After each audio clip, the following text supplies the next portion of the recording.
You must face the power of the black wave of Nitrogen before you become a Trixian wave jumper.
There are only two wave jumpers in existence today.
There are only two wave jumpers in existence today.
Confront the basic, born a bastard, combative, suffer Aladdin. Perhaps that very basic companion to damage tantrum. Spread them out.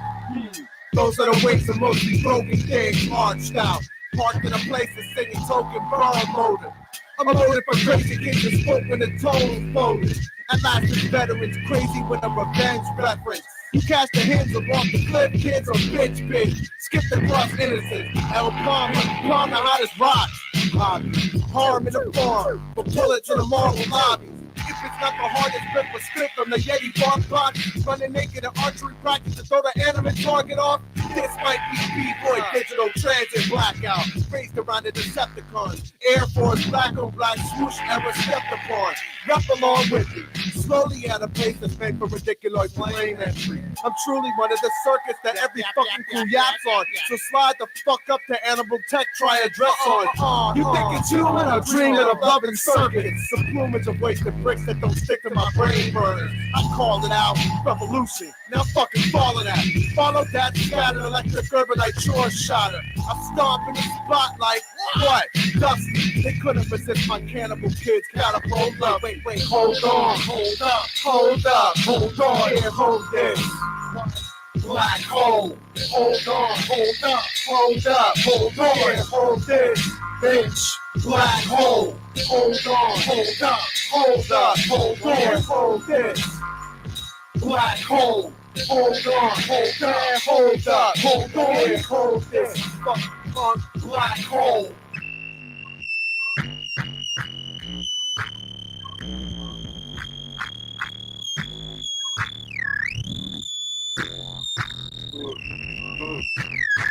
Yo, we don't check no animals. On weekends, I hold classes for NASA. Show them who rocks it. The beat's so mechanical. It's like I gotta flow with words, but I can't stop the faucet. Cannibals are mangled me. Even though I got a pack of evolving Pokemon in my pocket. And if that doesn't handle you, I guess it's time to go through your TV like Spacely Sprocket. Now how's that reasonable? The gods playing a game of 9-ball with the earth in the corner pocket. Your attitude's predictable. So sad and melancholic. The speakers I plug in love brolic. Minimize your trouble and respect the idealist thought bubble of a techno animal. Wait, hold on, hold up, hold up, hold on, here, hold this. Black hole, hold on, hold up, hold up, hold on, here, hold this. Bitch, black hole, hold on, hold up, hold up, hold on, here, hold this. Black hole, hold on, hold up, hold up, hold on, here, hold this. Fuck, black hole.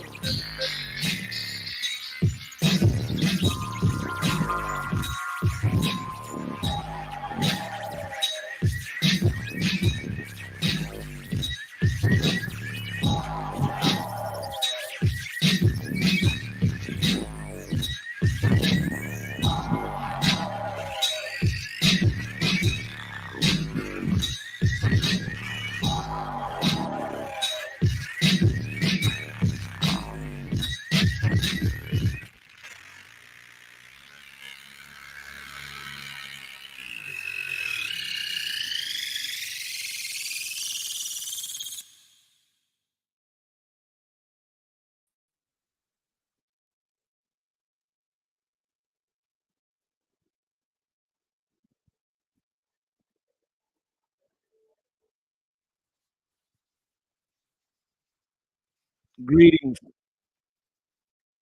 Welcome to the Machine Lies, where we talk about the lies of the machine on the machine that lies. I'm sorry, the music tripping me out. All right. But yeah, thank you for joining us, friends. Just having a little puff here, a cumulus cloud,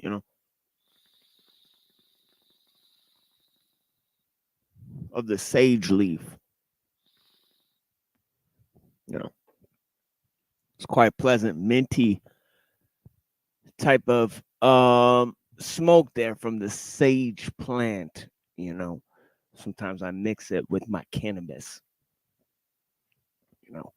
At night, it's a good thing to help me sleep. But the thing is that I haven't been getting much sleep or relaxation, mainly because I've been praying at night because of Ramadan. When we got the traditions of the elders, you know what I mean? So yeah, trying to stay in the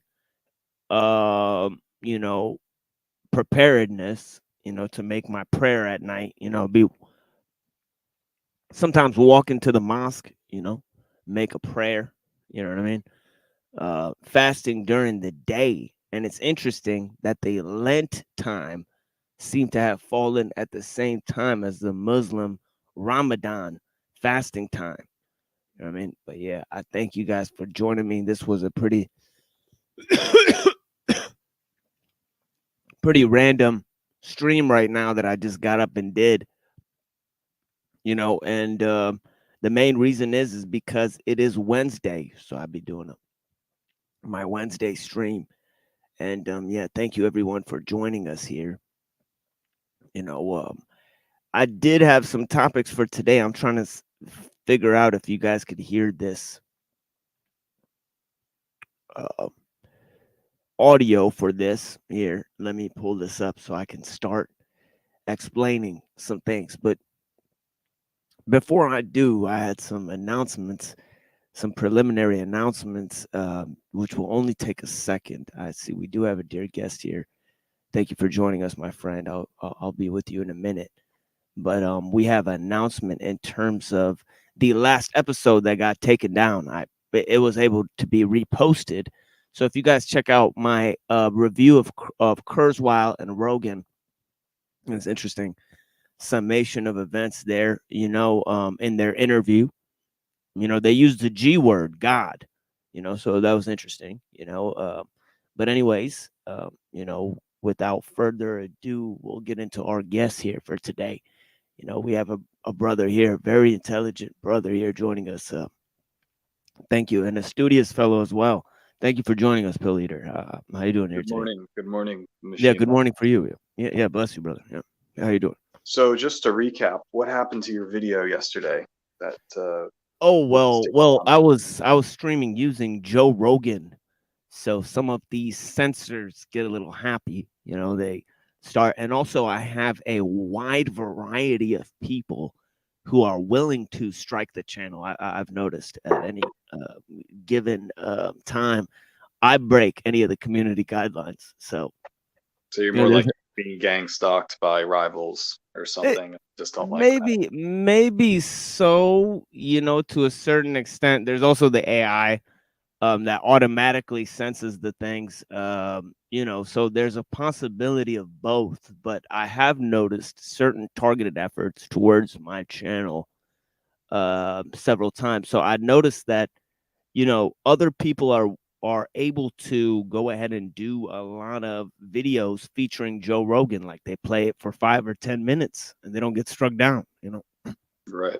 So yeah, I've had those issues before where YouTube has been just out of nowhere. I think it's by people, not actual robots, where that's right. Yeah. They will just say, well, you did this video in 2018. You said the F word here. We're going to have to give you a strike, just out of nowhere. So that's why I always mirror my videos to BitChute, Odyssey, and now the Internet Archive. But I think Internet Archive might be our last choice, even though I think the state is also trying to get rid of the Internet Archive as we speak. So it's going to be very eventually, I have all of my tapes saved in terms of the video file, but to be honest, there may not be equipment to play the video files at some point.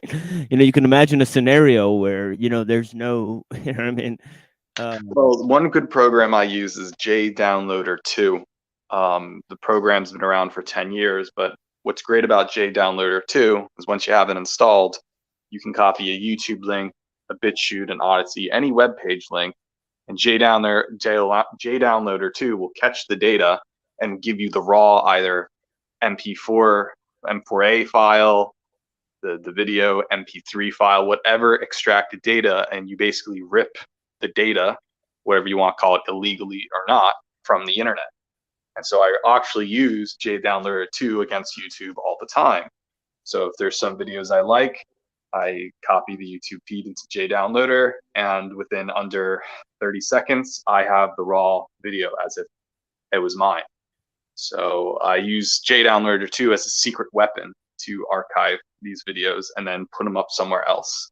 I mean, other than telling YouTube to mirror from Odyssey and BitChute, you can have technology that can mirror Odyssey and BitChute back onto the Internet Archive. or Where's something your from data. where's your channel, Pill Eater? I'm not even on your channel. YouTube.com/PillEater. Yeah, I need to get on your channel like ASAP and then start like making a bunch of noise on Yeah, your there's like channel. there's 600. So people, I have a friend named Fringe Videos. I have do you ever 673 videos, so he was able to put most of them on the Internet Archive, though there are some that YouTube often takes down, so I'm very cautious of constantly re-uploading back and forth all the time. okay, I'm subscribed to you, but you know, do you ever go live? I mean, I don't ever get any of your Well, they've canceled my live, so I have to use StreamYards, because they kind of penalize you if you have a strike, and they don't want you to go live streaming, so you have to find other methods. So I think the strike has been lifted, and I can go live anytime. It's just I'm always on other talking to other people. What was your strike for? Unless you repeat what you said here, and then we get struck again. Had a strike It should be funny. interviewing Hank Yu, the neo-Nazi Korean cowboy. I had a strike saying a bunch of swear words one time. I had a strike using for hateful conduct. I don't know what that implies, unless they don't like shock jock humor. How long ago was this? This was basically 6 months ago, but I mean, I just isolate. So what I do is I've been now slowly re-uploading back on the Pill Eater channel. I do have backups like Francis Forever and the Spinning Top Club. Those are my like proxy channels I have as well, and they're pretty old. That seems absurd. Like I swear on here all the time. Like I say horrible. Yeah, like if you say like it in like a consecutive sentence, they're gonna call it as hateful conduct. So the way how you swear and put things together, some idiot in San Bruno, California is watching you. So you could put the certain words together to make it feel like it's a death threat or something. So I don't know. It seems like everything's compromised at that point, and it could be out of context as well. So if you're getting popular, they will take you down. So you got to be like very clandestine as always. And yeah, I mean, the thing is just have your own tapes. You know, I mean, you can just re-upload to alternative sites or whatever, or at the very end of it all. And this is what I was suggesting to people is, you're gonna have to distribute your tapes out of the trunk of your car. You know what I mean? It is what it is. I mean, yeah, that would be like an apocalypse, like old 1990s VHS culture. But like, yeah, I would like, yeah, that's the kind of thing that, not only would I not have a problem with it, but I think it would be more indicative of who's actually popular and who's not, rather than having, sort of. Well, I did make an entire video. I uploaded 4 gigabytes of a single zip file onto Internet Archive, and I called it the complete Pill Eater filmography from 2017 to 2023. And you could download that as long as you have 4 gigabytes a month on your computer. But with over 600 videos I did in a 7-8 year period, there's a lot to cover. I would have a lot of people, and these were not just live streams. These were just like one-shot videos I would do in like 2017, 2018, 2019, and just art projects and podcasts and all that. So, and a lot of people want that, and I let people share my data, because the more people who share your data, the more it becomes owned by everyone, and you can rely on people who actually value you, and then you having the hoarding of what you have.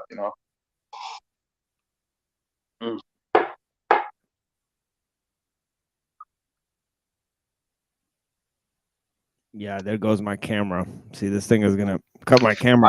I gotta log into SteamYard and change this Donkey Kong Country 3 Starter Bear to something else. Donkey Kong Country. Yeah, that's what. If everybody wants to know the origin, it's Donkey Kong Country 3, the Starter Bear. This is be John Paul Sartre in the first level. Jean Paul Sartre. Yeah. Yeah, that's what it is. You're looking at.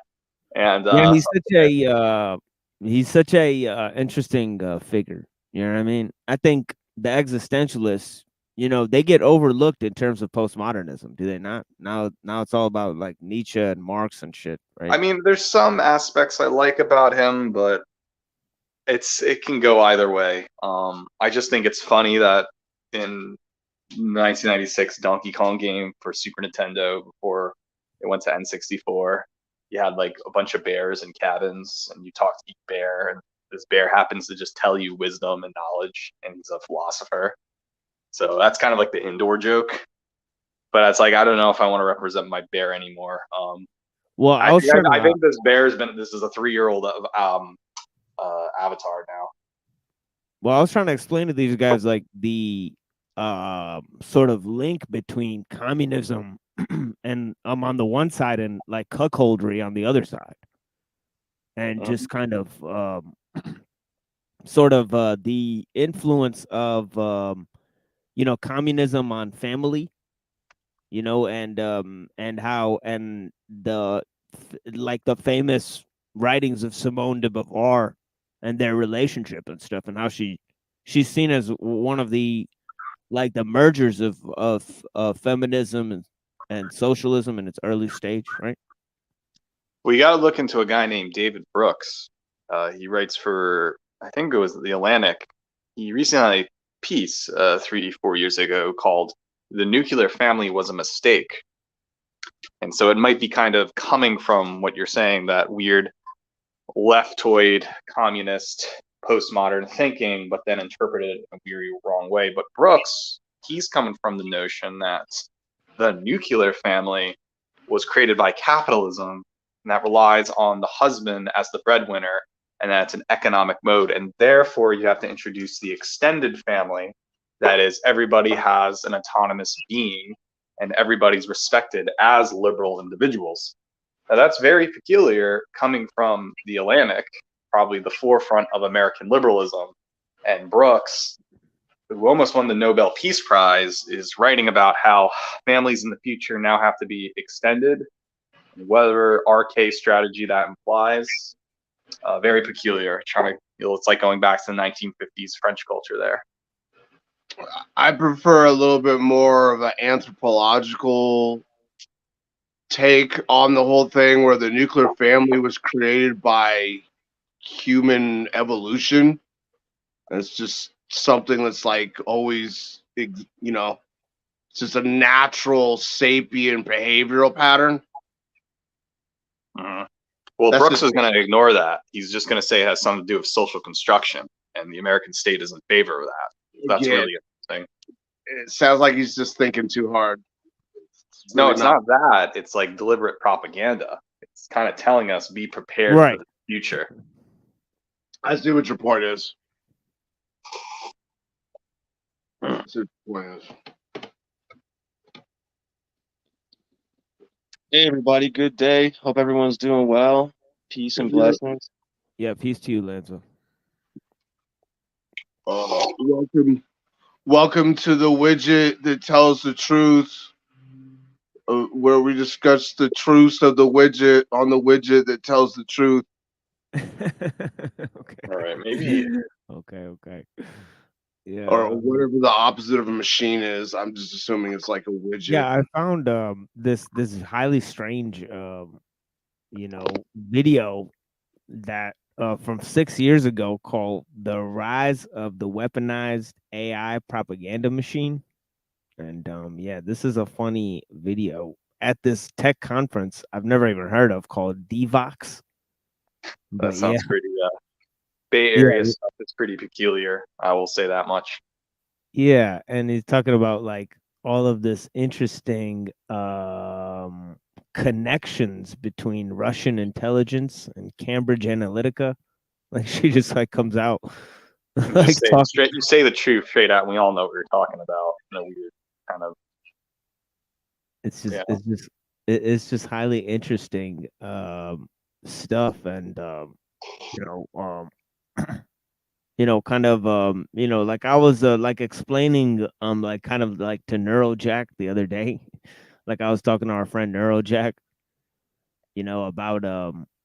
about China, like how Nietzsche was obsessed with China, and like how he saw like China as like the future because of its like sense of order, and how Nick Land like borrowed this kind of notion of like China, and like how how the like the neoconservatives use this notion of like China as the boogeyman, you know what I mean, of the West. Well, we go back to Arthur Schopenhauer. Schopenhauer was distorting China in very weird ways, where he's saying, well, we don't have it really good in the West, so we might as well worship the East here. And it seems like, yeah, very early Asian studies, but the interpretation of Nietzsche and Schopenhauer in the context of Nick Land can get really distorted fast, where it's like, support the AI landlords, do what an irrational stay in the pods, eat the bug system wants. And it's really less to do with Asian studies and more to do to be prepared for some kind of irrational force in the future, I think.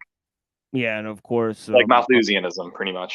Long story short. This is our friend recently on the internet. Look at what he says. This is funny. Everyone's just in their room, in their space. And your space is going to be this little fucking tiny little fucking square on a screen. That's going to be your space in the hyper-capitalist fucking AI world. You know, that's going to be your life. And as much as I want to be anti-capitalist, the only way to be truly anti-capitalist is to be hyper-capitalist. Is to like give them carte blanche and let it fucking die faster.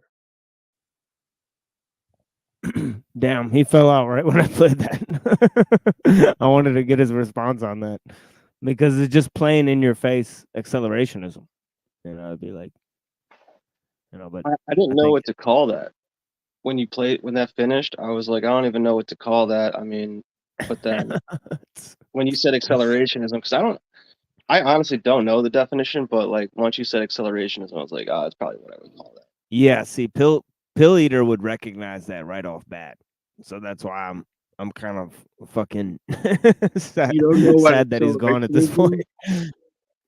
Lanza, you don't know what accelerationism is? Wait, hold on. Say that again. I never have looked up. I've only heard people use the word. I've never looked it up. If I had to guess, I would say it's a way of just it's a way. It's like basically it means like collapse faster, in my opinion. But that's the gist of it. It's basically this term that came out like in the heyday of the alt-right from these black pillars that were basically like, okay, well, I can't fight the system or whatever, so let's just go ahead and go along with it as hard, because it's under the premise that leftism is like a degenerate downward spiral that's going to eventually collapse in on itself and destroy itself. So they're like, well, fuck it, let's just accelerate it until it does. So it's this theory of, yeah, let's all get on welfare, let's all embrace the communist system, and I'm just like, nah. Yes, it sounds like a trendy word for. It sounds like one of those obfuscation words that can mean. It just means like to me, it just means like a bunch of crap. I mean, it just shows what they're focusing on to me. Right. Well, it's like they're freaking, it probably came out of some leftist school of thought to try to get the really stubborn hangers on to go, oh, well, you can't fight it, so you might as well, help it go along because it's so degenerate that it's going to fail anyway, right? So just help it until it does. Ooh. That reminds me of when my parents used to tell me about Santa Claus until I was about 5 or 6, and I was like, yo, how's this guy doing this? Yeah. Because eventually, like, that idea is perpetrated on everybody, Santa Claus, and eventually it does fizzle out. Like, and it's a fantasy. I mean, go for it. There's either that or the way I see it is it's basically a way to get the more depressed opposers to the leftist, communist, nationalist, or I'm sorry, social, international socialism, right? It's a way to get those people who oppose that, but have a little bit more depression leaning, black pill leaning people to basically neutralize those people. That's what I think the whole purpose of accelerationism is. You know, I mean, just in the context of the word, it just feels like a lure, like it's just a just something to get people to bite on. That actually, if you take it at if you take that word at face value, I'm sure it doesn't have anything to do with one specific anything. That could be applied to everything. Accelerationism. So it's like, why do they get that? You know, who copyrighted that for that purpose alone automatically tells me that somebody's very close-minded. But I'd like to learn, you know, because I don't know. I just like to learn. Whereas I think these other people are just grabbing onto these hooks and just. I heard someone use a term the other day called it's some syndrome where like you have this false belief that your abilities are above what they are. I believe that's Dunning-Kruger. That's right. That's right. It's a type of delusion where you believe that your abilities, well, it usually manifests in a couple of different ways, but it's typically you believe that your abilities are above what they actually are, and you believe that somebody else's abilities are below what they actually are. So like misdiagnosing somebody with autism, for example, when they're really not. But I'll tell you, from a good solid most of my life and living around leftists on the West Coast, a lot of them are in fairy make-believe land and think that they're like, you know, and I get it, you know, it's like they want to be positive and you know, think that, oh, I'm gonna be, you know, fake it to make until you make it type shit, right? Right. But like that's not gonna work at the end of the day. I know what you mean. You're not gonna fake it till you make it be a brain surgeon. You know what I mean? You're not gonna fake it till you make it be an airline pilot. Okay? And I sure as hell don't want these people that think they can fake it till they make it be in fucking little mental health people thinking that they're fucking Carl Gustav Jung when really all they're doing is just over there spouting off freaking leftist propaganda thinking they're doing a really good job.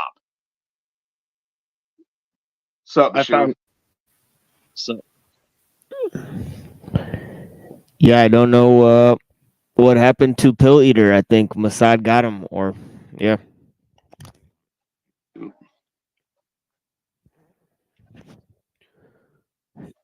Hopefully Pill not. Eater. Yeah, Pill Eater. I was excited to have him define accelerationism from an expert on that type of subject. I feel, but yeah, I think I'll get in contact with him somehow. We'll figure out how to have him join us. But yeah, the link is pinned for anybody. But yeah, here's a short video, and I apologize for my internet connection is getting a little choppy there. You know. So if I'm fucking breaking up or whatever, I really apologize for that, guys.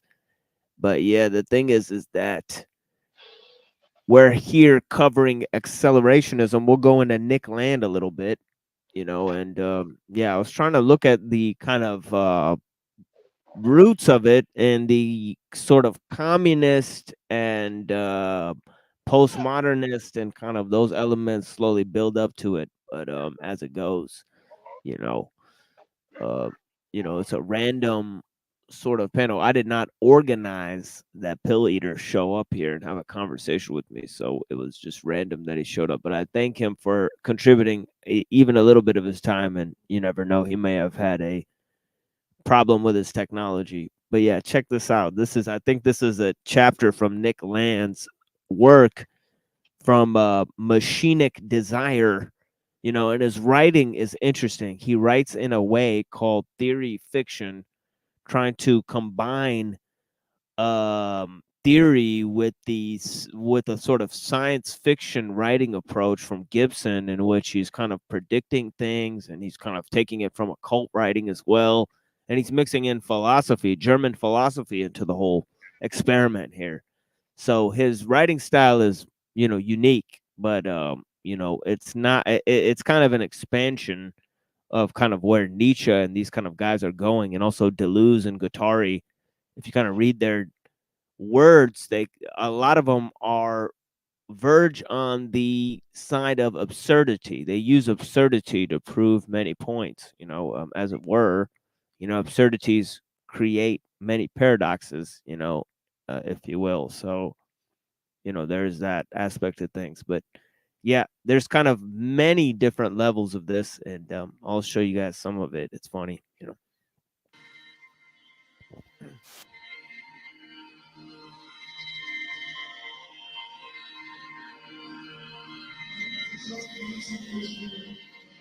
That winding road to the hog farm. A lot of the hog farmers were very enamored with his style. I can see that in most people. One part, he gathered in this meditation circle and started holding the sound of community itself together. Like that. And in the middle of this home circle, which is quite beautiful, actually, Kelly leaned out the window with his black bus and his wives were leaning out saying, stop going. Charlie stopped choking and leaped out of the window of the bus and landed square on and made the window I have seen. And I don't know where you rise up beyond yourself somehow. I was lifted into some archetype.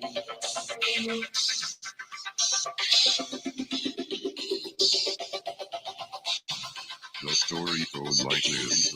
Earth is captured by techno-capital singularity, as Renaissance rationalization and oceanic navigation, lock and commoditization take off. Logistically accelerating techno-economic interactivity, crumbled social order and auto-sophisticating machine runway. As markets learn to manufacture intelligence, politics modernizes, upgrades paranoia, and tries to get a grip.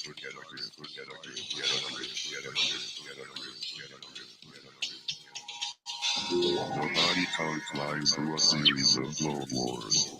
Emergent planetary commercium crashes the Holy Roman Empire, the Napoleonic Continental System, the Second and Third Reich, and the Soviet International, ranking the point disorder through two pressing phases. Deregulation and the state, arms race each other into cyberspace.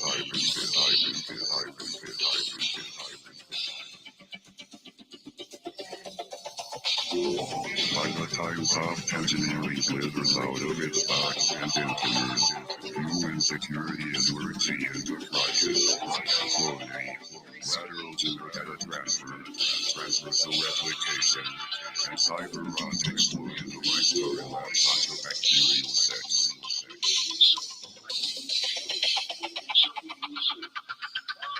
Neo China arrives from the future.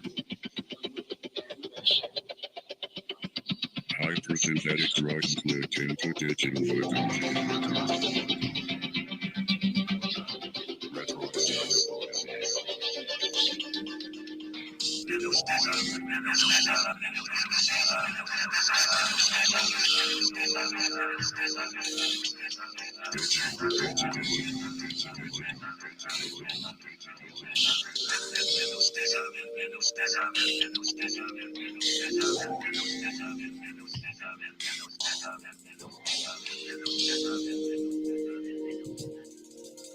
Now Planetary climate region. Dysfunction of the biosphere. Inferior technosphere. Terminal spectral processing. Ultravirus. Anti-pollution. Street above Christian social eschatology. Down to extreme harm. Cautious security. You gotta love the Christian socialist eschatology thrown in there.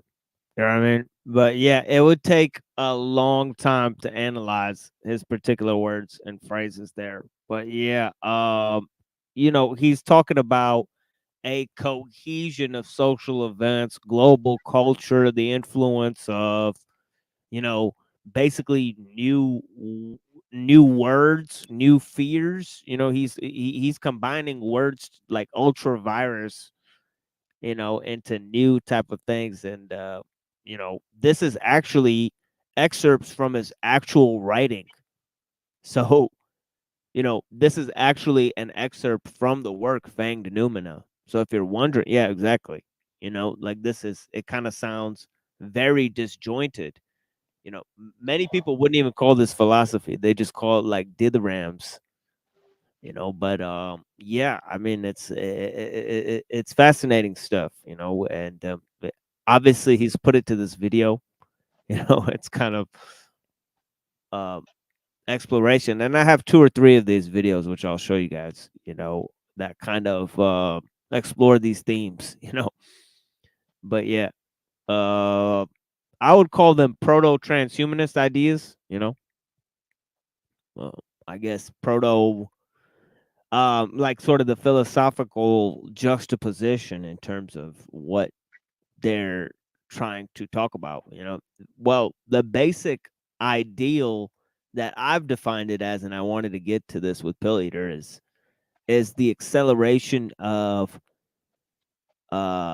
technology by the use of culture. So they think that culture is what accelerates the growth of technology.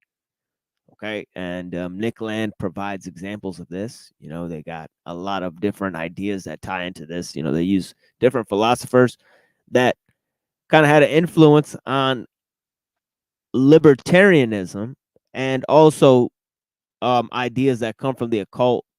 You know, certain ideas from Murray Rothbard and Rudolf Steiner, and these types of ideas. You know, they get going with these types of ideas. But yeah, biosecurity, you know, the new wave of understanding. He said the technosphere is going to replace the biosphere, you know. And he said it's about Christian. Okay, here's our friend right here. Thank you so much.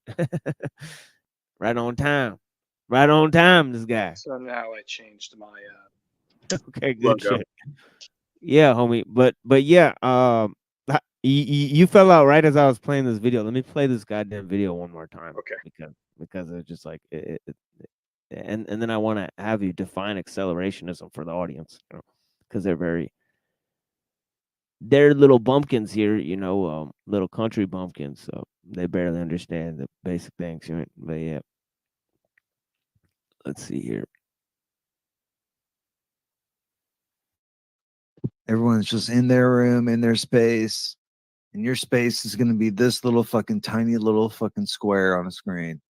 That's going to be your space in the hyper capitalist fucking AI world. You know, that's going to be your life.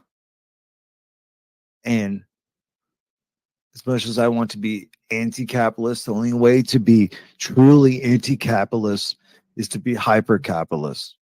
Is to like let them, give them carte blanche and let it fucking die faster.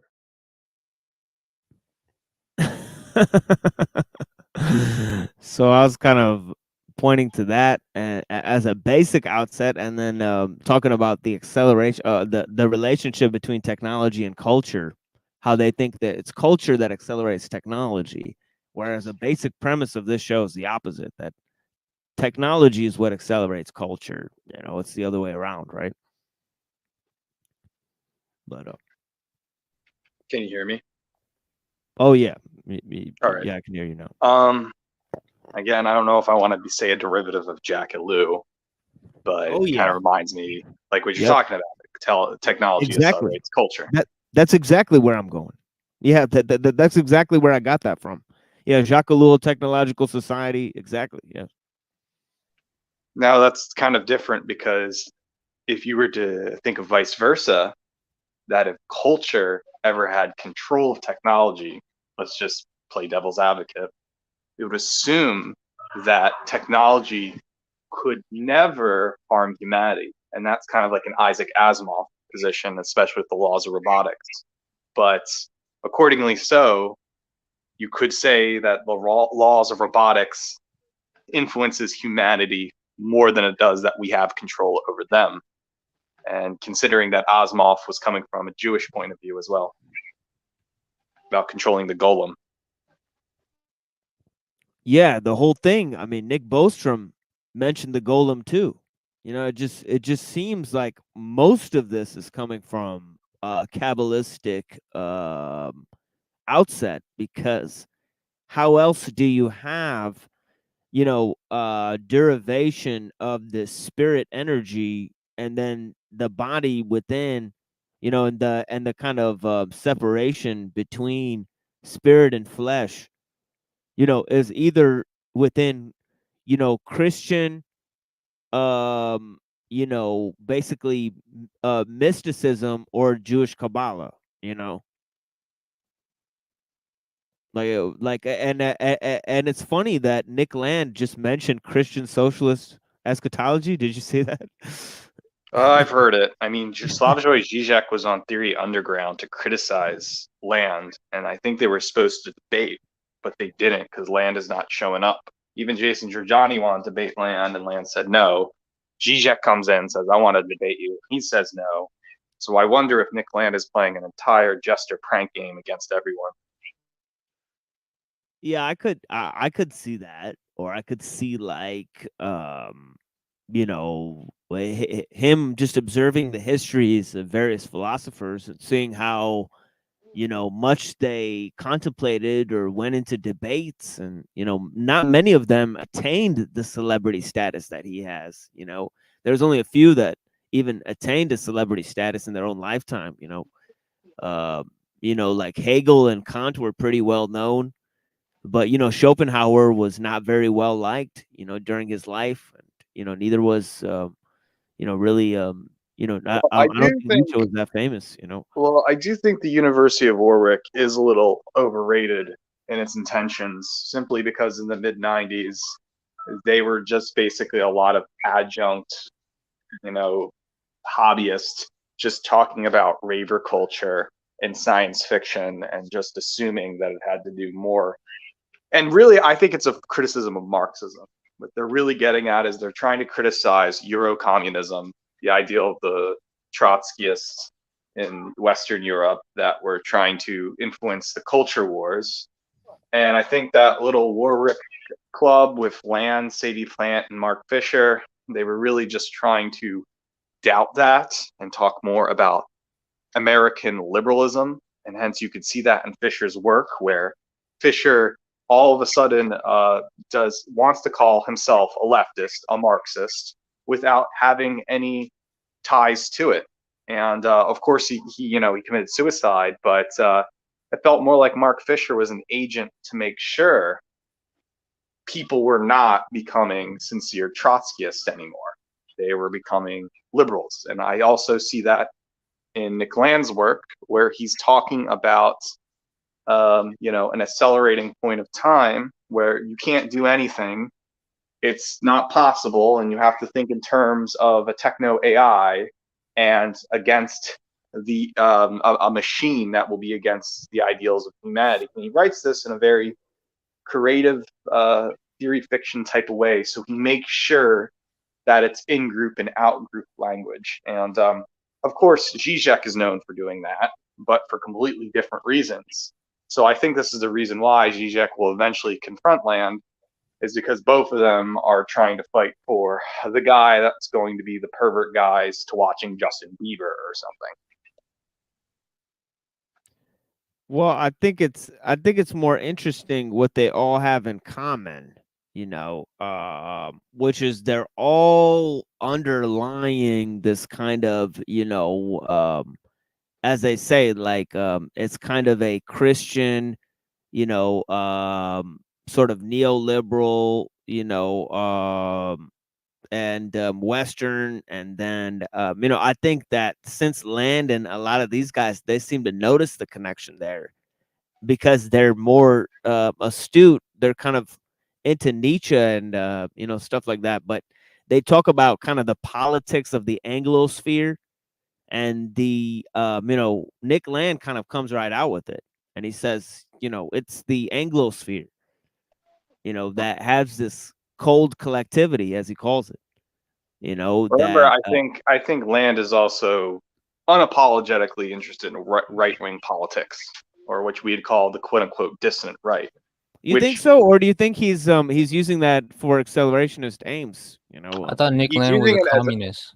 no, he's using the market of what's left of the dissident right. So he's getting support from raw-egg nationalists. Right, right. Support from yeah. And I think, I mean, I could only assume that he's doing that strategically, right? Well, it's just a market, I don't even Right, trust exactly, it. right? They're in my opinion, they're liberals. They're not right wing, quote unquote. That's whatsoever. right. That's right. But isn't that part of the great accelerate? Like, I think like part of the great accelerationist project is kind of to transform a lot of these, kind of, for example, I think it's interesting that you see a lot of liberal, non-dogmatic, religious people around now, and you see a lot of conservative libertarians. Mhm. You know what I mean? It's a part of the American liberal plan of liberalizing. It's like everybody switched sides. Like now the conservatives are like the liberal, right. new age, like QAnon people, and then and then the other people are, they're very. I mean, this is why Mark Fisher kind of bent away from Land, is because he was the last left of the subcultural left, meaning at the end of the late 90s, everyone became, I'm right wing, I'm left wing. And this binary became more interested in subcultural politics. And this was established by Italian philosopher Norberto Bobbito and his work about left and right, because he was a fascist and he voted in Mussolini. But when he got into higher Italian academia, they didn't know what to make of him. You can't just like shoo out all the ex-fascists in Italy, very different culture from National Socialist Germany or the denazification project. So a lot of talking about subcultural terms of I'm left wing, I'm right wing, really started from Bombito's interest of a take on modernity, that politics is nothing more than market terms, that you want to say talk about race, it's probably going to be ghettoized on the right. Well, I feel like they're influenced by Evola, right? Am I wrong about that? Yeah. Well, that's a part of the Italian tradition, but right. And his whole attack on modernity and kind of the tie-in with Mussolini and their kind of conservative style fascism, as opposed to the left style fascism. You got to understand, Bobbito too, he was against Umberto Eco, and Umberto Eco was this fabulous, Americanized Italian liberal that was trying to make sense of the arts after modernity, quote unquote. But what he would do is that he would demonize people like Julius Evola, Mussolini, all the great Italian artists and philosophers, and most of Italy and the Italian intelligentsia didn't like what Eco was doing. Do you take Evola as a philosopher or just as an Bobbito, who's an Italian also. And so Eco was trying to say, imagine all the evil racists that read Evola. And that was kind of disturbing for a bit. He even wrote in Foucault's Pendulum that anybody who believes in wild conspiracy theories are somehow evil. And that's just coming from Eco. And so Bobbito in the mid-90s really wrote left and right. He thought Eco was this kind of radical recuperator, trying to tell the Italian public to enter and be enjoying your G7 masters, and that Italy has to break from this and realize I'm subculturally right wing, I'm subculturally this, and that was coming from Eco, which Bobbito wanted to break away from. And I think a lot of what he was looking at is now kind of what has happened now in America, what we explained with after the intersectional far right, known was as the alt-right, things have become compromised where these frivolous terms of I like the color red, I like the color blue, we're really talking about cultural values that we're politicizing. And if you create parties that makes the weakling party, mainly what's left, then nobody's going to be in that party because it's just going to be a bunch of weirdos that love transhumanism or something. And so you have to be very careful now with politics because it's all about creating markets and all about exploitation of what you belong to.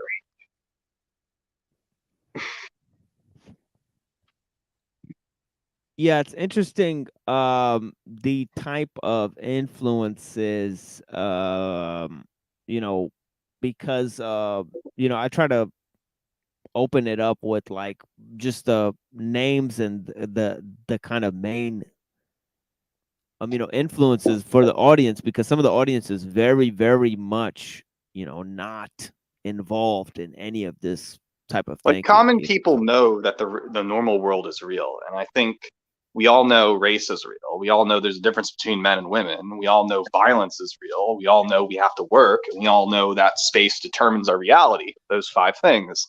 And the right, quote unquote, has capitalized off of those human realities. And so whenever you have given the argument to the self-identified right, it's always has been race, sex, violence, work, space is real. And the left is in a weird transhumanist denial about it because it wants to leave the body. And that's what Nick Land points out. However, I don't think, even if we have a transhumanist state, that people are just going to subculturally choose to do the right thing. And that's how you explain trad culture on Twitter. People don't do that because if you give people infinite consumption, they'll just be like the Athenian class way back then, and then the real Spartan class will take them over. And I think we're seeing something like that right now.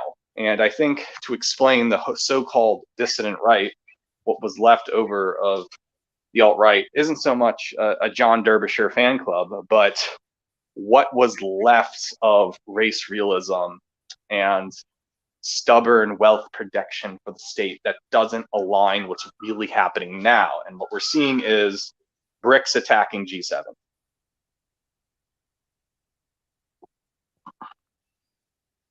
Yeah, and that's interesting that there's almost like parallel orders in the world at the time, and they seem like they're sort of parallel at the at an outset.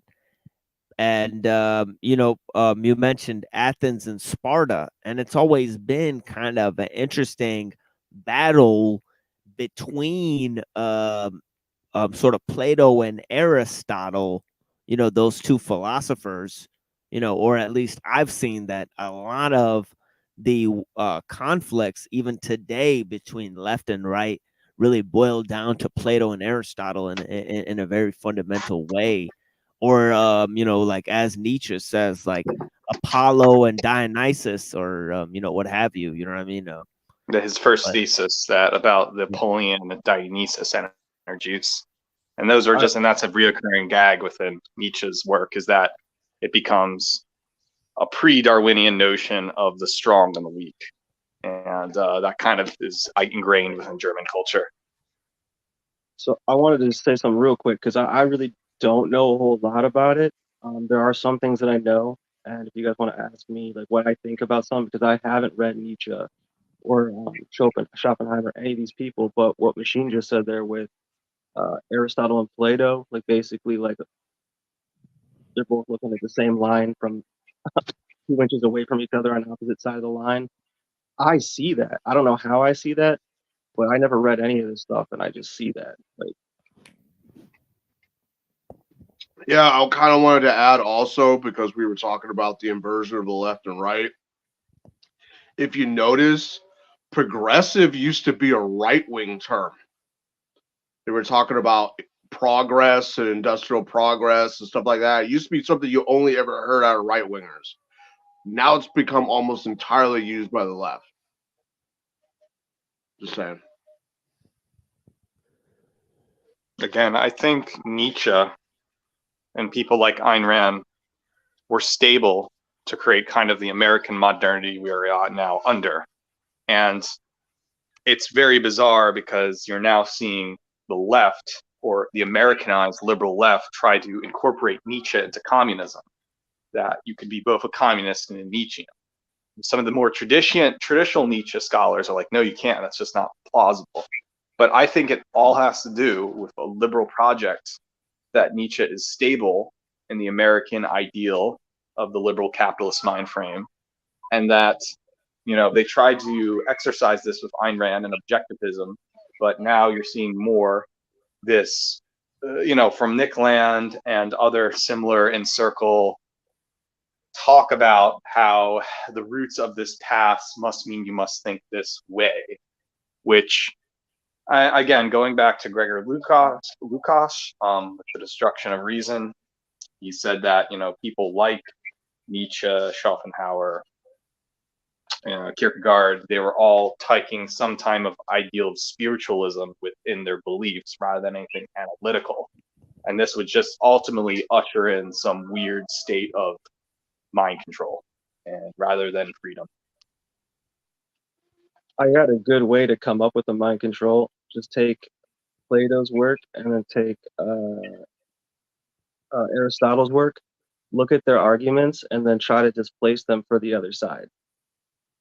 I'm no genius. I'm just thinking, like, I could make something sound juicy that it isn't. Yeah, that's a lot of the modernity as I see it. It just seems like there was this constant battle in the medieval times, you know, between Neoplatonism on the one end and Aristotelianism on the other end. And it seemed like there was all these attacks by Aquinas, and you finally have people like Maimonides and Aquinas kind of merging with Aristotle. And then all of a sudden in the 15th century, that's when you have kind of the occult revival. And I think really what it is they kind of dethroned Plato for Aristotle. And then, that's kind of the main pivot of, Western thought, really. And that's kind of how Alexandrian thought spread to the Jews in the first place. So I think the Jews figuring out Plato and Aristotle and then applying Plato and Aristotle in the first century, and then the 11th century battle, and then the 15th century, where it all comes back into the fold. And you have these people like, Newton, who was basically going off of, for Newton and Locke, it kind of seemed like they were going off of Aristotle and his correspondence theory, instead of the, that things, that ideas exist in the mind of God. They had to kind of get rid of that idea, obviously, in order to invent empiricism. So I think, although that's a very simple way to break it down for people, I think it helps a lot of people.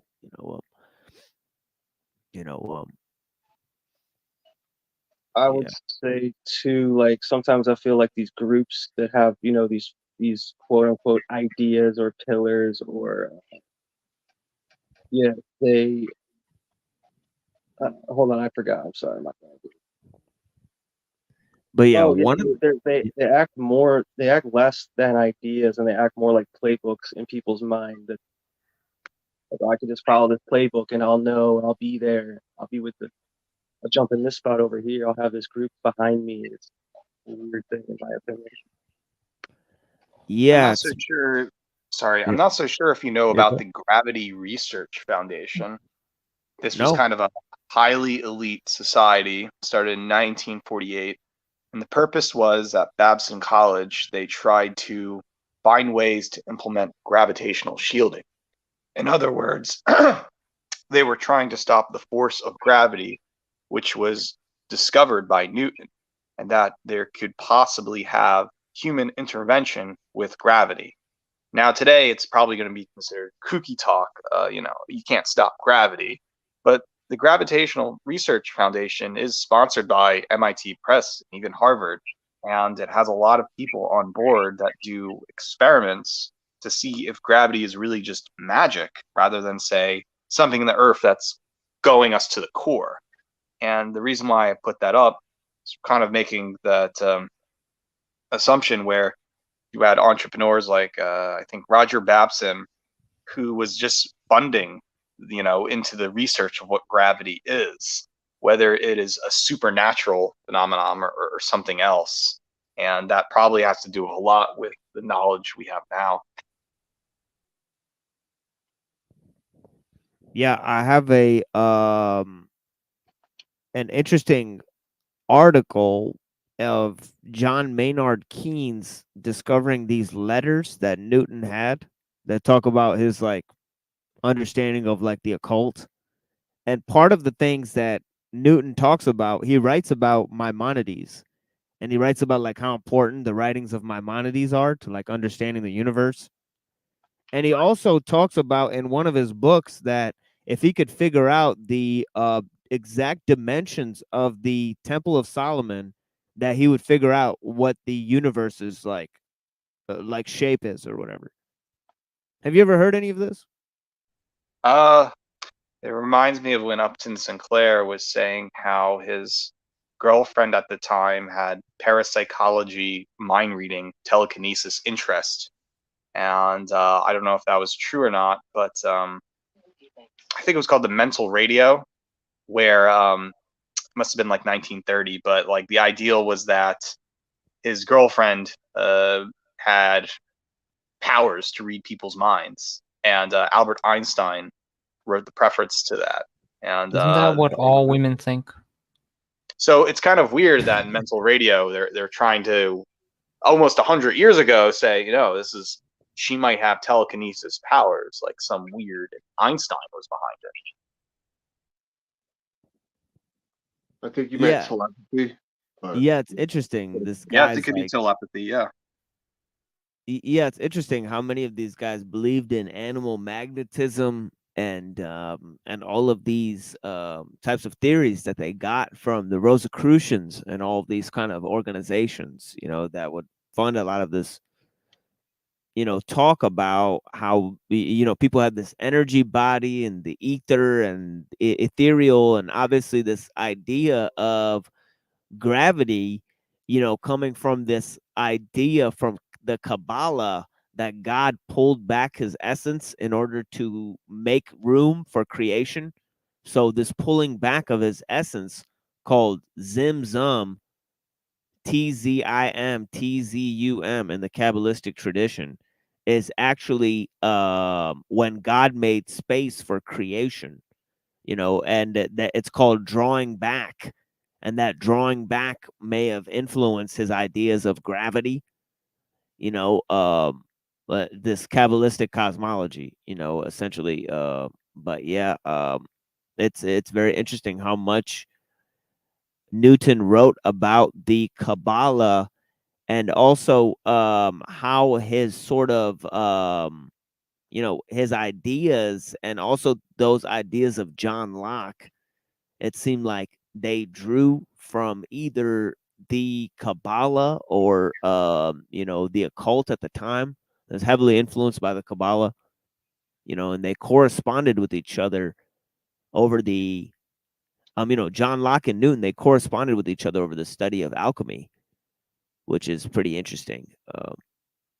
And yeah, like Nick Land is one of the main philosophers in history, I feel, other than Nietzsche, that kind of openly announces the influence of the occult into philosophy. I think it's interesting. Alchemy predated, like, I don't want to say the medical system, but I don't know, had something to do Oh yeah, it's like with science or 200. something. Yeah, it's like 200 AD stuff. Yeah, Science today. yeah. Oh yeah.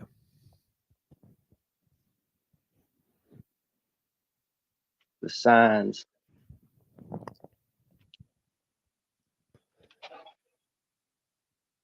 Yeah, let me show you this, Pill Eater. I want to get your response to this because it's I don't think, or I don't know if you've ever seen this video before. This Nick Land response to tech secessionism. Have you ever seen this? Let's just play it. Sounds cool. Yeah, this is very interesting. And that is the only social phenomenon that is understood to work. There are other things that work naturally, but their functional principles are incalculable. Loyalists have traditions that work well enough to still exist, which is hard.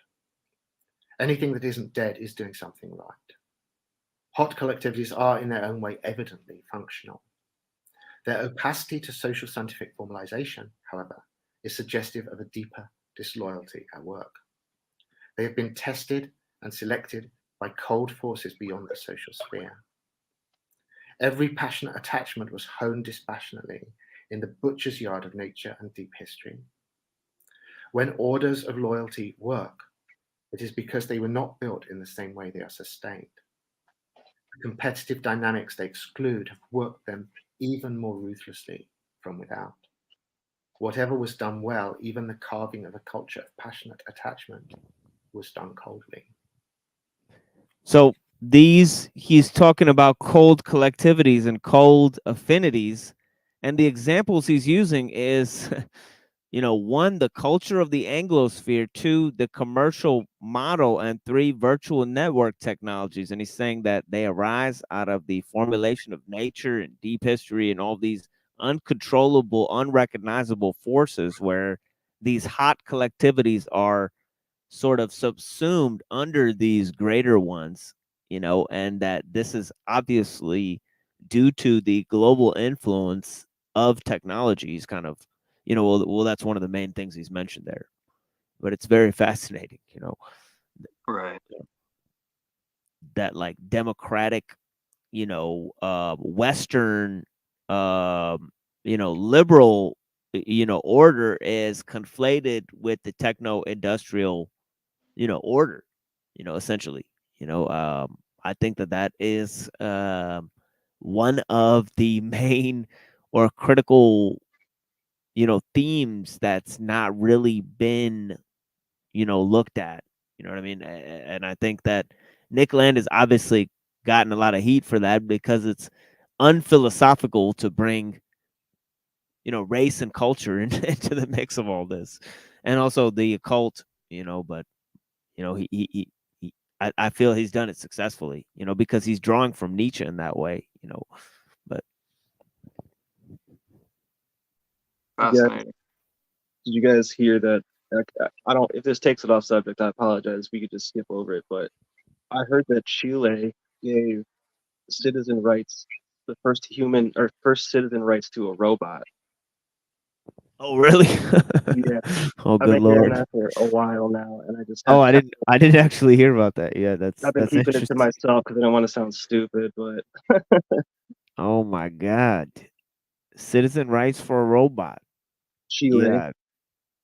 because Yeah, wow. they're really big. Chile's really up with the AI. I have a friend actually I talk to every once in a while. He lives there, and he kind of said some stuff, and then someone else asked him, "Well, how deep does it go?" He's like, "You don't even want to know, dude." So Chile's pretty big on the AI front.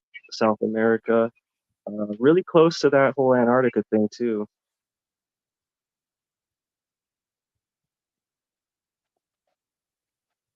Yeah, I mean, it'd be a good place for them to hide their operations for sure. It's probably lots of remote locations across the world. I mean, that's the thing is that, it's a global system. That's a message I keep trying to, and that's the essence of the cold collectivity. No, Yeah. there's a very bizarre American liberal fascination with a Chilean project by the name of Project Cybersyn. And Project Cybersyn, I believe, was done by the president before Pinochet, who was the socialist president.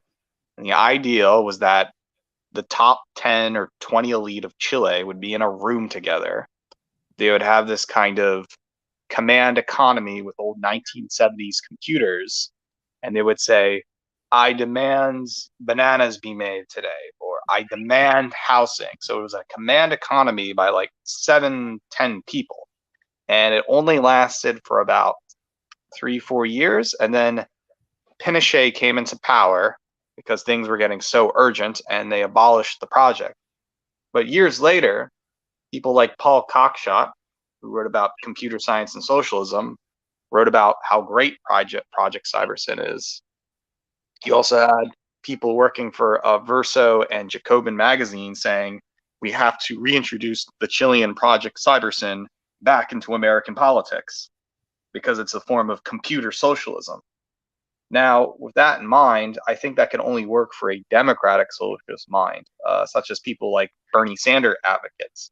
I don't think it would support a communist mind frame because it's not a state of post-scarcity. But I do think is interesting is that Project Cybersyn is pretty much charaded as this project of total freedom, and then we can produce more if we had like 10, 20 people just decide everything for us. But then again, it's hard to say what is in demand, what's not. We could see incredible stagnation if what the elites want is something against the people's will. Yeah, have you ever heard of Miguel Serrano? Yeah, he's the UFO Nazi guy. Indeed, and during Pinochet's whole terror, this guy's front and center in this kind of regime there, and he's got very interesting ideas. Esoteric Hitlerism. He read the writings of Savitri Devi about the Aryan race. He believed, yeah, yeah. I mean, it's interesting. Adolf Hitler, a spiritual adept who incarnated to Earth as a savior of the Aryan race, who would lead humanity out of the Dark Age, known as the Kali Yuga. He studied Hess and Carl Jung and other shit, and I mean, it's just very, very interesting, and obviously, these ideas are very much linked into those ideas of, transhumanism, Right. But even more, interesting is that as you have all this esoterica going around in Chile, it's very weird that even before the Pinochet government, they were trying to implement some weird cyber automation in the deep state for like 3, 4 years. And though it didn't come to intuition, I do think it's making a return through Zuckerberg and Musk doing things. So it is kind of creepy in a weird way. Yeah, and also the connection between Zuckerberg is an interesting fellow. He's kind of got some interesting connections as well to these kind of Cambridge Analytica and these kind of types of people in his history. But the obviously that Cambridge Analytica at that time was being run by Michael Chertoff, that dual Israeli American citizen guy that ran the 9/11 Commission report. It's kind of interesting where that guy ends up all the time. You have to be very much surprised by these people, but then the kind of Peter Thiel and his funding of or his connections to the intellectual dark web, and now Elon Musk and his kind of support for the alt-right. What are you to make of those? It's kind of interesting direction. You know what I mean? It's all useful idiots. It's some kind of weird form of falling off a cliff together. Yeah, it's very interesting, and the number of times they had that discussion with Alex Jones, and he said, this Elon Musk guy goes, he goes, I think that we've reached a civilizational crest. Right. And he goes, yeah, what happens? Civilization's crest. And he really doesn't explain himself. He just says it like a few times. And it's kind of like he's alluding to this, but again, civilizational crest, and take that how you want. They're kind of gearing up for something. Did you hear about that bunker that Zuckerberg built or I've recently? heard of it. The Musk bunker. Yeah, the Zuckbucker. The Zuckbucker. Zuck bunker. Yeah. Zucker Musk. I'm looking up right now. Where is it at? Hawaii or It's Alaska in or something? Hawaii. Like that? It's Yeah, Hawaii Hawaii. right now. But They what burn part is down the it? town so they can make it. Yeah. Oh, he's on the Big Island. It's not Maui, so that's even more. It is on Maui, isn't it? Or is that It's Oprah? quite. No, it's Zuckerberg. Yeah, it's Zuck. It's Zuck. It's the Big Islands, not Maui. Kauai. I don't even. I'm forgetting how to. No, it's the small islands. Small island to the west, past Oahu.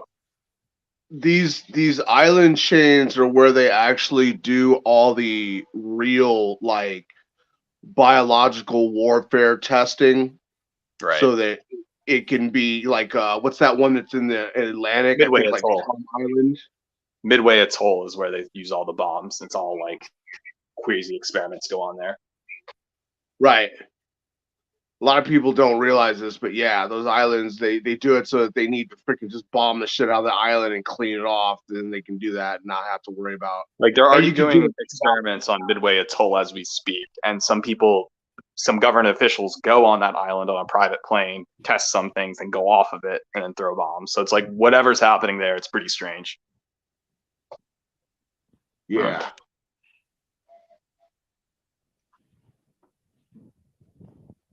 And there's more of this. It gets pretty interesting because he's talking about this Murray Rothbard. Right. You know, egalitarianism is a revolt against nature. Yeah. So he's probably interested in the cultural aspects that Rothbard is going against egalitarianism, which became a cultural value to the left, which Bombito argued that the left would just succumb to. If you're for egalitarianism, you're a leftist. If you don't believe in egalitarianism, you must be a culturally a rightist. That's something by Italian philosopher Bombito argued, which Rothbard came onto very early on in the 70s. Is Rothbard a Jew? Yes. Yes. Of course. And well, you got to take also, there's Bookchin as well, another Jewish guy, but he was Rothbard and both Murray Bookchin and Murray Rothbard were both talking one another, but though Bookchin was more left leaning, and he actually argued that the only way you could create a post-scarcity society for communism is if you implement high technology. And that's the weird part too, because it's kind of like that's what we have now.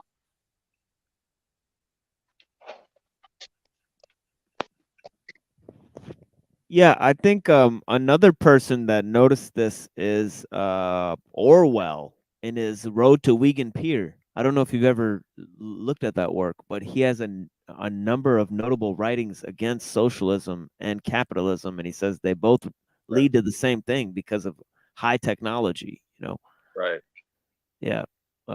He said that the high accelerationism, right? Yeah. So it's a very liberal understanding, but then again, it's like you're just dooming to what is modernity creating out of everyone. Yeah, he said that large technologies, they create enhanced forms of monopolized systems that run because only a few corporations have enough money to develop the capital necessary to develop the products, so and also the increased large scale level of production needs enhanced regulation, so it leads to enhanced forms of centralization as well. So I mean, it's obvious that technology is the main economic system or the main economic factor, and I mean, it's great that Alul saw this. It's almost sad that there's so few writers who saw this. You know what I mean? Right. That there's still this false dichotomy between capitalism and socialism. Well, it goes with the Hegelian tradition. Right. Both the steps of Hegelians going forward. So the ideal is that capitalism predates socialism. Socialism is naturally going to come after capitalism. The hypothetical communism would come after socialism, but when people talk about communism, we're never really there. And so it always gives communists an excuse to keep practicing. Like, you can't have communism unless you have socialism first. And we kind of have socialism, but it's still run by the capitalist system. So it needs one another in order to operate to go forward. And so we can see that capitalism, communism, and capitalism, socialism, and communism is just like 1, 2, 3 in a straight line going forward. And that's what probably would justify the accelerationist position. Socialists created capitalism. Right. It's in one way you can look at that in the pre-socialist environments or the pre-feudalist environments, or if they call pre-communist, quote unquote. But somebody had to make the ideal of, after, having lords and knights, somebody had that the individual could be the king on its own terms. And that was like the start of the merchant class. I'm pretty sure that the idea of the free market started back when we were like in caves and Right. like, trading. No, but capitalism is different from just free market. Right. Okay. Okay. Well, Right. Free markets you can have free market socialism or free market. It's just that's capitalism mean for profits and command you're creating production for profit, and that would be the main motive. It's not like it's ambiguous whether it's for. So in the American tradition, it's like profit correlates to liberty, freedom, the well-being of what is liberalism, and that's kind of the American spirit. But it's not always like that's that. The Jewish American spirit. Right. I mean, how you interpret it. And so when you talk to ANCAPs, classic libertarians, they come on to that fast. Would you say Mexico is ANCAP? It's hard to say. Because it basically has a non-functioning government that's run by cartels and, rich Jews. Yeah, I don't speak Spanish, and it's hard to say the traditions of exactly are coming from, but that kind of state would put you in the mind. Carlos Slim is Jewish, and he owns 7% of Mexico. Right. I mean, if as long as it's people are looking out all for the cartels are Jews. And as long as you have communes looking out for one another and having their right to freedom, then you kind of have ideals of anarchist to capitalist ideals. But again, I think it's used in terms of like whether profit correlates to individual autonomy, then that would be ANCAP. But I think there's a lot of I don't know. I think we're definitely entering a state where the capitalist class has so much wealth that they're creating pseudo forms of socialism right now. And then the actual communists and socialists think the American empire and traditionalist thing is we should support that. But then that just means like voting in Biden and like becoming like a radlib or something. And I think that's ultimately the psyop going on right now. And it's kind of just, it makes the people who are criticizing socialists and communists ever more correct, when it's just like, why in the world would you support like the liberal empire when it's now just manifested, co-opted into the ideal of the welfare state? The onto the immediate Andrew Yang UBI constant security thing, which is like pass off. It's like capitalist class paying for a fake, non-productive welfare state. Well, this is why capitalism, communism isn't different. It's mostly just capitalism is just the Jews with money, and the communists are just the Jews without money. Right. I mean, the whole race realism, when you get into that, brings up Heidegger and classical German National Socialism, or even the Strasserites. I mean, that's still kind of like that throughout the Eastern world, still to this day, where socialism is just code for racial nationalism, because they're not dialectically opposed to one another. It's just that's how it functions in the Eastern world. And yet I think the Western world, it's because of Hitler and other forces, it's hard for them to talk about these things. Well, and it's just because go of back to Jews. yes, that's one. But another thing too is, but in Italy, I think they were able to support National Socialism or race realist socialism because of Mussolini, and they were able to think of Mussolini as a good thing, and hence today I thought think Mussolini was not racist. it's hard to say. I mean, I'm just Because they saying. wanted to add in the Greeks and the Albanians Right, and into then take Italy. control of Ethiopia too. I would say that the concept of fascism or right-leaning socialism, race realist socialism, is what the Italians are okay with, and that's like the only place other than like Romania where it's okay to support like National Socialism is in Italy. And I think to this day they're all for that. But G7 finds that problematic, so they make sure that's downplayed constantly. But again, that's like we're talking about fascism, classical history of that.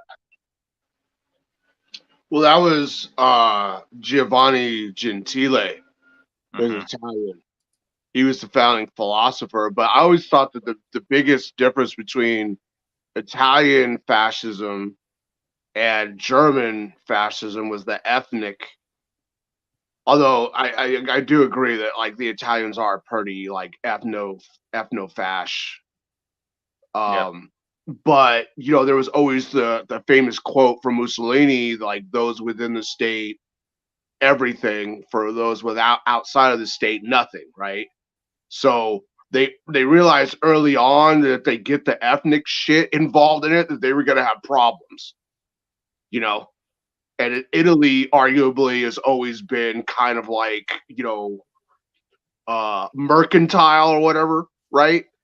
Like to way back when. So they realized like we start getting racist, we're gonna be having a bunch of problems here. We'll let the racist shit be with like the Nordic peoples up there in Germany, because frankly, most of them are just all white up there anyway. Mhm. Right? So but yeah. Giovanni Gentile.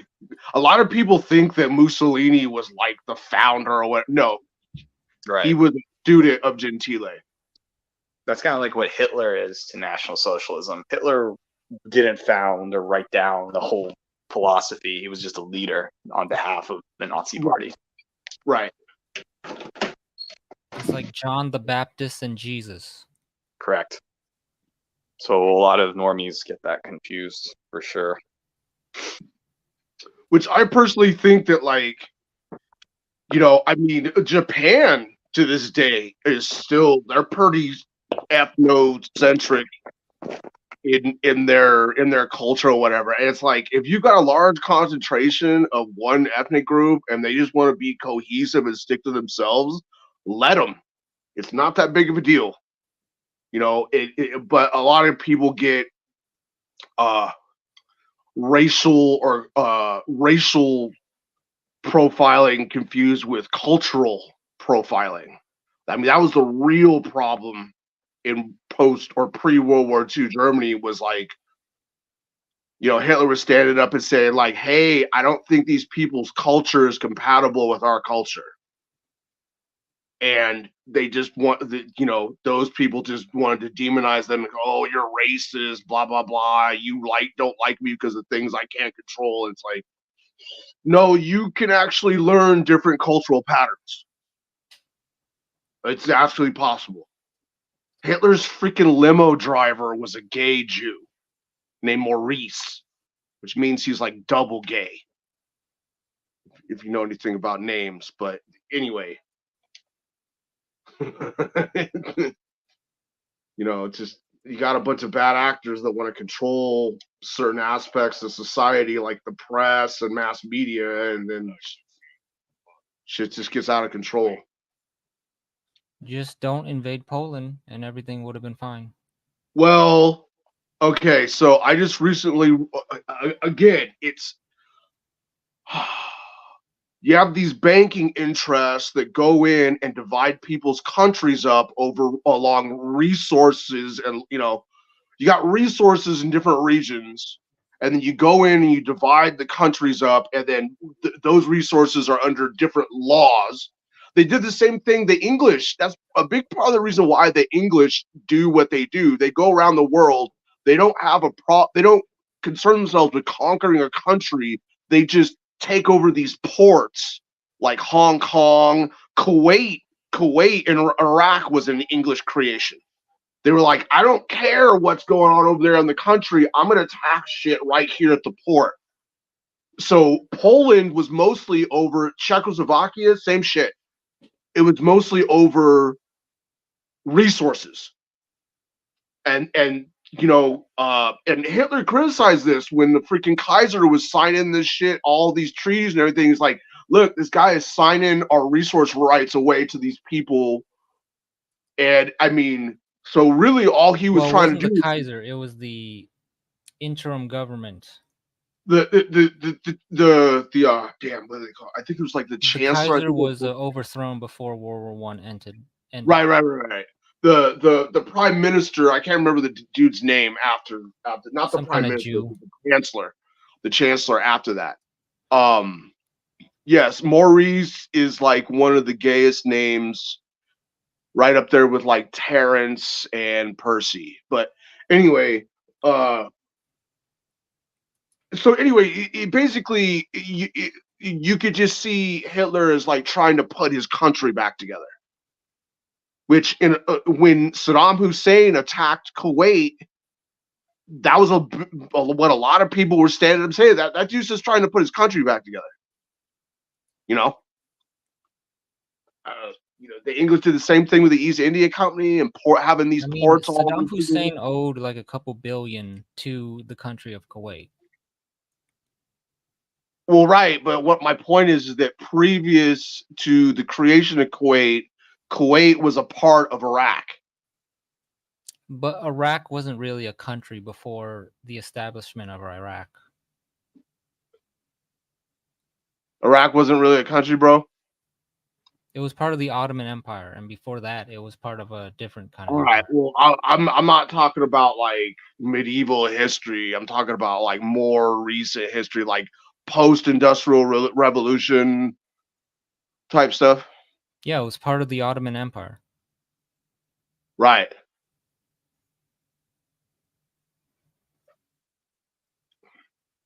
And then they figured out that they can pump oil out of the ground for 95 cents a barrel.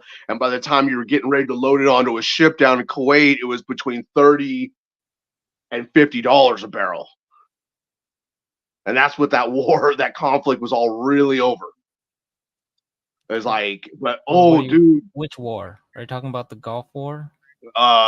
Desert Shield, Desert Storm. Well, that was because Iraq was in a couple billion in debt to Kuwait and a bunch of other places. So to pay it off, Saddam Hussein wanted to invade Kuwait. Okay, yeah, that's the media perception of what was going on. The Iraqi nationalist perception was, yo, you used to be a part of our country. You're not just going to come into our country, create a little city-state over here, and then claim that we owe you all kinds of money. Fuck you. No, they went to war with Iran for 8 years. That's where the debt came from. And they also said, that the part of Iran also belonged to Iraq. So they just fucked up over and over. But I kind of see what you're saying. Iraq for a long time was considered to be like this unowned kind of like neutral desert area that didn't have an official government for a long time. For the last 1,000 years, maybe.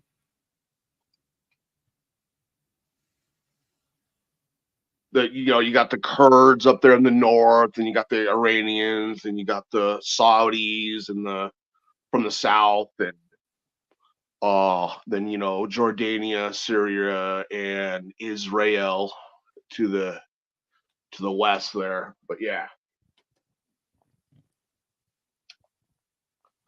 peace to Pill Eater, who joined for a little while, at least during the first hour. So I'm happy to have him here. And I don't know if his technology malfunctioned or what's going on, but yeah, we'll figure it out. But yeah, we'll get in contact with Pill Eater soon as well, over some of the topics that we laid down. I'm sure he's game to talk about some of those few things. But yeah, I mean, it's interesting. Politics, history, fascism, communism, the political history of the modern world, the political philosophies of the modern age, and how they're linked to the spread of technology. You know what I mean? And how they're linked to the emergence of a global culture. You know, all of these ideas are things that, you know, obviously all the laymen in the world need to research, or else they're going to be ruled by experts, you know, who are controlling multidisciplinary, you know, sorts of projects here.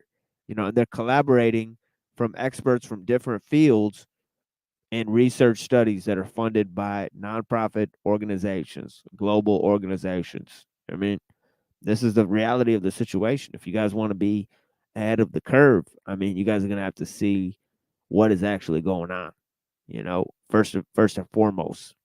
But yeah, that is kind of the primary issues. Even when we don't want to, we end up discussing these things because what's because, well, you know, where else are you going to go? You know, your mind is entrapped in a system of enslavement. Yeah, thank you for being here, Treetop, and Voy, and everyone else, Creek Mary, and Mindful Exposures, obviously. Peace to you. Peace to my wife for being here. Thank you for being here, everyone. And yeah, uh, yeah, blessings, everyone. Angeline, we got some heavy hitters in the house. Angeline, you know what I mean? That's what it is. We got DeFreak in the house, definitely a heavy hitter in terms of the chat, holding it down. I seen him hop on the panel a couple times too, man. It'd be a honestly a pleasure to have a discussion with that young man. He seems very knowledgeable on a number of issues, especially talking about the Quran and the Bible. Man, you know, definitely love to dig into his mind. You mean look within. Bless you. Bob Smith, our dear friend. You know, peace to you, Ray. And Venus Cupcake, blessings. And to our Zen nihilist friend, she would get a kick out of Schopenhauer. We were talking about Schopenhauer. He was kind of on the same kick. You know, interesting. But yeah, his philosophy influenced Friedrich Nietzsche. Our dear friend Grant, bless you, brother. You know, you tell me. Hell yeah. Nice. Ronan's journey as always, man. You know, our dear friend. You know, been watching for a long time. Thank you, brother. Yeah. So yeah, definitely we're happy to have some very intelligent interlocutors here, including Ronan's Journey and Lanza and many others. I mean, and of course Firestarter here, you know, has been here since basically episode 1. You know, so that's what it is, you know. Yep. Was I here in episode 1? I mean, not like episode 1, but I remember like you being up there, like in terms of I invited you, but you showed up like second or third show down the road. You showed up, but it was one of the first few shows. You definitely were there. Right on. Yeah. Yeah. Shout out to the guy with like 5 or 6 tabs open that's controlling all these different names. Whoever you are, thanks a lot, bro. I have to hop off for about half. Yeah, you kind of cut off there, but yeah, you said you got to hop off. Shit, I think he might have disconnected himself early, but yeah, bless you, Firestarter, man. Thanks for being here. I think your audio got cut out, but yeah, man. Yeah, bless you, man. You know, but yeah, come take a smoke break with me and Cecil. You know, Cecil doesn't really smoke weed, but yeah, you know, does some other shit. Yeah, it's because I Oh. need to let you catch up to me. Is it some probation or some shit? I thought you got put on probation or some shit. No. I smoked weed for freaking 20 years, dude. Like you probably could never still catch up to me the amount of weed. I'm Yeah, good, for bro. real. For sure. Yeah. I'm actually about to start quitting weed and coffee. That's kind of the thing. But yeah, right now I don't actually, and for that reason, I don't actually have weed. I have sage. So yeah, I'd be smoking that sage on my break. But the thing is that if I don't smoke something, if it's not like weed or sage or something, I'll basically go crazy. So like, I just really like smoking. If it's not weed or sage, I'd straight be buying packs of cigarettes. I don't know what it is. To me, it's just the smoking. You know what I mean? Right. Honestly, Right. yeah. I mean, I like So it. thinking about that, so because at one point, a friend of mine and I were just really discussing real estate and what you could buy land for. Um, and so if you move off of the west coast, or if you no, if you move off the coast of America, if you go inland, real estate prices go way down. Like a lot of times, you're talking about in the neighborhood of about $1,000 for an acre or so, right? Well, Bunny was talking about, and I've seen this before, especially in the more desertous areas like Nevada. Um, if you've got an area that's not really fit for living, it's just sand. I've heard about people buying like 20 acres for $1,000, right? And then, so there are certain things that will grow naturally in these areas, like sage. Okay, so what Bunny was saying is you can get grants to have like herb farms or whatever. And one of those herbs that naturally grows in that environment is sage. And then we could have people like Creek Mary or something come out there and be like our like freaking farmer in charge person or something, or whatever. She could freaking put some feathers in her hair. We could like take some pictures and everything, we'd be like sage farm, you know what I'm saying? Let's get some money going on. And then just establish a nice sage farm or whatever, and then just flip it on over. I mean, if you do anything to the land, you can sell it for a I think profit. the chat's got some mixed responses right now for sure. But yeah, yeah, Sorry, yeah. I was. Big Mary, it's official Indian. Yeah, Yeah, you could be the official Indian and shit. yeah. Many moons we Yeah, grow and the herb. I'd be the official other kind of Indian. Just- Yeah, I'd be the Google kind of Indian, the Google CEO kind. But yeah, uh, we could grow some curry or something yeah, over there. we got Inlandian. We got him too. Yeah, for sure. But yeah.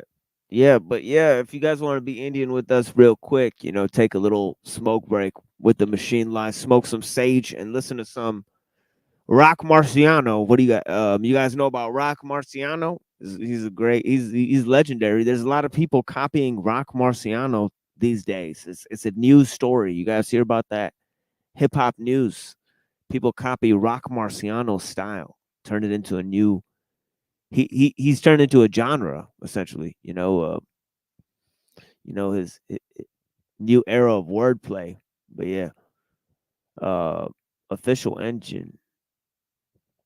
I don't know what that is. Yeah. My good friend Bonnie is a Maidu Kankao. Wow. We'll be utilizing that resource as well. Yeah. Interesting mindful exposures. Yeah, mindful exposures, man. She knows a lot. It's good to have her on the side. I was talking to Hank and I was talking about Artemis. I got and then mindful exposures was talking about how she got a bow and arrow. That's real talk too. You know what I mean? So yeah, archery, that's something definitely we all need to learn. You know what I mean? It's an important skill to have. You know what I mean? But yeah, Yes, we'll get sir. to that. You know, but yeah, thank you for being with us. Enjoy this smoke break with some sage and some good music here. Bless you guys. Get this over here. Tell me if you guys can hear it, or if you guys can't hear this. You know, it'll be bad. Hear me? Mega. What up? You already? Yeah. Yeah. I'm just trying to live comfortable.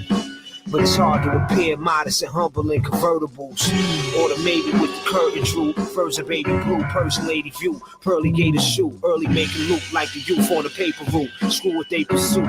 If shit don't bring the table food, shake a boot. High maintenance, condos with fireplaces.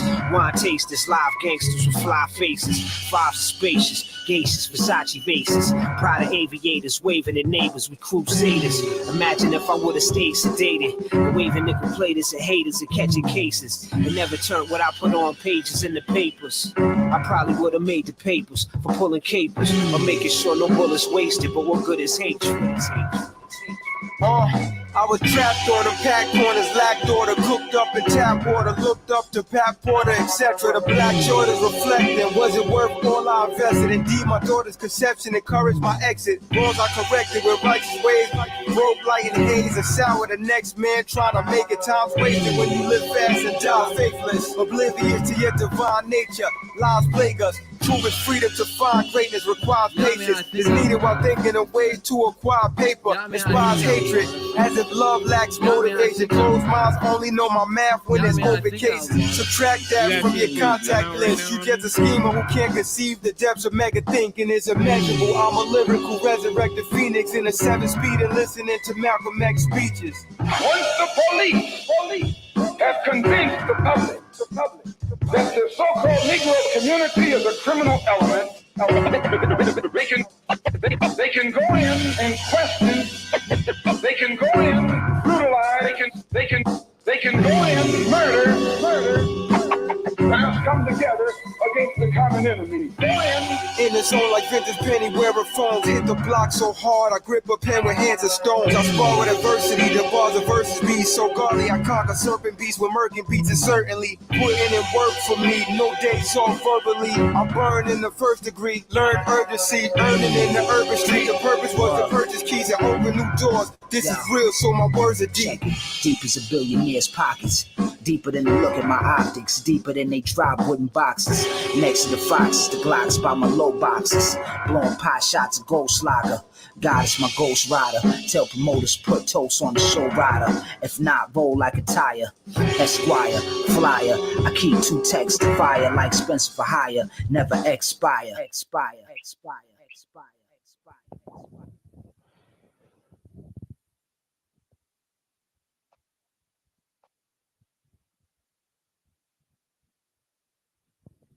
Yeah, we coming back with the manhood crisis. Another part of it on Saturday. You know, we also will be premiering the last Saturday's episode again tomorrow. So we'll be re-uploading the episode from Saturday again tomorrow. You know.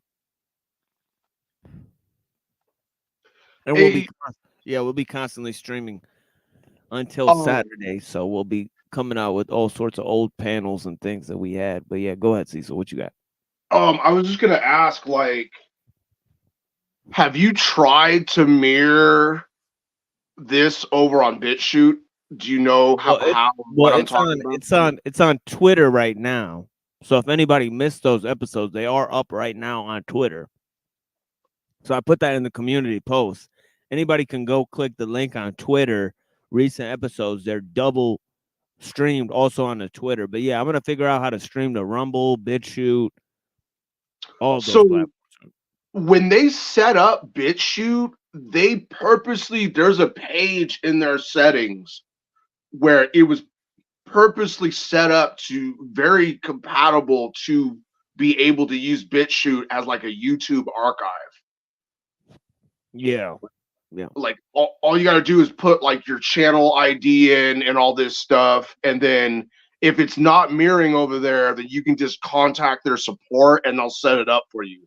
But I wonder with like the size or the length of your videos, if if that's capable of doing Yeah, that. they might make me pay for the storage space or some shit. But yeah, Right. yeah, definitely.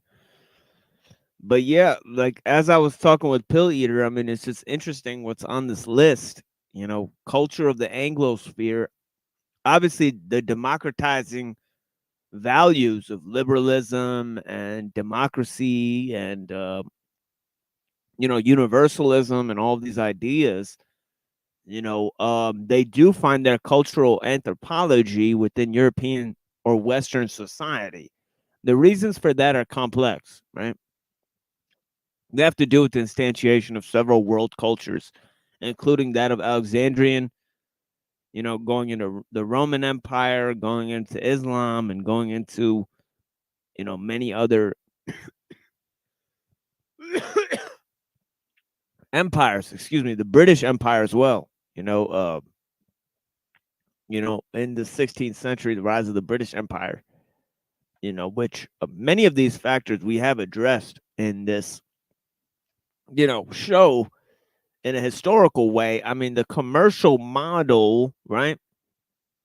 Which is interesting. Okay. He's talking about the influence of capitalism there, and the world cultural influence of a global economy, right? Something that we've touched on many times on this show. Okay. We've even read some of the writings of Hegel and Marx and those things, and provided histories for those thinkers and figures here on this show. So we've looked at some of that stuff, virtual network technologies, and of course we've had a foray into science and the new cutting edge developments in terms of AI and those types of things. So we've looked at some of the new technologies that are coming out, and obviously we've addressed some of the dangerous implications of that there. But yeah, let's go to this. It's interesting what he says. Everything gets carved.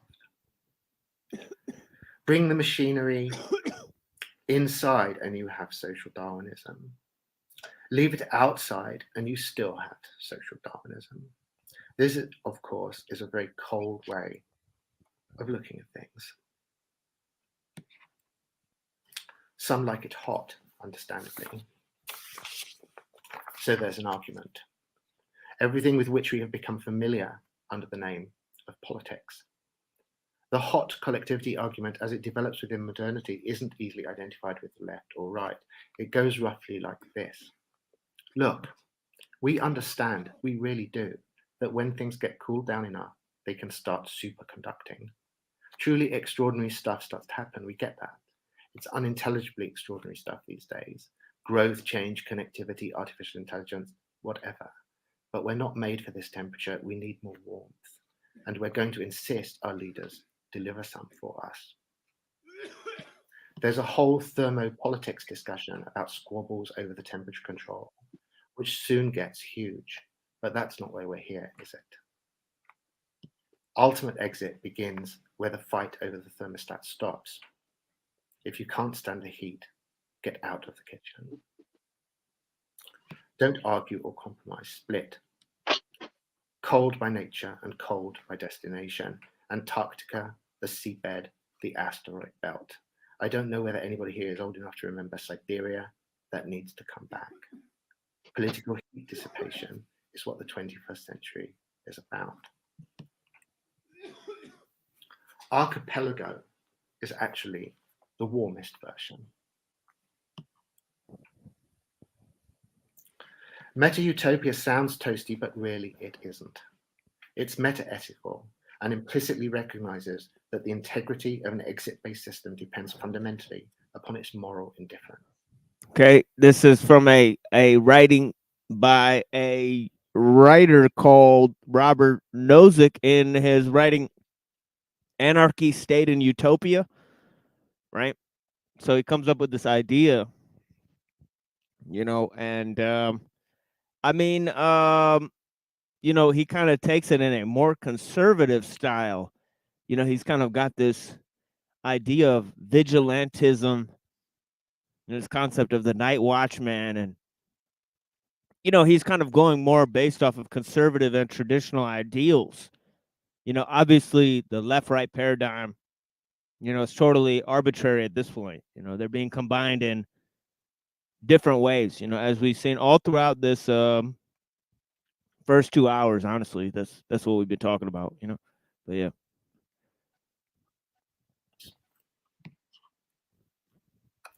Dynamic geography and experimental government searches for optimum switching conditions, which are icy. And in the end, the great Yeti, neocameralism. I'm going to assume that people here get all this stuff with cold clarity. Here's the question. There aren't a lot of cold collectivists, relatively speaking, but they're going to be better at getting out than hot collectivists are at keeping them in. The heat is making us sick, but it's incompetent at what it does. So chill. There he's got Moldbug, and he's quoting Murray Rothbard as well. So there's this huge affinity between Moldbug, his ideas, his sort of conservative, you know, monarchist. You know, this guy Moldbug is LARPing as a monarchist. Okay, they're LARPing as fascist and monarchists with their neo-reactionary movement, right? So I wanted to ask, you know, our friend more about this and see if he's seen any of this. You know, the kind of neo-Nazi fervor and you know, going into how they're trying to use that in an accelerationist fashion. You know, and we kind of touched on some of that with Chile and some of that type of stuff. But yeah, I mean, you know, we've been all over the place today. But yeah, we're just kind of looking at the world news, what's going on a world stage, right?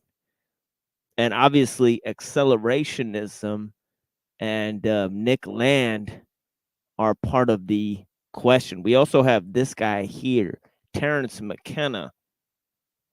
I think this guy goes on the other side of the coin, you know, because he's talking, he's a new age.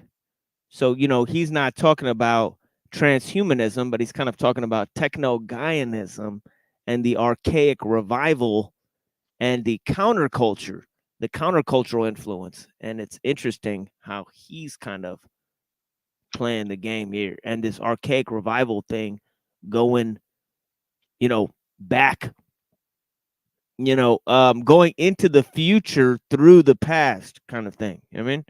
This neo-tribalism, they're using that, as you saw on the screen just now. Patchwork, you know, meta-utopias, you know, these are the kind of concepts they're employing for those other ideas like stakeholder capitalism and, you know, those smaller sort of social credit states. I mean, but yeah, let me see if I could successfully play this video, see if it comes up and if we can hear this video. To me, it's either this contradiction between that and the whole cyberspace thing, which is not self-experience.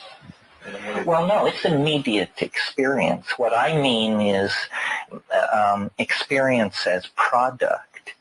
In other words, if you're interacting on an AOL conference, that's your primary experience. But if you're watching TV, then you're consuming packaged experience. So what it means, the felt presence of immediate experience, is a kind of empowering of yourself as a producer rather than a consumer of experience.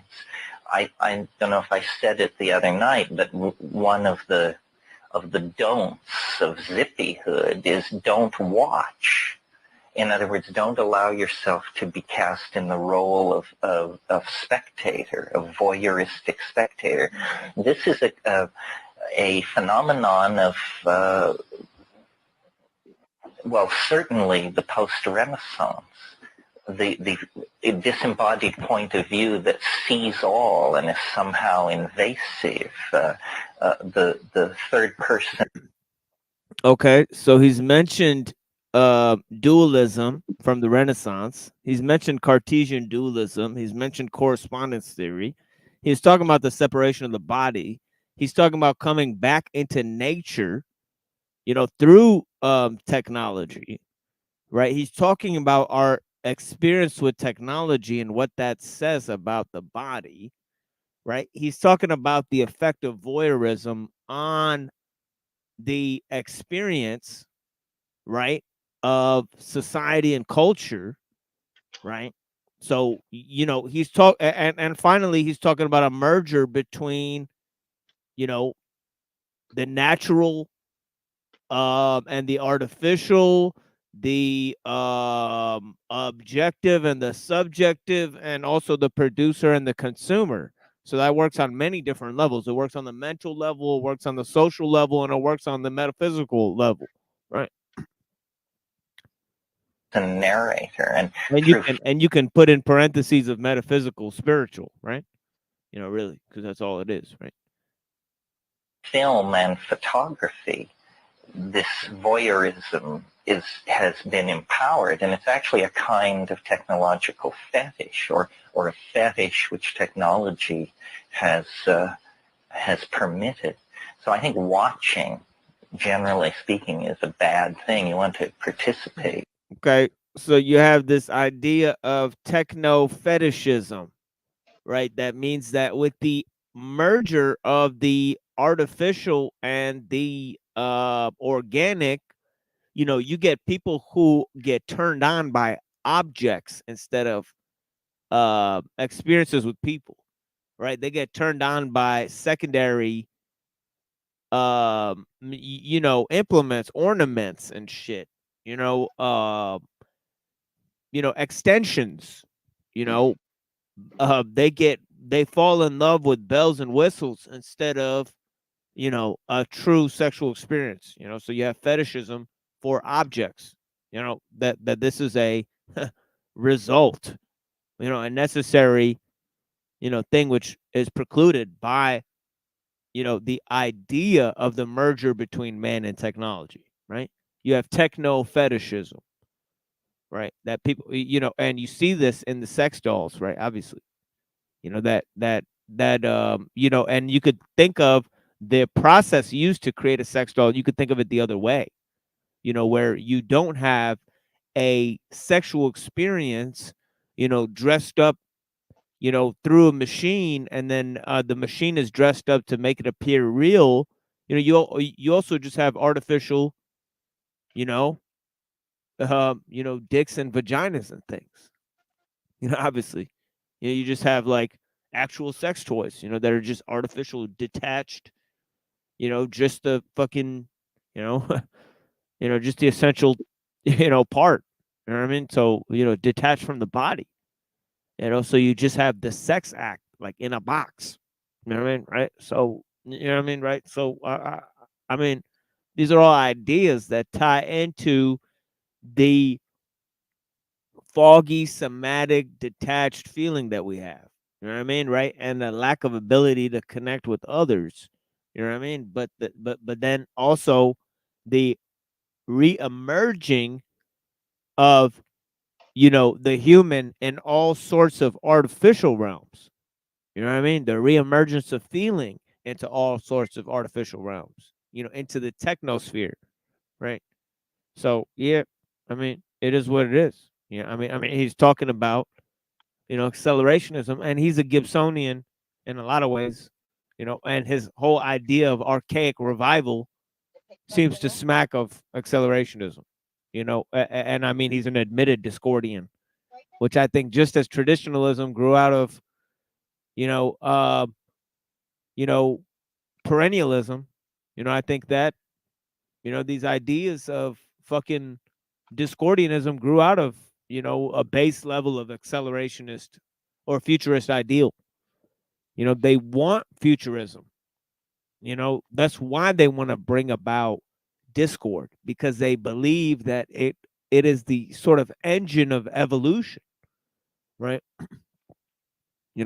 But yeah, you chaos is the mother of change. In other words, right? An act. So that's the thing about the felt presence of immediate experience. You know, Morris Berman wrote a great book called Coming to Our Senses. If you're interested in these kinds of issues and very wonderful cultural analysis, Coming to Our Senses is a great book. And it shows how, for complex reasons, Western civilization has armored itself against feeling, against body consciousness, against sexuality, against the excesses of birth and death, and that the cost of this has been, it's great. So the thing I like about the zippy culture and the house trance dance techno culture is that it's about feeling. The combination of young people, drugs, a fairly sexually charged social environment, and syncopated music is just all designed to draw you into you and your friends and your scene and your hood and your place in the cosmos, and not sell you out as a consumer to Hollywood or Manhattan manufactured forms of entertainment. Part of, I guess, what comes out in these long, rambling talks about the world is that in the absence of a Marxist critique of capitalism, it doesn't mean that capitalism is without flaw, God forbid. It just means it now has no critics, and you have to think about it from your own perspective, and what is it doing for you, and does it serve, does it not serve? You know, one of the hardest things with launching the... That's exactly what it is. You know, it's post-Marxist critiques of capitalism. You know, that's what we're looking at, right?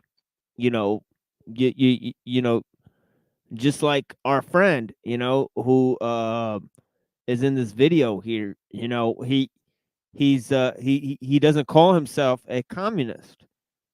You know, he's just an anti-capitalist, right? So yeah, that's the important part. Everyone's just in their room, in their space, and your space is going to be this little fucking tiny little fucking square on a screen. That's going to be your space in the hyper capitalist fucking AI world. You know, that's going to be your life. And as much as I want to be anti-capitalist, the only way to be truly anti-capitalist is to be hyper-capitalist. Is to like let them, give them carte blanche and let it fucking die faster.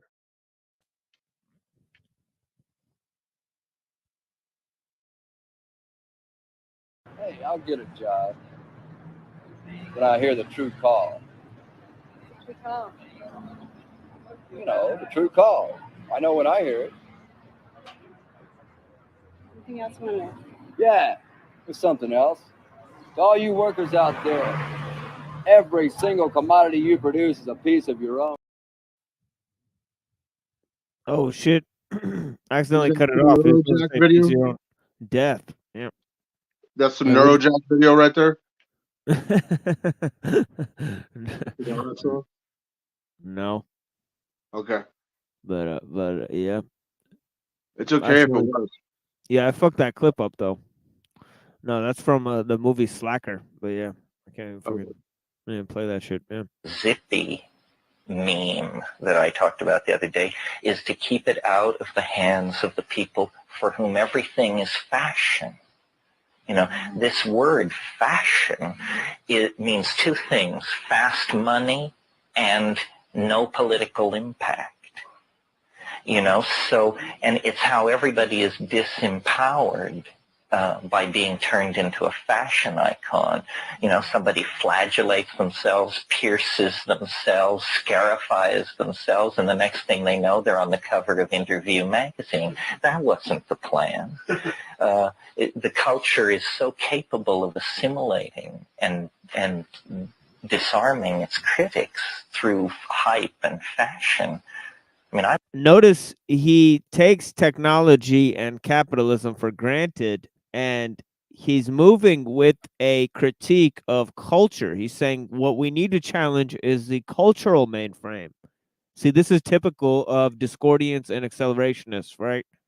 They want to challenge the cultural set of values, right? Cultural mores. That's their focus, right? They focus on that, not the technological or the social implications of society, right? They feel that those are not able to be controlled to a large extent, right? Those are part of greater level sort of evolutionary struggles, and you heard this with Nick Land too. He's talking about this great world of data and information that kind of informs on the lower level. We're gonna keep it moving. We're gonna have a sort of a slideshow of a lot of different fucking ideas and themes today. It is what it is. I was horrified to see that ad. Allen Ginsberg wore khakis. Did you see that? I mean, this is the guy who wrote fiery attacks on Mammon and said he'd seen the best minds of his generation destroyed by madness, dragging themselves hysterical naked through the Negro streets looking for an angry fix. From that. Yeah, and he also was a government experiment of a Nazi scientist. You guys know about that? They tested LSD on him, and he escaped from the mental asylum. You guys know that about Ginsburg? And that he was a pedo. Hashtag a pedo pogo optics. All right. I mean, it's clear right here.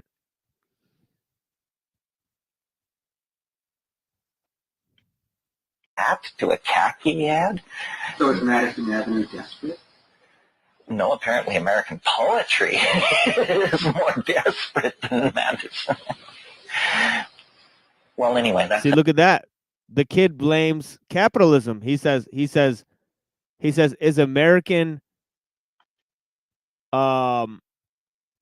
business that desperate? And he says, no, it's American poetry's to blame for Ginsburg, being in the fucking commercial for the jeans ad, because he's saying that Ginsburg's is a sellout, but it's obvious that Ginsburg is controlled. These people are playing rebels, in a sort of cultural war. See, that's the game here. They're not actually rebels. They're actually university intellectuals, and techno elitists, right? They're just wolves in sheep's clothing, essentially. Right?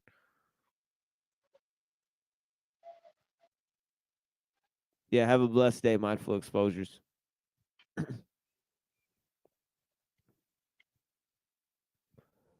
Okay, let's see what else we got here. Enough free-form haranguing on that subject. Anybody else about last week's stuff? Yeah, Fazing. How is it that you say that it's not good to watch, but, I mean, where does that leave, like, reading a book or looking at a, great painting or something like that? I mean, when you're reading a book, aren't you just as engaged as you are when you're watching TV? I mean, you sit there and you're not doing anything. Well, if you were a purist, you could make that argument. I think what you have to say about books is they've been writing them for about 2,000 years fairly seriously. So if you choose carefully, you're likely to get a better book than if you choose your channel carefully. It's just a higher... Books are, in the nature of their being, more structurally focused. What about just like a fixed image, like a painting? I mean, or sitting outside and staring at a tree for 3 hours. I mean, isn't there some experience that is simply like you? Well, staring at a tree, that is the felt presence of immediate experience. I mean, that's like a working definition of meditation or something. That's real. That's you in a place, in a time, relating Here's the cyberspace story for the day. This is today's New York Times. Freedom of expression has always been the rule in the fast-growing global web of public and private computer networks known as cyberspace. Notice that it's known as cyberspace. The newspaper of record is going with the lexicographical flow, and so it's real now. It has the reality you can only achieve by appearing on the front page of the New York Times. But even as thousands of Americans each week join the several million who use computer networks to share ideas and chat with others, the companies that control the networks and sometimes individual users are beginning to play the role of censor. And it describes a guy in Norway who, when he received an ad from a Phoenix divorce attorney on the internet, he designed something called a kill bot, which was a program which automatically canceled these people's advertising worldwide. And then there's a long navel-gazing discussion about what does this mean, and, you know, are there laws, and so forth and so on. And what do the laws mean? Well, which brings me to what I sort of wanted to talk about today. I hope these things get more interactive, or that they seem interesting enough for you to participate. Today's talk arises for me out of things I thought about as a result of the other talk, because for me the discussion the other day was basically about watching the soup churn and picking out various pieces of carrot, meat, and potato and naming them and letting them drop back in the soup. What does this all come to? For years, for as long as I've been around Esalen, the cognoscenti have been awaiting what is called the PS, the paradigm shift. Okay. If you'll notice there, right? And it has been announced many times, you know. He said that he's at Esalen, and he said the cognoscenti at Esalen are awaiting a paradigm shift. Okay, so they're awaiting a great global cultural revolution. Okay, and this is obviously in the 70s, 80s, okay, and well into the 90s, right? In which McKenna was alive and well, right? And giving these lectures, right? So, I mean, and he's one of these countercultural figures responsible for popularizing DMT and mushrooms and Joe Rogan and all these types of themes, you know. So it's interesting, you know, that these guys were always, you know, talking about some sort of global shift in consciousness, and, you know, people are waking up, and they're going to be waking up, and it's going to be this great paradigm shift, and it's going to be this great change, and, you know, this great merger between science and spirituality is just around the corner. You know, I mean, this is part of their evolutionary synthesis, you know, that you know, that you know, it's going to go on like this until it reaches a great crescendo. And obviously, when civilizations reach a global stage, they're primed to cause a collapse, right, of this sort of world culture, right? A global shift in world culture, right? And they're waiting for something new to emerge from that, right? Is kind of the thing that he's talking about. The cognoscenti are waiting for the great paradigm shift over at Esalen. Okay. Okay, we talked about that many different times. We talked about Esalen and Michael Murphy and the Lindensfarne Institute and the planetization of the esoteric, and, you know, how they're involved in this great shift, right? They're pushing a world religion, right? Through the human potential movement, right? Okay, well, we saw a lot of this, right? Anyways, let's go on and listen to what he's saying. I mean, this is just what, and we're only going to play a little bit more of this, but, you know, maybe we'll start this up at another time. But yeah, what a fascinating You know, I mean, just the kind of themes that he's focused on. It's like almost preliminary stages to what the Nick Land guy is kind of saying about this great global, cultural shift. Right? But yeah, anyways, we go on with this shit. Sighted in the parking lot, seen in the baths, and yet it's an incredibly elusive creature and never willing to really come out of the underbrush and be identified. And then there is the question, and what's so great about it? Well, we won't know that till we have it in our sights. But I think, let's see, did I bring it with me? Did I have that much presence of mind? Yes, I did. Here is the issue of Brain Mind Bulletin on Prigozhin's grappling with the time paradox, as it's called. What date is that? The date is, it's a special issue, May 1994. So this is a month old. And the conclusion that's coming out of his work is that nature is not governed by eternal laws, which is a very big piece of news in science, because it has been the assumption really since the Greeks that there is a higher world of mathematical perfection, and that somehow... See, what was I saying? The higher world of mathematical perfection, that's Plato, is rejecting the forms, natural laws, right?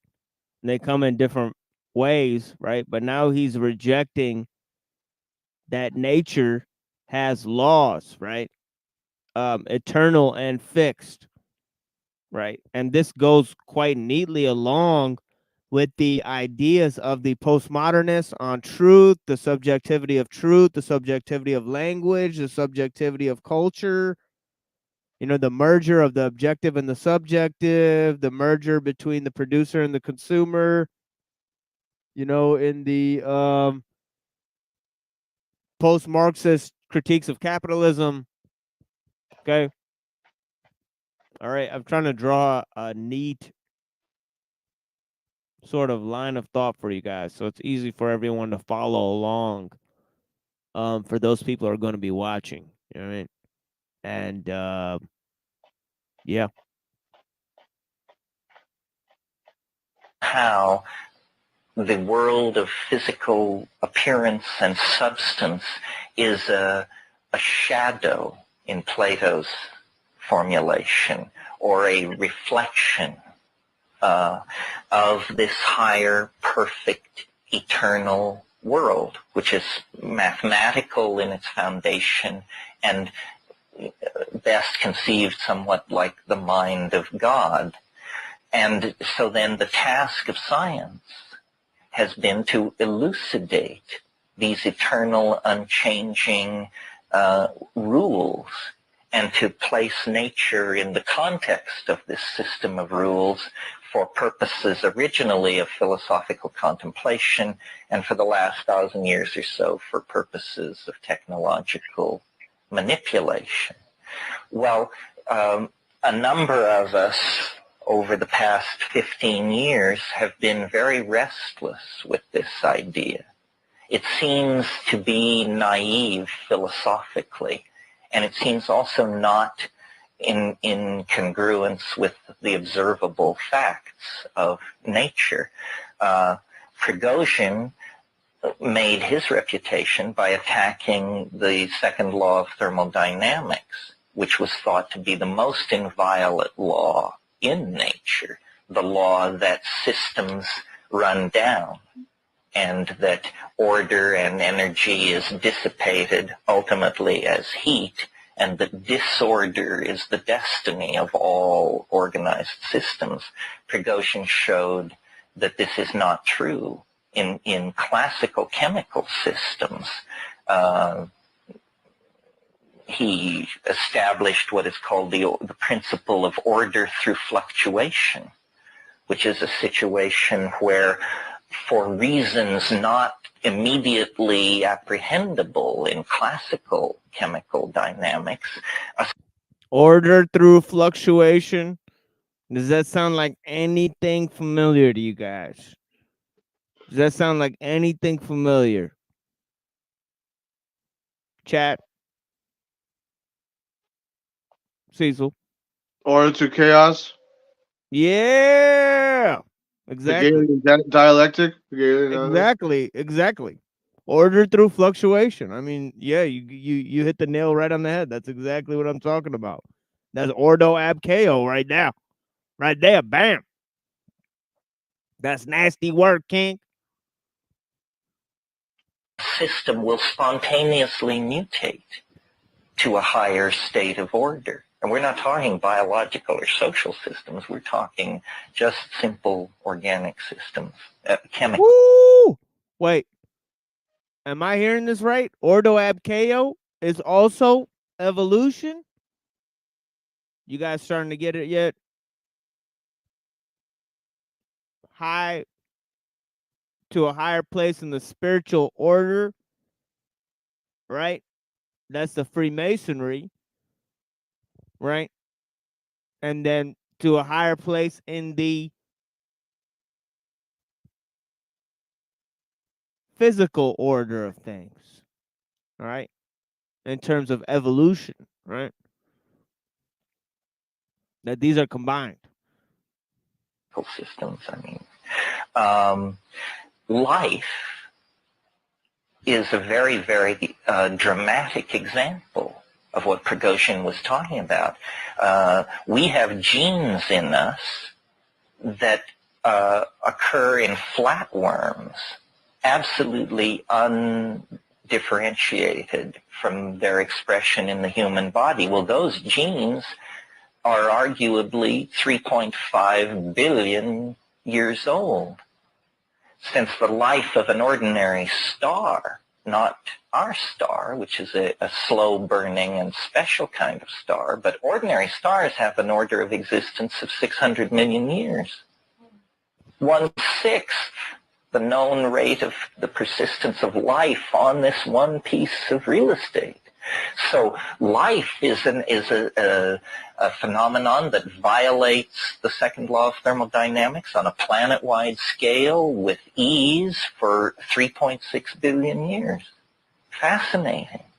And social systems similarly perturb themselves into higher states of order. A gene, the ordinary mechanisms of Darwinian evolution have to do with taking chaotic events such as mutation, in other words, events which represent a degradation from an ideal state of order, and somehow using these stumbles, we could say, to become great leaps forward. A curious ability to, take lemons and make lemonade. That seems to be what biology is doing there. Well, I know Prigozhin only slightly and formally. My great intellectual comrade in arms is Rupert Sheldrake. And Rupert, this is his bailiwick as well, because what he is saying in a slightly different voice is that nature is a process which, in a sense, predicts itself. In other words, he's saying that the way things have happened in the past. So let me kind of outline this for you guys. He's talking about equilibrium in nature, a process, right? And he's talking about disequilibrium, and he's talking about how collapse and singularity kind of function within the same edge. They're kind of two sides of the same coin. Why? Because the same thing that causes disequilibrium within a system causes mutation, which sometimes causes change, which causes return back into the equilibrium, to establish a new equilibrium, you know, within incorporating the mutation or disequilibrium within the process, right? So this is kind of a cybernetic feedback loop, basically model of nature, right? But also a model of evolution which defies entropy, right? Why? Because social systems and life systems, okay, and this he's saying that life does this on a genetic level, right? That genes are able to resist mutation, right? Okay. Okay. And they're sometimes able to co opt mutation, right? And then also social systems function on a level of complexity. Sometimes they evolve into higher forms of order, he's claiming, right? And this understanding, okay, which really comes from the occult knowledge, right? Okay. Really, he's, you know, and Freemasonry and all this type of stuff, right? John D and all this type of stuff, right?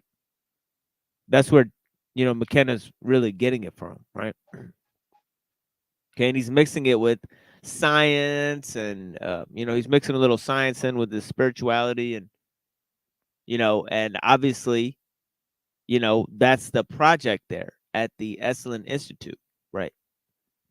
You know, the the planetization of the esoteric, right? So they got this locked down, right? They're talking about this global paradigm shift that's about to occur. What's going to help it, right? And they're talking about social systems, global systems breaking down and then evolving into new forms of order. In other words, the concept that he mentioned through Prigozhin is order through fluctuation. Now, I think he's going to mention how Prigozhin says it actually works. Okay, it's kind of interesting. Yeah. Yeah. But yeah, it's interesting. Prigozhin. Let's check this out. Is the way that they most tend to happen in the present and the future. This is not a scientific idea at all. It's a very unscientific idea. In its most extreme examples, it appears absurd. And he, being a clear thinker, is willing to push the theory into the domain of the absurd examples. What do I mean by absurd examples? I mean that if you believe this concept, then teaching rats in Australia to run a certain kind of maze should make it easier for rats in England. Just to clarify, I paused it at a weird time. He's now talking about Rupert Sheldrake's idea of morphic resonance and not Prigozhin's idea, but I think he goes into Prigozhin too. To run that same maze. Rats in England should run it faster once it's run by rats in Australia. In other words, what he's saying is the mere act of something happening. It sort of digs a ditch through the epistemic murk of causality. This is what the biologist C.H. Waddington called a creode. A creode is a developmental pathway. And once you have one, a process will tend to run in that pathway rather than on one side of it or on the other. And so what Rupert's theory carries as an implication is what Prigozhin now proclaims, which is that what we thought were eternal natural laws are simply something more like habits of nature. And that nature begins in a state of, in a highly undetermined state, where So he's kind of he's being very grandiloquent in his schemes. You know what I mean? Yeah, I see you, Virgo Moon. Obviously, you know.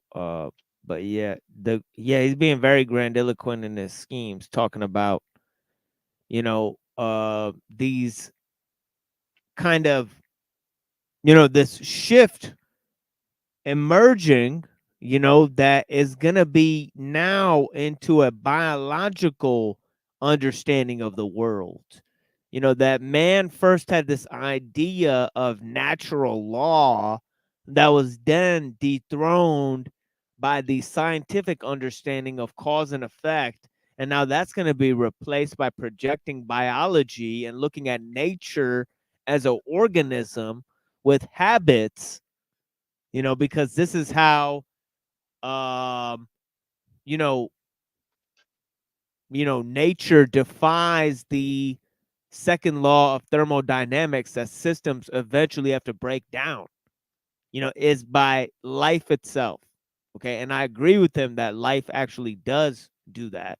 You know, the order and complexity within a beetle is far more than in a entire star system, and the complexity within human society is far more than within one human organism.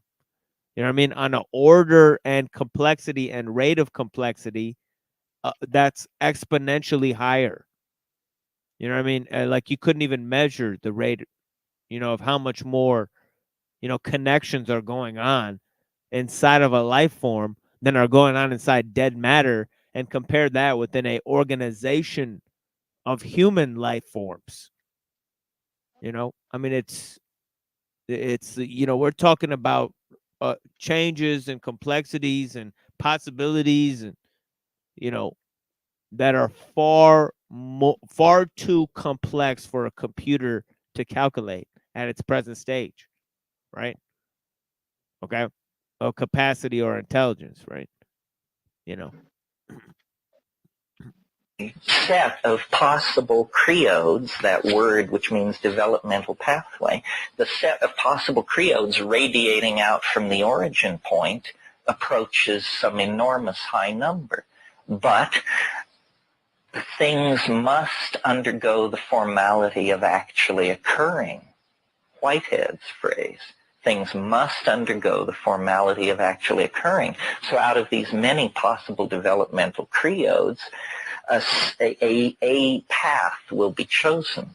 This is called now in physics a symmetry break.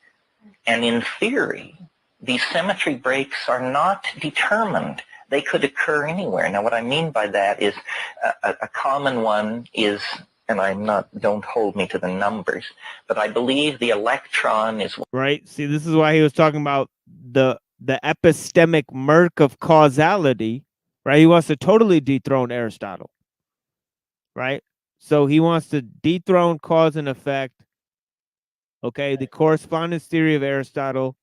Okay, that dethrone the theory of natural laws.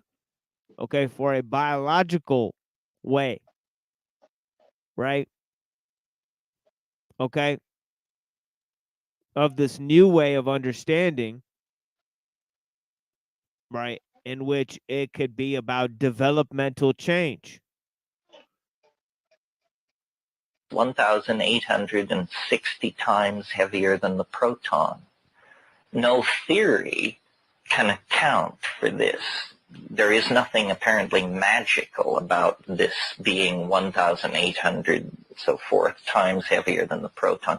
So it's called a symmetry break.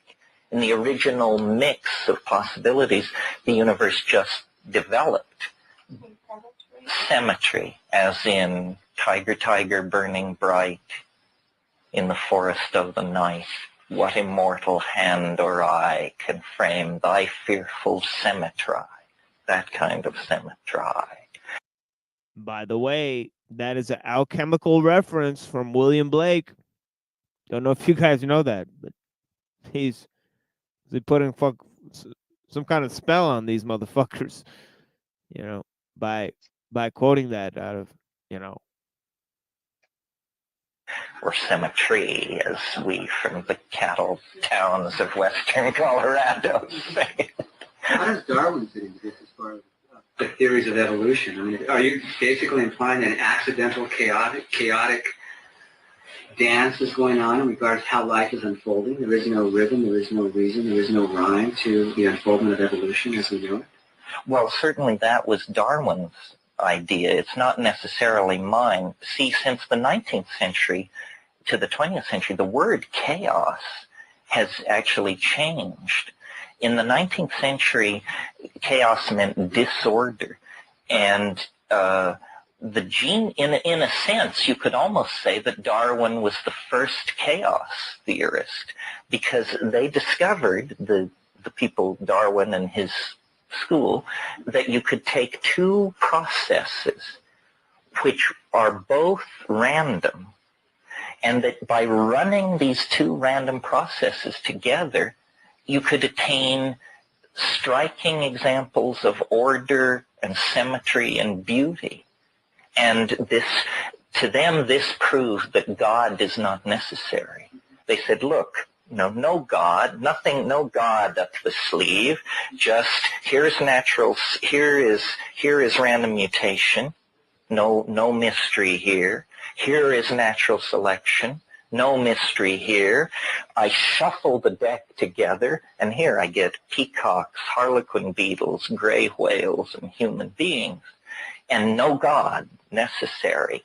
But what, and we've talked about this a lot, so I don't want to spend too much time on it, what they were obsessed by in the 19th century was the elimination of purpose, which goes to your question.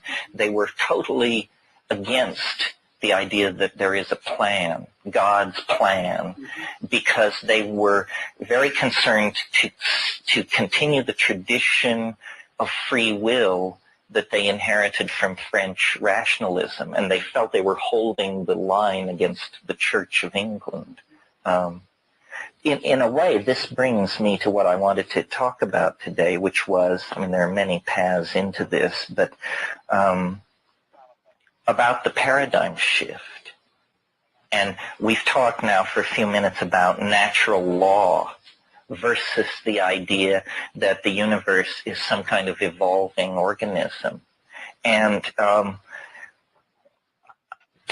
want to talk about two opposed sets of terms. The old paradigm and what it implied and how it worked, and the new paradigm and how it's different and what it implies and how it works. Because I think we're getting close to pay dirt on this great change of consciousness thing that everybody is waiting to have happen, that enough data is accumulating, enough global web weaving is happening, that we're close to criticality on having. See, he's talking about a global culture emerging, and he's going to get into talking about, I think, freedom and law, and then habit and novelty as his two dialectics that are coming up. And obviously the old dialectic as socio-political, and the new dialectic is techno, sort of scientific, and also nature oriented.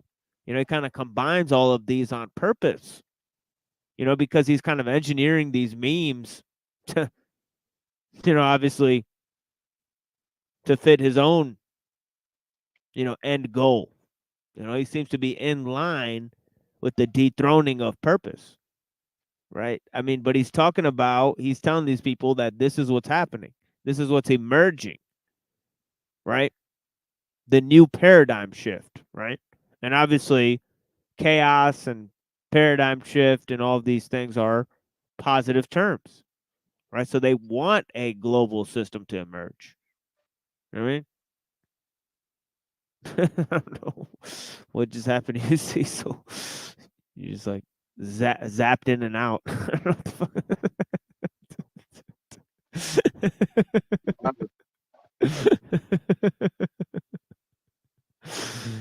Anyways, y'all, thanks for joining us, man. Yeah.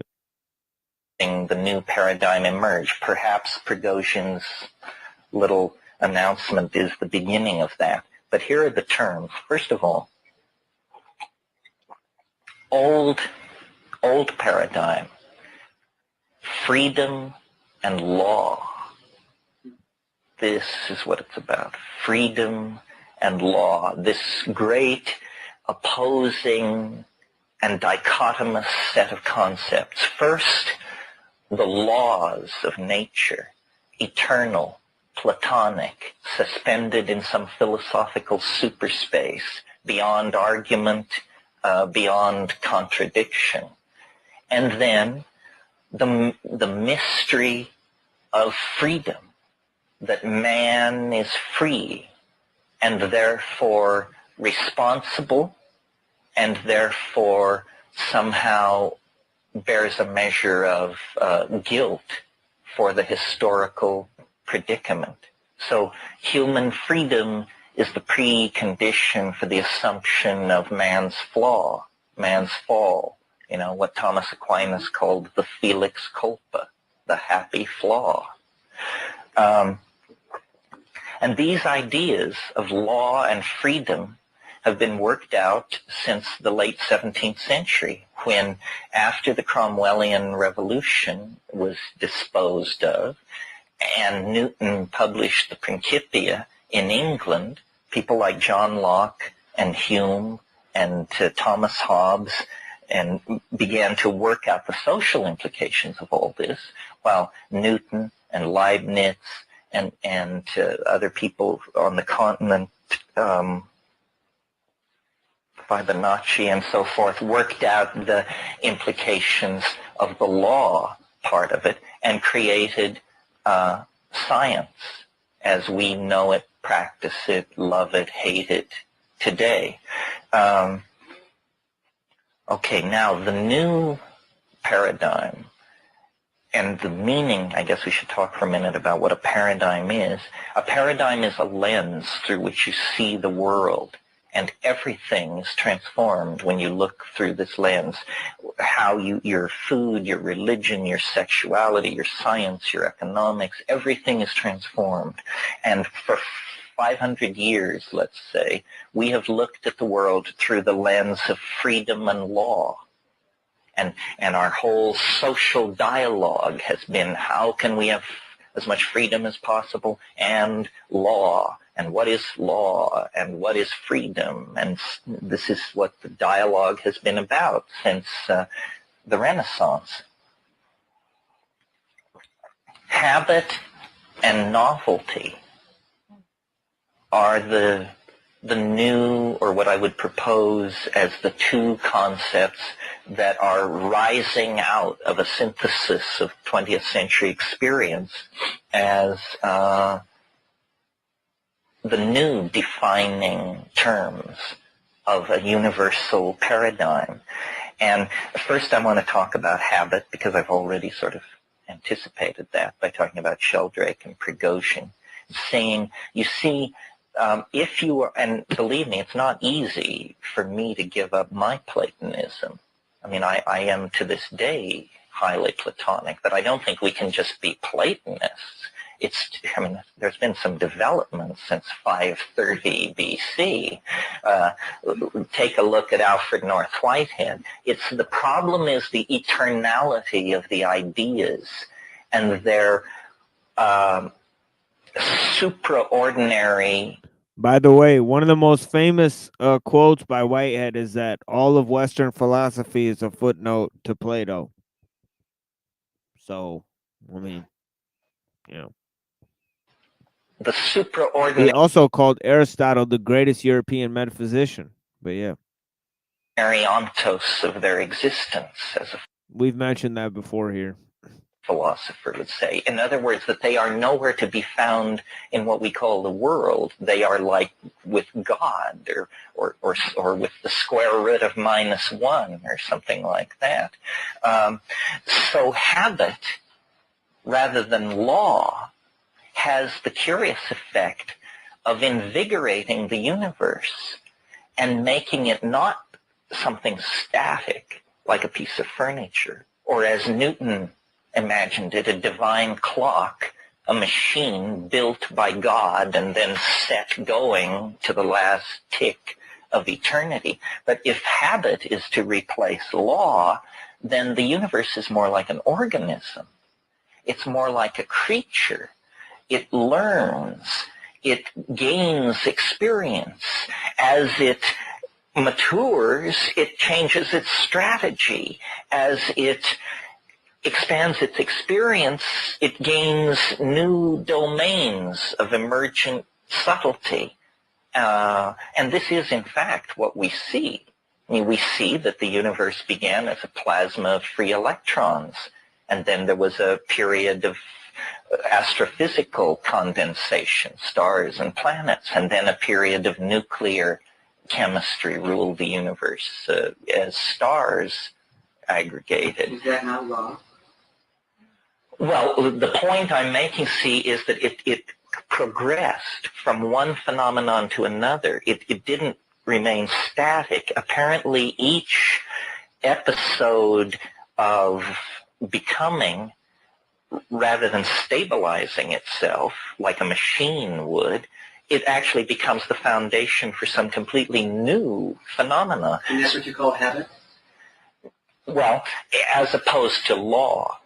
See, I think law allows freedom, because freedom means you go outside of law, but law doesn't allow novelty exactly. That's a slightly different concept. So if you take seriously this idea that the concept of law can be replaced by the idea of habit, then suddenly you're not in a Newtonian machine, a soulless cuckoo clock of natural laws. What you're inside is an organism. And since you are an organism, there is suddenly an enormous dimension for empathy. You can understand then, I feel, I strive, I know hope and disappointment, and I can therefore transfer these qualities to the dynamic of the world around me. And this is very important. Again, recall that what we're talking about is why one paradigm replaces another. This is very important for us as a species to get in contact with what we've done to the planet. If the planet is a thing, you can basically use it. If it's an organism, then you must relate to it the way you would relate, to another person, or at least to a fine animal or something like that. Can I ask a question? How would you suggest I would go from a law, looking through the paradigm of law into the paradigm of habit, and how I'm seeing and experiencing the world? What would you suggest in my perceptual approach to the world around me? Okay, well, that's next. Okay. And this is probably the most controversial part of all this. It was very important when this when this freedom and law dichotomy was set up. Every paradigm has a hidden or secret agenda. And what lies behind this freedom and law thing is Christian ethics. It's very important in Christian ethics, other than some fairly minor and screwball variants, to maintain the idea of human freedom. Because man cannot fall and be redeemed without the dimension of human freedom. And the dimension of human freedom is a precondition for guilt. Only the free can be guilty, because only the free are responsible for what they do. Okay, so he's talking about free will and the imposition of Christian ethics in terms of free will and in terms of universal law. So he's saying that on both of those levels, there's going to be, fundamental for them to see things in terms of, this global paradigm shift that's going on. But I mean, it's just fascinating the terms in which he's employing to talk about these things. But yeah. After all, if the universe is a determinism, then you do what you do because you couldn't do anything else. And so to expect you to take responsibility for that is a little weird. So it was very important to establish the idea of human. And this kind of goes with this sort of neo-pagan Discordian ideal, that he's kind of going with here. He's kind of trying to dethrone the previous system or whatever. I mean, that's his kind of game here. He's been kind of open about that. That he's that he's in a act of cultural subversion. You know what I mean? But yeah. Human freedom, and all our political systems are built on various adumbrations of this concept of freedom. Habit and novelty is a shift slightly east on this issue. There's a lot less freedom in the habit and novelty equation, and there's a lot less responsibility. And responsibility, Hui Po Yang, the 9th century Chinese alchemist, said worry is preposterous. Worry is preposterous. And then the exegesis explains that in order to worry, you have to know what's going on. If you don't know what's going on, worry is an absurd. I mean, it's like someone who knows nothing about automobiles. Yeah, what a convenient attitude to have for the futurist. It's absurd to worry, huh? That's quasi-futurism. You know what I mean? It's worrying that their car may break down. It's immaterial. So freedom is a very touchy subject, and I offer this in an exploratory manner. There are very respectable orthodox positions which would tell you that the creation of the ideal of human freedom and the way in which it has been enshrined and defended in Western political institutions is the crowning achievement of the civilization. The problem is it has a curious relationship to two other important power concentrations, the community and the ego. Where does freedom lie in that spectrum? When we say, if you are a Jeffersonian Democrat, a materialist, a paid-up member of the Democratic Party, and you say you are free, do you mean you are free to do whatever you want to do? Or do you mean you are free to participate in the general will of the community? This is not a closed issue. Over the centuries, the answer to that question has shifted. The 19th century, in America, based on the exposure to frontier hardship and that sort of thing, was much more about the freedom of the community to do what it wanted to do.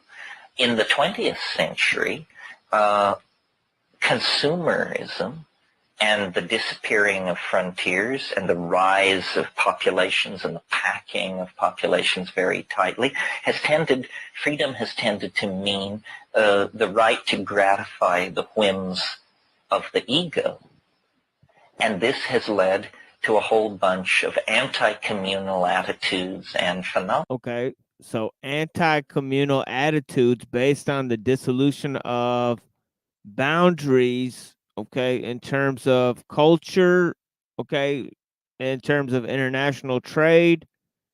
Okay, you have cultural diffusion.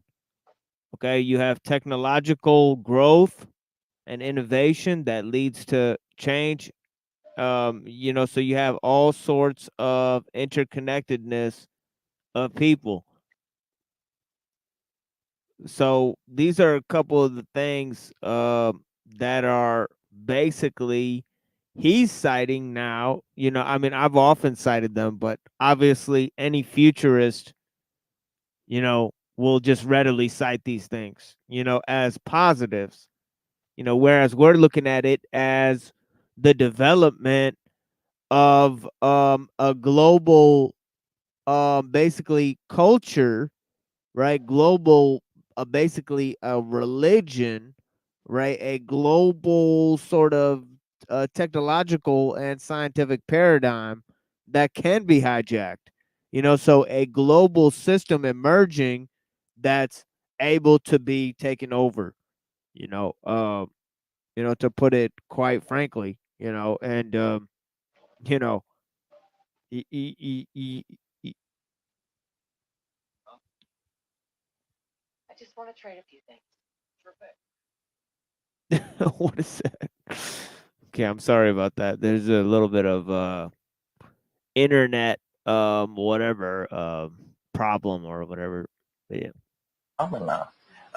Class struggle, consumerism, manufacture of useless and soon-to-be obsolete objects, people trapped in a rat race of media-propagated needs and low salary and, the rat race. So the thing from the very beginning that has always puzzled me when people talk about the future was there's a general agreement that it's going to be more collective. That, we talk in terms of the internet, we talk in terms of boundary dissolution, community, and yet the great metaphor for collectivism is now in ruins, Marxism. I mean, it's finished. And so there is no countervailing force to this freedom and law image at the moment. But I think that when community coalesces around the felt need to express community values, then the paradigm shift will be very close to happening. Now, when will that happen? Things will have to get a lot worse. Because you see, the paradox is that the people who can change the world, people like you and me, the upper 5% of the literate elites of the industrial democracies. Uh-oh, things got to get worse to get better. You know what I mean? I saw that one from. That's that Kabbalistic inversion, Everyone's just in their room, in their space, and your space is going to be this little fucking tiny little fucking square on a screen. That's going to be your space in the hyper capitalist fucking AI world. That's going to be your life. And as much as I want to be anti-capitalist, the only way to be truly anti-capitalist is to be hyper-capitalist. Is to give them carte blanche and let it fucking die faster.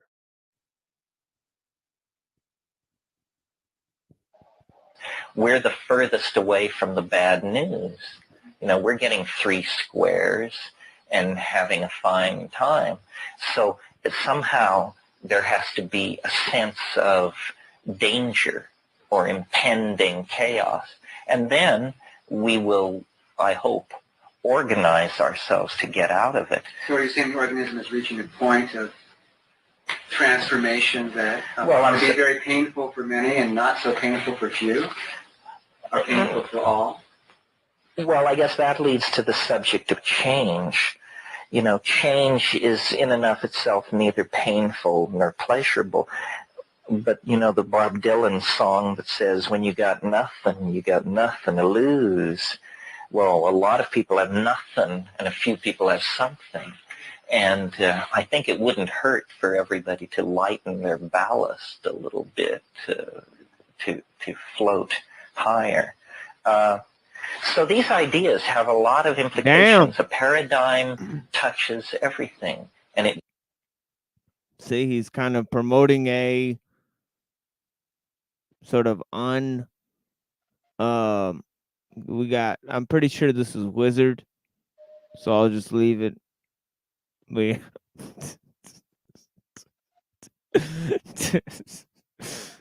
TML, notice me. Yeah, that's my wife. She always says that. Oh, okay. Yeah. Yeah, a lot of people don't know. Virgo Moon is my wife in the chat, but yeah. But a lot of my homies are here. Lex Anamata, good to see you, brother. Wizard, good to see you. Mikey, good to see you. Everyone else, 6079 Smith, you know, Mao Zedong, great leap forward, great leap year, great American eclipse, make America great again, Babylon the Great. Interesting. And you got the two bulls. Oh, is that Red Bull? Interesting. I never noticed that.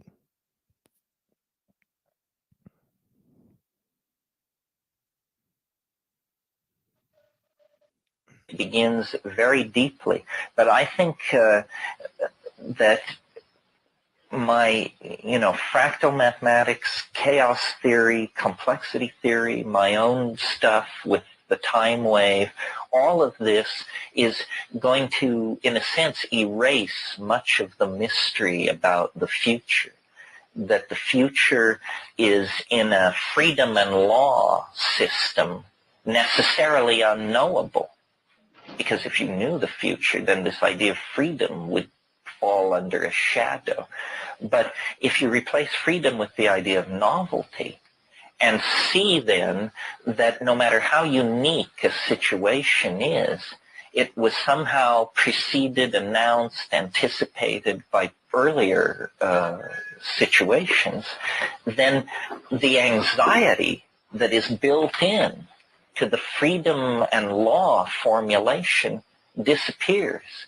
Because you see, with the acceptance of this idea of freedom comes the acceptance of an unknown future, when in fact a great deal of the future can be triangulated and known even with old style mathematical and cognitive techniques. Okay, see, it's all about that future. It's all about going into the future, right? So yeah, it's a very interesting. We're only gonna listen to one more minute of this, but yeah, I got some other news and stuff that I want to get to. And when you toss in the new stuff, then we indeed have headlights on our vehicles, and it does throw a high beam into the future. So, Novelty is that as well? well, novelty replaces freedom in that freedom is this idea that anything is possible and that you create it. And novelty is the idea that sometimes interesting things are possible and you are more like the gifted recipient. It embeds you more. Freedom is a fairly alienating concept. This is what modern existentialism understood. That woman, can't remember her name, Margaret Green, who wrote that book, Dreadful Freedom, talks about how, once you embrace freedom, a great deal of supportive structure fell away, which the existentialists embraced as a necessary confrontation with man's situation in the cosmos. But I think they were pessimistic. So his sort of archaic revival comes with that time wave theory that he's got.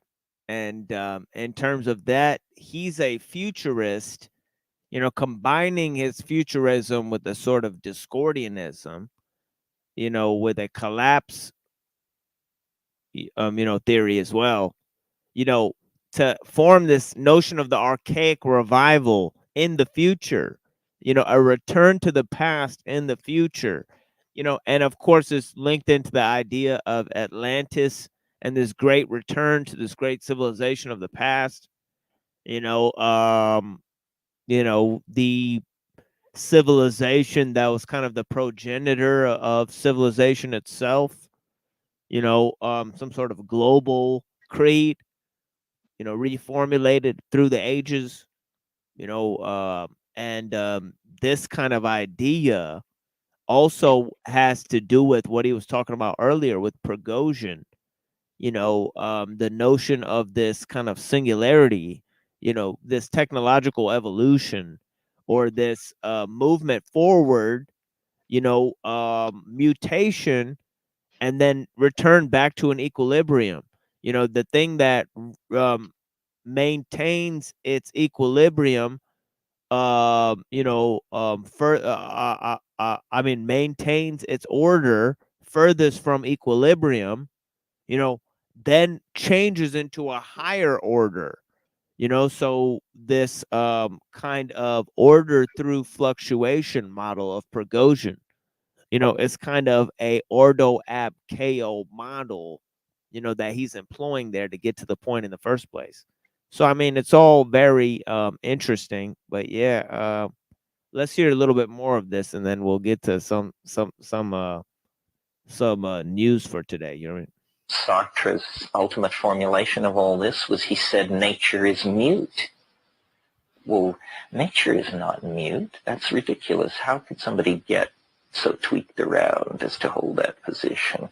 I don't believe it. And I don't even. Nature is not mute. And I don't even watch the news. Usually it's too depressing. I like to just pay attention to the larger, level conversations that are happening, and then tie that back into what's going on the streets, and just talk to the people around my town and in my family and my friends and the people in my community, and that type of thing.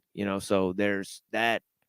I like to not really spend too much time online talking to people if I can.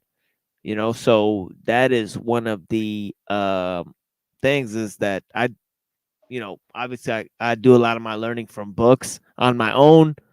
Most of my learning, it comes from me reading books on my own. I'm usually self-taught in terms of learning about philosophy and those things, although I have had one or two mentors in that arena. But yeah, it's been an interesting time, trying to conversate with my ideas. But yeah, of course I notice you. Yeah, I can see all the chats even backstage. But yeah. And yeah, blessing. Yeah, let's play a little bit more of this, and then yeah, I just happened to click on some videos. They happen to be news items, and yeah, I'll watch the quote unquote news with you guys. You know what I mean? Especially since I had my guest Adam Green here, and recently we were watching Days of Noah. I'm trying to take a look into the journalistic avenues and kind of challenge the narrative, the cultural narrative. Sometimes the topics on the show get too highfalutin in terms of philosophy. I'm trying to reconnect it back to socio-political angle, but yeah, bless you guys. But I wanted to lay down some of the key ideas first. It is what it is. Nature is the available statement for deconstruction on the nature of being. If you don't believe that, then you're an existentialist and you believe that human freedom is the proper domain of becoming. But this has not led to very happy. I see that as a prologue to some kind of fascism. The Nietzschean super will is in there someplace. But I think native peoples, aboriginals, if you could explain these two things, freedom and law, they're not going to get freedom and law. An Amazon tribe wouldn't have a clue. But if you talk about novelty and habit, this they understand. This is what life is to anybody who's paying attention. While freedom and law both are high-flown abstractions that come. See, he's talking about abandon individualism, abandon freedom, abandon causality, right? He's trying to instate a neo-tribalism. It goes with this idea of archaic revival, right? This neo-tribal kind of formulation, right? Out of a very special philosophical agenda that by the time Hume and Locke and John Stuart Mill got to it, it was 2,000 years old. Most of the time, novelty is word, and And habit as a word is a put off. I mean, to think about the, I think in our culture, for me, has always is something that I've moved away from. You mean that novelty sounds trivial? Novelty has seemed superficial, and habit has seemed something that I have no control over. It's something that I do over and over and over and over and over again. Well, in a sense, yeah. So it's interesting that you're using and law and freedom in my life. I mean, in a certain sense. Well, everybody who ever had a civics class, law and freedom. Right. So it's interesting to have.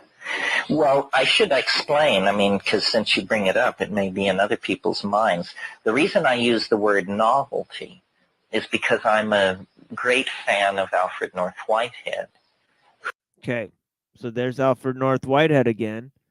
Obviously, he was a great thinker in combining evolution and Neoplatonism and science and all these types of things. He had this kind of great attack on modernity. He wanted to challenge science with art and philosophy, and he had this notion of process theology, that God evolves, kind of related to the notions of combining evolution with theology, which also was something that Teilhard de Chardin, a Jesuit priest, kind of did. We talked about that with Southern Israelite and also other places. We mentioned Teilhard de Chardin and his influence on the ideas of the singularity with this idea of the omega point. So you have the combination of science and spirituality, right, in these two ways. And we see that as the new paradigm, because the recent paradigm, you see there's a conflict between the religious age of the previous age and the secular age of today, right? So obviously it's going to come to a synthesis. That's how they plan these, throughout history. That's what's been going on. So why not explore what he's deeming a new paradigm shift? And obviously these two figures, Alfred North Whitehead and Teilhard de Chardin, are two key figures at the Esalen Institute, because they're key theorists behind these ideas of the singularity and these ideas of evolution and how it applies to this new age spirituality. But also they're kind of involved in this project at the Lindisfarne Institute, who they're kind of the patron saints of the Lindisfarne Institute that founded the Esalen Institute, the Gaia theory, a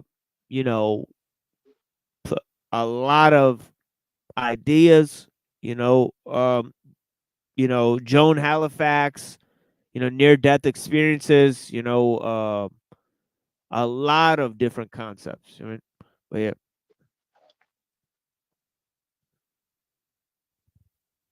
Psychedelics, counterculture, right?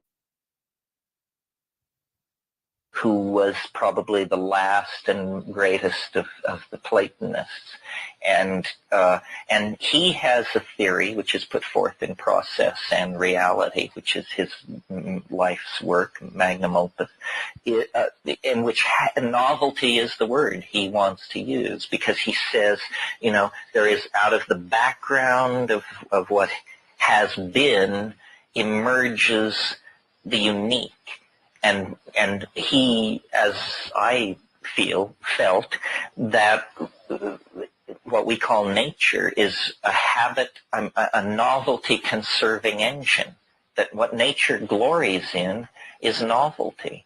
The pattern on the butterfly's wing, the color of the polyp, the molecular species of the synapse, the chemical dynamics at the heart of a star, that somehow nature is Originally, I called the counterpoise of novelty, logically, I think, entropy, which is a familiar concept in physics, well understood mathematically. But Rupert convinced me that habit was a much more applicable idea. And novelty is easy to understand but hard to define. It's like the word complexity, another word very easy to understand, very hard to define. I mean, whole conferences are held on what is complexity, and people leave in fury, not speaking to each other. But intuitively, we grasp what this means. Sometimes for novelty, I've used the phrase density of connection, because I think that, you know, like the arborization. Notice he just said the word complexity is nonsense, but he used it when he was talking about his explanation of what novelty is. So I wonder if he could go back and listen to his explanation of novelty and refactor in what he's saying now about complexity, because, you know, this idea of complexity and emergence, it's tied into his whole evolutionary thesis, you know, and we talked about how magical these terms are, you know, within the scientific world paradigm. You know, they seem to be used to explain away lots of things, right? These magical ideas of complexity and emergence, right? You know, they seem to be a lot related to these other two magical concepts, chaos and change, right? Right? Or chaos and manipulation, right? Of the nervous system in the human brain or in the vascular system of a plant, that as many points as can be made cotangential to each other defines the complexity of a system. But it's basically and ultimately an intuitive and poetic concept, which is probably as it should be. The novelty of Chaos and emergence, right? Samael and Saklas, right? Right? The blind man and the fool, right? Okay. Okay. And also there is the Discordians and the Accelerationists, you know, all three dialectics, right? And of course, he's painting many dialectical narratives there. But we'll move on to some of the weird shit I found online. You know what I mean? Let's check it out. Shit is fucking weird.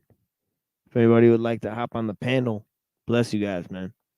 You know, I'd love to see you guys come up here and talk to me. And Cecil, of course, you know, it has been a kind of a slow day for the panel dynamics. Nobody has came up on the panel, although we've had lots of astute guests in the chat, and also we had Pill Eater join us and Firestarter join us earlier. So it's always a great treat to talk to those two. You know, they are intelligent on a very level, on a very good level. Yeah, bless you, Praline. You know, it was nice to meet you as well the other day. Thank you for being here. And yeah, let's check this out here. What I got here is a video looking at some weird news shit.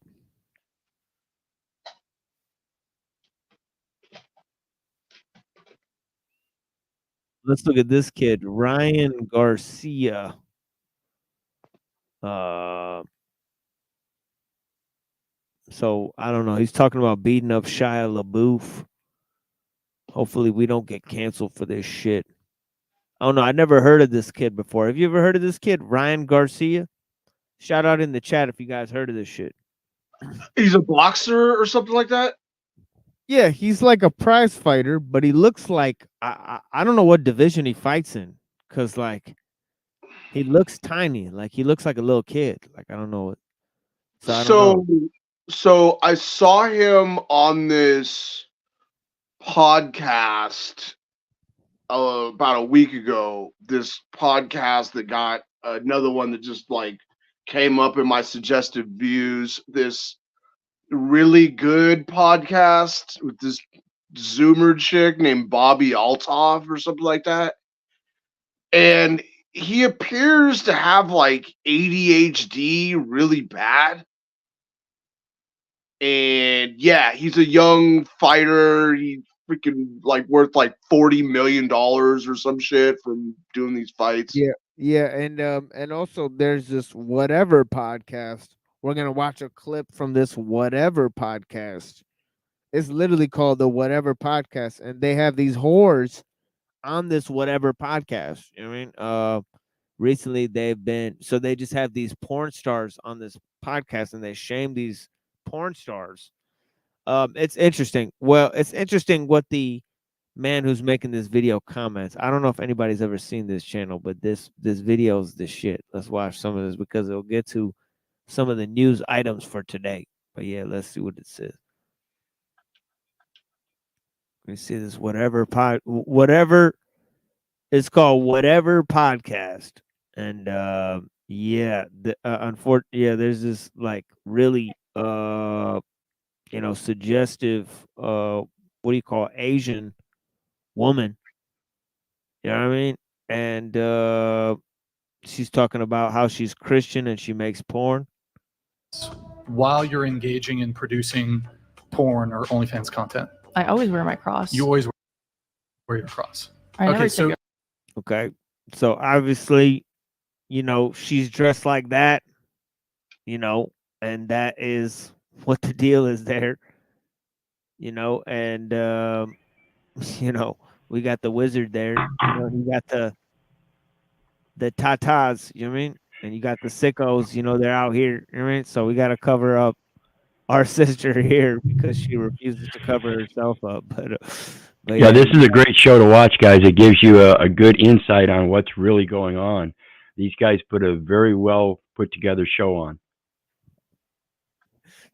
Thank you, brother. And yeah, let's listen to what this guy says because I think it's pretty poignant, where he discusses what's going on. Get off. Do you think that God approves of you doing porn, basically? Yeah, it's not hurting anybody. I do it very safely. Do you think God wants you making porn? God said that he loves everyone. Okay, I have a question. If God wants you to be a porn star, what do you think Satan wants? To stop doing what I do? Wow. Satan wants you to not do porn, and God wants you to do porn. Do I have that right? Yeah. I'm noticing I am that wearing a cross. You're wearing a cross. Yes. Do you consider yourself a Christian? I believe in God.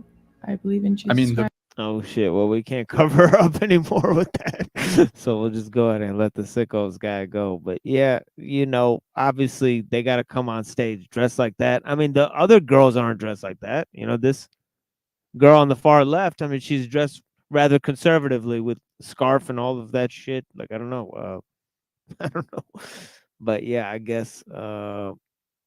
Yeah, but yeah, Satan wants her to not do porn is what she said. So and obviously the show, the cross is a Christian symbol. Yeah, I don't go to church every Sunday, but I pray almost Sure. every, Nick, do you have it? Cindy Zhang, God First. Now, right below God First in your Instagram profile is a link to your website, which inevitably pretty much redirects essentially to your OnlyFans account where you make pornographic content. That's interesting to me. So God First. Whoa. It's almost I don't know if that meets the definition of blasphemy, but literally below it is a link to your pornographic content. Preaching to gods, there's only one God. Right. Well, they're false gods. There are plenty of false gods, right? We make false gods out of money and sex and vanity and ourselves. Anything that you're putting above God. Okay. Yeah. So you and you're kind of. It seems to me. I'm not putting anything above God. God is first, and Like, But if- I pray every single day. I'm very great. blessed with my job. He actually blessed me with everything. I came from nothing, literally. But like, if you believe in God and you think that you believe in like the Christian God.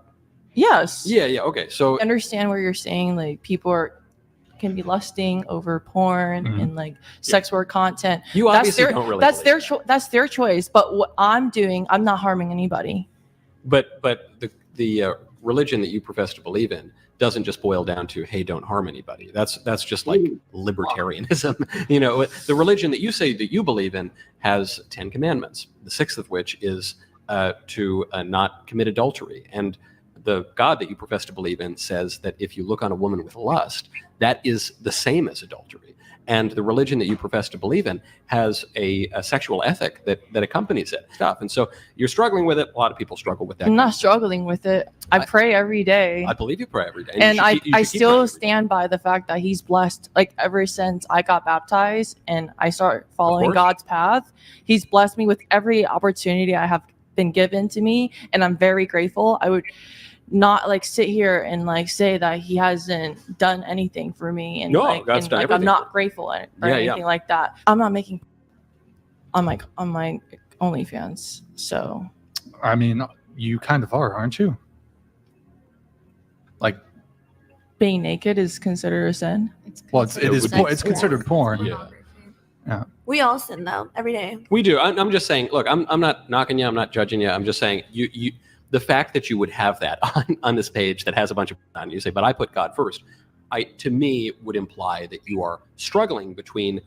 So now these guys hanging out with a bunch of whores, prostitutes, and giving biblical advice should be seen as righteous men, right? This guy on the left is the one running this podcast, and he constantly invites complete degenerates to it. While this Michael Knowles, the guy on the right, is a conservative Catholic boy. Yeah.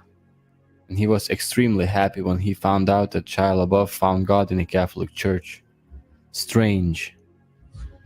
Latin Mass affects me deeply. And Okay, we're gonna shift this clown. Obviously, Shia LaBeouf is Jewish, and he claims to be Catholic at this point. So that is what it is. But yeah, let's move. But yeah, it's just an interesting clip. I mean, the irony of the clip, of these guys are sitting there with the porn stars. They're promoting the porn stars and their work, but they're doing this moral grandstanding and saying, and they're obviously getting clicks and views for having these whores. Obviously the main premise is to talk to these whores. So yeah. So this is the whatever podcast is what that's called? Yeah, that's what that is. Yeah, that's what that is. Yeah, that's the first clip I ever saw of that podcast. But yeah, that's interesting. I think the guy hit the nail on the head. Whoever that, presenter. I think it's the guy who's presenting this video. But yeah, this guy is fascinating.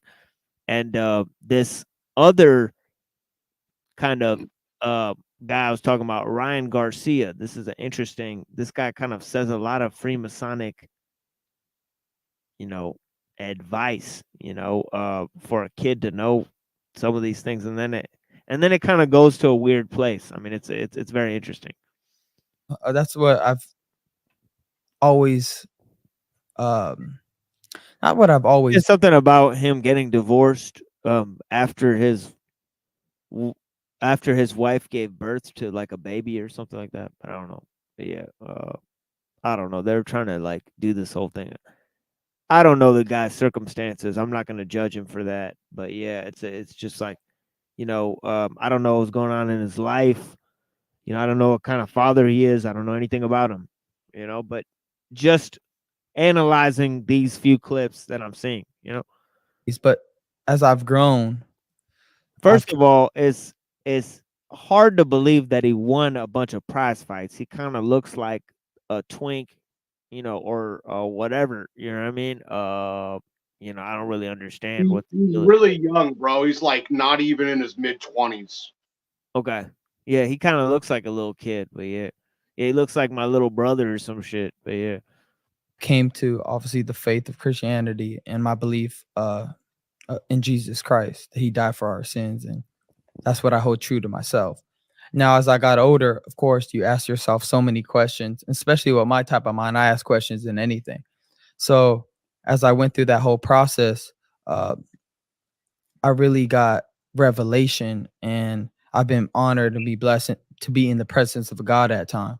It's almost like this: when you search and you continue to search, you know, and you get enlightened in moments, you want to scream it out to everybody, and you want to tell everybody of what you discovered. It's like, if you want to talk about Stoicism, there's a part, I think it was Socrates, somebody that was studying So it's interesting. He's comparing his his spiritual development to illumination, to basically reaching enlightenment, and he's talking about sharing it with everybody, and then he stops himself. He's like, no, no, no, it's not like you can share it with everybody. And then he brings in the example of Plato's cave. So he's bringing in this sort of, Plato's cave, obviously the Zoroastrian, Orphic, Pythagorean, type of deal. I mean, obviously, if you start talking about Christianity, you're not going to be like talking about like all of a sudden like, oh yeah, Stoicism and Plato's cave. Yep. He, but yeah, he gets in an interesting place. May I for say real. one thing from my Yeah. just reading how he was saying it, looking at his face, he was looking around, he was telling a story, he was doing something that was rehearsed, and then you notice the pattern of what he said, which was that he was saying you want to share it, and I don't. Yeah, that was weird the way he did that, and then stopped himself, and then because it's not an authentic performance. I can tell you that.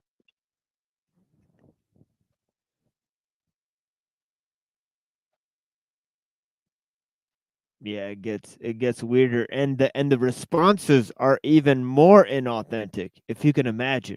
These guys are they just eat it up like fucking like just straight up, like I don't know. Like like that kid from fucking Matilda, who eats the blood cake. You know what I mean? Honestly,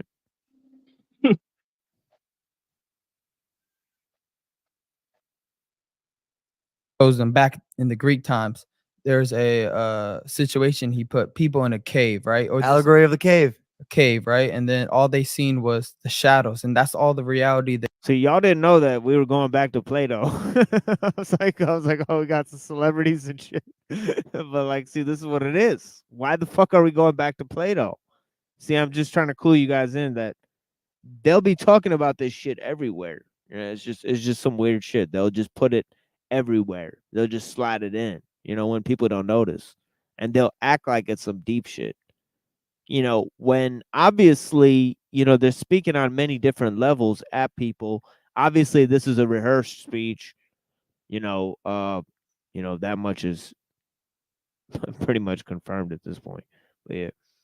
they knew. And then one guy escaped it, and then he was able to see the light and where the shadows were coming from, and he discovered the truth outside of that cave. Then he went back and tried to tell those people, yo, there's this out there, and they looked at him like a madman. Kind of same way of the things I discovered with my faith, and the things that I've been enlightened with, and the presence that I've felt before, and the peace I felt, and the focus he Oh shit. Fucking enlightened with like, yo, he's getting kind of aggressive when he brought that up. I don't know why. Whoa, this dude's so deep. I'd be kind of nervous to lie like that too. Yeah, like he's been in the presence of something, yeah,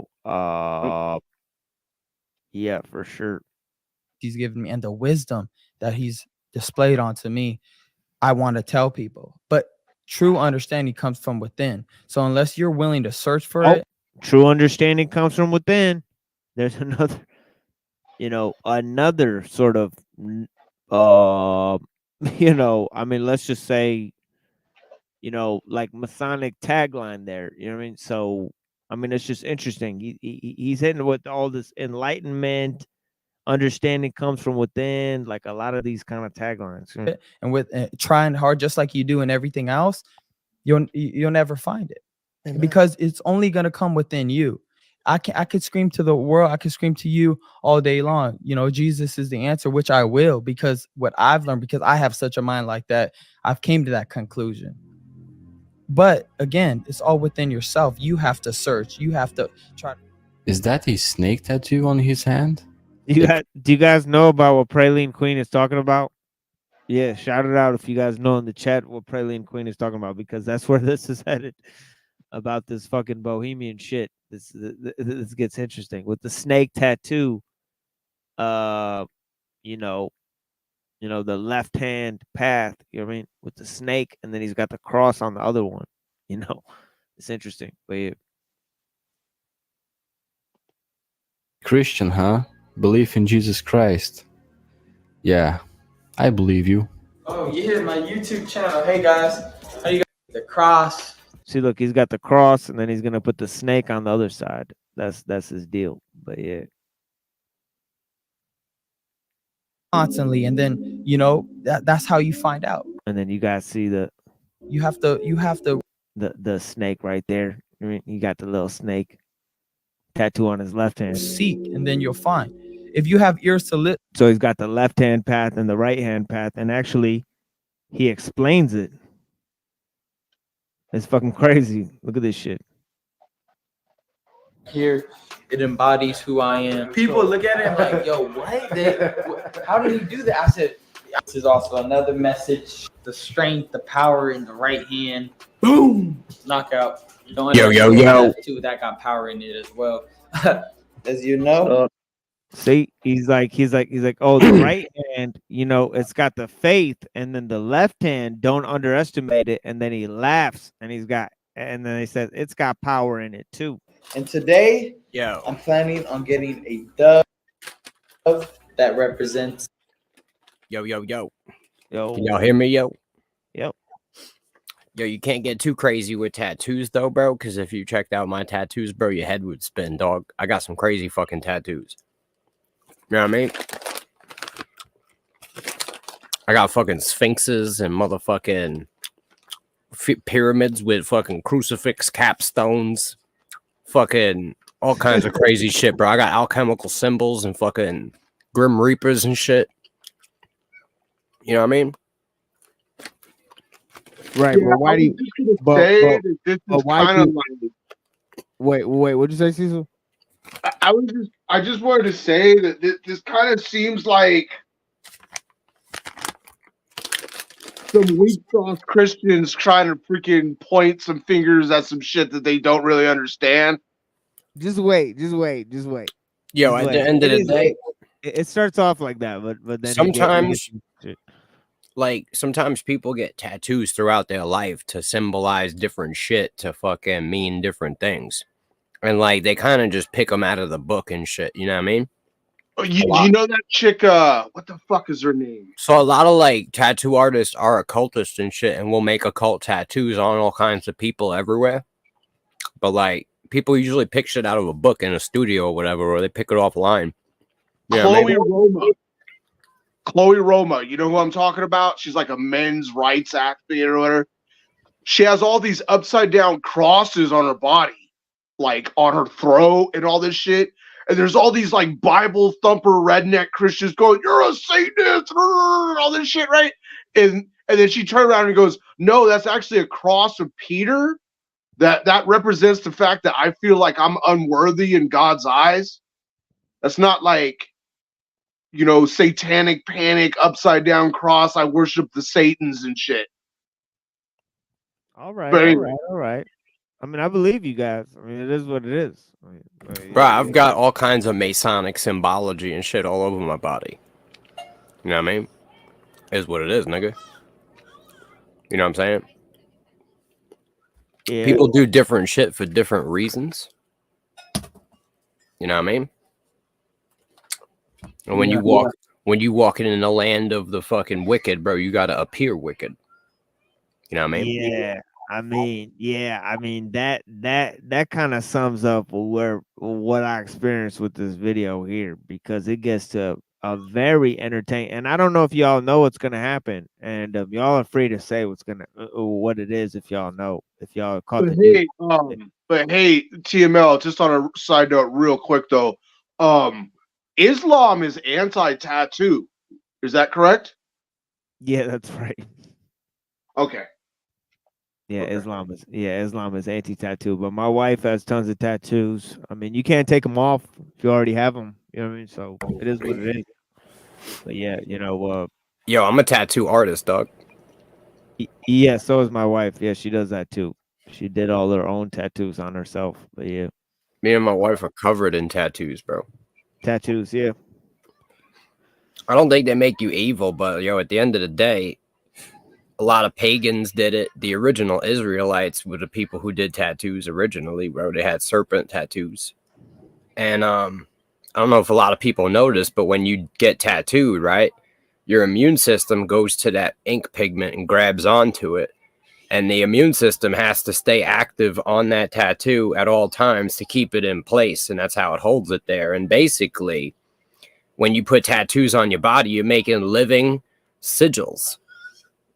Like you're literally reprogramming your physical body holographically and creating energy sigils, energy signatures in the shape of the tattoo with living organism, immune system cells and shit. I gotta run, guys. Y'all be good. Be blessed. Yeah, have a blessed one, Wizard. Thank you for joining. I'm all right, dude. I have 0 tattoos on the counter. They are both addictive and expensive. And all that other shit you just said right now, that's probably another reason why I don't need any.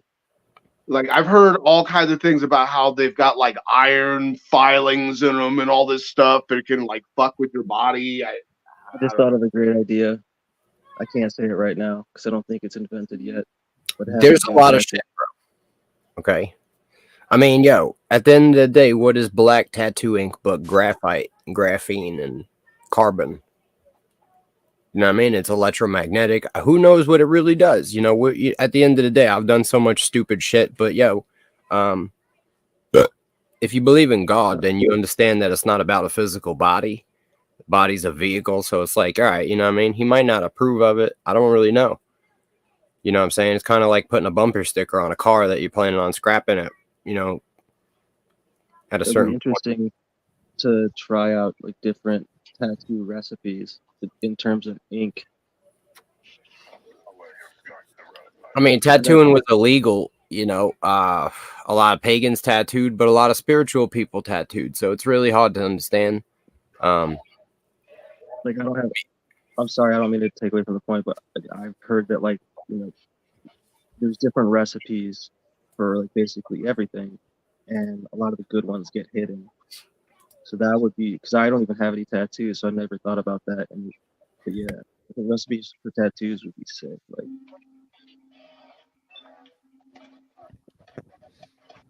yeah, sorry, I didn't mean to. I was trying to see kind of where that video was going a little bit too. Is that what I'm watching is a presentation.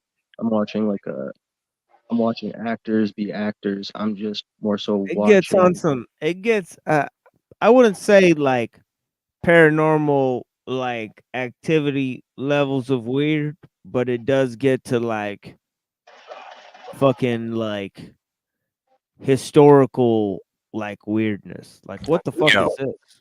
For like on a lighter note, y'all remember the Georgia Guidestones, bro? Yeah. All right, so like they had the footage and it was all blurry, but I got some enhanced footage and they found out who did the Guidestones, bro. If you want to run it real quick. Gotta load it up. A new video will help them nail down the person responsible for blowing up the Georgia Guidestones. Check it out.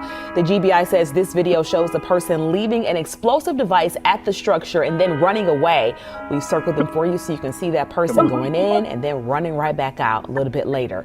This morning, the Elbert County District Attorney is promising to prosecute whoever caused this drastic scene here, blowing up the Guidestones. The prosecutor says whoever is behind this, they say they're going to catch them for sure. Now,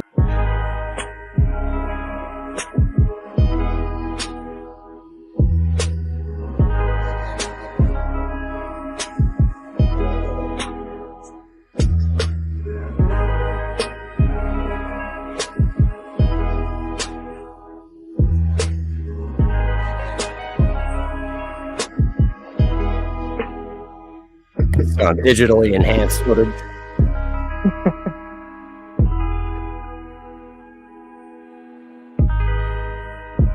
That's hilarious. Special ladies and gentlemen, New World Order has been defeated. Do not worry, all right? Everything else is just theater. Jeebus did it. It's all theater, bro. And New World Order has been defeated. The devil has been defeated. Okay. It is done. Did you get that video from Alex Jones? I mean, I can't give away my sources, but it might have been Toe Rogan. Joe Rogan? Yeah, bro, your uncle. Fucking Joe Rogan. I saw him one time out. Yo, Go see, ahead. this could be a stand-in for Toe Rogan, bro. Look, bro, just put on a gray fucking t-shirt, and, you know what I mean, and puff your chest out, bro, and just like stand on your knees, bro. Put your shoes on your kneecaps, and just walk around, bro, and be like, "I'm Toe Rogan. I'm an MMA fighter. I eat ivermectin and horse paste." You know what I'm saying? Fucking shoot a Cybertruck with a compound bow. Freaking. You gotta go. Be like, this is Fear Factor, okay? We're gonna see if Hank is gonna eat a whole gallon of fucking lion semen. If Hank drinks the whole gallon of lion semen, we can give him $25 PayPal. Yeah. Just grab yourself a pair of rollerblades, an internet connection. Hank Yeah, was that's- choking on his fried chicken, and then he freaking quenched his thirst with some watermelon flavored Kool-Aid, and we're fucking good. I heard Hank buys his lion semen in bulk from the Amazon rainforest. You know what I'm saying? Yeah. I think that's where these guys get it too. Then I'm gonna dust my feet off and I'm gonna walk in what I know and what the truth is. But again, I don't want to get too religious, but that's just how I move. Very profound. That was excellent. That was amazing. Oh man, that was great. So blessed to be sitting here watching you guys have that conversation. That's amazing. With a record of 24-1, 20 knockouts, He's blessed. Ryan Garcia.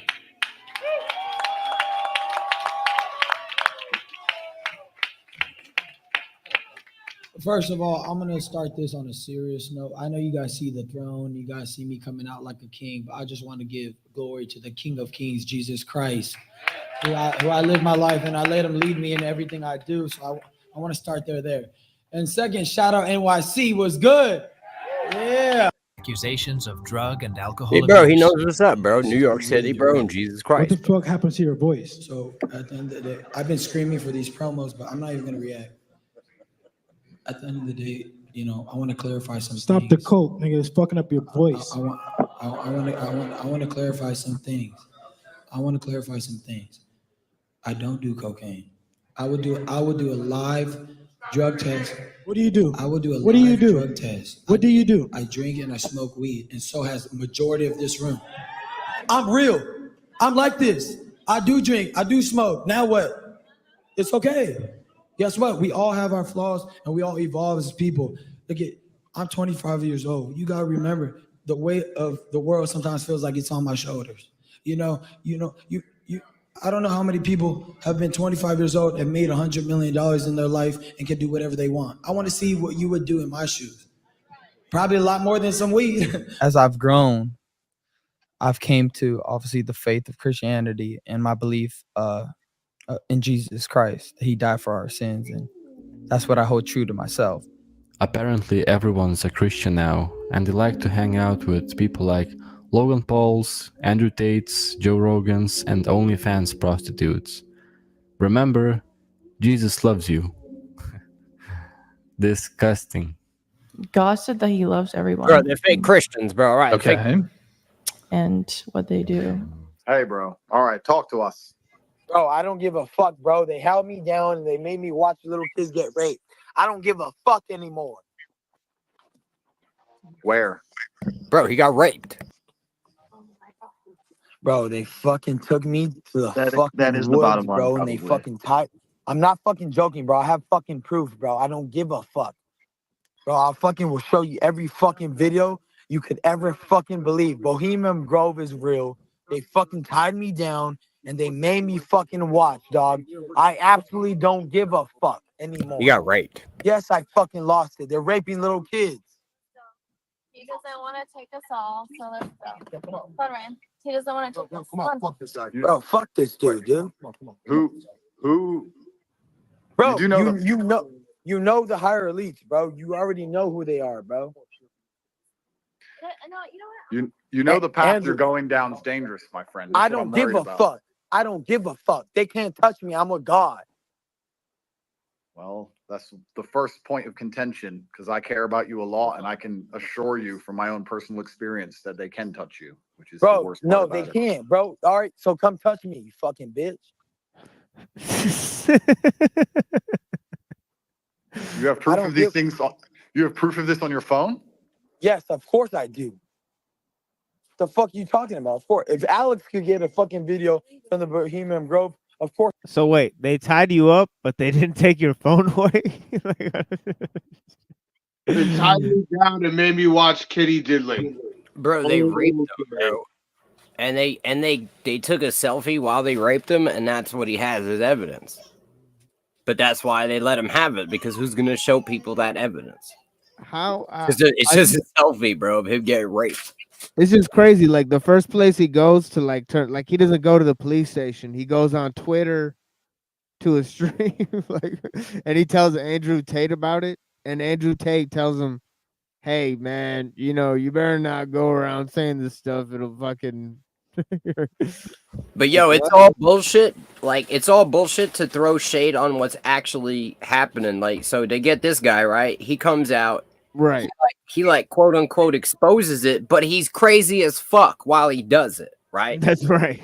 And this is the way that they basically cover shit up because it's out there, right? The information's out into it is that you make it seem crazy, right? And this is what Alex Jones's job has been, is to just basically take whatever's actually out there that's already exposed and make it seem crazy. Like just go Look, crazy in with that it. specific case, in that specific example, I saw somebody say they went through that experience, share that experience, say they couldn't go. I haven't heard him say he hasn't gone to the police, or maybe he just said that, but like it's showing don't go there because you should be afraid to go there. And then you can't even go tell Andrew Tate, like whatever, like some big media guy. You can't even tell someone like that. So it's really like, it really is like a small psyop that I'm sorry But that person's that's actually involved in. That's what it's all about. Like even the Jesus shit, it's that like they try to make people go out in public and be the figureheads of Christianity, but they're like fucking retards. And so then people are like, oh, that's what a Christian is. You know what I mean? That's kind of the problem. Like everything you see on the fucking TV, on the news, on the YouTube, on the internet, any kind of stereotype of a person, any type of fucking personality that makes $100 million, these people are not real people. They're like fucking, you know what I'm saying, manufactured fucking human beings. I was thinking family politics is what I was thinking. It's a lot deeper than family politics, bro. You got people being created. Like literally fucking created. Like if I could knock them back down again. Yeah, if I create you, right, and raise you in a motherfucking laboratory, right, and this is all you know, I control everything about you. I control your whole fucking back history, front history. You don't even fucking exist. Then I make you into a fucking pop star, right? This is how it works. This is how they create these people. These people are not just fucking randomly selected civilians that are selected for their fucking talent. All these people that you see are fucking trained to do exactly what they do. Well, I want to. Are you?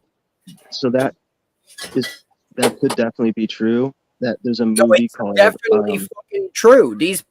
All of these people are intelligence operatives. Every person you see on TV is an active working intelligence operative. Every fucking celebrity, every movie star. A good movie to kind of show something like this is called The Island. It's from 2004. It basically shows exactly this. Bro, I always anybody thought who that. gets out of line, anyone who really gets out of line, they make them disappear and then they replace them, but not necessarily always with a clone. Like, for example, for the last few years, Biden has been played by different people with masks on. How about that? I've been hearing that. I've never seen a video because I haven't. You don't looked, have to but- hear it. You don't have to see a video. Go look into it, bro. The president has been different operatives wearing fucking masks, and this is why he's all retarded, and this is why he's just all fucking goofy and makes mad, stupid decisions. It's not stupid decisions. All of this shit is carefully calculated to appear. This is the art of war. Are y'all fucking retarded? You know what I mean? I'm not talking to you on the panel, but the public. Yo, this is the art of war, bro. If you're highly fucking, strong, you're going to appear weak. Everything is about perception. This is a war of perception. And so we don't have a retarded president that's making stupid decisions. We have a fucking non-existent president who's actually controlled by fucking intelligence networks, who's basically making all kinds of moves that are beyond our comprehension. That's the reality. They seem like bad moves, but that's if you think about the country as being what you're aiming to improve. If you're aiming to fuck the country up, these are great moves. These are strategic masterpieces. So it's about perception. If you're perceiving that our interests as a country are in their fucking decision-making process, then these are terrible fucking decisions. But if their interests are important and ours aren't, then these are great decisions. You see? Wake up. We don't have a stupid president. You can't be a president and be stupid.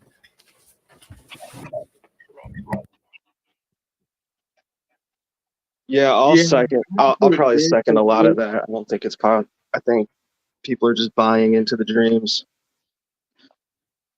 Thus sitting around, thus watching advertisement, thus consuming.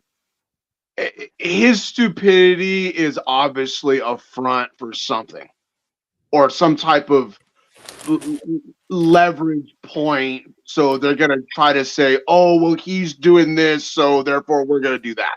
Biden probably died, honestly. Probably dead.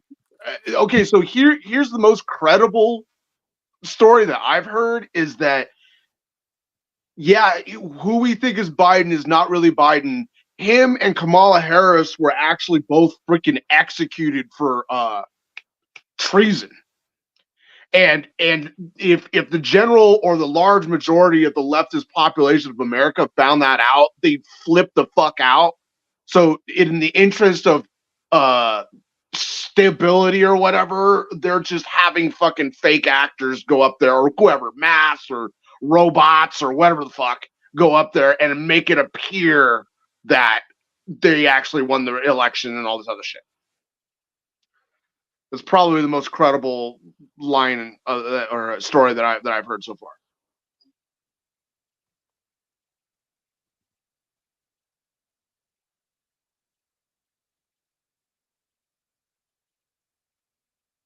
No, I'm not. I don't do Q. Sorry. Well, I have to be careful what I say because I'm in the middle of a judicial process right now. You want me to get you out of it? I can help. Well, bro, my door gets kicked in if I say what I'm thinking. Okay, well, I can help you get out of it if you want. I know people. I'm here for the same reason you is, man. I want some crack. I'm like this. I do drink. I do smoke. Now what? It's okay. These people would like to talk to you about your drug use. What you talking about, man? I don't do drugs. What y'all tell them, huh? Come on, Benedict Arnold. What y'all tell them? This mysterious Jeffrey Epstein photo with the Island Boys has started to spread across the internet like wildfire. The photo shows Jeffrey Epstein on a beach with a bunch of young lads, which folks are suggesting are actually the Island Boys when they were young. Well, the picture has been forensically scanned by a couple of sources with mixed results, which I'll show you shortly. So as I mentioned, the photo was scanned by two sources. One of them was with photo forensics. I'm gonna skip this part because these kids are like doing incest and all these types of things. Yeah, that plus, if anyone can't tell, that guy's turning one sentence into about 7 sentences. Like, and then he doesn't tell you any information. I mean, yo, their names were the Island Boys, though. I'm just saying. Yeah. Yeah, and then there's this Jay-Z movie, which this is what Jay-Z looks like now. I guess that's news enough. I mean, it's it. I don't know if that, this is what I think he looks that's like. Quavo. I'm kidding. And this is the guy who directed the movie. I don't know why he's dressed like. I don't know. Yo, Jay-Z killed a dude, bro, and absorbed his swagger, bro. Yeah, is that Jazz O? Big L. That's what the Illuminatis do, bro. They absorb your swagger and your mojo. And yeah, So don't you think all these guys knew they're going up against it? Yeah, we were kind of talking about this last time, the Nation of Islam and all that type of stuff, the influence. And there's some guy who thinks he's Jesus. He's like playing Jesus. It gets pretty creepy. There's a bunch of guys. He shows a bunch of guys that think they're Jesus. And yeah. And I don't know what. Yeah, I think this guy comes back and fucking says a bunch of shit about it. You see this? What did they say? I'm going through a manic episode, or whatever they came about to try to make what I was saying, which was the truth, seem like it was a lie. They're trying to create confusion within the people to make it seem that anything I said was a lie. Everything I said was the truth. And with that being said, I am going to now enter this live with prayer. Father in heaven, I just want you to guide me, Lord. Guide me with your Holy Spirit, Lord, the Spirit of truth, that I say nothing but the truth. So help me, God, Lord. Please, Lord, let me not say one lie, Lord. All I ask is that you don't let me say one lie, Lord. That you let me defend the children that are hurting across the whole world, Lord. And that the experience I experienced, the experiences that so many kids experience around the world, Lord, that you shine light on it and that you give me strength, you give me power only through you, Lord. Let the Lord's will be done, not mine. Okay. So with that being said, I'm not doing this for clout. I'm not doing this for anything. This is like weird how he has to announce that. I don't know. But yeah, it is what it is.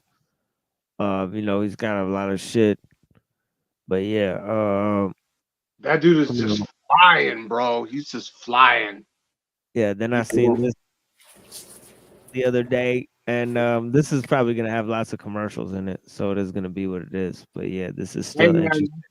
To be honest with you, that might be your copyright issue. Not like shit like the Joe Rogan, but no, it was definitely the Joe Rogan. It shows you what it was. So. Oh really? Yeah.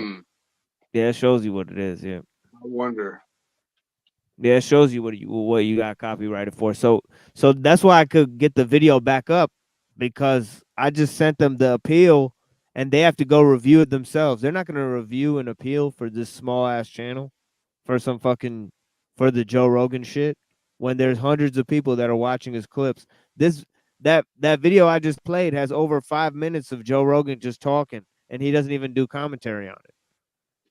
The whole video is about Joe Rogan saying he wants Jesus to come back or whatever, which is interesting because he's talking about like fake Christian shit on the internet or whatever. So he starts talking about that kid and he starts talking about the other shit on the video with the whatever podcast or, Yo, Jesus is coming back though, my dude. Like, it will happen. You know what I'm saying? I'm just saying. Like, yo, it has been written. Has it not been written?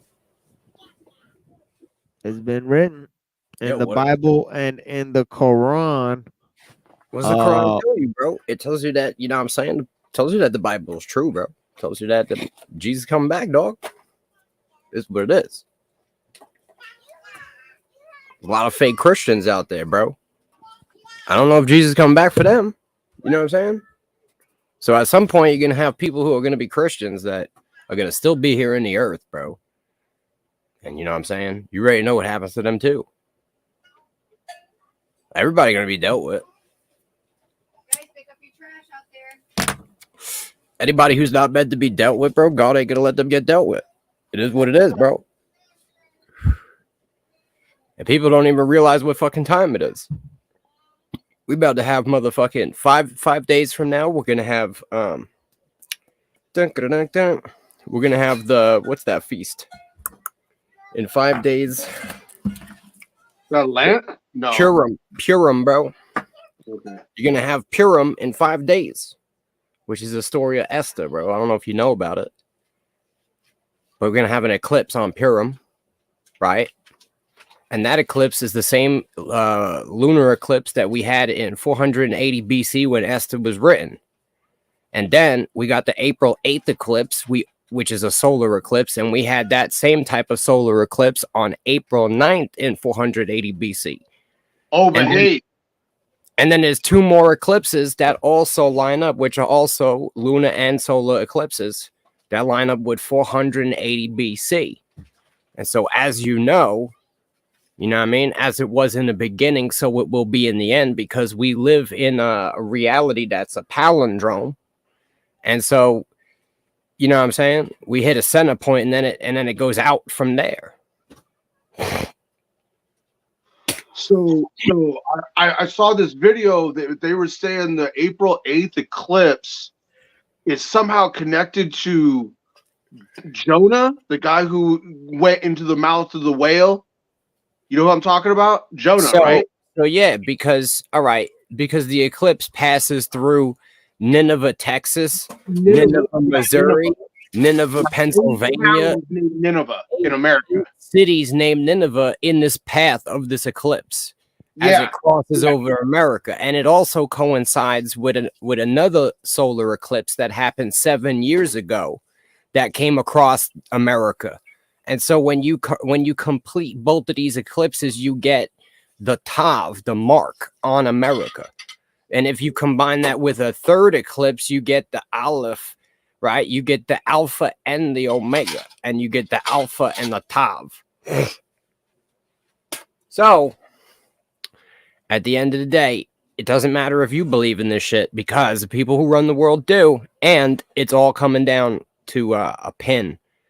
You know what I mean? Probably about April 8th, and then you've got 3 days in the belly, and then April 10th, we should see some shit. We should see some real shit. I mean, I expect with all the royalty being picked out, being like knocked out off the scale, we're going to probably be seeing the Antichrist be ushered in, you know what I mean? Probably after April 10th. But before April 10th, you should see some very spectacular shit. I don't know, bro. Could be a rapture, bro. Could be anything. But there's going to be some serious shit. Could be fucking Armageddon. I don't really know exactly. But what I do know is the signs in the sky don't lie. You know what I mean? Man can't corrupt that. And the sky clock is always on fucking time. You know what I mean? So when the sky clock ticks, you know what I'm saying? Time is up. And at the end of the day, you know what I mean? It's all written. So read your books. What's up with the 480? I don't know. I'm getting married though on that day. I'm not getting married. I'm having a wedding. We're all gonna like look at the eclipse with glasses. You know what I'm saying?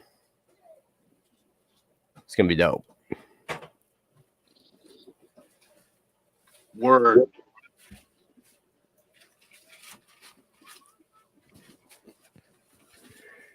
Yeah, congratulations to you and your family. Yeah,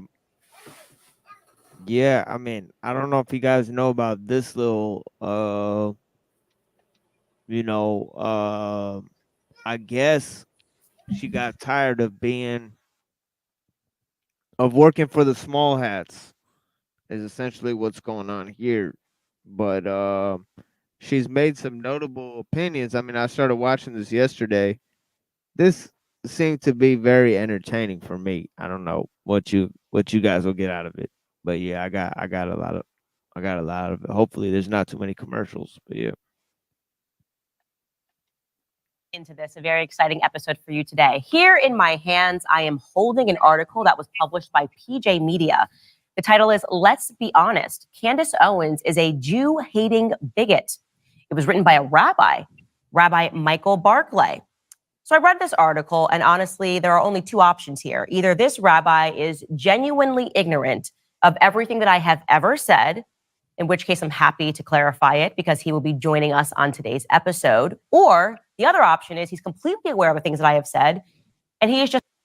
So apparently she's a Jew hater. So I don't even know where to go in this. But Yo, did I tell you I got into a fight with a fucking rabbi AI? Yeah, you did tell me that. Yeah, that was pretty funny. Yeah.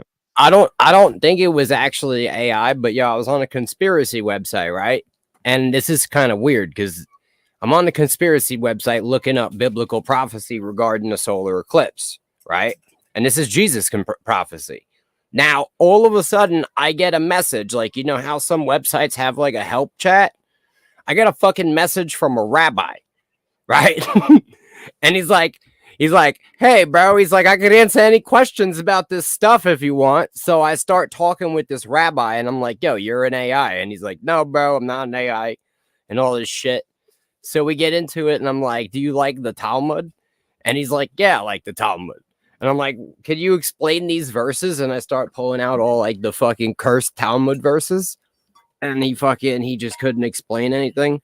And then I got into a fight with him and told him that, he worshipped Satan and he was defeated by a carpenter. But that's basically it. You know what I mean? I mean, why they got rabbis popping up in your chat windows that you didn't even create? Like, it's just some random chat thing on a random conspiracy website, with just rabbis lurking out there, bro. You know what I mean? Just trying to test the pulse to see how much the world hates them. Straight up, he was like, so do you hate Jews? And I'm like, no, I don't hate Jews. You know what I mean? I hate your God. You know what I mean? I hate the devil. And so, you know what I mean? Since you're all Luciferians, we have a problem. But you know what I mean? Like, I don't hate you specifically. You know what I mean? Was this rabbi Polish by chance? Bro, I have no idea, bro. He was a chat window rabbi. I called him a rab AI. Some Polish AI rabbi bullshit right now. Bro, he's a rab AI. Yeah. I don't know. It seemed pretty real to me, though. You know, he got offended when I told him that they were defeated by a carpenter. He got really offended. You know, and he said that all the verses I gave were from a satanic website, and I told him, no, they're from the Talmud, and he said, oh. This dude on this interview, man, this dude is skating. Like, this dude just, I don't know, man, but like, it's just his whole demeanor. It just cries foul of just, like, I mean, I don't really sit there and just watch rabbis that often, but yeah, just to see one in action.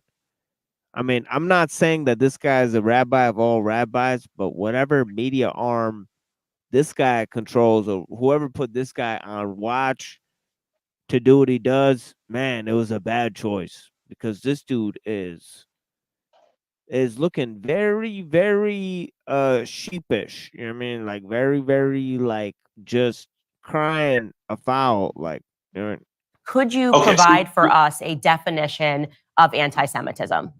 Absolutely. And I haven't seen all of this. I'm just clicking on a random part. You know who's my favorite?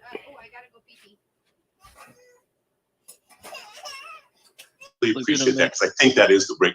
If we're not speaking the same language, where can we go, right? So there's a man, a blessed memory man named Lord Jonathan Sachs, who was the chief rabbi of England. He had a great line. he really defined anti-Semitism.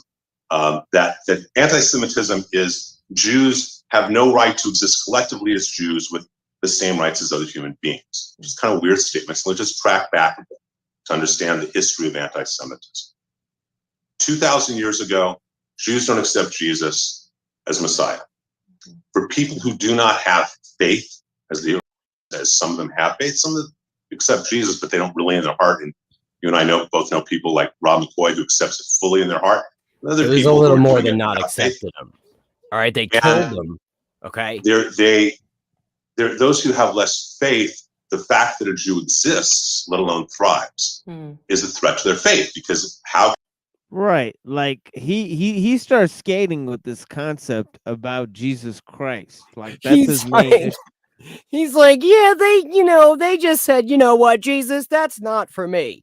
That's not how it went down. They actually hung him on a cross until he died. You know what I'm saying? It's a little bit of a different tone to it, right? Bro, how long is his definition of anti-Semitism? I mean, like, they didn't specifically, nail him to the cross. They made the Romans do that. But, like, the Romans were like, do we really got to do this? They're like, yeah, if you don't do it, we're going to have a riot. And they're like, fuck. I guess we got to do it. You know what I mean? Just saying. I have no evidence to back this up. I just think it's funny to say. But I think Jesus may have tricked them. And that's why they're so mad now. Like, he tricked them into salvation. Like, they didn't want it. I don't know how that would make sense, but.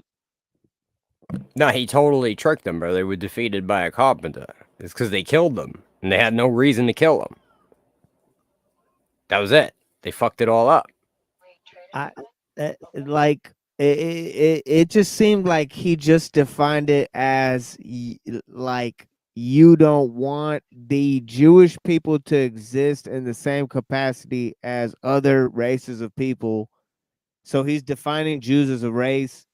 And then he's saying this to this black lady. He's accused this black lady of anti-Semitism, which is interesting. And then essentially, what does Christianity have to do with that? He just brings it in. He just brings Christianity into the conversation. He literally interjects Christianity into a conversation where he's accused what seems to be a random black woman of fucking anti-Semitism, which is hatred of his race of people.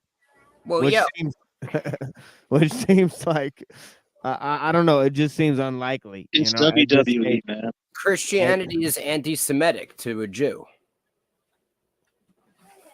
You know what I mean?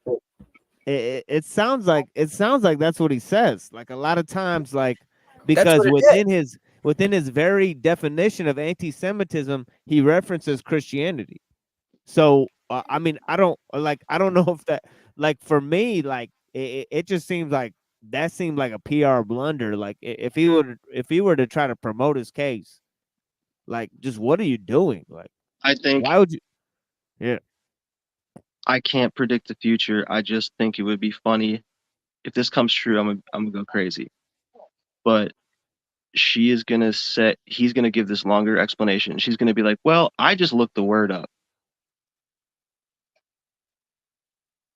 I mean, imagine if I sat here on this show and I was like, "Oh well, I feel oppressed by Western civilization, mainly because of the fact that I'm a Muslim and we don't accept Jesus, and most of Western civilization is based upon the presupposition of Jesus Christ." I mean, dude, like, get over yourself. Like, what are you talking about? Like, who cares? Like nobody in this world, like, even notices. Like 90% of Jews, Muslims, and Christians, you exchange them in any office, any factory, and any fucking barnyard, from here to motherfucking Brazil, and it's gonna be the same types of humans, pound for pound. They're gonna be 99% similar, and express the same values. You're dealing with people who live in a secular world paradigm. But you You know know, what's they're fucking doing. crazy? Here's what's crazy, right? Most people, right, don't literally treat Jews as if they're like a fucking another like species that's like lower than them. But Jews, however, do treat everyone who's not a Jew as if they are literally an animal class and they are above them and superior. If you ask any Jew, they'll tell you this is true. They believe this. They believe Believe that. this, I they mean, but teach look this. at this. Look at How how. could Look they at say anybody is racist or anti-Semitic? They're anti everything. okay. Look at them being. Look at their position. Look how they're sitting. They're promoting. You have to sit like this with your hands like this, and you have to be attentive like this. Bro, they And are the against every religion and every race that is not their own. How could they I'm saying stand on both of this these people on the soapbox? screen, both of these people on the screen are Their doing the biggest exact flaw same thing. is they are the most obvious and biggest hypocrites ever to face the earth. That's the Which is problem of the promoting Jews. people to allow pretentiousness and just involve stupidity in most conversations because they're doing it at this level. As long you know, it's dude, it's training. These videos are training videos. Yeah. Yeah.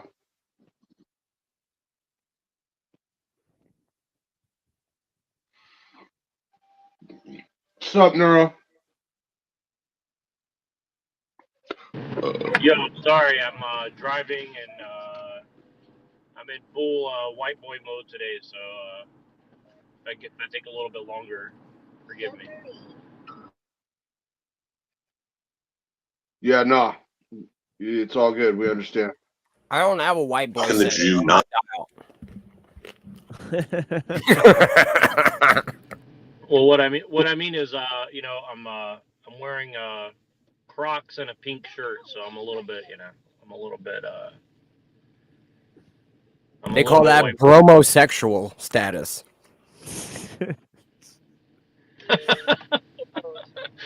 Something like that. But no, I was trying to catch up, and I just realized I'm never going to catch up. And you know, I heard the word Jew 3 times, and I was like, I have to join. And anti-Semitic 4 times, and I was like, I gotta He do was it 'cause- summoned. You say the Jews did it 3 times, and Neurojack pops out of a corner like, I told you!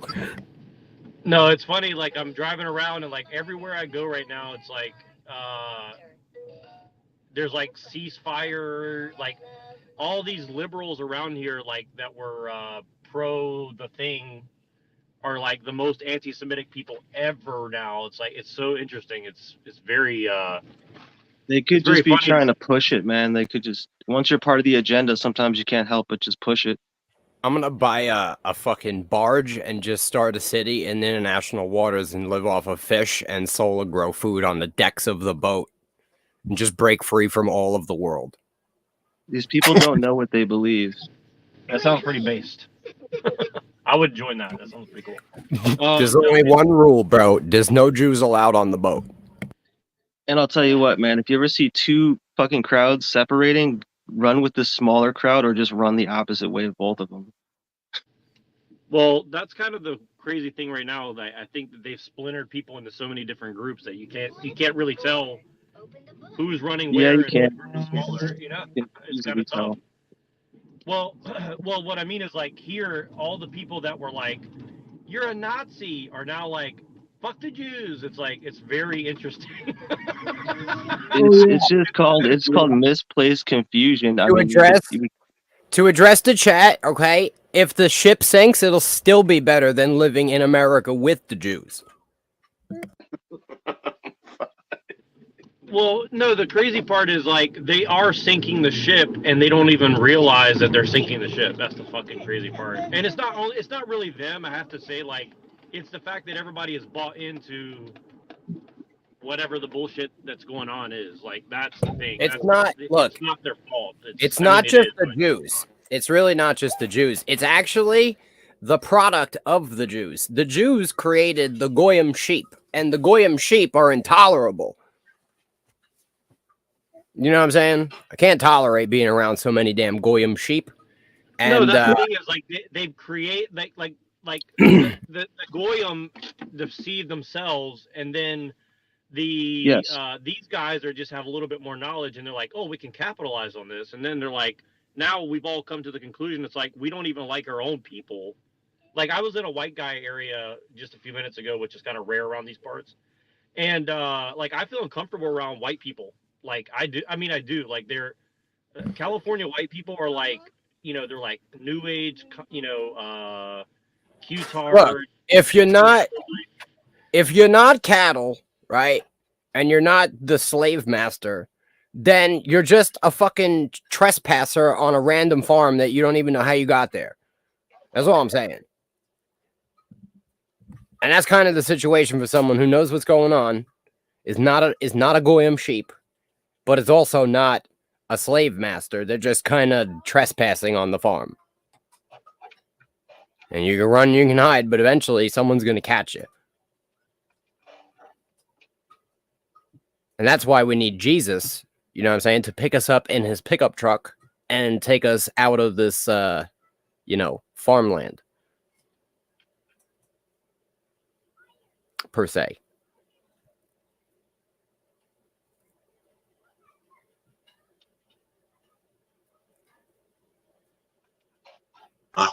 Accept Jesus as God and still thrive, unless he's associated with the devil. So you start having these myths that are created of the Jew being identified with the opposite of God. This really codifies in 1144 in Norwich, England, what's called the bloodline. This is really important to understand, especially today in 2024. In 1144, a young boy is killed, and the local priest says that's because the Jews need to make their matzah with Christian blood. It's called the bloodline. Explain the problem. Listen, bro. Can anybody explain, like, Reddington's over here calling Jesus slave master, bro? The reality is, okay, what is the rapture but Jesus saving people from the Jews? I'm just saying. I mean, imagine if somebody recanted why somebody needs to be, like, told not to talk about a certain race of people. And their responses is that in the first century, somebody made up a myth that people would make matzah blood balls out of little children's. But they actually do that. You know what I mean? Like, there was a saint that was created who was a child who was murdered ritualistically by Jews who was a little Catholic kid to make their Purim bread. Does that have to do with Purim as well? Yeah, that's what that's gonna be great. That's coming around the corner, guys. So that's what I'm saying, bro. Watch your ass. It might turn it into bread soon. Yo, look in the Bible or the Torah, right? The story of Esther is like they take their enemy's blood and make bread because they had victory. You know what I'm saying? And like Esther is the story of like victory through subversion. Like they subverted a whole society, and like their victory was to, you know what I mean, basically make matzah with their enemy's blood in it. And so it's like a blood red matzah that they eat on Purim. And this is the same matzah that they make till this very day with little kids' blood. Well, look, that's just a good strategy, and. And so, like, of course people don't like them. And no, it's not a myth. It's actually a fucking thing. You know what's weird is the blood and the flesh and the eating the communion bread. Like, if you look at what Jesus was doing, he was like, yo, stop all this blood sacrifice shit. This shit's crazy. You know what I mean? Right. He's like, yo, just eat this fucking bread instead, yo. Like, have this fucking saltines and some shit. Yo, Islam doesn't do no blood sacrifices, right? Come on, buddy. You know what I'm saying? I'm just saying, like, do y'all do blood sacrifices? I mean... Well, I was reading do you remember the beginning of the Gnostic Gospels machine? The story about how they found the yeah. So like she was trying to say like it's the Muslim dude and he was out for revenge for the death of his father, and then he cut out the heart. He cut out the heart of his enemy and ate it or something. And I'm like, dude, this is like a fantastical tale. Like, why would this dude admit to all this shit? You know what I mean? Like, I don't, to my knowledge, know of any Muslim blood sacrifice rituals. You know what I'm saying? Like, maybe they would consider an enemy a sacrifice or whatever the fuck, or their own life or some shit. But I've never heard of them like being like, all right, here's the goat. Let's cut the goat's throat for God or whatever the fuck. I mean, if you have like infidels and shit, and they continue being infidels, like it says, like you like crucify them upside down, you cut off, their hands and feet on alternate sides and shit. Like they do like this whole torture thing. But like the thing is like they weren't trying to like please God with it though. They knew it was like not cool. They just did it to fucking scare niggas not to be infidels. no, exactly. Like, Yeah, that's what Vlad the Impaler was famous for. Is like, he just did all that to like scare the shit out of everybody. It's like, I mean, that's why I was saying like it's good strategy, and that's why I'm saying like when you said that they win by subverting. I mean, that is good strategy, but that's the thing is like it destroys everything. You can't like once you start subversion, you can't just say, oh, okay, we've taken it this far. Let's back off. And especially when you look at their, I'm not saying all Jews have this ideology, but there is a very large portion of the ideology that at least some of these people have. I don't want to say all of them because I don't know, but I'm just saying definitely a lot of them do believe that people are most humans are subhuman, right? So the way that we would kill an animal in order to eat it or just because it's a pest, some people have that ideology. And so it is interesting. I mean, it is what it is, bro. I tried all the Jewish feasts and shit, bro, and that shit just felt silly as fuck. How one time we was blowing fucking ram horns, bro, and throwing flour on a fire and shit, and I was just like, yo, this is kind of retarded. You know what I mean? So, like, yo, follow the traditions, and you'll see what I'm talking about. It gets real strange. It's all based on rings and Saturn and cubes and all this bullshit. Oh, you're getting married. Put a ring on your finger. Oh, your daughter is of age, bro. Put a ring in her ear and sell her into slavery. It's all this crazy shit. Fuck all that bullshit. You know what I mean? God is above all this bullshit. I believe we created most of this shit in our own fucking delusions.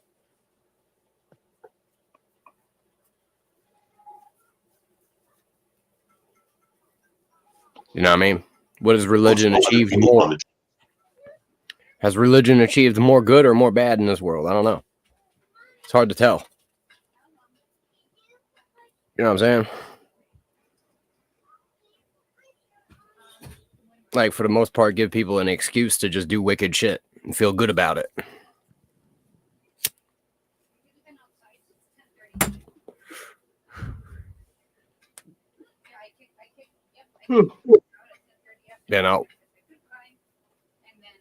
It's all prepackaged fucking belief systems. Make your own fucking belief system. Fuck a religion.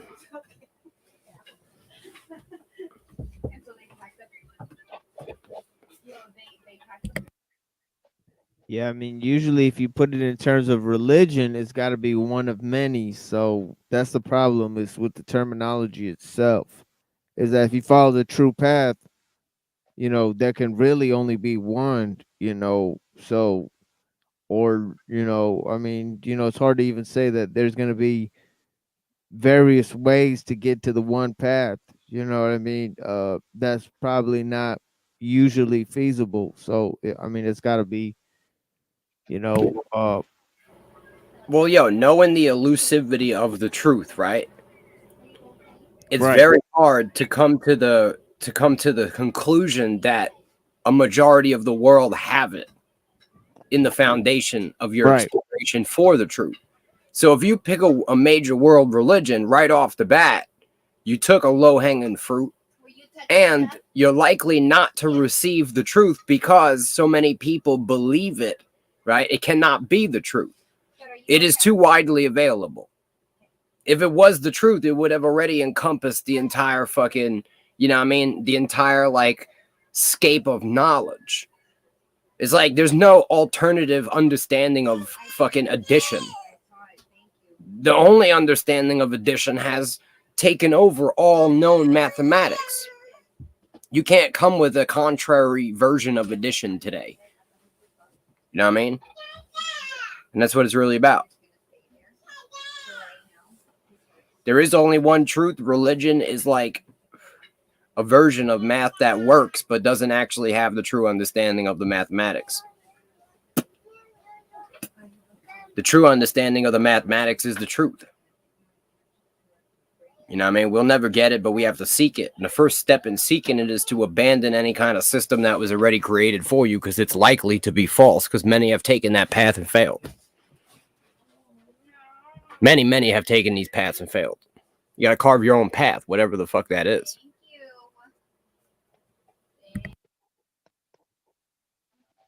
I mean, if you ever attain to be in the truth, you would have to carve your own path to it. It's the only way. Because there's so many roadblocks that have been set up in between you and the truth. No one's going to allow you to just easily access the truth. That'd be fucking retarded.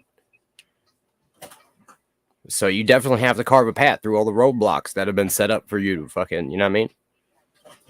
For every truth, there's going to be a lie. That's a good starting point. If you could find the lie, you know where the truth is. You just have to deduce it.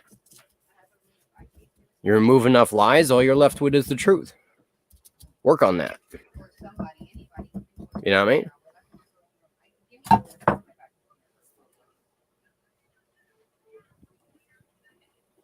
There's a battle brewing in the chat here between Reddington and DeFreak. They're mad, bro. See, this is the thing, bro. Jesus didn't really do nothing wrong, bro, and they're all just crazy. They can't handle it. They can't handle it, bro. They gotta come and settle this one on panel for the epic pound for pound match between the theist and the atheist. I mean, not really atheist, you know. Reddington is more sophisticated belief system than that, to be sure. I've talked to him several times, but yeah, definitely not a conventional theistic sort of thinker. But yeah. It's just, you know, that's so ridiculous, not only just on its face, but we're forbidden from even having meat that has any blood in it. This is a Torah law. You can't have, that's why, you know, we can't have steak tartar. Okay? So this gets perpetuated in combination with a 4th century. What the fuck? I sped it up and I can't even understand him anymore. And that's what's at this speed. I can't, you know, just 1.25. I can't even understand what he's saying. He's like, you see, so since, you know, the earth is a globe and not flat, therefore flat earthers are anti-Semitic.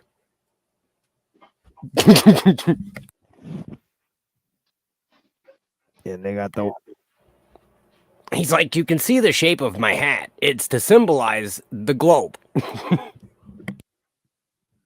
It symbolizes waffles. They own the chicken and waffles. Called the Vulgate. I'm sorry, did you say 1140 this happened? 1144 in Norwich, England. Okay. Okay. This is after in the 4th century, you have something called the Vulgate. The Vulgate is the official translation of the Bible. In Hebrew, there's no vowels. And the person who translates the Vulgate knows what he's doing is translating wrong. He puts down that when Moses comes down from Mount Sinai, he has horns. Okay, Karen. When actually the word was Karan, meaning that light shone from his head. So now by 1144, you have the anti-Semitic myth of Jews have horns and they drink blood. And I know people who've been asked when they went into the army and other places, can I see your horns? So this still exists today in 2024 throughout America. And I don't mean just in little rural areas. It exists today, these myths. That Vulgate Bible is the official Catholic Bible all the way through the 1970s. So it is, you need to understand that that's a piece of it. Okay, The next Jew I see, they're I'm equated happy with to this see kind their of thing. horns, bro. I want to see the horns, bro. I'm asking every Jew from now on to see their horns. And then if they're like, yo, what are you talking about? Be like, oh, don't worry about it. Never mind.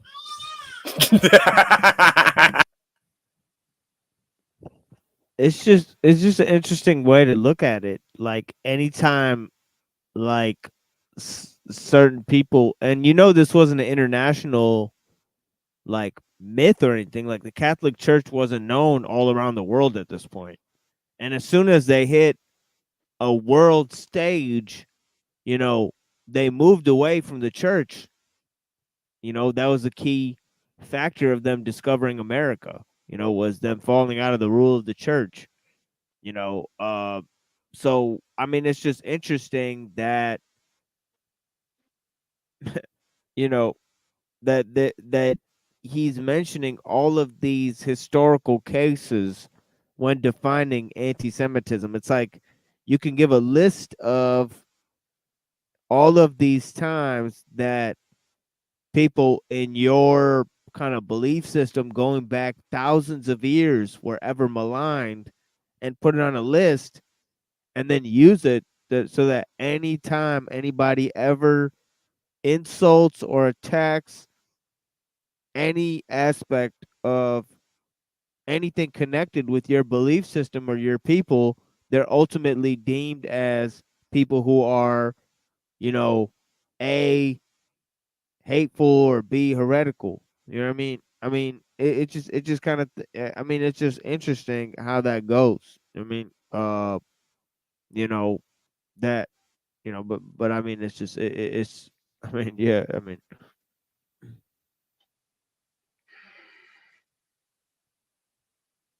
yeah. Yo, why is Little Red Riding Hood mad in chat, bro?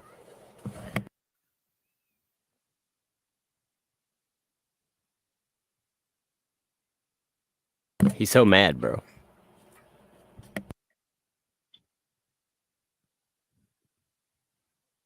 Yeah, Gary, thanks for watching. I just seen Gary Baxter in the chat. Browns boy. I don't know where Browns boy went, but he said 100 to something in response. Yo, to something. I just wanted to say what's up and shit. You know what I'm saying, bro? I got some shit to take care of. You know what I mean? I'll be tuned in though, and For whatnot. sure. You know what I mean? For sure. Thank you so much. Yo, you have a good day, and I'll holler at bless you, you, bro. brother. Yeah, for sure. I'll talk to you soon. Thank you, brother. Hey, yo, you already know. God bless, bro. We got Mikey. Okay, we're back to the, original setup here. Me and Cecil. So yeah, thanks for joining. When you're watching the Machine Lives. It's fucking 4:44 p.m. on the East Coast here. Highly specific time. And yeah, we're watching this Candace Owens trying to,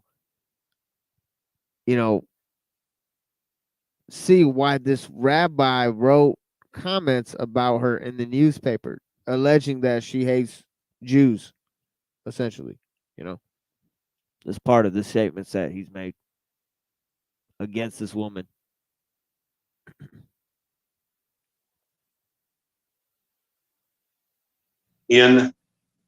Because it's about Jews not having the right to exist collectively, when they live in their little communities in the Middle Ages, anti-Semitism is a hate against their religion. By the time you get to the 18th and 20th centuries, when so many Jews have assimilated, they are in culture, they are in arts, they're in science, it's no longer against them for their religion, it's against them for their race. This anti-Semitism is the oldest hate in the world, and the hate that mutates. In 1948, because remember, it says Lord Sachs. Oh, I just want to pause it. You said it's a hate that mutates. Correct. So your belief then is that the definition of anti-Semitism can necessarily change. Is that correct? It's not just my belief. It is the commonly accepted understanding in both the Jewish.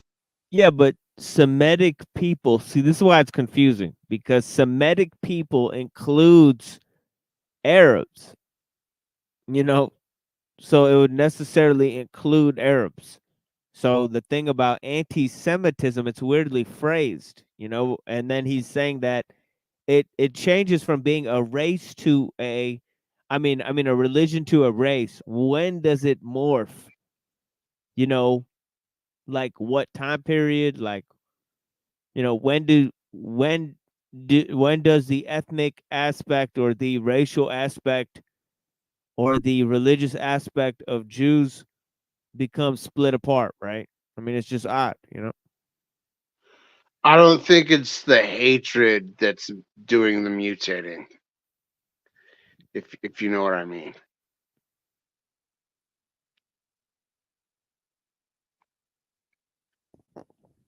Yeah, look at this. Candace Owens tweets, "Christ is king."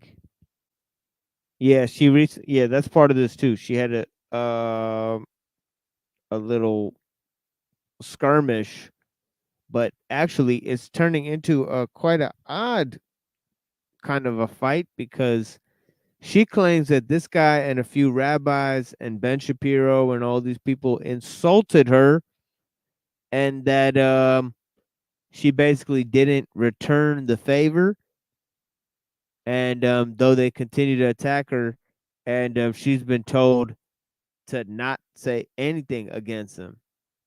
And then when she does finally choose to say something against him, there's rabbis that have to come and speak to her about it. So I mean, it's interesting dynamics.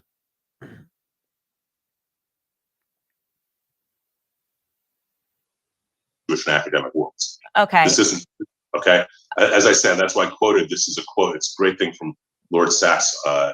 Jonathan Sachs. It's a great thing from Nihilecka. This is just accepted as the understanding of a cultural anthropologist. So I would just say off the bat, I do not accept that definitions can just mutate. That is something that I could debate that on, like the definition of a woman. I mean, and I'm saying not just about Jewish people. I think that we have to have a concrete definition to work with, because then you can just update and say, actually, I've changed that, and now this is what constitutes anti-Semitism. But Candace, that is the horror of anti-Semitism.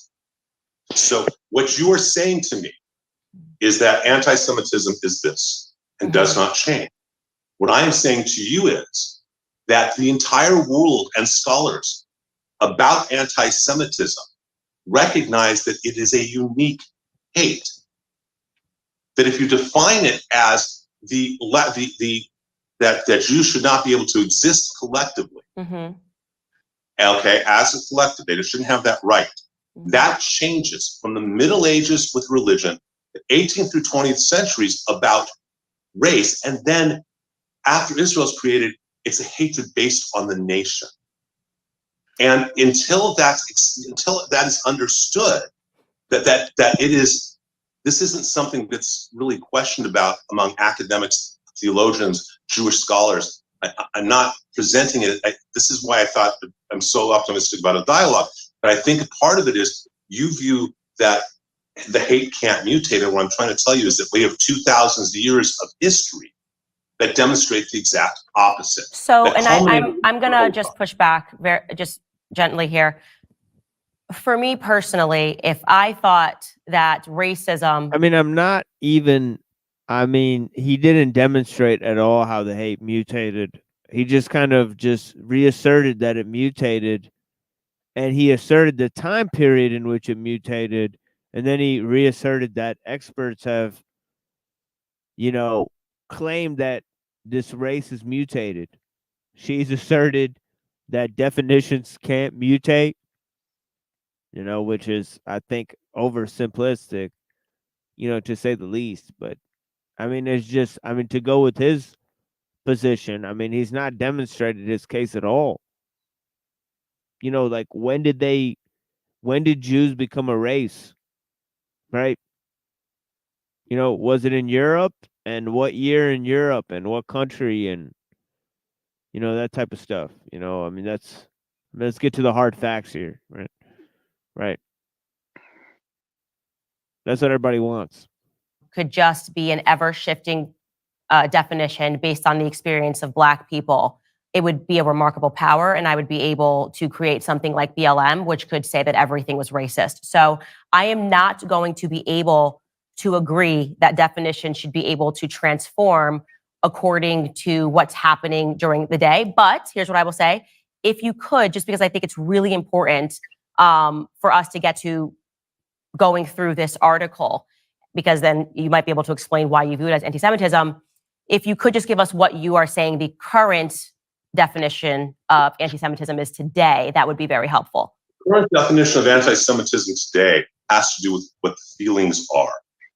It has to do with Right. It's funny because nowhere during that whole time did he ever define what it actually is that he's talking about, because she asked him to define what anti-Semitism is.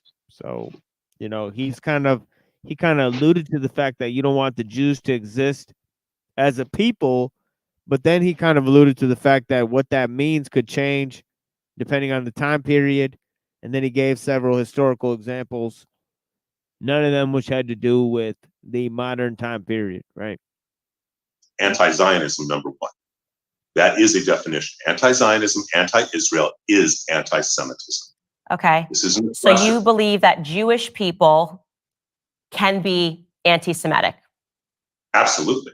Okay. So when you see a gathering of Jewish people who say, you know, I'm Jewish.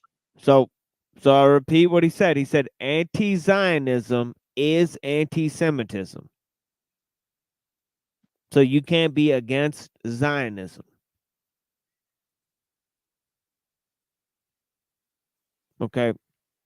So, I mean, that's an interesting way of looking at things. You know, it used to be that you used to clarify and say, oh, I don't actually hate Jews. I just don't like Zionists. You know, I don't like people who want to assert, you know, that Jewish people need independence, assert that Jewish people have a collective unity, you know, assert that they have some sort of a ancient homeland, so to speak, or, you know, I mean, it's a strange thing to claim, is it not? An ancient homeland, right? You know, I mean, imagine if the Italians got up and said, no, we're Rome. You know, imagine if Rant and Pop got up tomorrow and said, no, we're Romans. You know, because they're Italian.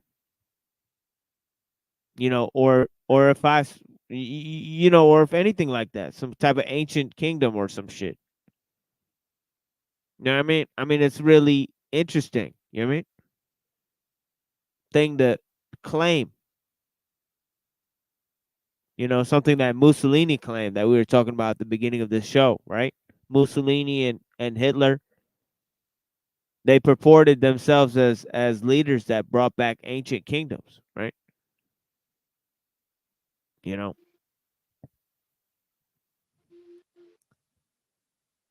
Anyways.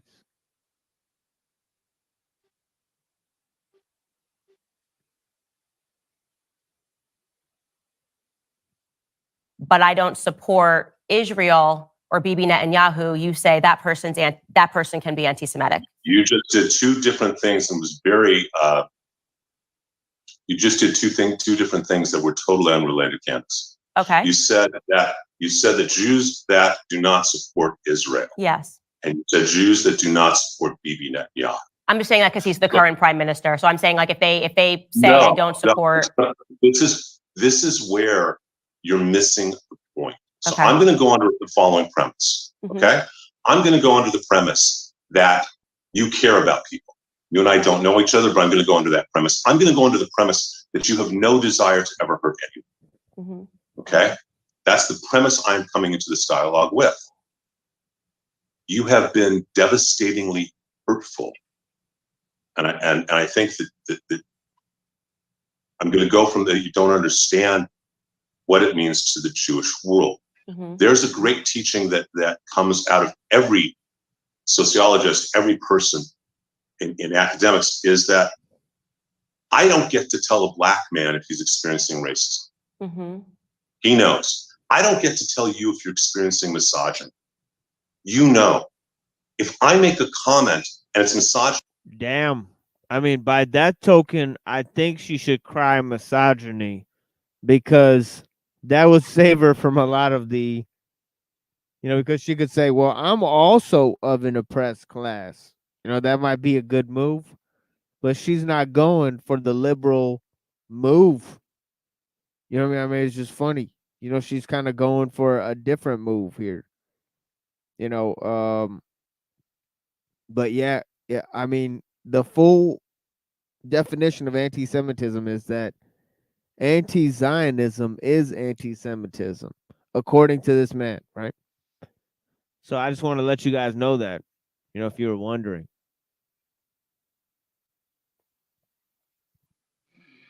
Misogynistic.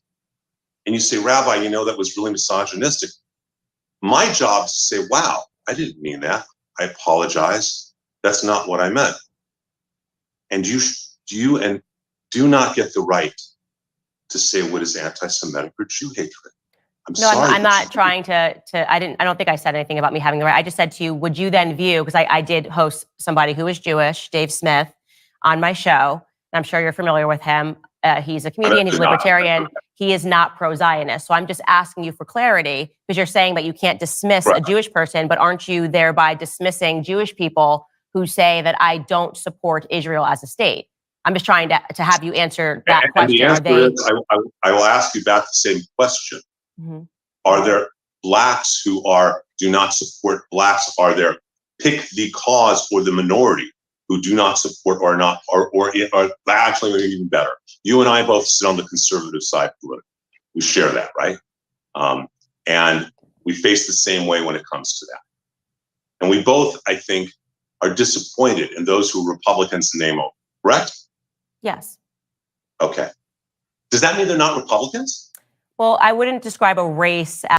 I mean, what does it mean to be a black who doesn't support blacks? Right? What does it mean to support blacks? Right? Like, if you're a black person, does it just occur to you that, oh, I should just support people because they're black? Like, I don't necessarily, you know, understand that. You know, why the rabbi just asserted that, right? As a political ideology, like a political party. That's very different. So to say that you can't be a race, like you're not black if you don't support this, is different than, like, you're basically saying that a Jewish person can be anti-Semitic. So that would be like saying a black person can in fact be racist towards, or they're not black.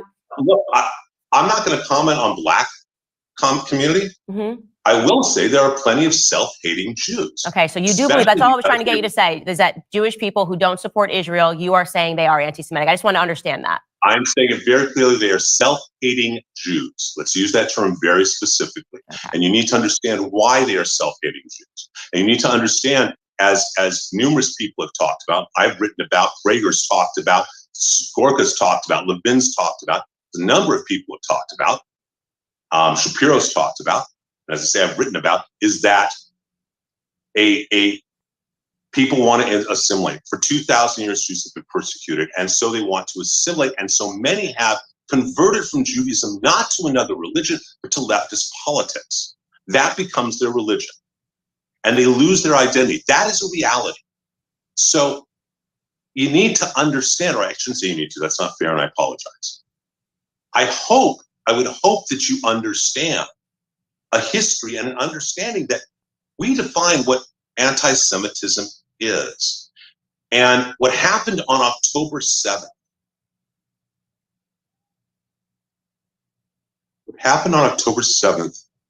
and I wrote an article about you in November. I don't know if you read it or not. I was told that you had, but I don't know if you did or not. I did not. Okay.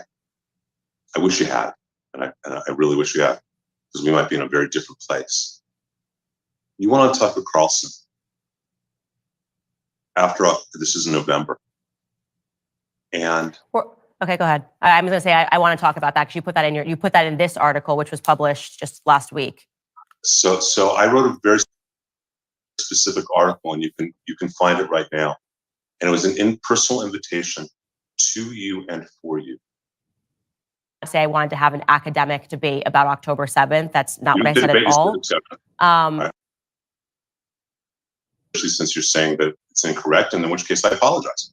No, you can apologize. I just think that, like, a lot of the reason that things happen is because there is this sort of back channeling and discussion, and nobody told me that I got an invitation, and now you've written. That's fair, given what's in this article. So apparently, like, there's some comments she made about October 7th that he deems as anti-Zionist, therefore anti-Semitic. I think that's a normal human response, that if somebody has written something that is utterly libelous about you, it mischaracterizes what you said.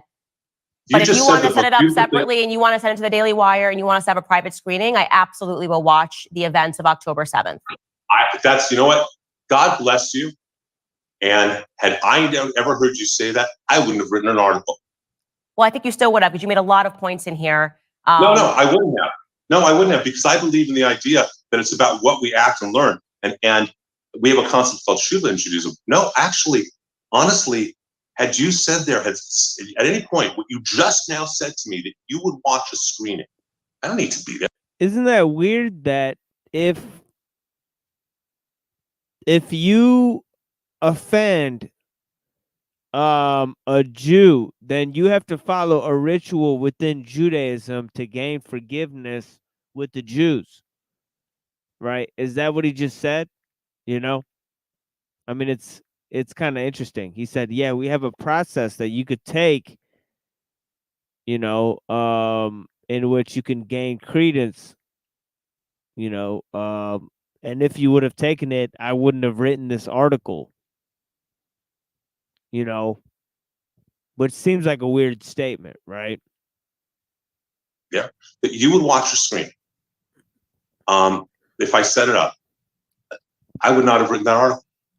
Okay. Well, I do still want to go through these points, though, because you Okay, but do you hear that, please? Yes, I hear that, and thank you for saying that. Great. But a lot of what you wrote in this article is a lot of what I'm assuming you have a friendly relationship with Rabbi Shmuley has been saying about me. So it's really important to go through these points, because when you write something like is a Jew hating bigot, that's very strong language, and we need to go through these points.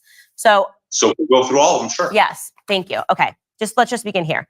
So you basically make the argument that I'm drunk on fame, and that is the reason why I have let out the truth about who I am, which makes me a Jew hater. First thing you say is that this is a woman who is such an anti-Semite and so ignorant of history that in 2018 she publicly said that Hitler was okay. He just said, like, I would assume, like, a little while ago that she's a nice person, that he believes that she's a nice person. I mean, that's so interesting. He wrote all these things about her, you know, being full of hate, you know, you know, comparing her to, you know who. Do you actually believe that I publicly said that Hitler was okay? So from the recording that I heard, including the congressional testimony, which I think was taken out of context, and from the comments that you said, okay, and you correct if I'm wrong, but my understanding from your comments is you were asked a question about nationalism. Mm-hmm. And you responded about nationalism using the example that nationalism was good, and that what Hitler was nationalistic in Germany, and that was okay. You have said specifically you think Hitler is a horrible, et cetera, et cetera, et cetera.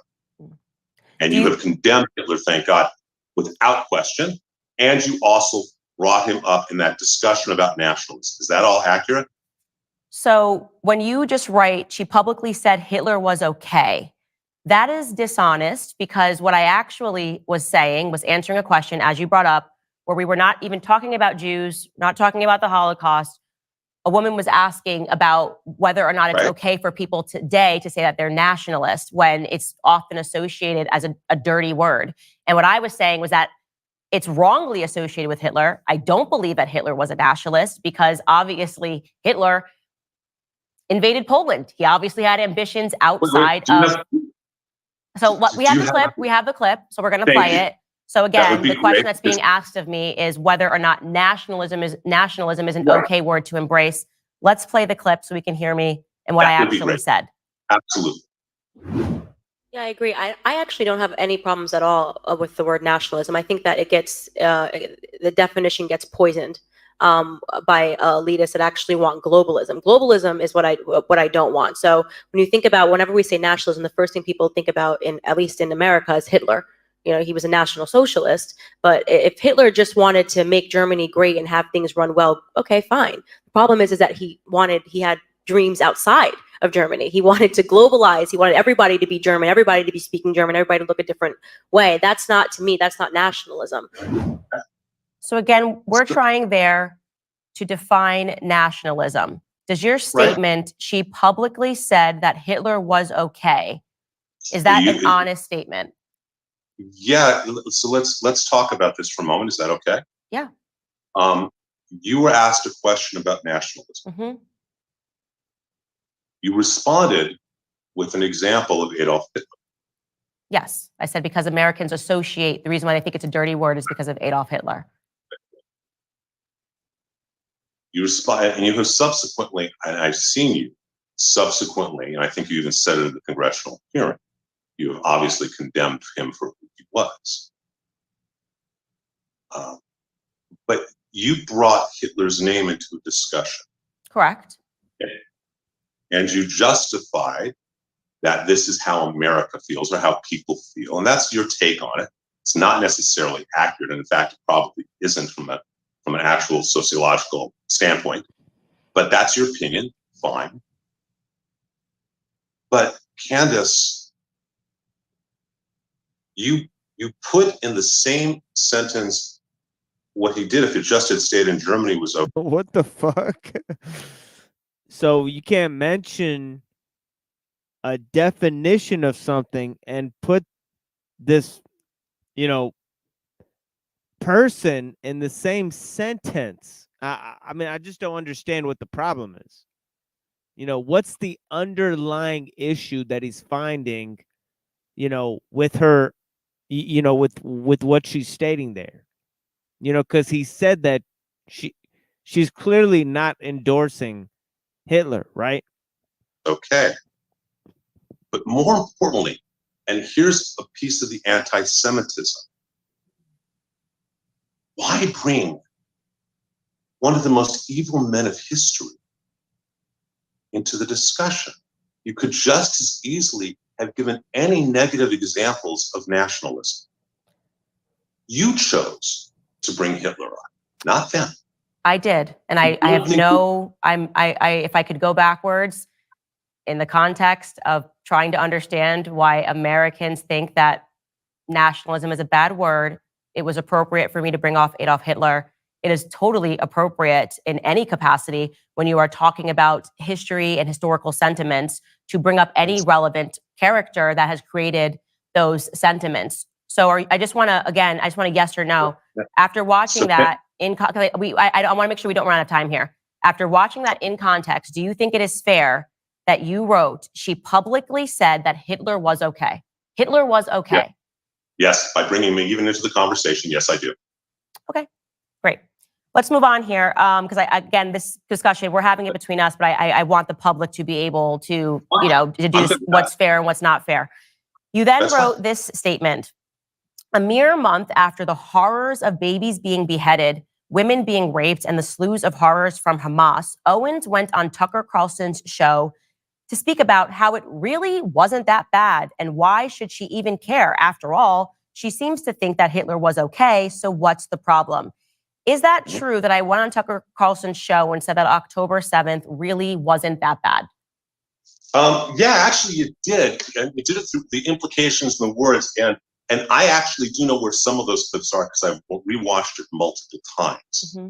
And you specifically say you want to have an academic discussion. You specifically say, I don't want to misquote you, that you believe you have a moderate stance. Okay. Because you see the children dying and on both sides, and you talk about the pain, and I think you do feel pain about Gaza. And this goes back to the anti-Semitism canvas. What happened October 7th is unique. It is to even make a moral equivalency. This is one of the keys in anti-Semitism and in any prejudice and bigotry. is that an inappropriate moral equivalency is created. When someone says that this race, these people, whomever, are like dogs, they've made a moral equivalency between those people and dogs, that is bigotry. That is hatred. Would you So agree with that? I first want to Would you agree debunk with the that? idea that I first want to debunk the idea that I did not, like I in any way said it really wasn't that bad. That statement never came out of my mouth. And I also want to show that actually, contrary to that, I condemned what Hamas did. So let's just show that clip of what I said. And then I want to get to your quotation about academic discussion. Let's just show what I said about Hamas. We, the people of the United States. We've moved so far away from the Constitution that in many ways we don't even recognize it. We think that we're becoming. That's pretty good for commercials, but yeah, I don't understand what this commercial is. I guess it's for a class to enroll in about the Constitution, and since it's you know, appearing in this conservative talk show, you know, I mean, honestly, I'd look into what type of institution it is. You know, Candace Owens has a strange track record of working for some weird people. Ben Shapiro being one of them, who she's now having a falling out with. You know, but yeah. I have seen every single person, including myself, condemn what happened on October 7th. Because who wouldn't condemn terrorism? It's obvious who would not condemn innocent Israelis dying. But if you then say that it is also sad when an innocent Palestinian child dies, suddenly this is pro-Hamas, or you need to say, even when you're talking about how sad it is that a child dies, you need to button that statement by saying, but that child was a human shield. That's not going to be my response. First off, as a mother, that's not going to be my response as somebody who is about to give birth. When I see these images of children involved on both sides of the conflict, I've pointed to the people that are mocking dead Israeli children and said that they are horrific. I am even keel on this matter, and yet people think that you need to be extreme. So people that have become more radical and extreme are perceiving a moderate stance as not enough. And because I was about to say, people can disagree with you or agree with you or whatever, but you certainly don't seem radical on this topic. And I'm going to hold here before you comment on that, because your next sentence, as you just said, she wanted to talk about the depravities of Hamas as an academic discussion and refused to even condemn Hamas. So we just saw that I did condemn Hamas. And regarding the academic discussion— No, you didn't. I'm sorry, but no, you made a moral equivalency between Hamas and Gaza. I didn't. There is no moral equivalency. What Hamas did is evil. It is not a tragedy only, it is evil.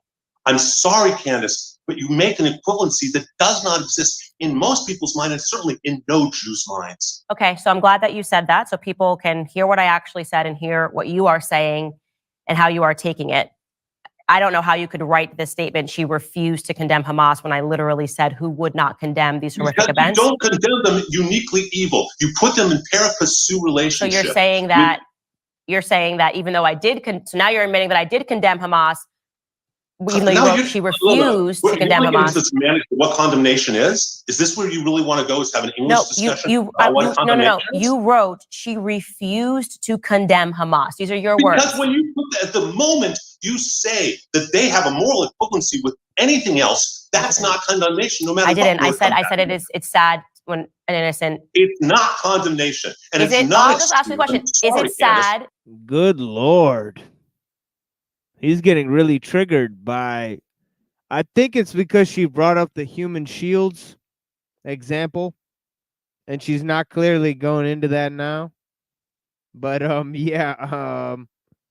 yeah, she kind of brought up the fact that, you know, if they kill babies, you know, they kind of bring up that, oh yeah, well, they were using babies as human shields.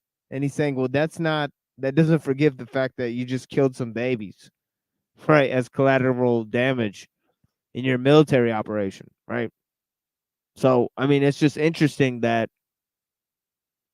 he's getting very, very angry. I mean, he's fired up. I mean, look at his face. Is it sad? Sure. Sit there and do that. I don't want to cut each other off, okay? Because clearly what we are having here is just a disagreement. There's no reason to get angry. Do you think it is sad when an innocent Palestinian child dies? Candace, I cry every day. And it's not just for Israel. And this is one of the things you clearly do not understand. The same way most don't, who are anti-Semites, who don't get it. I cry for what's going on in Israel. I cry just as much for what we are forced to do. Golda Meir had a great quote. She said that one day we may be able to forgive them for killing Israeli children. We will never be able to forgive them for making us kill their children. So what about my statement of saying that I also cry for Palestinian children is wrong to you if you also admit it is sad when Palestinians? Imagine saying something so crazy and then saying that you're tying up a false moral equivalence.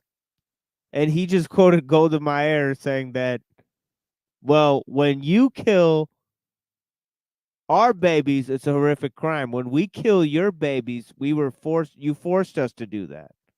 Well, isn't that fucking convenient?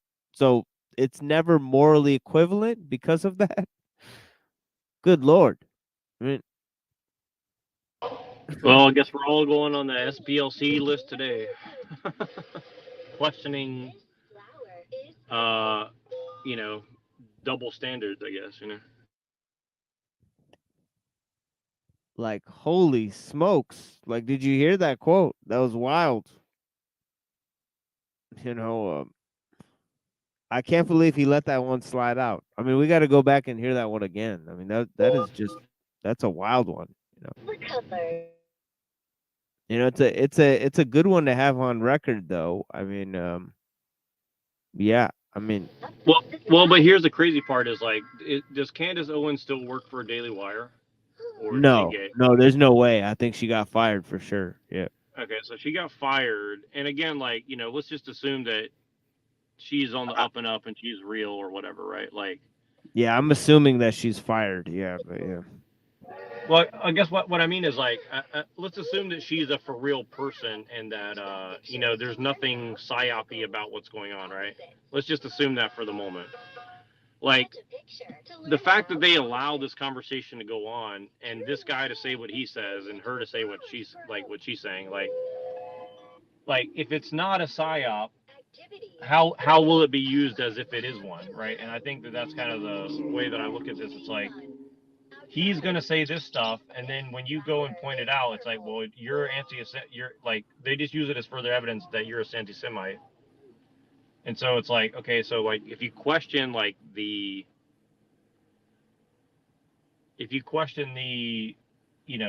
stuff that this guy just said, well, now you're a bad guy. It's like, okay, so.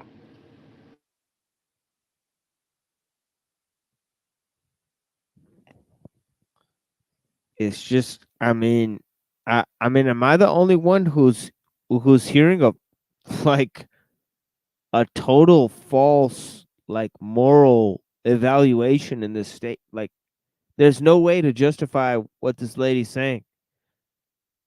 Able to forgive them for making them kill. Said that Golda Meir had a great quote.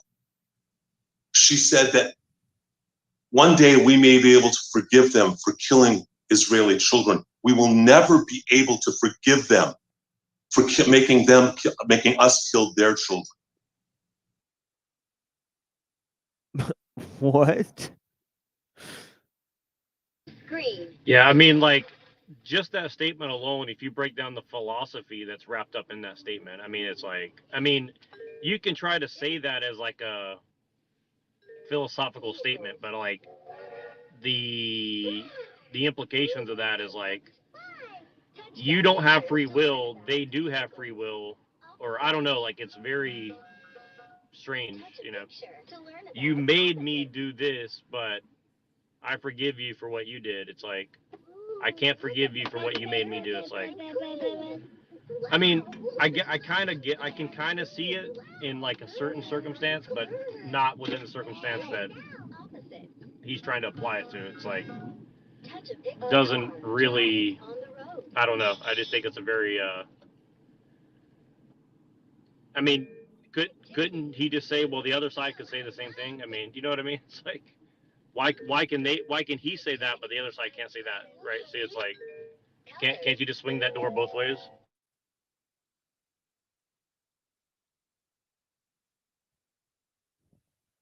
Fucking bizarre.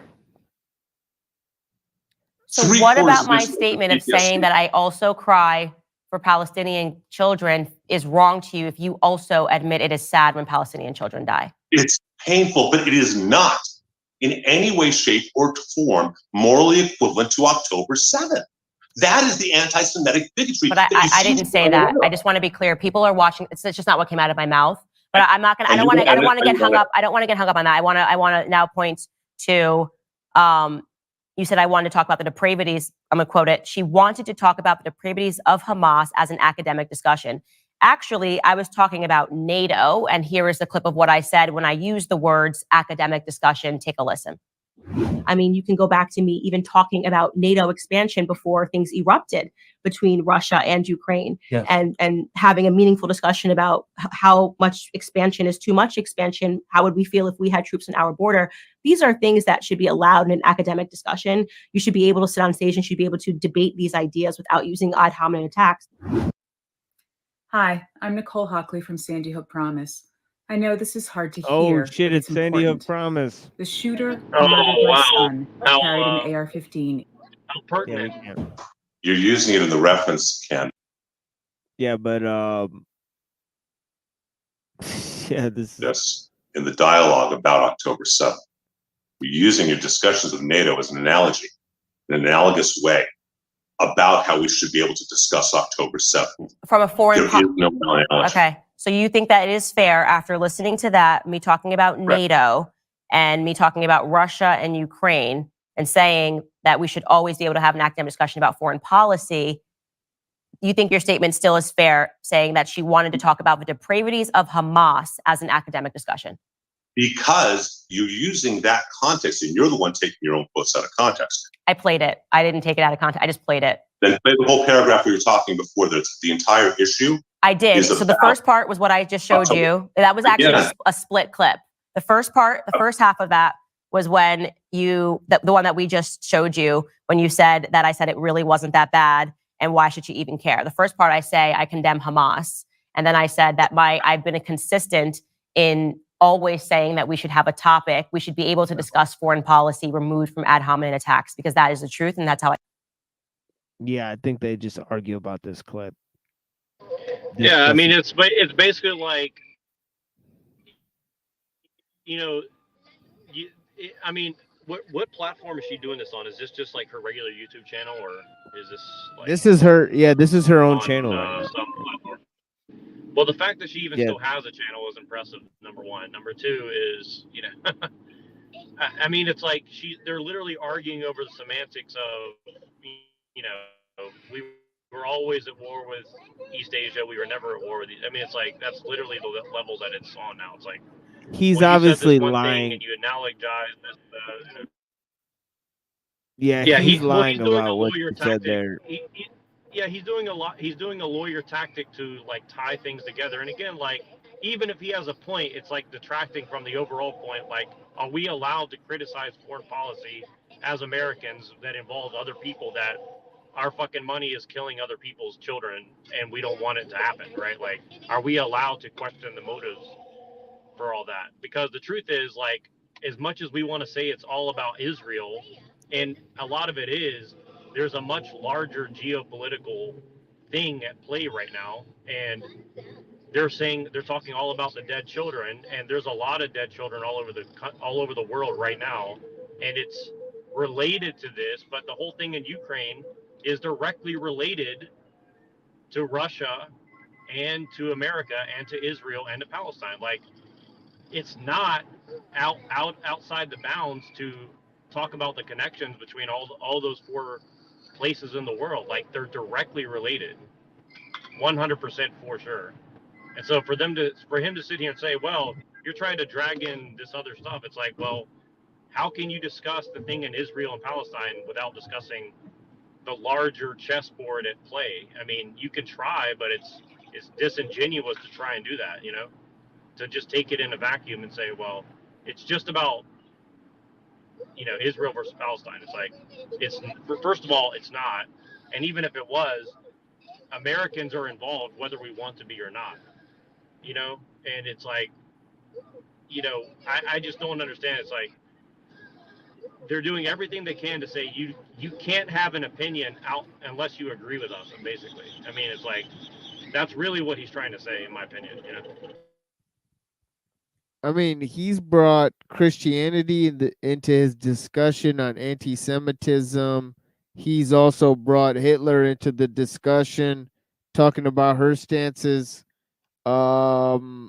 He's talked about many different things. He's saying that she justified Hamas terrorism.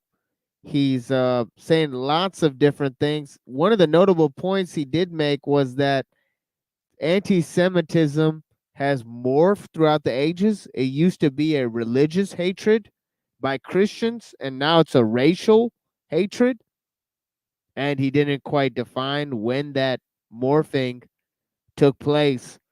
And now he's kind of moving to talk about how she's anti-Semitic. Another notable point he made was that anybody who criticizes Zionism is also anti-Semitic.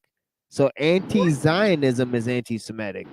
No, that's exactly, like, that's the attitude of a lot, like, any political Jew that I've seen that's pro-Israel. They literally say Zionism is Jewish. Like, they don't allow, and they even say that, like, the Jews who are against it are not really Jews, basically. Like, they're saying you can't be a Jew if you're not a Zionist, essentially, right?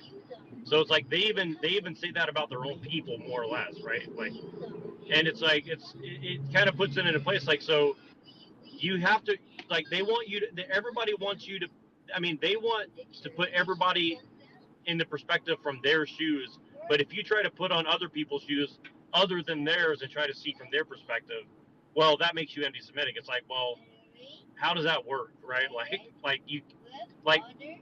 The whole reason I like the whole Mean Mr. Mustache stuff is, like, it's interesting when you try to, like, say, well, from their perspective, can you just give an inch and say, like, you can understand from their perspective how it made sense? Oh, no, you can't do that. Okay, well, then you say, okay, well, from the Palestinian perspective, can you see how that makes sense? No, you can't do that. Okay, well, here's my perspective. Well, why don't you put yourself in my shoes? It's like, well, okay, so you want everybody to put themselves in your shoes, but you can't put anybody else's shoes on and view it from that perspective, right? See what I mean? It's like, it's a very weird framework that's, like, embedded cognitive dissonance to even take the position that they take, in my opinion. It's like, and again, it's not only them. It's just the most, like, geopolitical obvious one that you can point to. That's,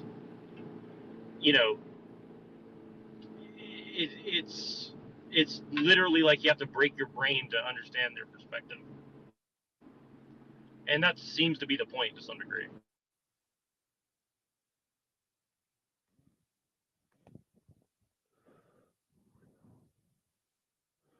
Yeah, I'm just gonna skip that whole section there on them quibbling about what she said in the little Tucker Carlson or whatever.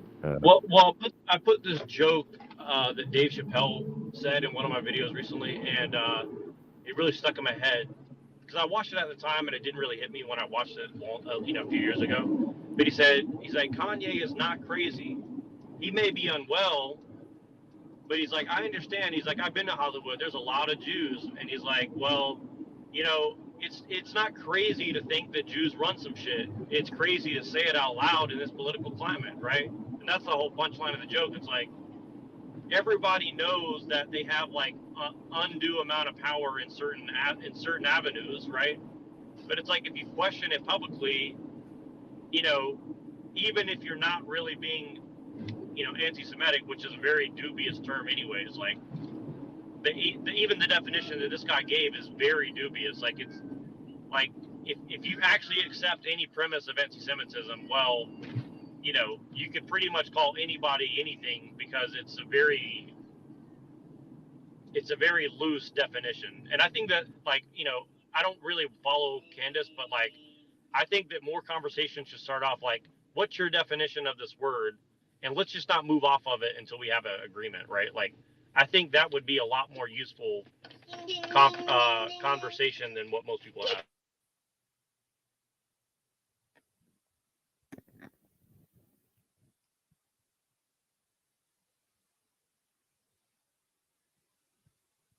Okay, then you go on to talk about me attacking Rabbi Shmuley. My audience has already seen him attacking me over the last 2 years. And I'm just going to ask you a basic question. Does a Black person or any person have a right to defend themselves? Absolutely. Okay, because that is interesting, because Rabbi Shmuley and his daughter have attacked me and made videos of me for 2 years straight. I have responded once, and you have now, you're basically saying that I'm anti-Semitic for responding. So I want your perception of when it is that a Black person's allowed to respond. So, Candace, so first of all, I know Shmuley peripherally. We've probably met a half a dozen times. Okay. Because she's addressing herself as a Black person now to play his game. It's interesting. You know, she's like, well, I'm Black, so you know. She's basically like saying, does Black Lives Matter to you or what? Right, you know. I think that is. He's an incredibly knowledgeable man. He formed L'Chaim Society.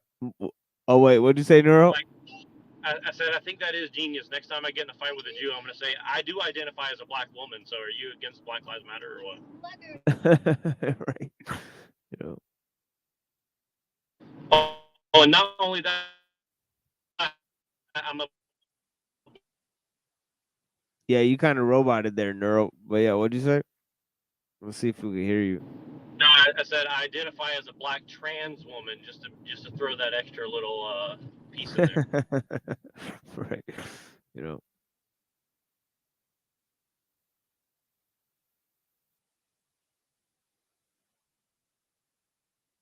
At Oxford. Incredibly knowledgeable man. And with 9 kids, right? And we have something in Judaism, predates Christianity, but it's also Christianity as well to an extent, called Lashon Hara, the evil tongue. That to gossip, to say certain things like that is really a huge avera. It's a huge sin. It's a huge chait. I don't know all the things that he has said about you. I do know he's called you an anti-Semite, and so have I. That's not a personal attack on you and your family. Oh, yeah, it's not slander. For you to call a man who is right, you know. Yeah, like it's not like I called you something that can make you lose all your livelihood, all your bank accounts, your ability to have a job, your ability to own a home, your ability to own a car. I mean, you know, it's not like I did anything that can like destroy your life or anything. I mean, come on.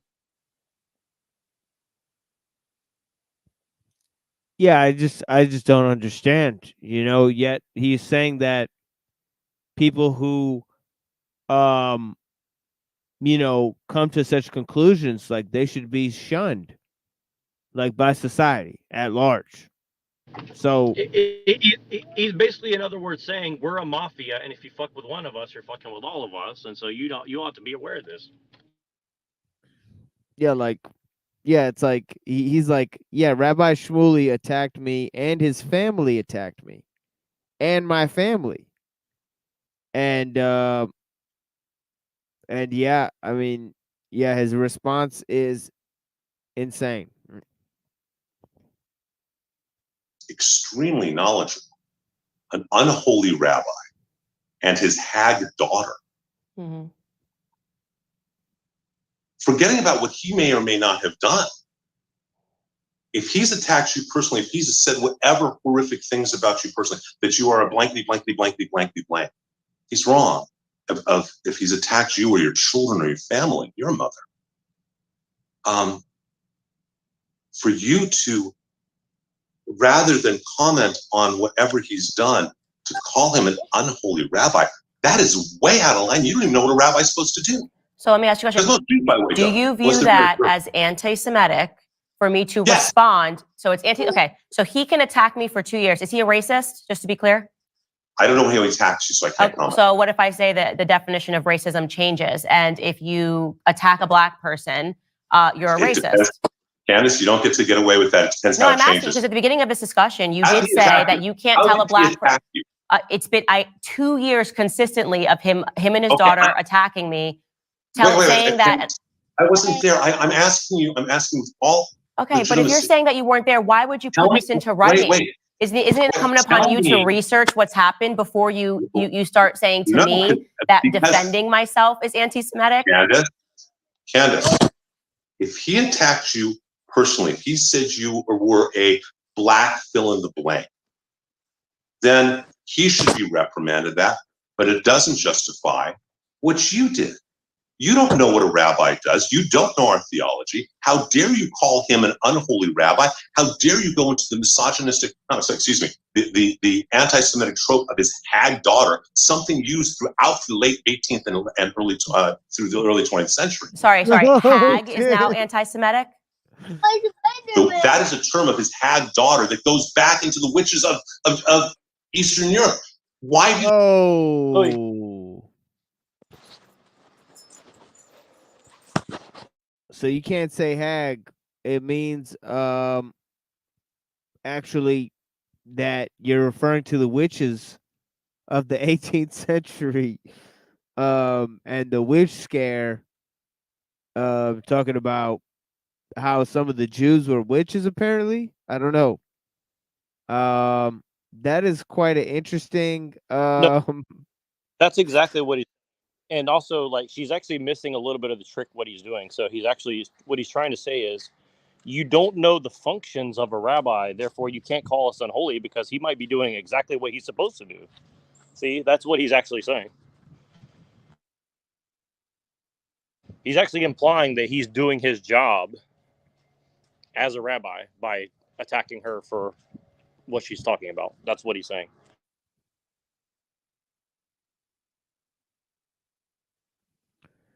I mean, this is wild stuff. You know, every time it's a historical case that's brought up, you know, and one going back 200 to 2,000 years, right?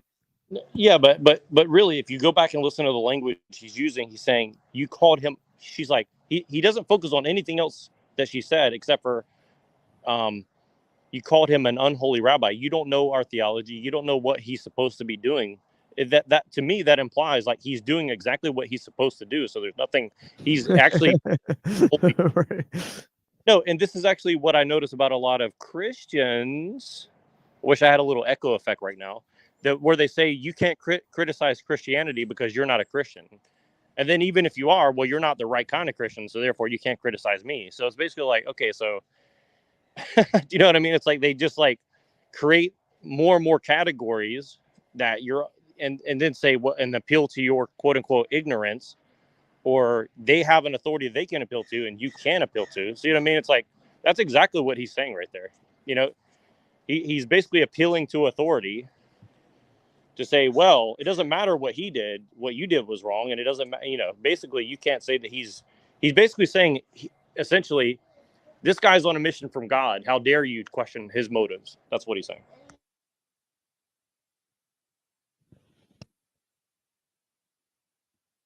you have to call her a hag daughter? Just Tell to me be that. clear, because she's a witch. I think she's a witch. That's not because she's Jewish. I would call someone a hag of any color. I think she's a witch. What they have done over the last 2 years, I believe his daughter is a hag. I said that because that's what I believe. You may disagree with me on that, but to say that that's anti-Semitic is ridiculous. I would call any person a hag. Candace, I'm going to be very clear without trying to be insulting. So please forgive me if it comes off wrong. Okay, it's not meant to. No, it's fine. You can insult me. Just call me. I don't want to. I've dealt with 2 years of a rabbi insulting me, so I'm totally cool with this. Yeah. I have no desire to insult anyone. No, I was just saying, call her N-word already. That's what he wants to say. Oh shit! But the fact that she just goes, yeah, she is a hag. I think she's a witch. Oh my god, that shit is funny. He's like, that's a technical term, okay? Okay. But do you understand? Are you familiar with the history of the Grimm fairy tales and the folk tales of Eastern Europe? I know that we can go back and we can also say No. I'm asking a specific question. Okay. That the witch archetype of those fairy tales were specifically modeled and called the Jews. That the Jews of that part of the world were called hags and witches specifically because they didn't eat the same food. They had different practices, and they were excluded that way as part of the bloodline. So you are saying that we can into by calling a rabbi's daughter her a witch, a hag daughter. You have tapped into an anti-Semitic trope that goes back hundreds of years, whether you mean to or not. Okay. Now that I've told you that, yeah. Okay, Mm-hmm. do you think maybe there are better words to call her than a hag daughter? I'm actually not going to edit my language for two people that have been attacking me for 2 years. And so what I'm going to say is that, and I want to be very strong on this. I am not going to be told whether you want to dress it up as anti-Semitism, you want to dress it up as that I cannot respond and defend myself. I'm certainly not going to be told that I need to be contained in how I respond after 2 years of consistent attacks from two individuals. So I want to just say on that point, you and I will never come to an agreement. I stand by everything that I said about him, and I'm not going to have that everything that I say, including yesterday, when he says that me finding the products and stuff that he sells and promotes as a rabbi to be unholy, to say that I am only saying that because it's made in Israel is totally ridiculous. But what it looks like to a lot of people, and I'm going to tell you this, and I'm expressing this in case you are an individual, as I'm sure you are, that is concerned about the rise of anti-Semitism. But my suspicion is that people that are watching this are going to think that now we are using the word anti-Semitism like BLM began using racism, right? Which is to say that you cannot, let me finish my statement. I'm just telling you what I am this is my suspicion. And I have tons of Jewish listeners, but given what you've said about Dave Smith, who is a libertarian, he is not a far left liberal. He just does not support what Israel is doing. So in this, you have said that Jewish people, you've made comments about a lot of Jewish people who maybe don't agree with what's happening in Israel. You are now saying that a person who's been attacked for 2 years still needs to be careful in how they approach a Jewish person that's been doing the attacking. No one is going to accept That's that. not what I'm saying. That's ridiculous. Candace, and that's then to not what say I this said. particular word, it sounds like everything that anybody says, it needs to Candace, be first need to you weigh it said something against like the once. feelings of somebody and their history. I could find examples of Black people being called witches. I can't then say that nobody can ever call a Black person a witch, even if it has what happened in Salem. You could go on, right? But the point is that if you are a Black person, you've been attacked over 2 years, I don't care if a person calls them a rabbi. In fact, I would question what it means to be a rabbi. Maybe you can explain. If you have been consistently attacking and threatening somebody, literally, he gave a quote to the Jerusalem Post, which actually I like the Jerusalem Post. They report on things very accurately, in which he says that he wants to bankrupt Candace Owens. That is a direct threat to somebody's livelihood. It is despicable. And because you call yourself a rabbi, it does not mean that people cannot say that it is pointedly ridiculous that you are using finances as a mode of threat against people because you don't like their speech. It is ridiculous. And let me tell you what, that leans into an anti-Semitic trope about Jewish people and money. For a rabbi to stand up and say, let's Candace, you can bankrupt talk her. over me all day. You can scream. I'm you not can screaming. defend I've let you talk a lot. That's not But- fair. I've but let you Candace- talk a lot. Damn.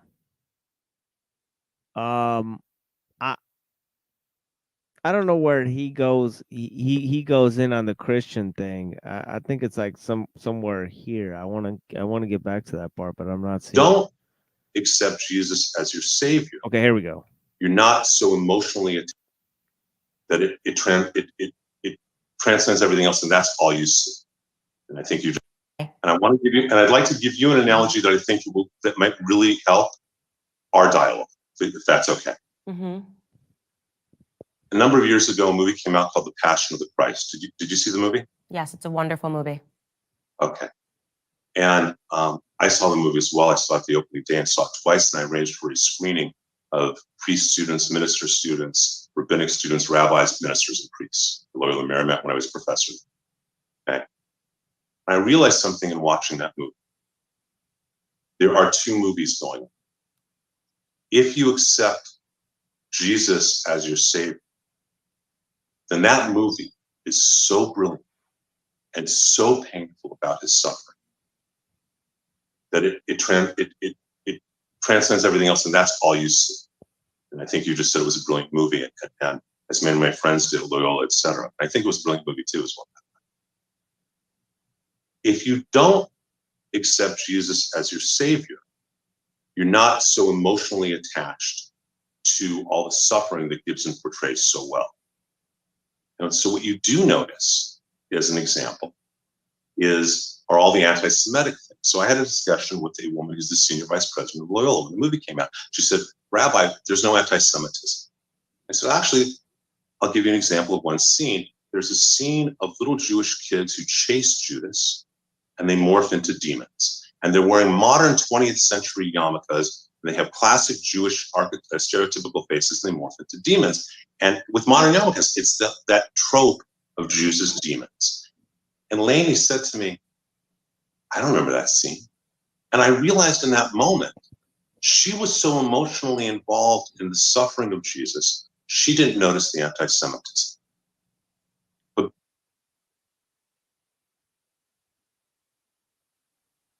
Yeah, it's not like you Both watch are any true. other movie.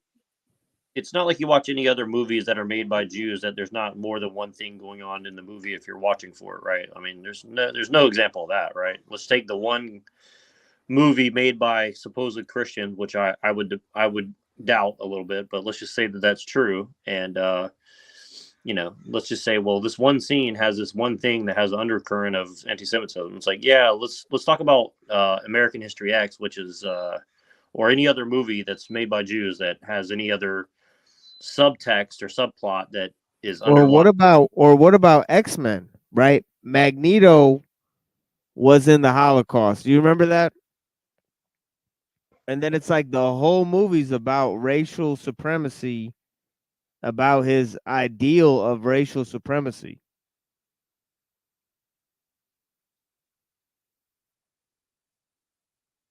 No, exactly. I mean, and also he mentioned like the Grimm tales as well, like, and it's so funny, like they're kind of dancing around this witchcraft thing, and like I've noticed like a big giant thing that a lot of people are pushing, both Jews, atheists, and even some Christians supposedly are like, well, there's always been this satanic panic or this witch hunt thing, and this is a thing that goes on, and it's kind of borderline anti-Semitic. It's like, dude, like, you're telling me that there's no such thing as witchcraft, yet you're so concerned about protecting people who consider themselves witches or people misidentifying witchcraft. It's like, when you really look into that shit, like it's a huge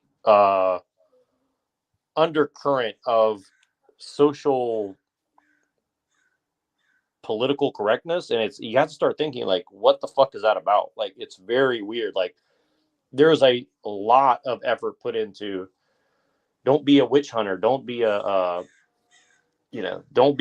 satanic panic person, and again, like, he's kind of like just injecting that into this conversation again, and I think it's not by accident, personally.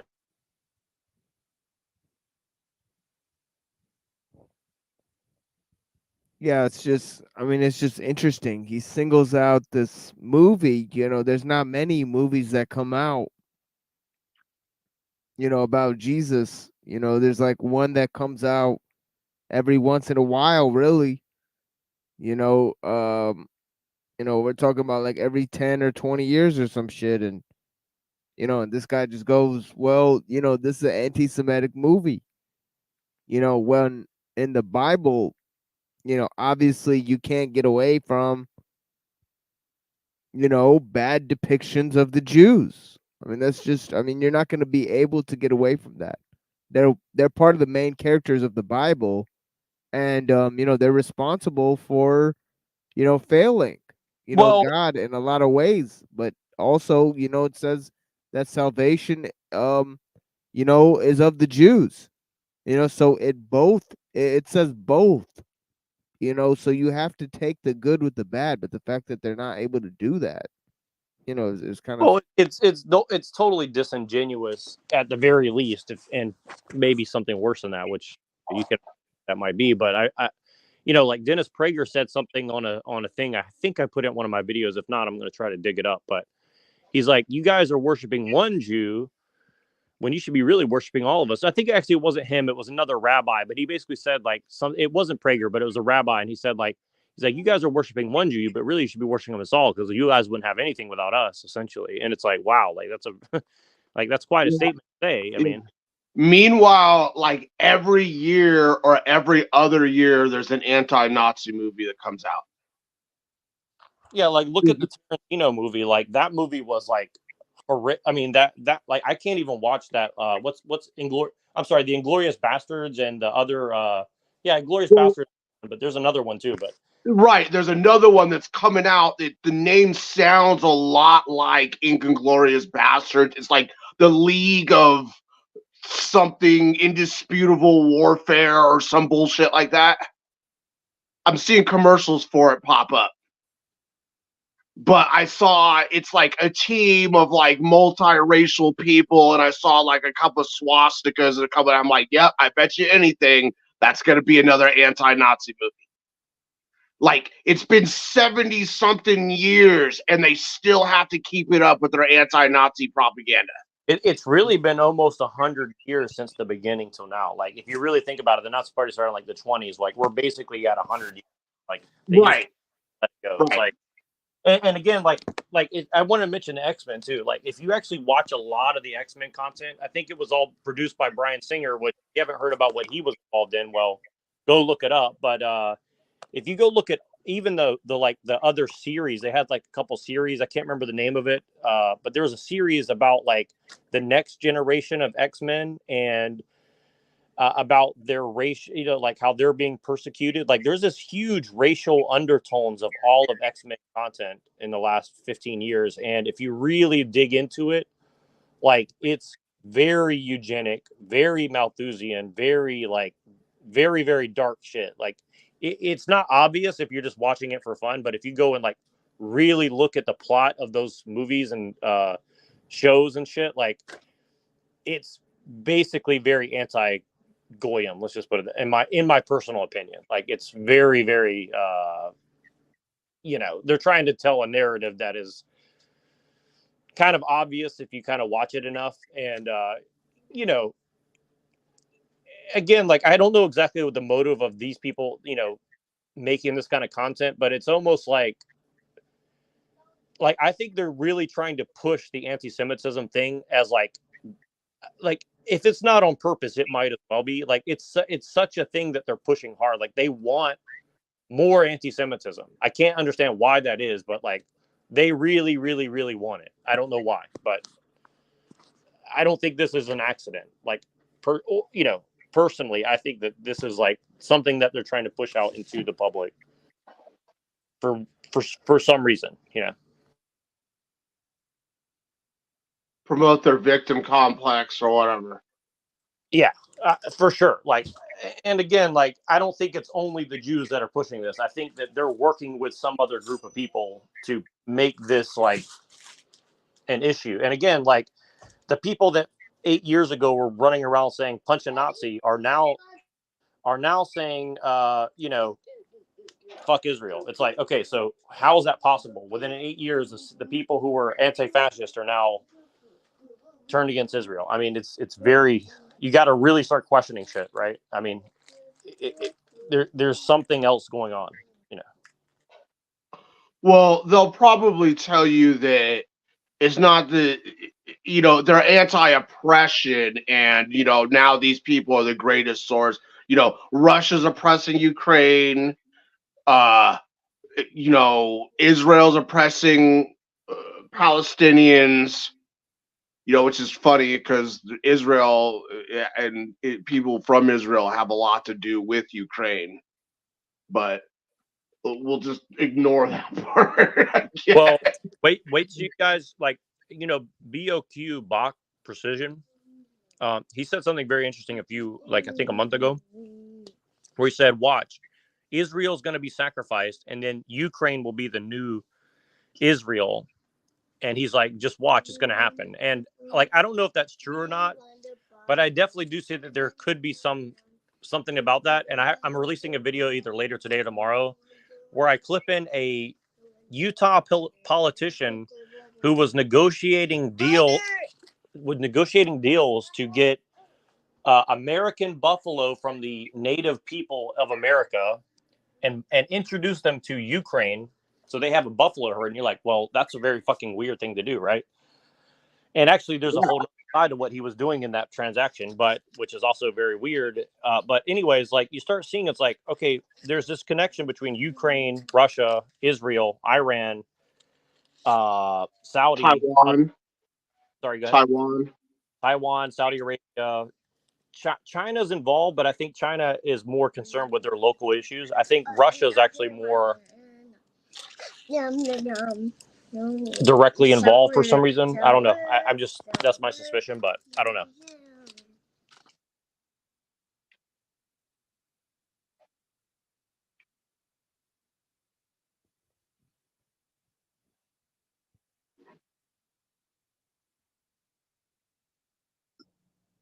The moon. You may not have the desire to have that pain in your heart. But what I'm trying to tell you is, by having a conversation with Tucker Carlson under the umbrella of October 7, which is what that segment was about, and saying that you have a moderate stance, that there should be able to be discussion, just like there is about NATO, it validates the reality of the absolute evil that is unique to October 7. Had you asked me on October 6th what to do with Hamas, despite that in their covenant of 1980, This is fucking insane. Now he's back to talking about Hamas after he just talked about the movie Passion of the Christ. That's unreal. You know what I mean? 88, their charter, which I don't think you read, despite the fact that in Article 7, 11, and 13, they call for the destruction of all Jews in the world. If you'd asked me on October 6th, I would say we should do whatever we should do for peace. What they did on October 7th was surrender their basis, and they morphed into demons. And with modern yarmulkes, it's that trope of Jews as demons. And Lainey said to me, I don't remember that scene. And I realized in that moment, she was so emotionally involved in the suffering of Jesus, she didn't notice the anti-Semitism. But both are true in the movie. You may not have the desire to have that pain in your heart. But what I'm trying... So let me get this straight. If you put, because obviously you read the Gospel of John, you know, and it says the Jews are sons of the devil. It has this whole monologue against the Pharisees and stuff. If you were to depict that today on a film, the summation would be that the film is anti-Semitic, you know, and that you know, it's actually two different films going on, but you would also condemn a religious person, a Christian, for watching it and just seeing it as just a normal film. So just them watching it and just saying, well, there's nothing wrong with that. You know, so I don't understand the point he's trying to make. And then he's also relating that to October 7th, you know, which is extremely strange. I mean, like, it just doesn't make any fucking sense. Well, I'll tell you what else stands out to me about that is, like, he's saying essentially, like, you remember when George Bush said, we don't negotiate with terrorists? Well, he's like, October 7th, we don't negotiate with terrorists, but whatever they do will dictate our foreign policy against all civilians. It's like, okay, so wait, so a terrorist does something. Now you throw all rules of war and go scorched earth against innocent civilians because of what terrorists do. It's like, okay, so now terrorists are dictating your foreign policy. Okay, thanks. Like, I mean, that's essentially what he's saying.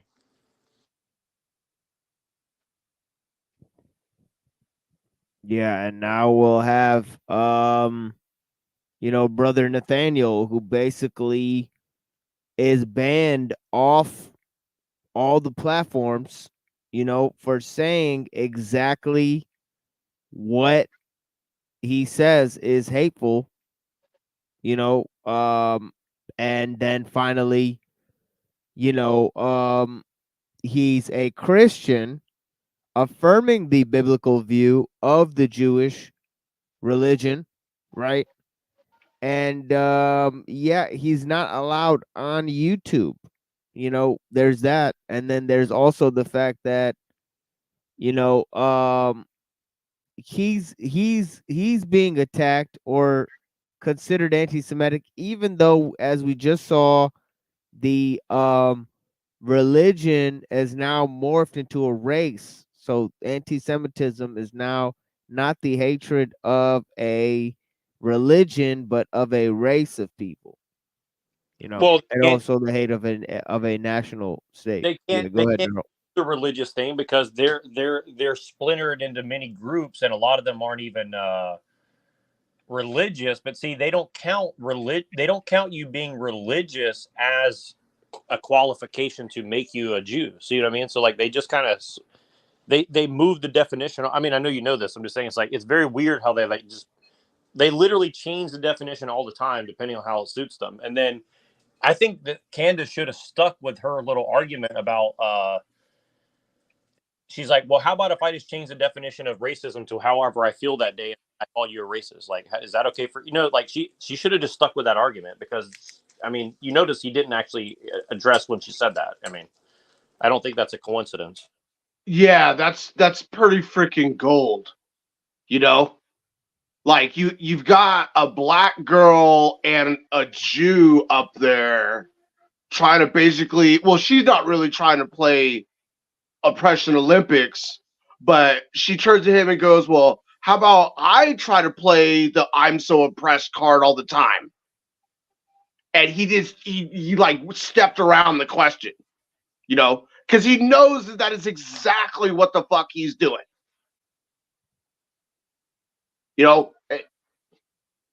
I heard it described one time that they basically claim that Judaism is a race when they're in oppression mode, and claim that it's a religion when they're in like conquering mode or some shit like that. That's actually, I mean, again, I'm not going to blanket all Jews that way, but I've definitely heard that argument exactly like that. Right. Like every time that the state of Israel comes up, it always boils down, well, we have a blood connection to this land. It's like, okay, well, can anybody just make that claim? I mean, yes. Okay. So basically, okay, whites need to leave North America and go back to their homeland. All Africans need to go back to Africa. I mean, it's like, where does it end? Right? Like, are we supposed to split everyone's DNA in half and to different portions and send it back to where it goes? I mean, like that's literally how that argument's going to go if you take it to the logical conclusion, right?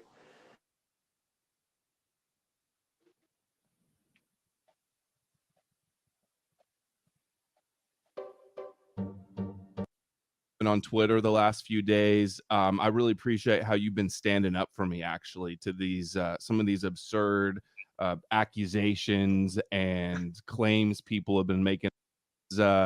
Always had a large presence online. He's been spearheading in one of the first. Right. Not just one person, Adam. Hundreds are writing to me. You were right. It's becoming a lot more apparent recently. Don't you think a lot of people are waking up to the JQ, as they say, in recent years?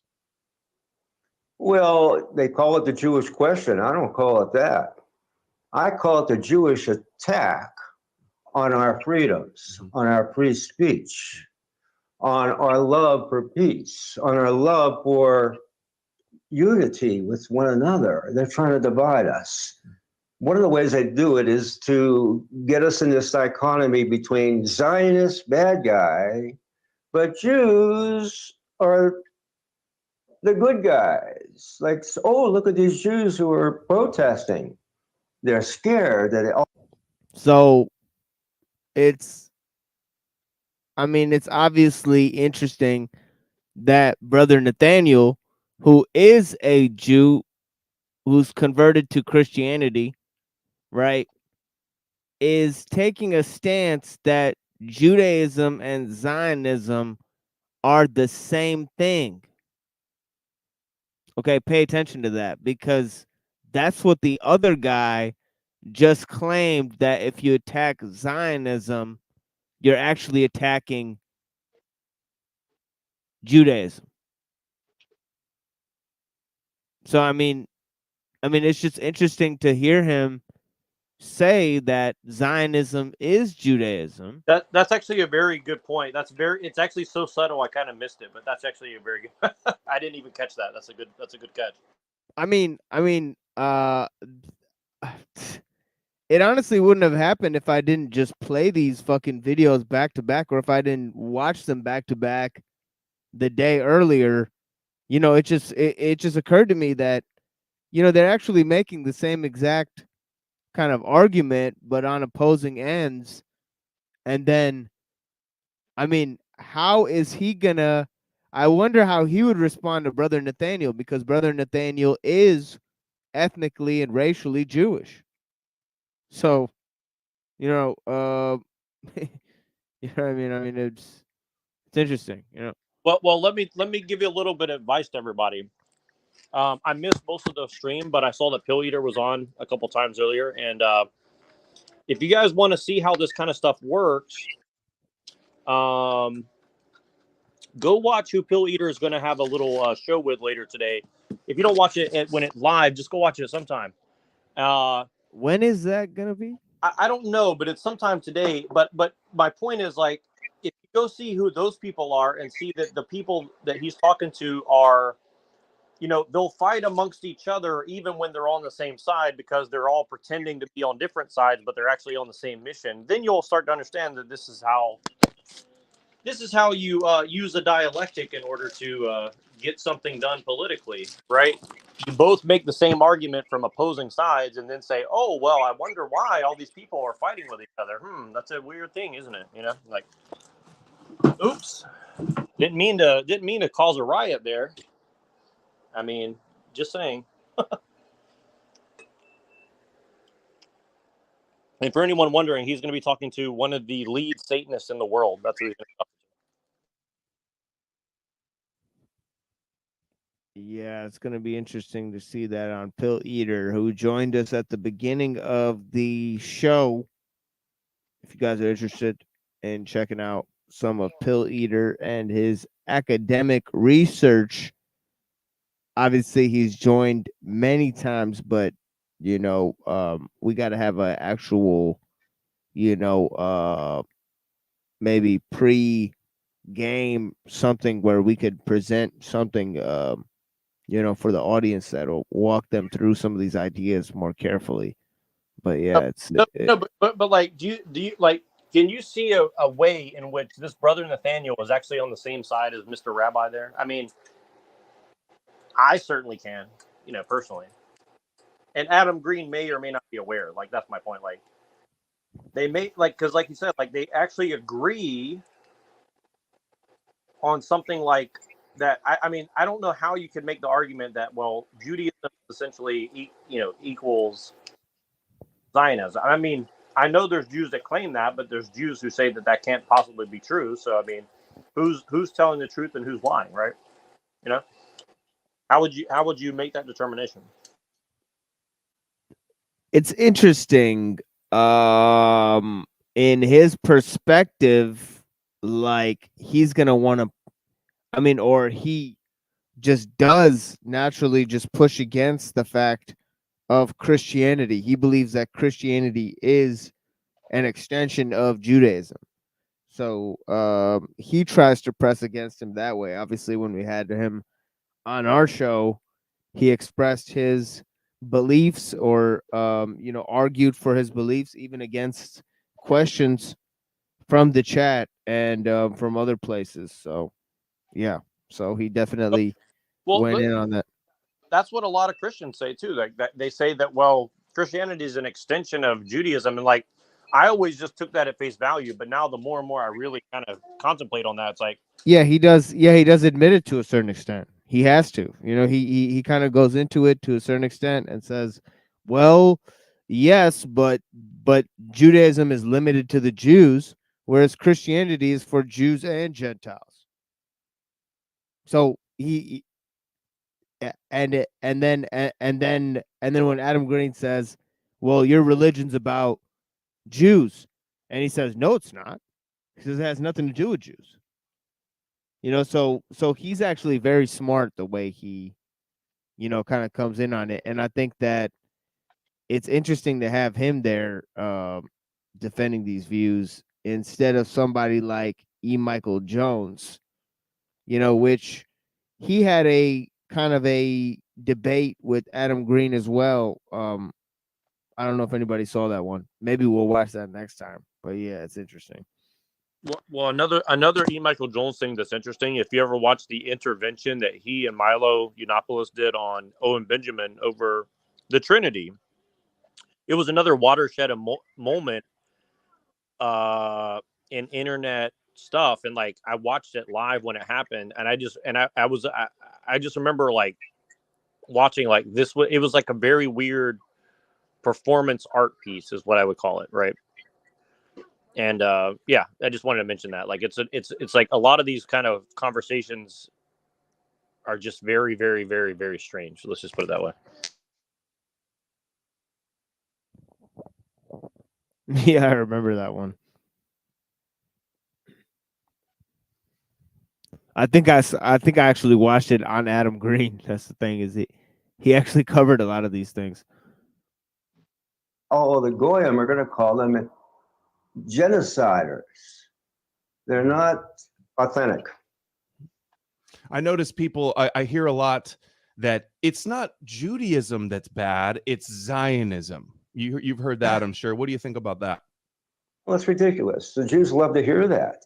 It is Judaism. It is racialism, because Jews are united both religiously, even though they may not be all that religious. Most of them are secular Jews, but they use that as a cover, really.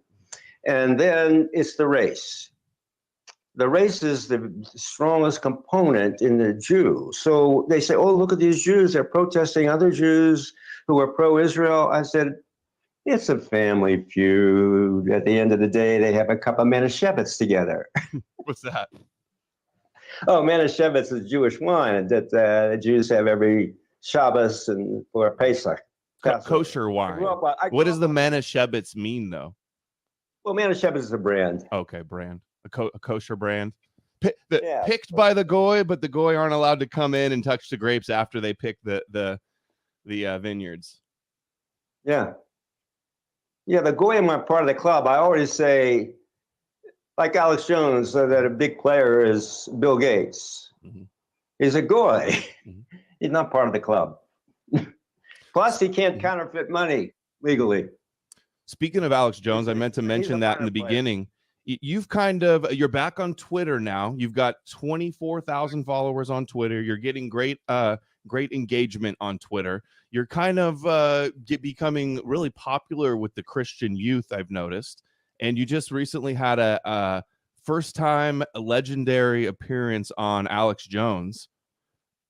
That's another thing. He's been making his rounds like crazy in the Christian circles. Now, there's been a crazy rise of, trad culture or Christian culture or whatever, Christian nationalism, cultural Christians, political Christians of all stripes, the whole Nick Fuentes type of thing. There's even been a, obviously the ortho bro type of phenomenon, that we've observed in the recent circles, even that we inhabit. So now is a key time for Brother Nathaniel to come in and kind of make a huge splash. He was widely censored, on the internet earlier. So it's just interesting. Yeah. Well, it's also interesting that it's like you have Trad Culture Preservation Society, and you notice that the Trad Culture Subversion Society is very offended by Trad Culture Preservation Society. I don't know if anyone caught that, but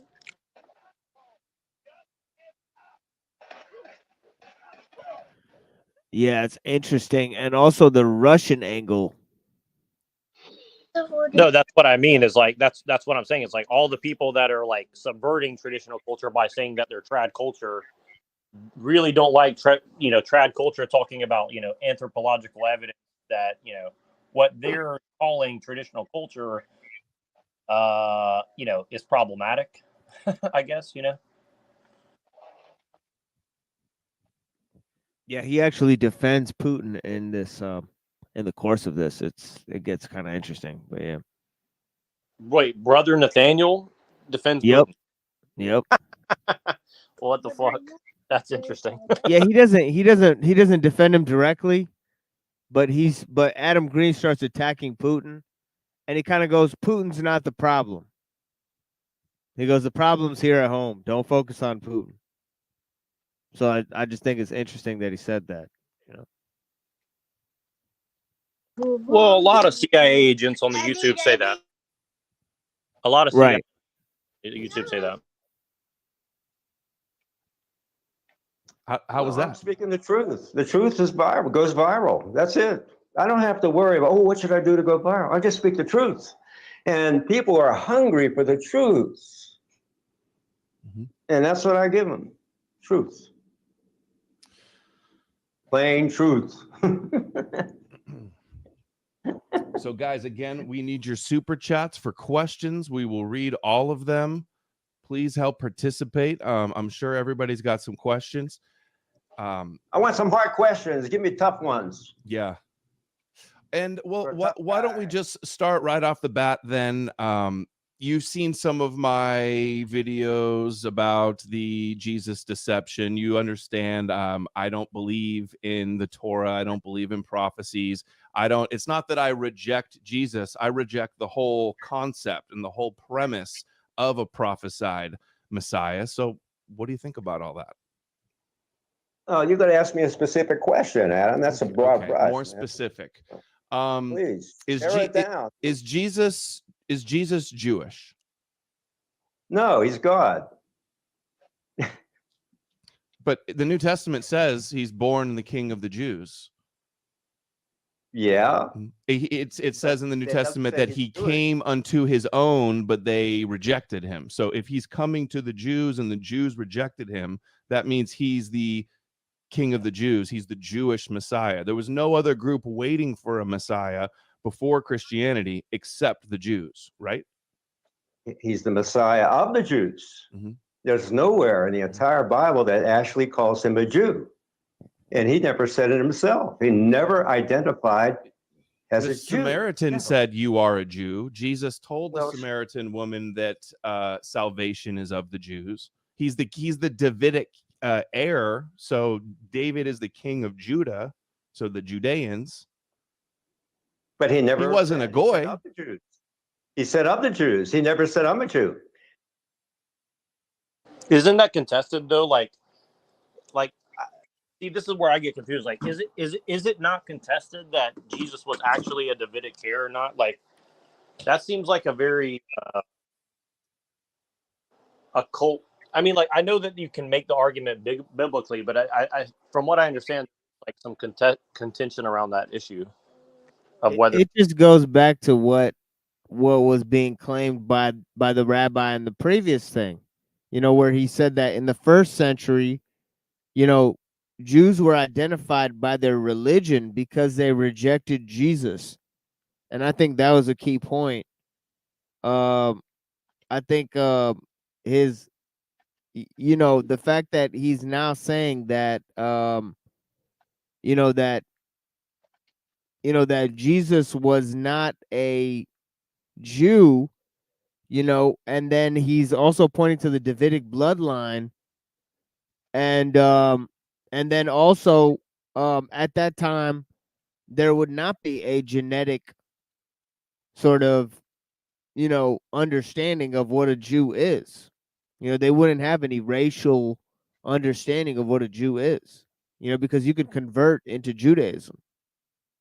So it's interesting that at that time there's less of a racial understanding of what of really what Judaism is.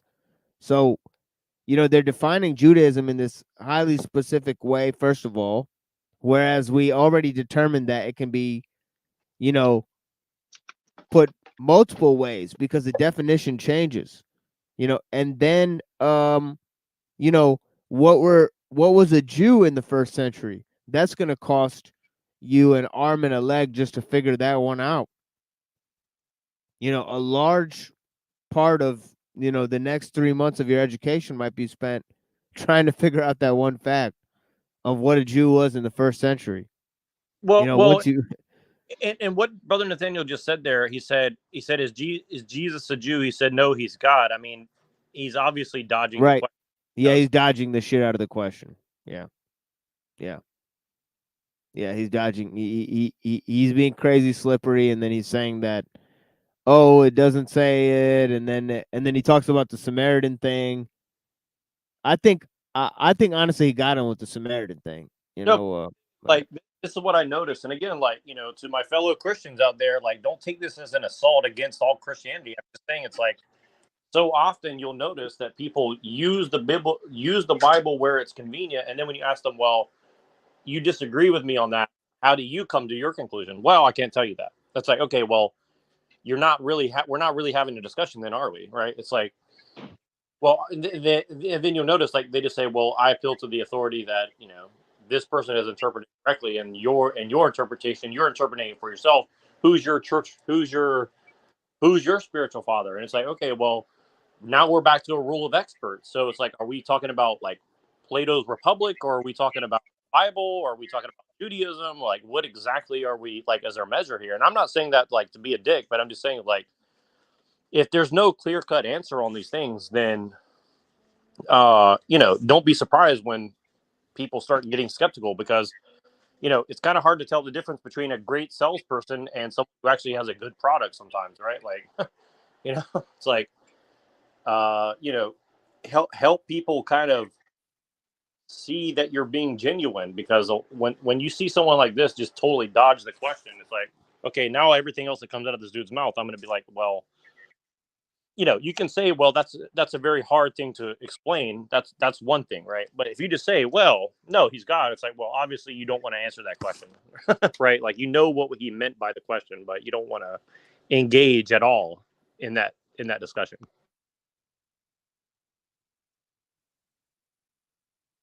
He couldn't, because look, if God existed from all eternity, were there any racial groups from all eternity? But he was born into the flesh of a man, and that man was of the seed of David, and that's Judean. So you know, Adam, this is why I like you. You know the Bible, so we can talk, we can debate, because you know the Bible. He's of the seed of David. There's that of again. He's the eternal Word. In the beginning was the Word, you know it, and the Word was God, and the Word was with God, you know it. Okay. Yeah, John 1:1. So now he is God who took upon, as the church teaches. I don't go into Christianity. It's the church. Jesus Christ did not establish Christianity. He established the church. And I'm part of this church, his church, the historic church. He's of the seed of David, but he is not nowhere a Jew.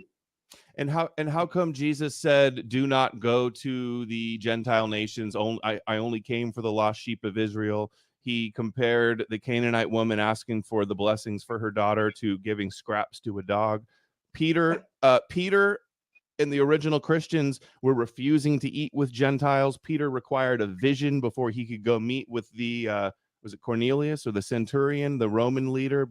So Christianity started in the synagogues. It started as an exclusive Torah observant Jewish movement.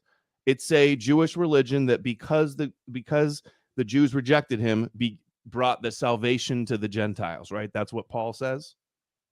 Well, if they were so exclusive, as you say, that destroys your whole polemic, Adam. No, it doesn't. You say it's a conspiracy to bring the Gentiles in, but you just espoused all these exclusivities. No, that was before Paul. There's a conspiracy there. Paul was the one that innovated the idea. As far as we know, Paul was the one that innovated the idea to bring the Christianity to the Gentiles. No, Isaiah did. You want to talk about innovations? Well, that's true. Paul got it from reading Isaiah, because it says in Isaiah 42 and 49, he'll be the... Yeah, that's an interesting point that Adam Green makes, is that he says that the Jews had to reject Jesus in order for there to be salvation, that it was actually a 1-2 thing, that they had the Jewish rejection and then therefore the salvation of the world. So the whole Old Testament is set up to make the Jews reject Jesus in the New Testament.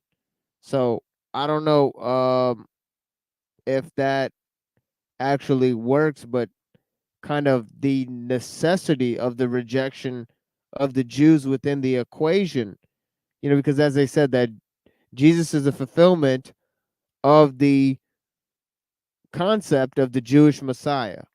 So the the affirming of Jesus as the Jewish Messiah, is interesting. Um, kind of just Yeah, I got a little bit lost on that this exchange they have. What was the crux of what they were trying to the disagreement? Because I got a little lost in their back and forth. What was the crux of what Adam Green was saying about Isaiah and were they saying that they were trying to bring Gentiles into Judaism essentially? Yeah, well, essentially, Brother Nathaniel is just taking a very abstract kind of high road, and he's just saying, well, Adam wasn't Jewish per se. God is the God of Adam. That's the God of all mankind, and he's saying it's made for Jews and Gentiles. So he's saying there's nothing exclusively Jewish about the message. Well, yeah, he's saying essentially it's a universal religion. I guess, yes, that's true, but it's kind of like he's using like a technicality to avoid the implication of what Adam is getting at, I guess, like that seems to be, and again, like you could argue that, well, he's just trying to be precise, I guess, but it's also like, he's not really answering the thing of like, I'm suspicious of this whole thing because, people like you don't really want to address like the elephant in the room, which is that, Yeah, it's just it's a little hard to understand Adam Green's argument based on the fact that it's going to be the same people for 2,000 years. These people, the Jews. So granted that there's going to have to be a consistency of the message from the time that it was in the Christian times to now. So that's going to have to be play in. It's going to be either difficult for him to prove that case, or at least he's going to have 2,000 years worth of evidence to prove how they got here.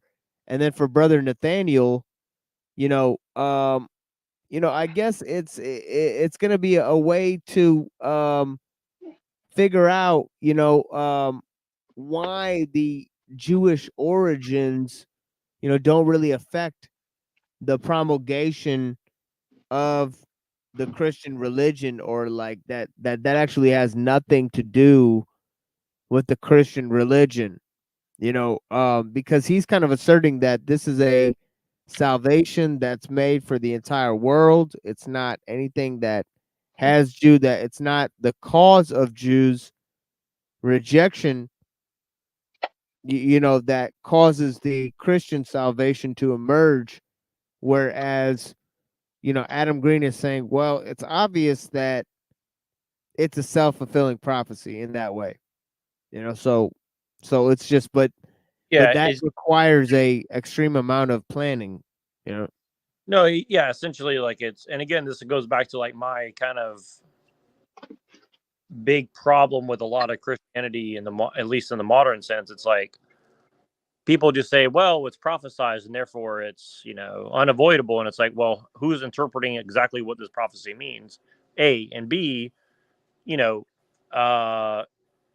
this a self-fulfilling prophecy because people are acting as if it's true? I mean, it's kind of like where, again, me and Rant kind of butt heads as well. It's like, well, the people, and he kind of said it, in a way I can accept, which is like, well, the people who run things seemingly follow the stars, and therefore, like, whether it's a self-fulfilling prophecy or not, it does seem to be something that happens. Like, okay, yeah, I can kind of accept that to some degree, but also like you know, it's like everything else that was going on. It's like astrotheology. Like I've seen serious scholars say that astrotheology is, you know, a valid lens to look at the Bible through. And again, like just me as a kid reading the Bible, like I could accept that argument. At the same time, you know, you know, I think that it's kind of dubious to say that we know what the astrotheology of the ancient world was compared to now. Like, I don't know if we really have reliable sources on the interpretation of such things. And again, like that's just to say, it's like you have to really trust that we really comprehend our scientific understanding and our historical understanding of all this stuff in relation to the past. And like, I think that that's not a very, like, it's kind of a undermining argument, because you're really just saying like, I mean, I think you really just open the door to way more speculation than you do about any concrete answers on these things. And I think, and I know that it's kind of weird to bring up astrotheology, but like I've heard Orthodox people like priests give credence to that theory. And I'm like, okay, well, there may be some truth in that again. But, you know, to say that, you know, they say, well, you know, we know what the ancient world said. I just don't know if we really, I just really think that's a very sketchy thing to bring into to stuff. And again, it goes back to like, was Jesus a Jew? What is a Jew? How many factions of Jews were there? You know, what was the interpretation of all this meant, and how do we apply it to our real life? Like, that's the one thing, is like interpreting it's one. Now applying it to our actual society, I mean, that's a whole nother thing, right? And Jews rejected Jesus because he was too much of a hippie. Their idea of a Messiah was a military leader that was going to lead them to ultimate victory over all their oppressors, or whatever you want to call it, right? Well, that person is going to be the leader of a world military.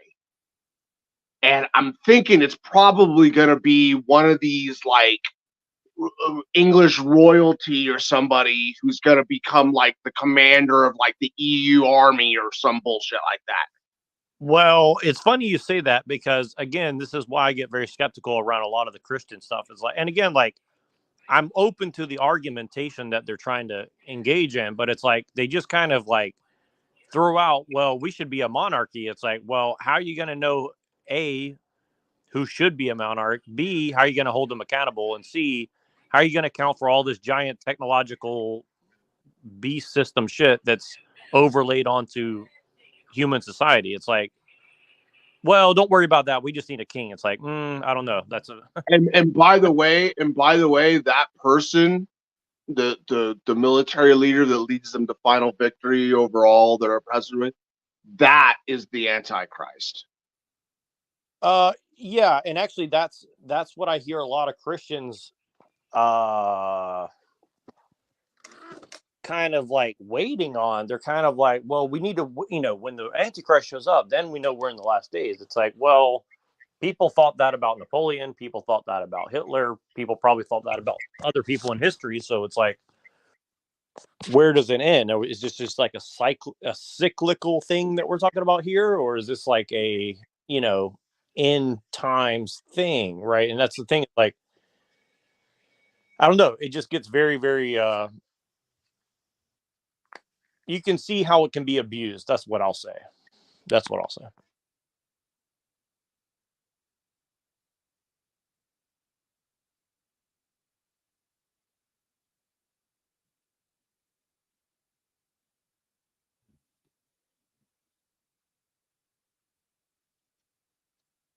light into the nations. It says that in him the nations will put their hope. That's what Paul cites in Romans, Amen. I think 15:12. Amen. I read it as a kid. It didn't make sense to me. I've read it a million times. But then a light bulb went off when I was forbidden to read about Jesus. Oh, they didn't say, well, We have a conspiracy going. I was forbidden to even say his name unless I use it as the Jewish curse word. There is a Jewish curse word. Which Yeshu. may his name be blotted out forever. Yeshu. And you know what else? This is also the curse that they have for Haman and for Hitler. And Rabbi Reuven actually said the same curse on me. Yamashimo Adam Green, which means may his name be They cursed blotted me up. too. What? So where's the conspiracy? They curse you. They curse me. But here's the conspiracy. It's a messianic conspiracy. What is the purpose, the ultimate purpose of Yahweh, the God of Israel? What's the prophetic end times goal? If you could summarize it. It's to conquer the worst thing that can happen to you, to me, to your wife, to your children, to some of my dear friends who now have cancer, who want to hike the Alps mountains. Death. God wants to bring us out of this most horrible dilemma for all of us, death. And he said he would do it to Eve, that her seed would crush the head of the snake. And Christians interpret that as Jesus conquering Satan. How do Jews interpret that verse? They go all over the place. It's with the Talmud. Okay, they just spin it in 100 different directions. But when I study with the Hassids, and the reason I study with the Hassids, because my Jewish mother, very strong Orthodox Jew, had a fit when I believed in Jesus. Just had an absolute fit. How old were you when this happened? What? How old were you when you started believing in Jesus? And how did that happen? I was 20 years old. Mm-hmm. I was forbidden to talk about Jesus. I was forbidden to study it. My dad was a very open-minded man. He was actually anti-Zionist. So I was on cue with that from the beginning, that this Israel thing was thou shalt not steal and thou shalt not kill. This is what my father taught us kids. Now, my brother and my sister weren't into it. I was. So my dad just took me under his wing. He said, this is breaking our 10 commandments. This is killing and stealing. It's against the 10 commandments. So I grew up with this. So your dad was like the type of Hasidic that was anti-Zionist in the sense that they... Okay, well, Orthodox. Is that again? Yes. Okay, he was Orthodox Jewish. Traditional Jew. He ate a pill every morning and all that, okay? But he was a very open-minded man. But when it came to me wanting to find out about Jesus, that drew the line with him. He says, you're not going to be talking about him. You were born a Jew. You will die a Jew. Because for all my father's virtues, he was a Jewish supremacist. Oh, really? Oh, yeah, I'm not. What do you have an example of?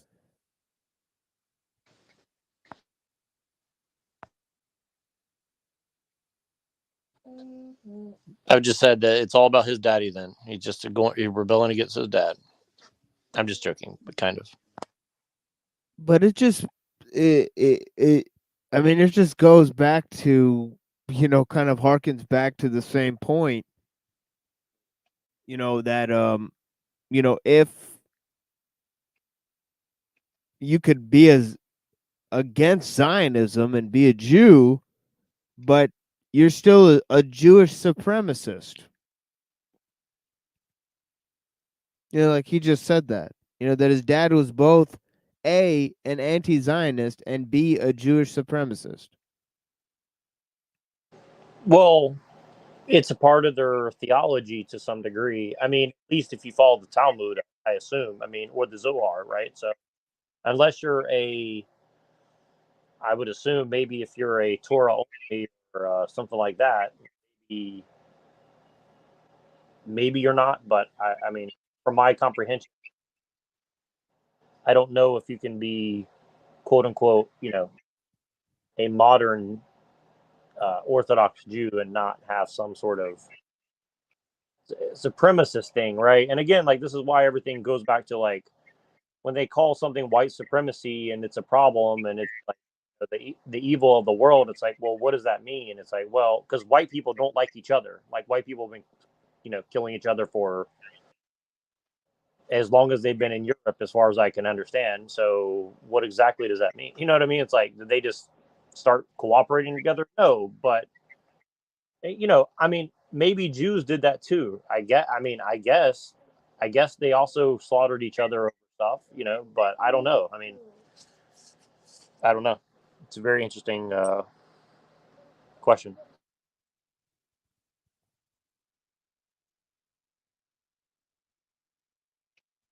Like what he would say about the goyim or something like that, or is it just the typical stuff we're familiar with? Tons of things. He used to mock them all the time. And he felt that we had something over them. For instance, let's say I said something stupid at the dinner table. Okay, and my dad said, you have a goyish cook. Goyish brain? Yeah, it means you think like the goyim. Are you familiar with what the Kabbalists believe about Jesus and who he is reincarnated from? Well, we didn't do much Kabbalah. We did a little bit of it, but my Shabbat school teachers didn't want to go too much into the Zohar because they even admitted that it was occultish. And it was not part of traditional Orthodox Judaism. We know how it came from the Baal Shem Tov, who lived in, well, present-day Ukraine, but then it was Russia. Ukraine was always Russia. But he saw the Russian Orthodox, they had a certain mysticism that went beyond cerebral. Yeah, so that's very interesting that he just said that. He's like, okay, so it was very cultish and it came out of Ukraine. Again, what did I just say? And then was he talking about Russian Orthodox Jews, or was he talking about Russian Orthodox Christians after that? I didn't catch that part.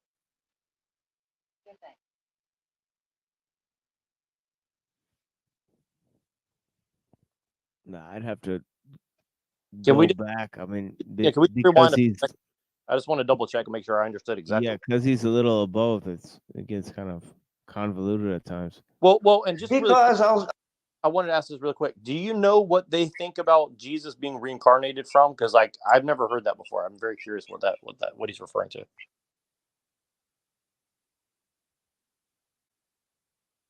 I assume he's referring to Jesus being the first fruits of the resurrection, right? Well, he says that the Kabbalah claims that Jesus is reincarnated from something, and Pill Eater told me something about some of the esoteric writing that people do is relating back to the Kabbalah, and the Kabbalah kind of says something analogous to Jesus is a time traveling alien or some shit like that. And I'd never heard that before, but it does seem to be like something that I've kind of seen alluded to by some of the, you know, occult stuff. So I'm just kind of curious. I was just curious if anybody knew. Maybe I have to look more into that, but.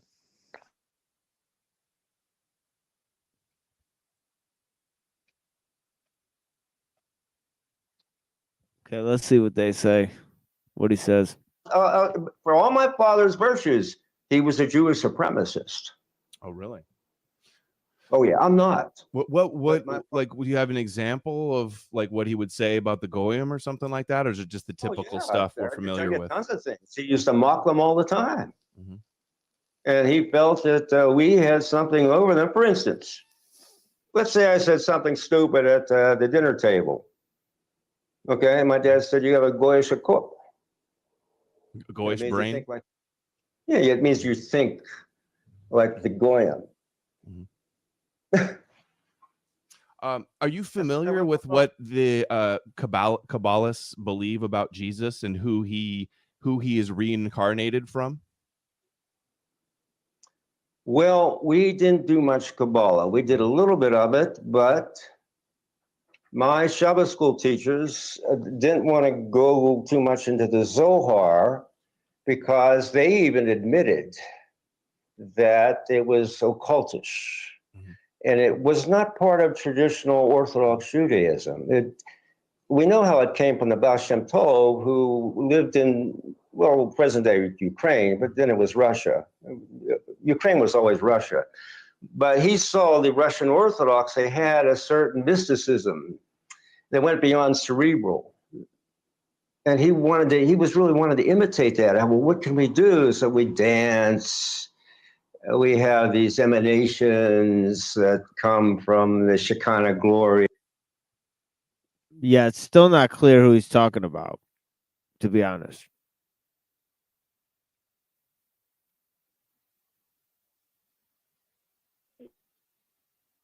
From my understanding, the Baal Shem Tov is kind of like Russian Orthodox Judaism. Yeah, but right? Yeah, but he would be the founder of it. So then it would be unclear who he's referring to that Well, he like- saw as.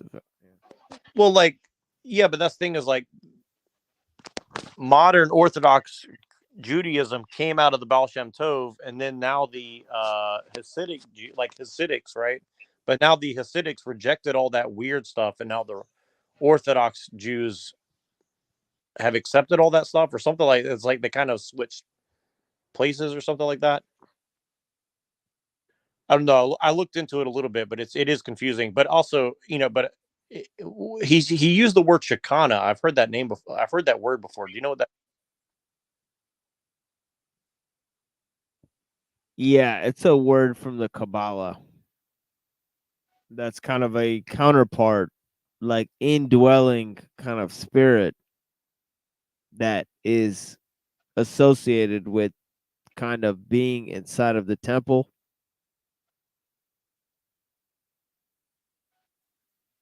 But in some senses, in a very strange esoteric sense, I've heard it be referred to as kind of a feminine aspect of the Godhead, right?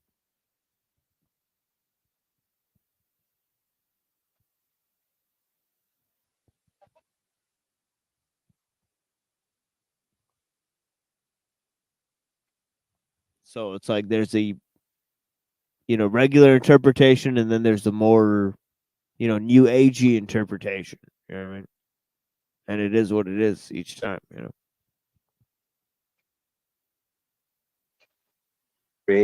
So when you see these Jews at the Wailing Wall humping, okay, then as they call it davening. Well, what they're doing is they're actually fornicating with a female emanation from the Shekinah glory. They're actually committing fornication, actually, when they're humping at the wall. Yeah, I knew that. Sometimes I've pretended to do it before. And I'm a tall guy, played a lot of basketball, a lot of dunking. I got a real bad back. It kind of helps you, keeps going. Also, I feel like it's part of their, like, the way they have to recite the Torah and the Talmud. They kind of get into a rhythm and get their bobbing going. But my understanding is in Kabbalah, what Isaac Luria says is that Jesus is the reincarnation of Esau, who is the reincarnation of Cain, and who Cain is a product of the serpent and Eve in some, different fan fiction Kabbalah story. So they see Jesus as basically a satanic, idolatrous villain, false messiah in their story, who and we can get into total with the issue, but maybe that's a little too deep for right now. But Yep, quite honestly, it doesn't inform Judaism, Kabbalah. It's very fringe. Oh, and Chabad, it influences Chabad, and not all of, like, some Jews think that the Kabbalah, they go, oh, it's Moses de Leon, it's 12th century forgery, and it's not really ancient. So not everybody agrees with it, but a lot of them do. They think that's the secret of the Torah. That's the real inner Torah. There's 4 levels of interpretation. Sod is the deepest level with the secrets. Well, I just want to mention this really quick. You know who does accept the Kabbalah? Alexander Dugin. That's who accepts the Kabbalah. Just to let you guys know. Look up this character Vilna Gaon, because this guy's interesting character. Kind of a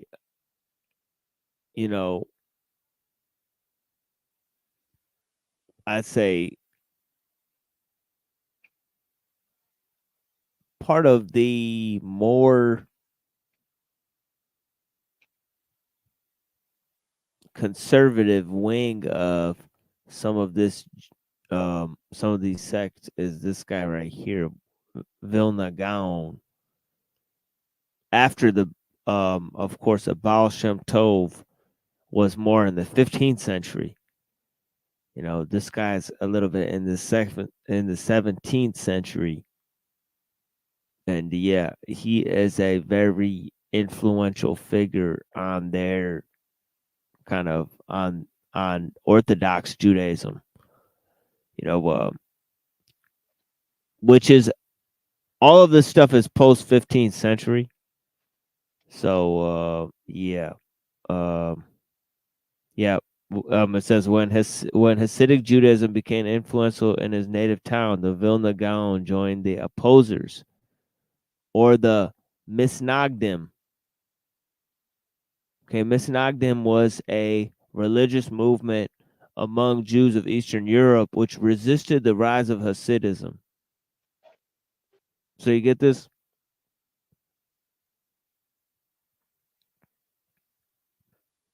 So essentially there's a modern split within Judaism, right? Within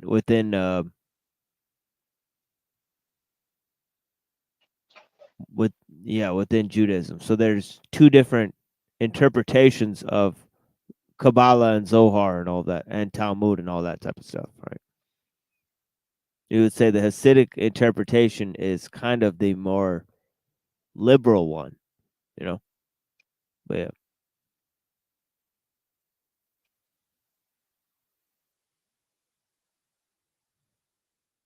But yeah, I'd say that's pretty much pertinent information to some of this stuff.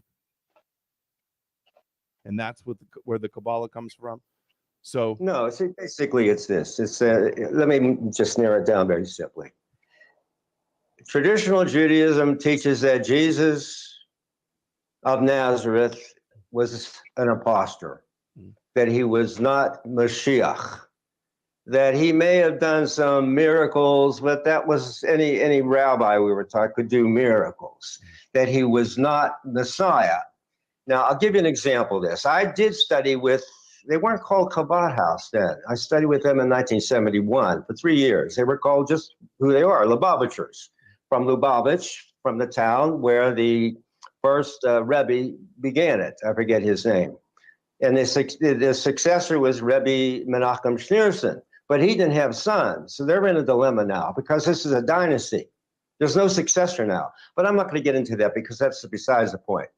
So we, every time I would go to a Shabbos meal, we'd have these big Shabbatons, it was called. There was his picture everywhere. Rebbe Menachem Schneerson. And the first time I said, I see his photograph everywhere, and you're against all these photos. Can you pause that for a second? Sorry. Do you guys know who Schneerson is? Oh yeah.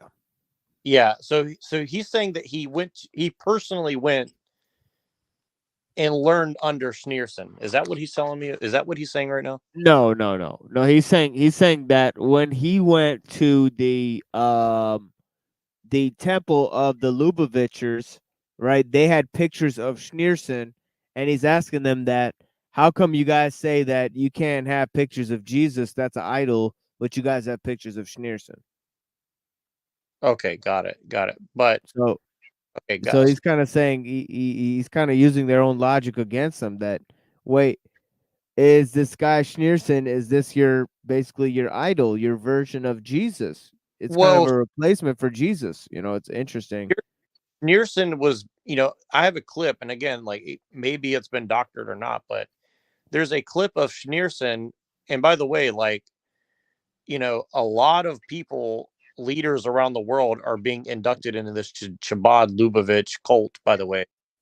But Schneerson is like literally telling Benjamin Netanyahu that he is sent by God to establish Israel as like, right, the center of the world and shit. Yeah, right. The famous clip, and the thing is that they believe that Schneerson, there's a certain sect that believes that Schneerson is going to return as the Messiah. So they believe that Schneerson's coming back.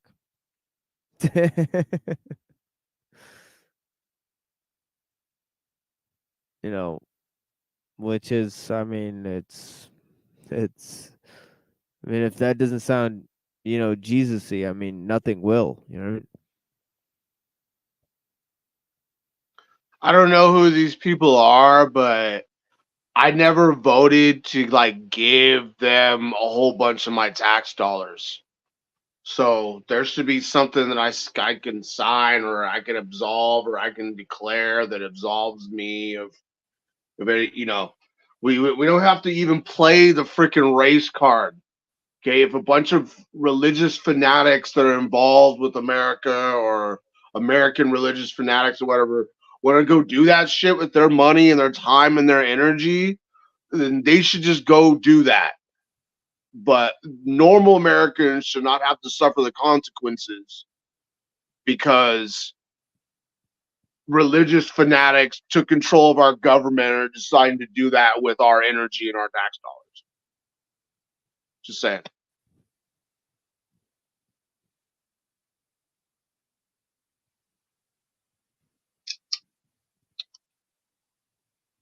We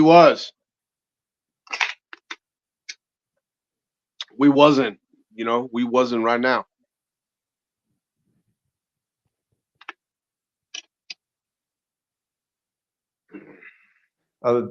Jesus or the Christians, you call it idolatry, but why do you have his photo everywhere? And it's funny how they'll say Jesus can't be the Messiah because he died, but then they'll still believe, some will believe that Schneerson is the Messiah, even though he died too. Well, I'll tell you the story about that. Okay, so they tell me he's Mashiach. Oh, does he proclaim himself Mashiach? Well, we do. I said, has he stopped you? No. And they're putting billboards up. Mashiach has come in Israel.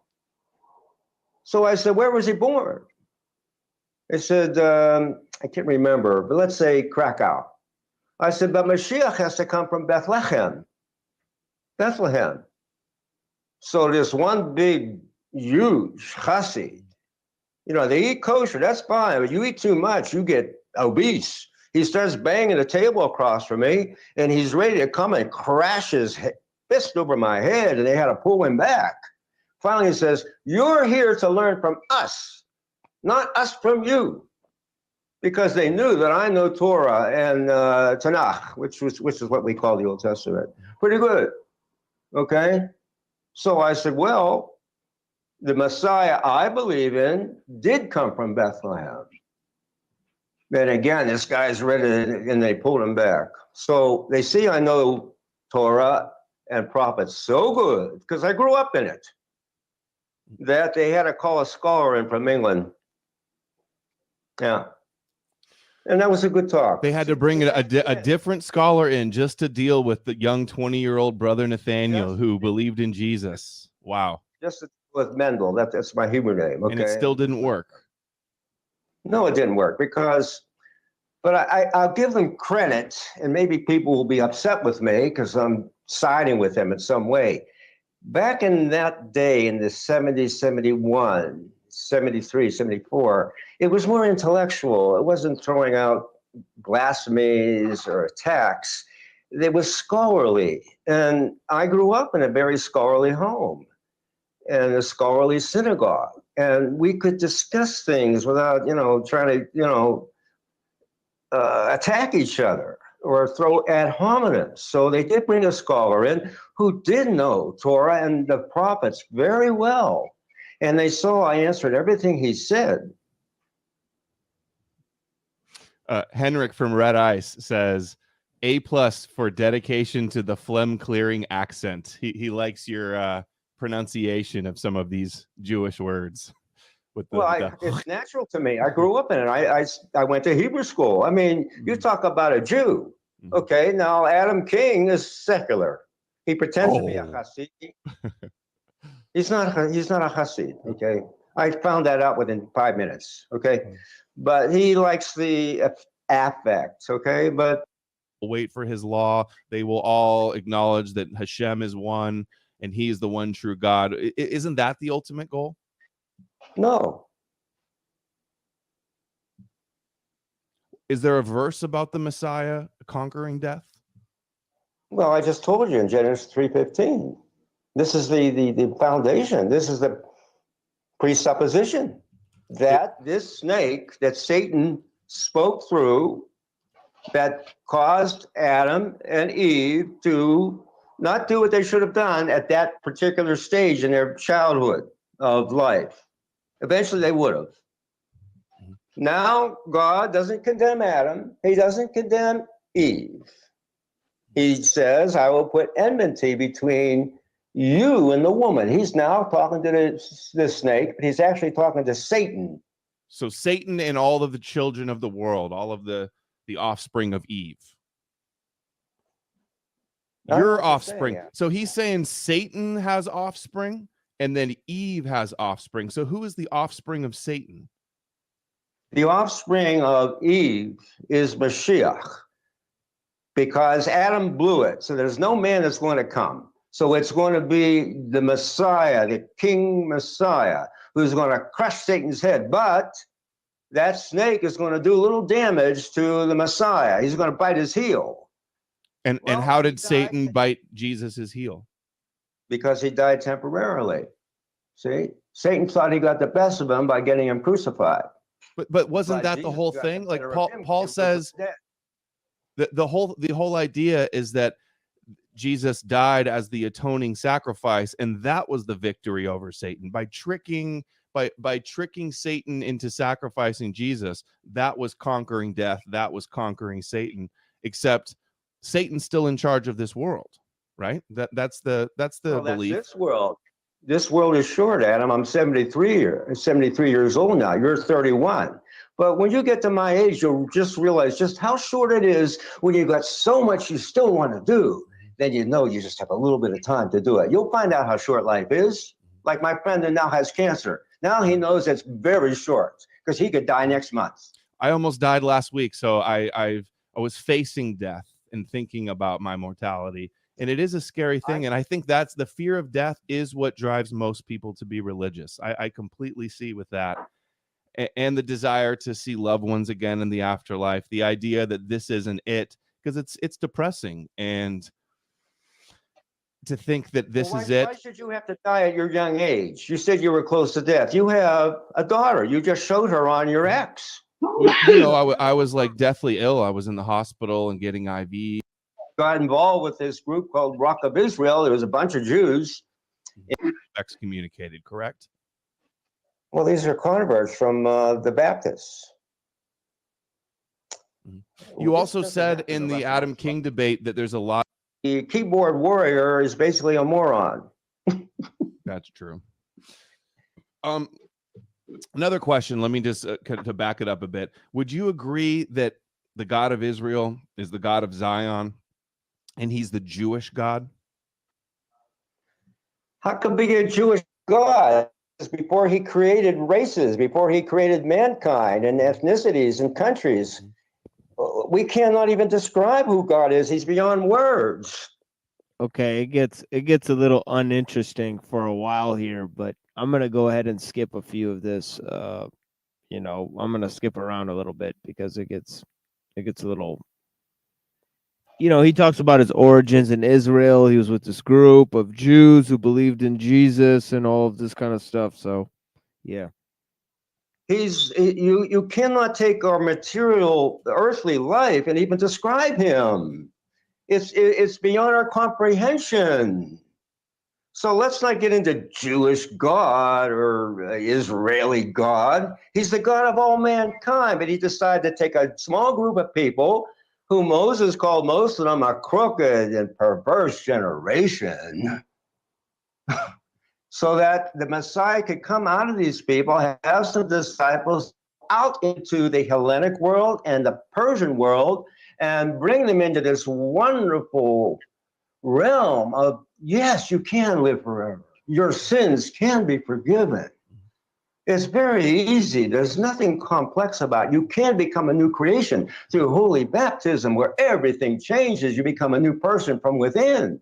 This is the teaching, not of the Baptists, not of the evangelicals who love the Jews. Because we looked upon the Jews in the Russian church as the enemies of mankind. Well, the enemies according to the gospel, but loved. So they're the enemies, but they're also central. They're villains, but they're central to the Christian religion. And you're also, all Christians are affirming the the Hebrew Torah. They're affirming the Jewish covenant, that the Jews were once God's chosen people, and that's conceding way too much, in my opinion. And the reason I say it's the Jewish God is because before Christianity, zero, I guess it's not 0 AD or BC, but the year 0 before Christianity, it wasn't Gentiles that were believing in the God of Israel. It was only Jews, only people in that area in the Middle East that were Jews, that were circumcising, that believed themselves to be the chosen people, the descendants of Jacob. And Paul says in Romans, speaking to the Gentiles, is God the God of the Jews only? Is he not the God of Gentiles too? Yes, of Gentiles too. So it is the Jewish God that only because of the prophetic rejection by his chosen people of the Messiah, it opened up salvation to the Gentiles. So it's the Jewish God. It's the Gentiles worshiping the Jewish God. I mean, how is that wrong? I don't know why you have to think Jewish this, Jewish that. When Because Moses this is said what they were this is perverse what the Bible generation. says. That's who they are. That's what we're talking about. You're cherry picking, Adam. No. Why don't you go with Moses saying they were a crooked and perverse generation? Why don't you go with Isaiah? There was no Jew. There wasn't even there wasn't even a group called Jews at the time of Moses, though. Well, see, that's the thing, is that the Christians have a radically different interpretation of the Old Testament scriptures. They're going to find Jesus all the way in the Old Testament scriptures. We talked about this on the show. The theophanies and all that type of stuff. He's going to talk about it in a minute. But the Jews don't have that kind of same concept. They're, and of course they don't have a New Testament to interpret the Old Testament by. They interpret some of the Old Testament through the oral tradition, which is found in the Talmud and in those other writings. So, and some of those writings come to radically reject Jesus. Actually, they call Jesus a sorcerer and all types of things, so yeah, we've talked about the Talmud's treatment of Jesus. It's interesting. whether they were called Jews or not, they were the children of Abraham, Isaac, and Jacob. So they were Israelites, but the same thing, synonymous. So they weren't called Jews, they were Hebrews, but now we call them all Jews, and that's fine. That's true. It's synonymous. So he wasn't real happy with these people when he said that you're going to be scattered all over to all the four corners of the earth because you're breaking the covenant, because you're not faithful, because there's only a small remnant of Jews throughout the entire history of the Hebrew people who were faithful. The rest of them were rotten and no good. They were a crooked and perverse generation, as Moses stated in the last chapters of Deuteronomy. Well, it's certainly true that some of the prophets of the Torah were critical of the Jewish people. The common theme was that they're worshiping foreign gods. That was the ultimate crime usually. But every single one of them. It doesn't. Single prophet. Yeah, but what I'm saying is, beginning with I say they were never chosen. That's where I'm at. I don't believe in the prophecies of the nation of priests. I'm not about abandoning not that I believe in my indigenous religions and myths, but at least they were our myths. And if we're going to believe in any myths, I would rather believe in a God that doesn't tell me that Jews were ever chosen. That's where I'm at. Let's get another super chat here. Sleuthberry Stouffer for 10 says, thanks for the nice discussion. Appreciate you, Sluice. Another one, Scarecrow for 20 says, I have no question, just enjoying benefiting from your knowledge. I'm of the Diagolon community, getting a double dose of Adam today with two great guests. Appreciate you for being here, Scarecow. Shout out Diagolon. Andy Paulus, here's a question.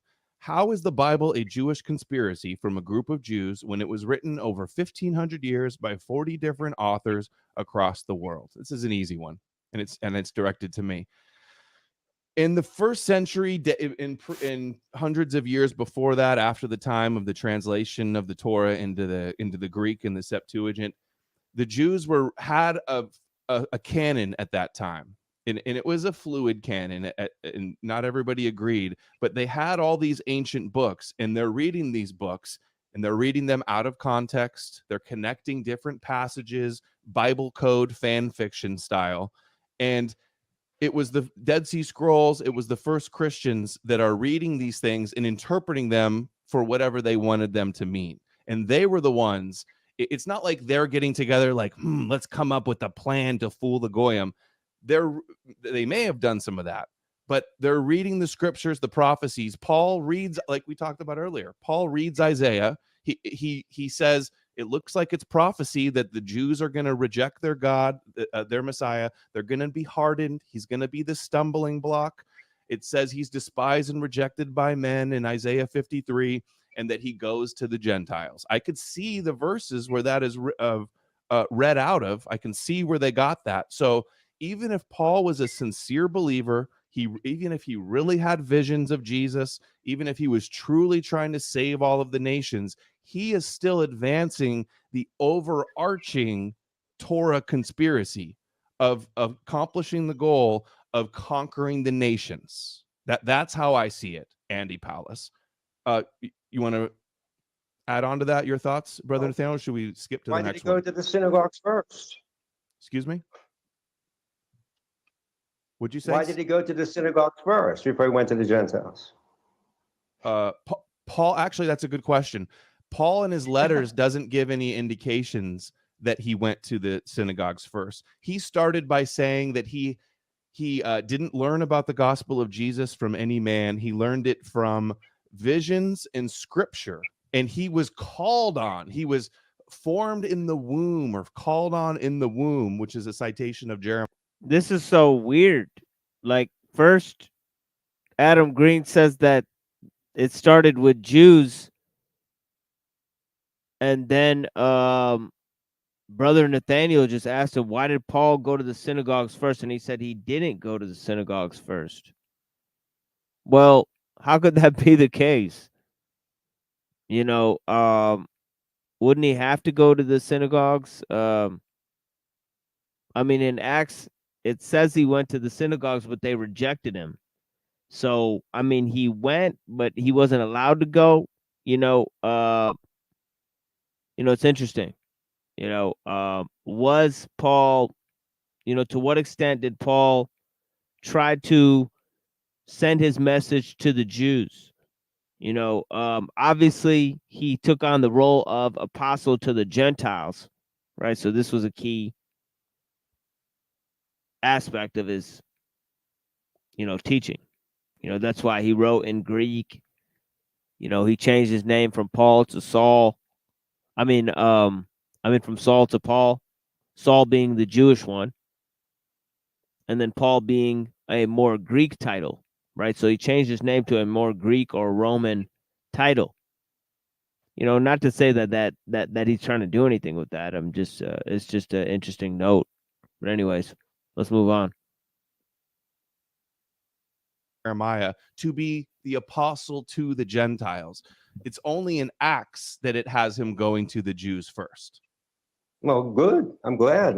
Luke specified it. It was very historical, and he gave places, names, facts, geographical. I disagree that Luke is historical. It was 4 decades after Jesus died. It was also,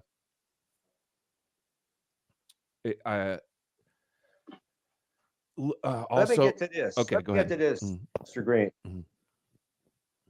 Go ahead. Why do you have to use?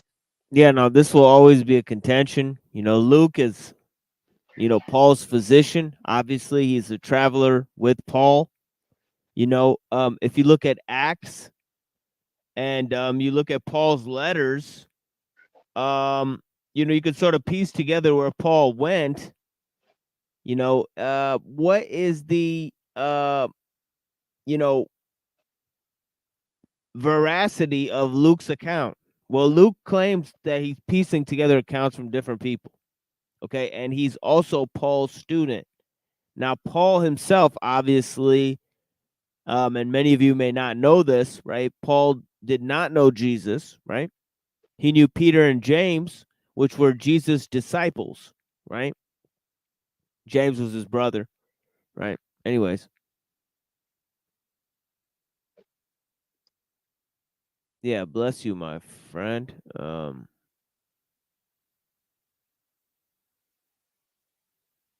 Yeah, yeah, I hope you feel better. Yeah, I kind of feel strange today as well. You know, it is kind of a strange day. I'll give you that one, friend. I've been streaming all day, so I wouldn't been kind of numb to it all. But yeah, my friend, I hope you feel better today. Thank you for joining us. Use the Bible to prove your Nordic mythology. Forget the Bible. I'm not trying Just to prove give us Nordic something- mythology. Well, what is your ideology? What is a positive thrust that you have instead of this constant negativity? It's not this, it's bad, this is not a good thing, it's a conspiracy. Everything is negative. Give me something positive about your ideology and how it can change the way we act and the way we think and culture and nationhood. Give me that. I'm about family. I'm about people. I'm about treating others as you want to be treated, the golden rule. I'm about using our brains and logic and reason. And where I get hung up on is I'm not even an atheist, by the way. I don't find any of the arguments for God very compelling. But where I draw the line is I'm not going to believe anybody else that they can speak for God. All Christians are kind of acknowledging and affirming the idea that God chose the Jews and they are his nation of priests and they are the prophets. And anybody that's trying to hold on, let me finish. Anybody that's trying to convince me that they can speak for God, if you agree that they can speak for God, you're basically making them God. And that's why I think Jews have had so much power throughout history. They don't speak for God for me, the Jews. They do not. The And now I prophets see do. what they're doing, how destroying our country, how destroying. You said Isaiah speaks for God. Isaiah was a Jew. They were defined as Jews at the time of Isaiah. But you can't call him a Jew what the Jew is today. The Jew is Talmudic. I'm not saying that they're the Jew today.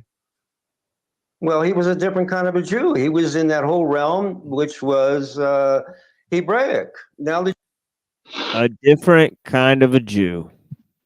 I mean, does that make any sense? I mean, what scale of Judaism? So, yeah, I mean, I guess because of the present sectarianism of the Jews, or even the sectarianism of the Jews in the first century, right? One could make this claim. But yeah, I mean, yeah, what kind of a Jew was Isaiah? Interesting comments, for sure. But yeah, does it help us explore, what Brother Nathaniel actually opposes here? It kind of goes down to that, about Judaism, right? Right. It seems, he's obviously not against the religious aspects of Judaism. I mean, it's just very, very hard to tell, but yeah, it's a fascinating conversation for that reason. the Jews are Talmudic, which Jesus condemned. He condemned the oh my goodness, what is it? Oral law. It was the oral law. He called it. Now my mind is going on me. Traditions of the fathers, the elders. Traditions of the elders. Thank you. See, I'm debating with a guy that knows the Bible, so thank God. Yeah, okay. The traditions of the fathers was all oral law. He condemned it twice. I know in the Gospels. And then after he did die and rise again, and many Jews did believe in him, and they felt that this still is an exclusive situation, not for the Gentiles. No, they didn't see it for the Gentiles at all at first. And thousands of them believed. Now they figured, well, we got to codify this oral law, and they have to establish something very different than the resurrection and all the prophecies that pointed to the Messiah conquering death. So their Judaism is not the Judaism or the Hebraism of the prophets. Every single prophet condemned the Jews for their unfaithfulness and warning them, you break the covenant with God, you become unfaithful, and you reject the coming Messiah, you're out of here, you will bear no fruit, and you will be barren. And that's when Jesus cursed the fig tree. May no fruit grow on this from henceforth. Now we see what comes out of the Jews today: bramble bushes, hideousness, ugliness, putting some man in a dress to be in charge of our health department, who's the most unhealthy pig living today. This is what the Jews are doing today. They are doing this transgender thing. Anything that's ugly, anything that destroys humanity. They put up this guy, Jonathan Greenblatt, okay, to destroy our humanity. Our basic humanity is to voice our opinions, or the way we see the world. And they did this to this poor guy, Jeremy McKenzie, this morning. I watched this interview. It's one of the best interviews I've ever watched, because you gave this man a voice to speak. You asked him good questions. They put this man in solitary prison. Who did it? The Jewish Canadian ADL did this. Now, they've got an enemy in me. And I'm a fierce enemy of the Jews because I know them backward and forward. I'm 3 steps ahead of them. Well, I hope you stay. This guy's very eccentric for sure. He seems to be full of himself. You know, he seems to love the smell of his own farts. I mean, the thing is that, you know, he's very, very ready to defame, I guess, Jews in order to prove a point. You know, he's kind of saying there's all these problems. The Jews are doing this, the Jews are doing that. And the reason is because he's being attacked for following essentially what Adam Green is claiming to be a Jewish creed. But that doesn't really answer the questions about how it's not a Jewish creed. You know, just because you're an enemy of the modern Jews that don't even follow Judaism, of the Old Testament or anything like that, right? So, I mean, it's all very confusing at this point. Stay 3 steps ahead of him. Guys, we have over 1,600 people watching now. By far one of my most popular shows. And oh yeah, he talks about how there's tons of people watching him. The priesthood, so they can never build a temple again, and they can't. They might try, but they have no priesthood. So they put this into law. We don't want these people ruling over this. This is what you have to do today. We don't want these people leading over us, because you see what they do. They can't let us speak anymore. Yeah, I like to point out the Jews used to be all about freedom of speech until they got the control of freedom of speech, and now they're suppressing everything. But I gotta stop you here. No, Adam, I have to answer this. Okay. Because I like this guy. Okay. Because he wanted to say his position, okay? And he was willing to put his money behind the position. I appreciate that. Not that I'm going to get cut of that. No. What has the church given us? So much to inform Western civilization. But what have the Jews given us? They've given us inflation, because there's constant money printing for their wars. And Noodleman just resigned because she realized that she failed. And maybe 500,000 Ukrainians. Now, this is a very, I'll just say, subtle and interesting point, and I wish that Neurojack was here. What have the Jews given us? Nothing. And what have the Europeans given us? Western civilization. What a very striking and interesting claim, okay? He's kind of aligning Christianity with Western civilization, with, by the way, basically includes liberalism.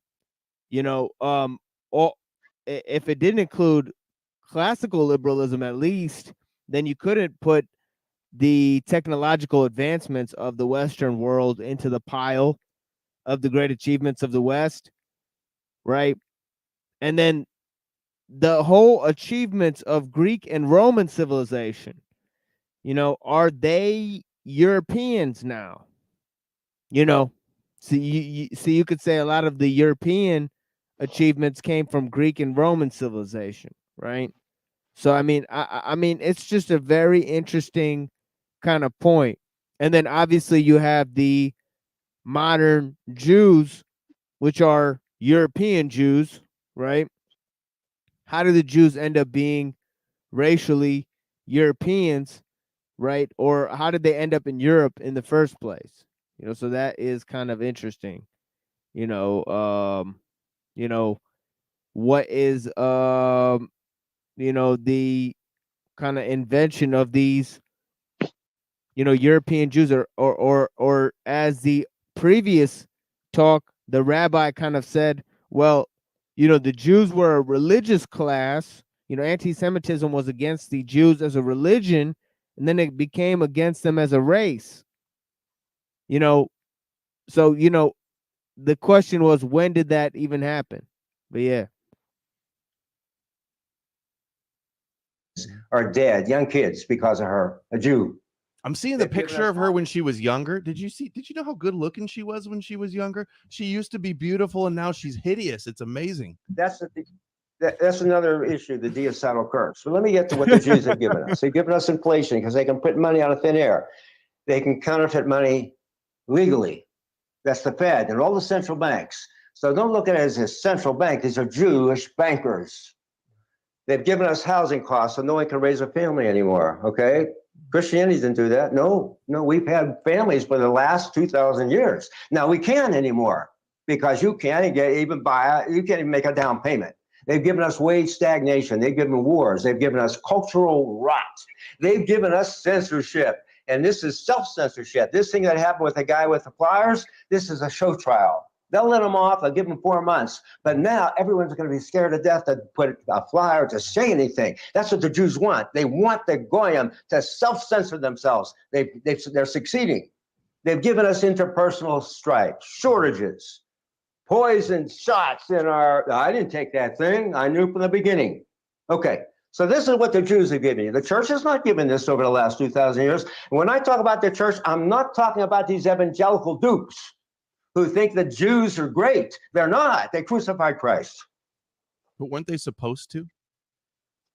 Look, this is evangelicalism. This is Protestantism that came about. No, it's God. Wasn't it God's plan that the Messiah would be rejected? No, God's plan had to be a church that would change our culture, our life. But you said Jesus is the atoning sacrifice. To be sacrificed and shed blood, he had to be killed. I didn't say that. You said that. I said that he came to conquer death. I'm going to stick with that. I mean, well, the Bible says that he's the atoning sacrifice, and without it also says he conquered death. So I'm going to stick with the ultimate result that he rose from the dead. I'm not going to go into this thing of him being a corpse. I'm going to go with the major factor in the Orthodox Church: life, death, and now life. That's what I go with. That is the theme of the Orthodox Church. I am not with the Baptists. No way. You mentioned a minute ago that you said Jews are the enemies of mankind. And I understand that is like a verbatim quote from the New Testament, right? That's what it says. But when I hear something like that, you say enemies of Christ are the enemies of mankind. Christ means christened. It means Moshiach, right? So you saying that is no different to my... Hold on. You saying that is no, or any Christian saying that is no different than to my ear than some rabbi saying anybody who rejects Moshiach is an enemy of mankind, an anti-Semitic, an anti-Moshiach. That's what I hear.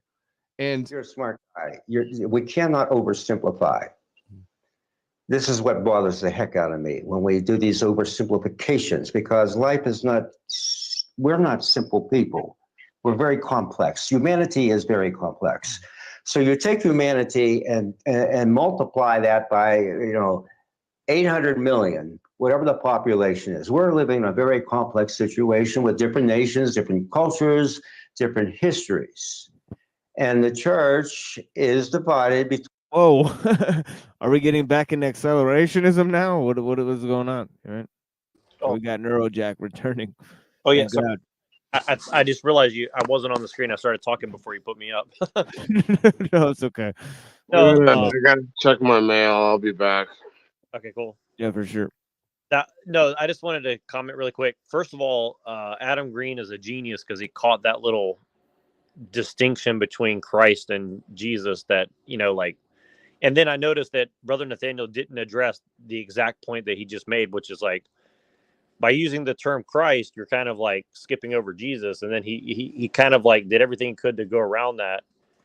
And I wish I had another point that I called back in on, but like, what was the point that they were talking about just before all this? Cause like, I just lost my thought, but something they said a few minutes ago, like really triggered me. I can't remember what it was, but something. Yeah, I know, because I mentioned you. It was about how Christianity is responsible for I guess he's saying that it's responsible for Western civilization, for and then he said that the Jews aren't responsible for that. Is that the point, or was it the point about the Bible?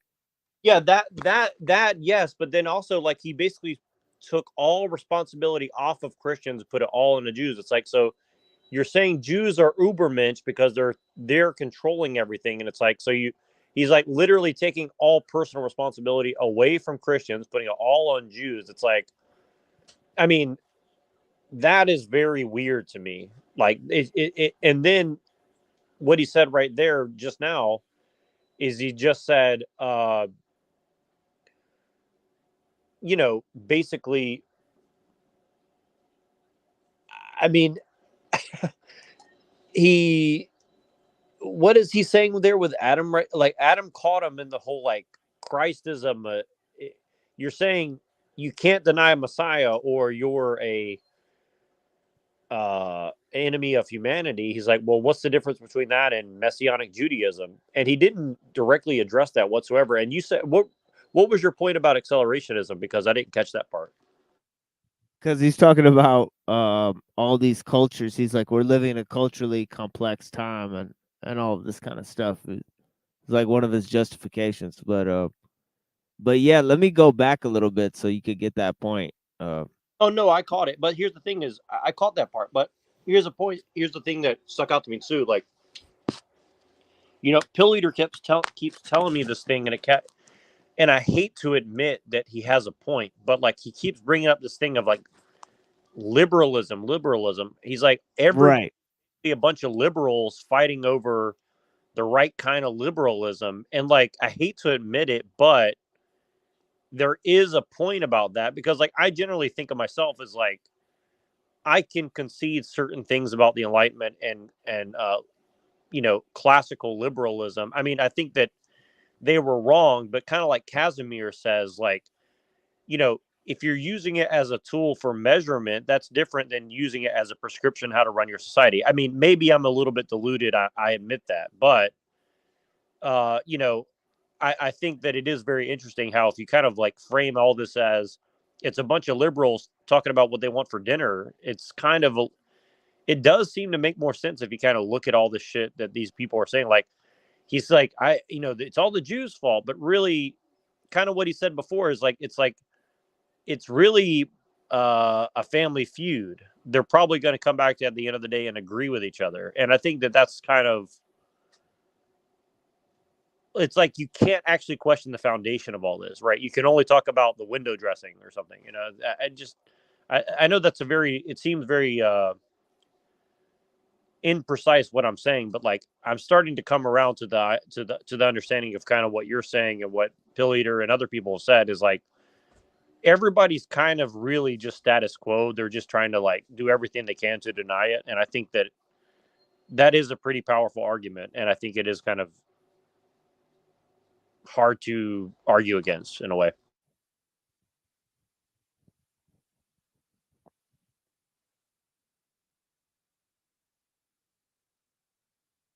between the historic church, which is the Eastern Orthodox Church, and the Catholic Church. That's the historic church.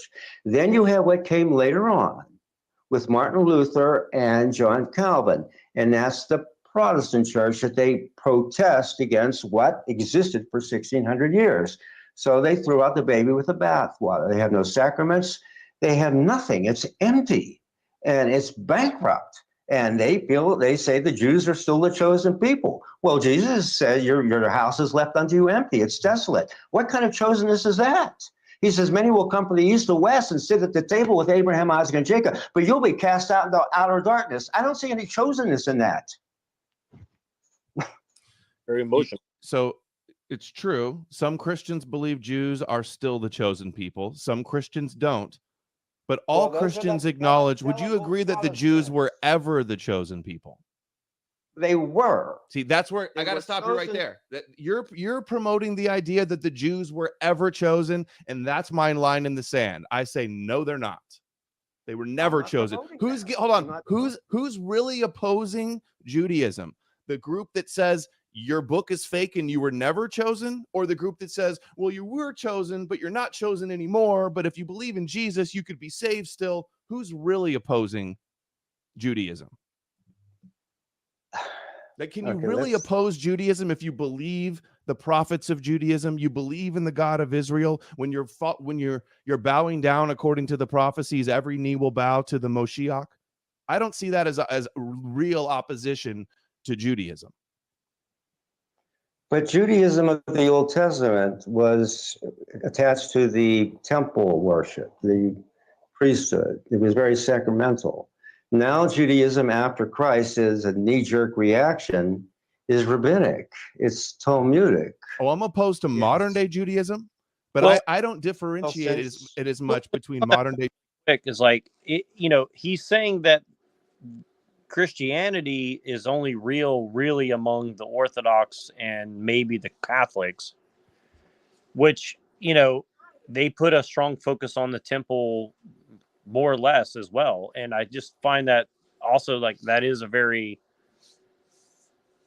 interesting point. Again, like I can kind of understand from his perspective why he's making the arguments he's making, but also like I don't know. He's so sneaky. Like I'm kind of like I'm really trying to listen to everything that this dude is saying, and Adam has a very strong point. Like I'm a Christian, but I do understand his perspective where he's coming from. He's like he's very suspicious, and like I hate to admit it, but he does have reason to have suspicion about what this guy is saying right now.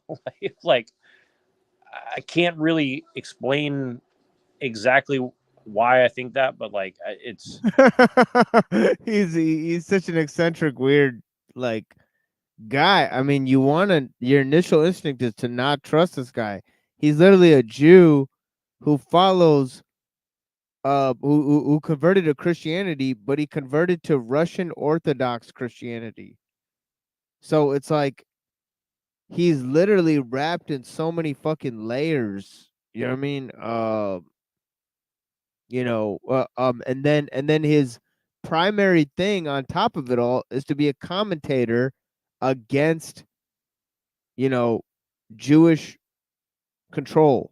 Well, so but, like he's saying, like essentially, like again, he's saying everything is the Jews' fault and Christian moral responsibility for the situation. I was like, well, I mean, he didn't say that explicitly, but it's implied in everything else he's saying. It's like you're taking all culpability away from Christianity. It's like how do you expect to change the situation? Well, that's kind of the Adam Green guy's point. Is that did you need the Jews to reject Jesus as a Messiah?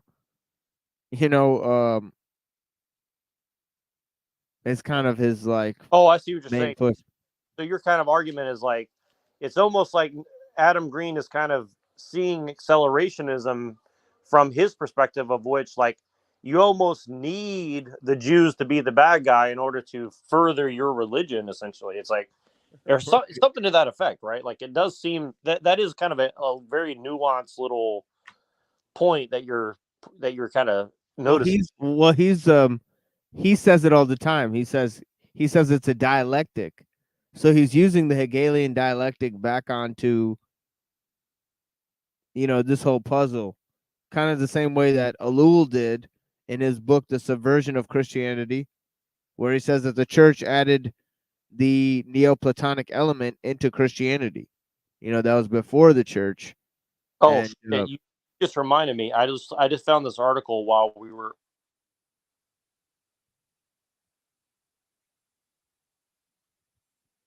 Wait, what was that article about? What? I think you got cut out there, my friend.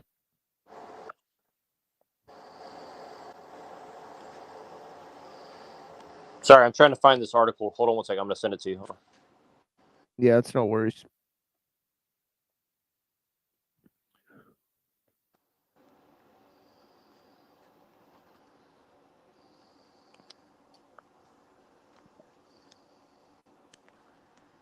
Okay, I just put in the back chat. If you don't mind, can you bring that up really quick, just really briefly? I want to show you one thing in it really quick.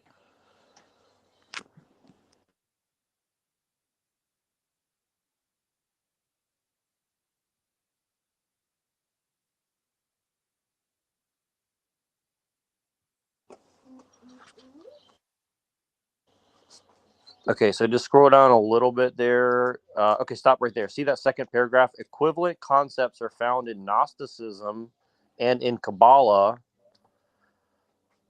And then it explores similar concepts in Eastern Orthodoxy and Eastern Catholicism.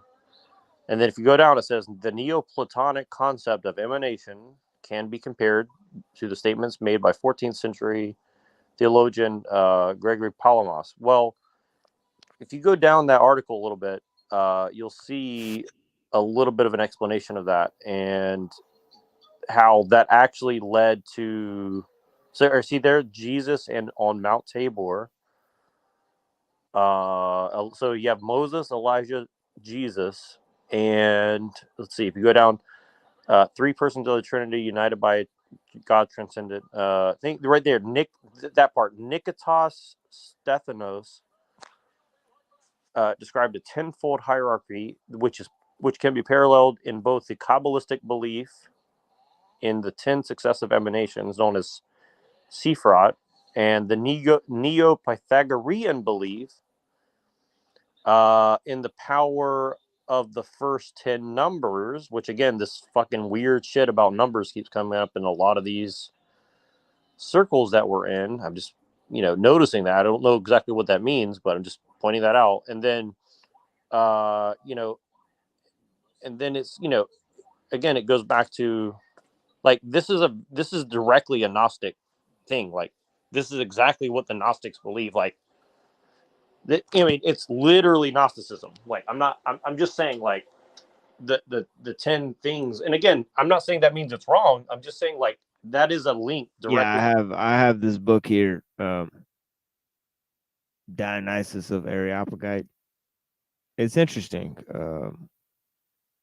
Right. And so, like, again, when people call me a Gnostic, I'm just like, okay, well, look, there is obviously a direct link between this belief system here and Gnosticism. Well, I generally accept that essences and energies, like, I do understand the distinction. And in order to make Christianity, I guess, quote unquote, rational, yes, you kind of do need to bring this in to Christianity to make the Trinity kind of, rational, I guess. Right. So, like, okay, I accept that. Now, having said that, like, there is a link to, I mean, there's at least a parallel in other things like Kabbalah and Pythagoreanism and also in Gnosticism. Okay. And again, if I'm wrong, I accept that. I'm just saying, like, other people seem to see this, that there's some sort of connection there. And I'm just saying, like, okay, now what do we do with this information here? Right. Like, how do we take this? And also, like, if you really look into that guy,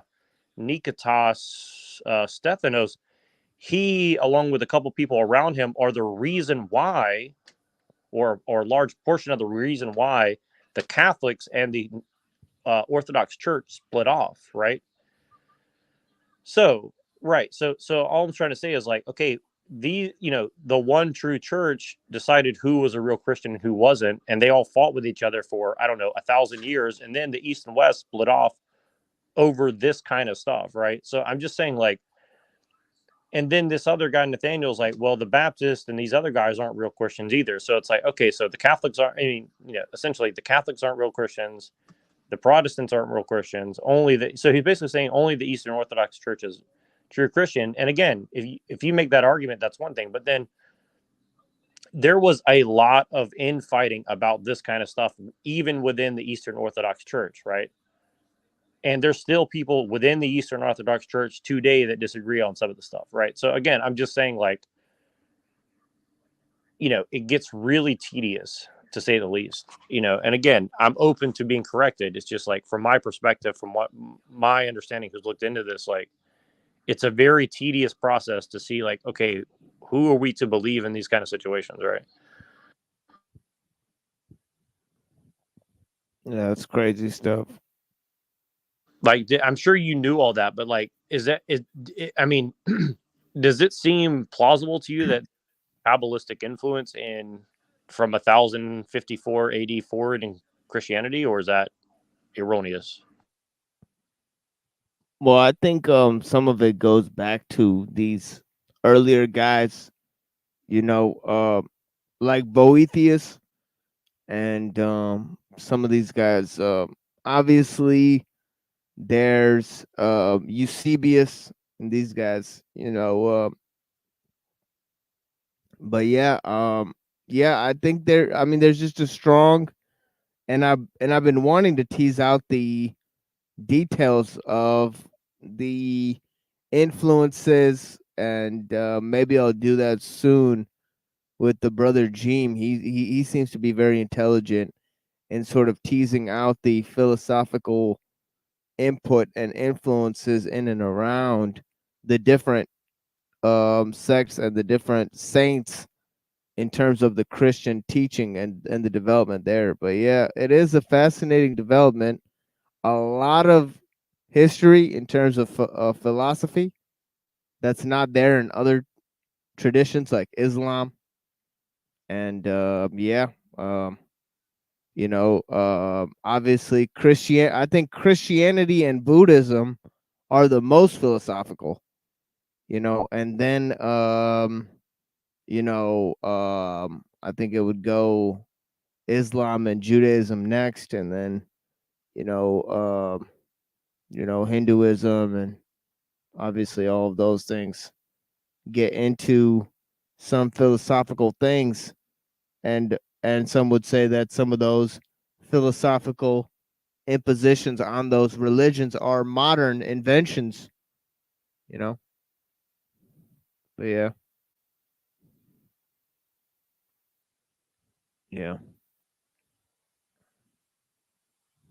Judaism and ancient Judaism. They share all of the same things. It's not just the Talmud that's the problem. The Talmud is based on the Torah, and all of the supremacist aspects of Judaism, all of my issues with Judaism don't come from the Talmud. They originate in the Torah. They are based on the Adam, Torah. come on, you know the Bible. How can it be based on the Torah if there's no more temple, there's no more priesthood? It's not based like these Gentiles that say they subscribe to the Old Testament. I say, oh yeah, you take a lamb and you go to the high priest, the Aaronic priesthood, and you sacrifice them during Passover. Is that how you keep the Old Testament? No, well, that's not how I keep kosher. Well, that's not the Old Testament. The Old Testament kosher laws was clean and unclean so that you could be ceremonial clean to worship in the temple. So it's impossible that the Talmud can base their religion on Moses. It's impossible. There's no more temple. There is no more priesthood. In order for a third temple to come, you have to have a priesthood. Now, I have debated with Hasids who understand me, who understand this concept, who know the books of Moses. So they say, well, brother, this is not a problem, okay? They don't call me brother. They call me Menachem, my Hebrew name. This is not a problem because when Moshiach comes, he will be the Antichrist.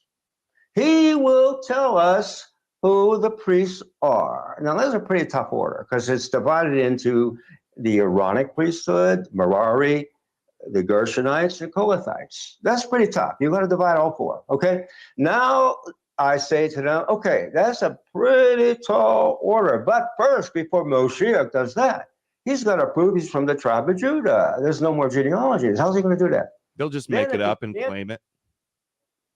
And it looks like they're going to rebuild their temple. Look at where they're at today. They regathered to the state of Israel. They got their war. They're about to ethnically cleanse Gaza. It looks like they're all working as hard as they can to rebuild that temple and fulfill their prophecies, destroy Edom, anoint their Moshiach. And Christians believe, oh, well, that's God's plan because he's the Antichrist. And that kind of has to happen. 10 years, it won't be in Israel. It's over. It won't be in Israel. You don't think so? I know so. Why? It's impossible. How do you know?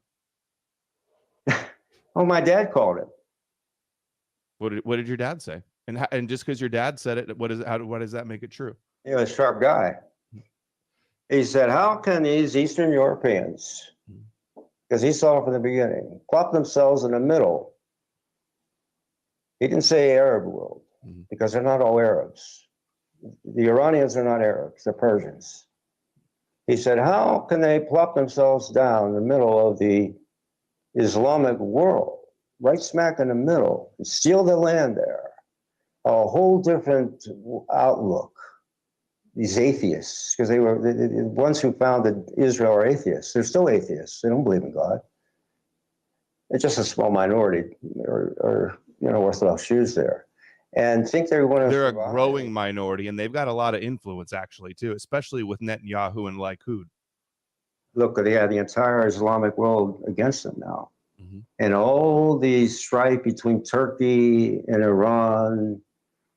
And the Shiites. It's all of their Gog and Magog prophecies about to play out. They're united in hatred of the Jews who are killing their people. They're united. Now, it's going to take time, but Hezbollah is armed to the teeth. And you don't think Iran can knock out Tel Aviv with a few strikes? That's the second person. Dr. Scribino was also on the show, and they also got into almost a 20-minute argument about who's going to defeat, Israel,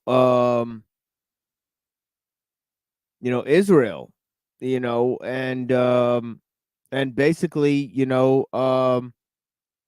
Scribina and Brother Nathaniel came to the conclusion that the Islamic world is going to obviously outman and outgun the state of Israel. Well, that they're basically fighting a war of attrition, and that it's going to be a matter of time because there's no way they have the support and the firepower to just keep on fighting all of the Muslims, because essentially it's not a war, because they say it's funny that they call it the Arab and Israeli war, whereas Iran and those countries, they're not even Arab, so it's interesting that it's kind of more of a Muslim versus a certain type of a Jew war.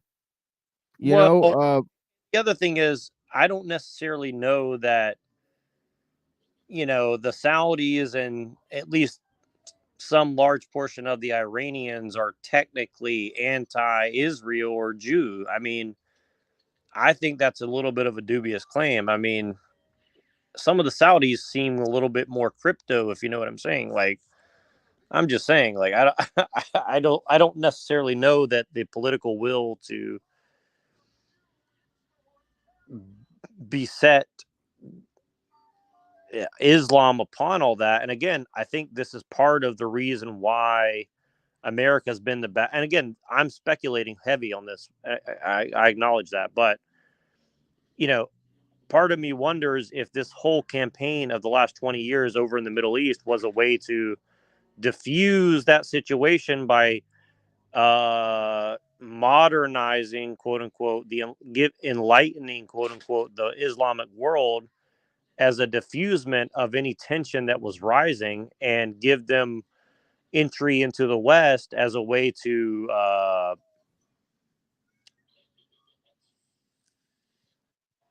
take the attention and pressure off of Israel, if you get what I'm saying, right? And I think that, you know, again, he's taking all responsibility off of Christianity in this matter. Like, I don't know if I mean, it's like, it's so obvious to me that he's just like, well, you know, the Jews are basically writing history, and they're set a trajectory to smash into Islam. And it's like, well, technically they're actually getting Islam and Christianity to fight. I don't necessarily, I mean, yes, the Muslims could overrun Israel, sure, but they're not. So why is that? Well, that's an interesting question. Why is it that they're not? If they can and they don't, if the Christians could kick the Jews out of their country and they don't, well, why is that?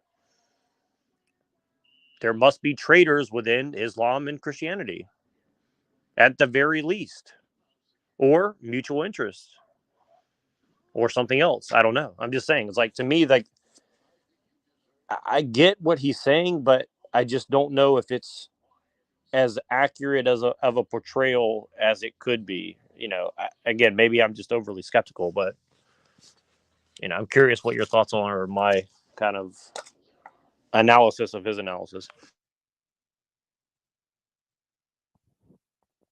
Yeah, it's kind of interesting where he's willing to put the, you know, like the pressure, you know, like like in a minute. And I think it's because of who he's talking to. It becomes apparent because he's kind of talking about how Jews invented liberalism to attack white people as well. So he's also playing this kind of alt-right card as well, kind of jumping on the white nationalist bandwagon as well. So he's got this interesting tactic where he then also employs this tactic of saying, well, the Jews have ruined America. He said it several times, you know, that they want to take over this country. And yeah, that's kind of the whole so Muslims aren't the problem. They can beat them, right? European and Christian civilization gave us Western civilization, so it's clear, right? The Jews are responsible for a lot of the, you know, the problems, you know, in the world, right? According to his summation, right? And then there's the Christians, right? So the Christians are kind of caught in the middle of all this, I would say, according to him, right? So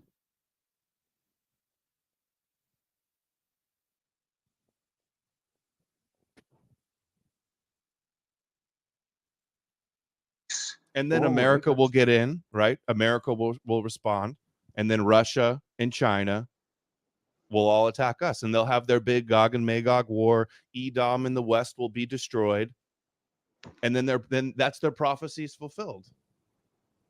No, that's their erroneous view of the prophecy. Well, that's- Gog and Magog is not the Russians. It's ridiculous. It's self-fulfilling But we're getting- prophecies. It's their prophecies. They want to make them happen. Whether you believe it's real prophecy or not, if they make it happen and they manifest it in the real world, whether it's real prophecy or not, if it happened, it happened.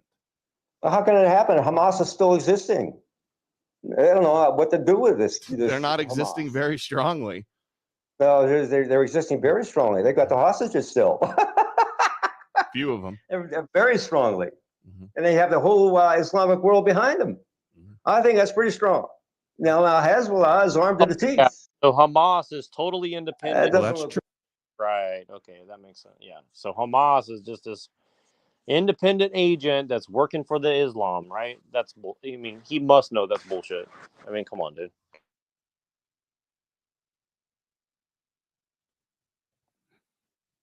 Like, do you think he really doesn't know that? Yeah, right. Like, what?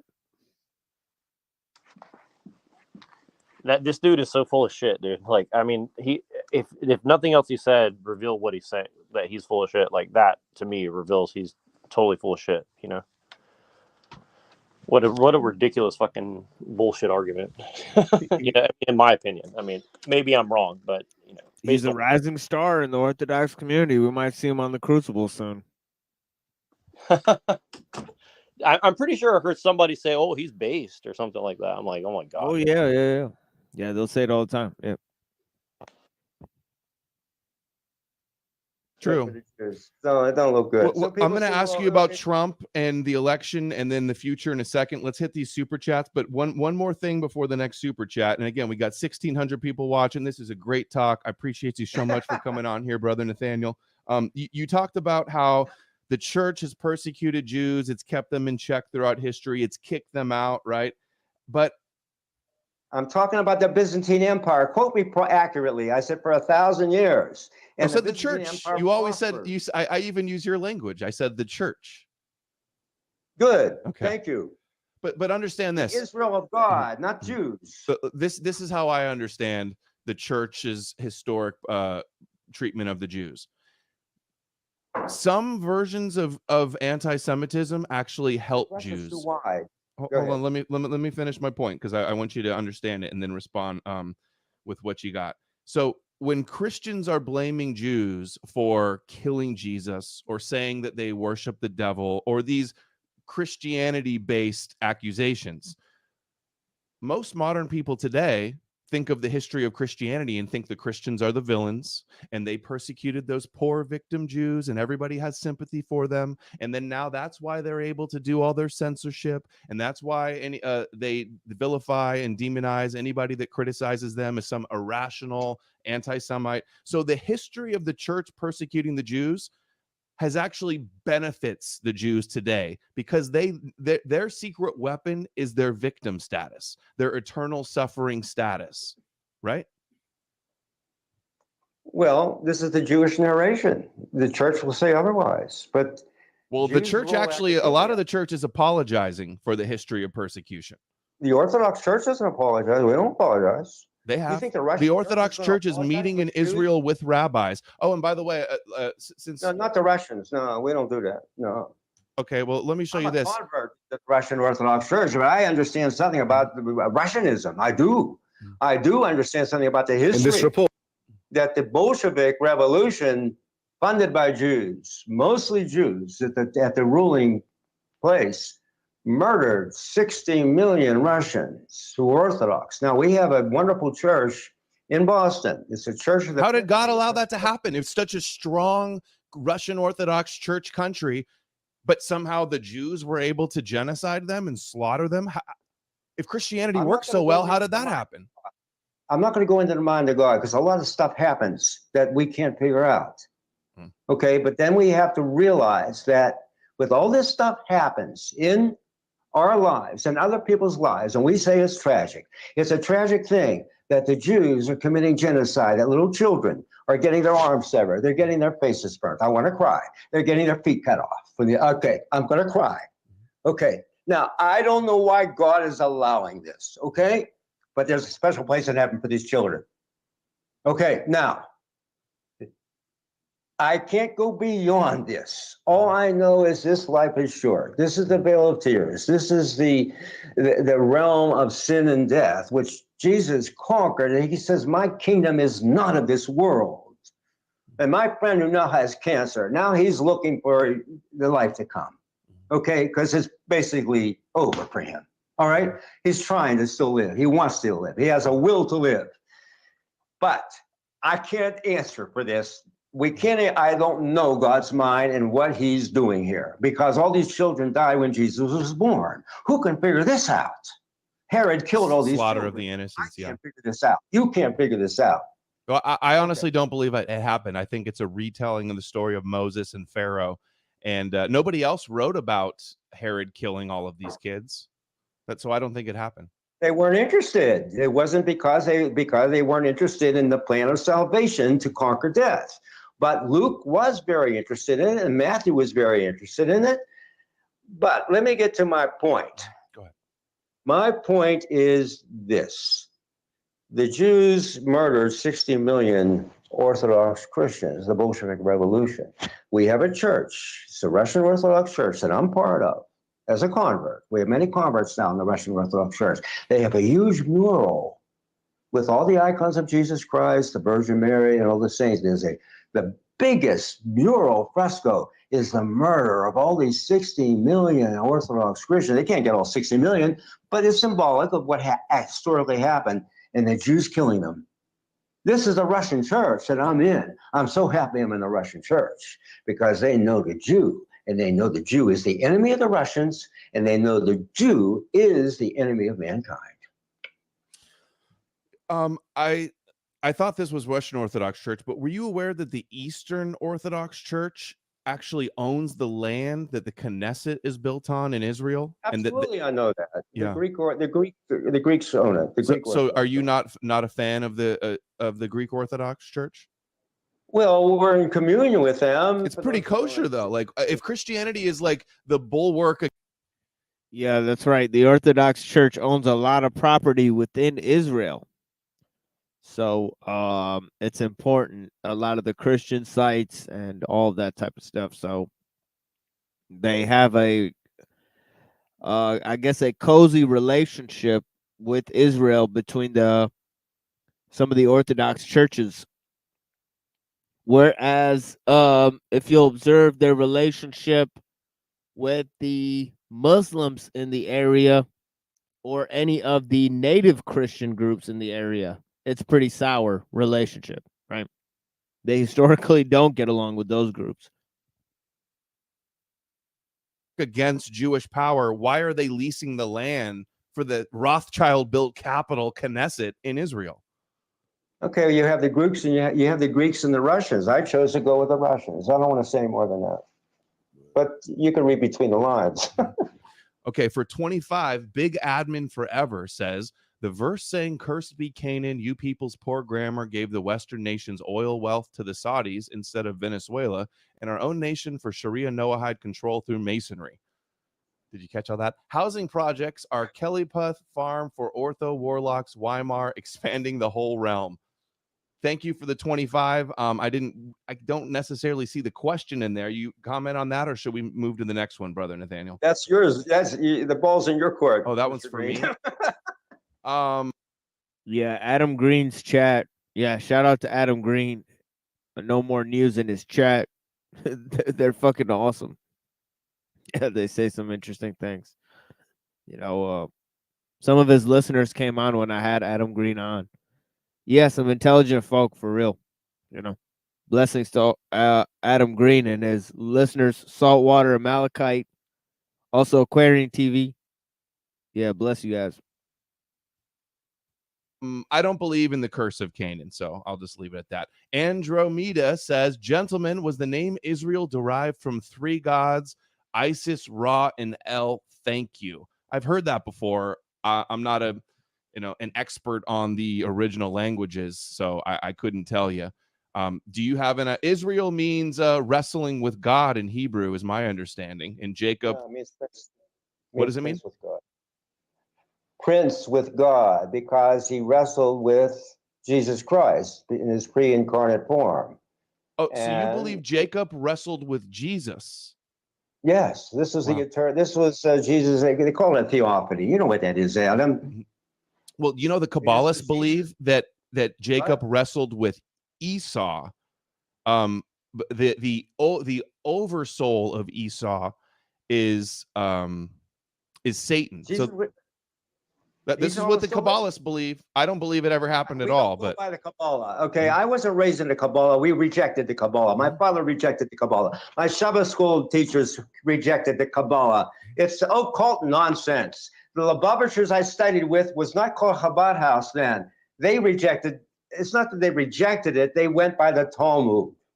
But when I argued with them, debated with them, hasn't Chabad since like Baal Shem Tov and Isaac Luria and everything always been about Kabbalah? But the Lubavitchers in the 70s, they may have given some kind of lip service to it, but they were Talmudic. Now, when I debated with them, we set an agreement. We're just going to deal with Tanakh. which means the Old Testament, just to cut to the chase, okay? And they agreed to that. They were not going to go into the Talmud. They said, fine, we will argue from Tanakh, and we will show you that Jesus is not the Messiah. They failed. But it was a discourse that ended in a very friendly way.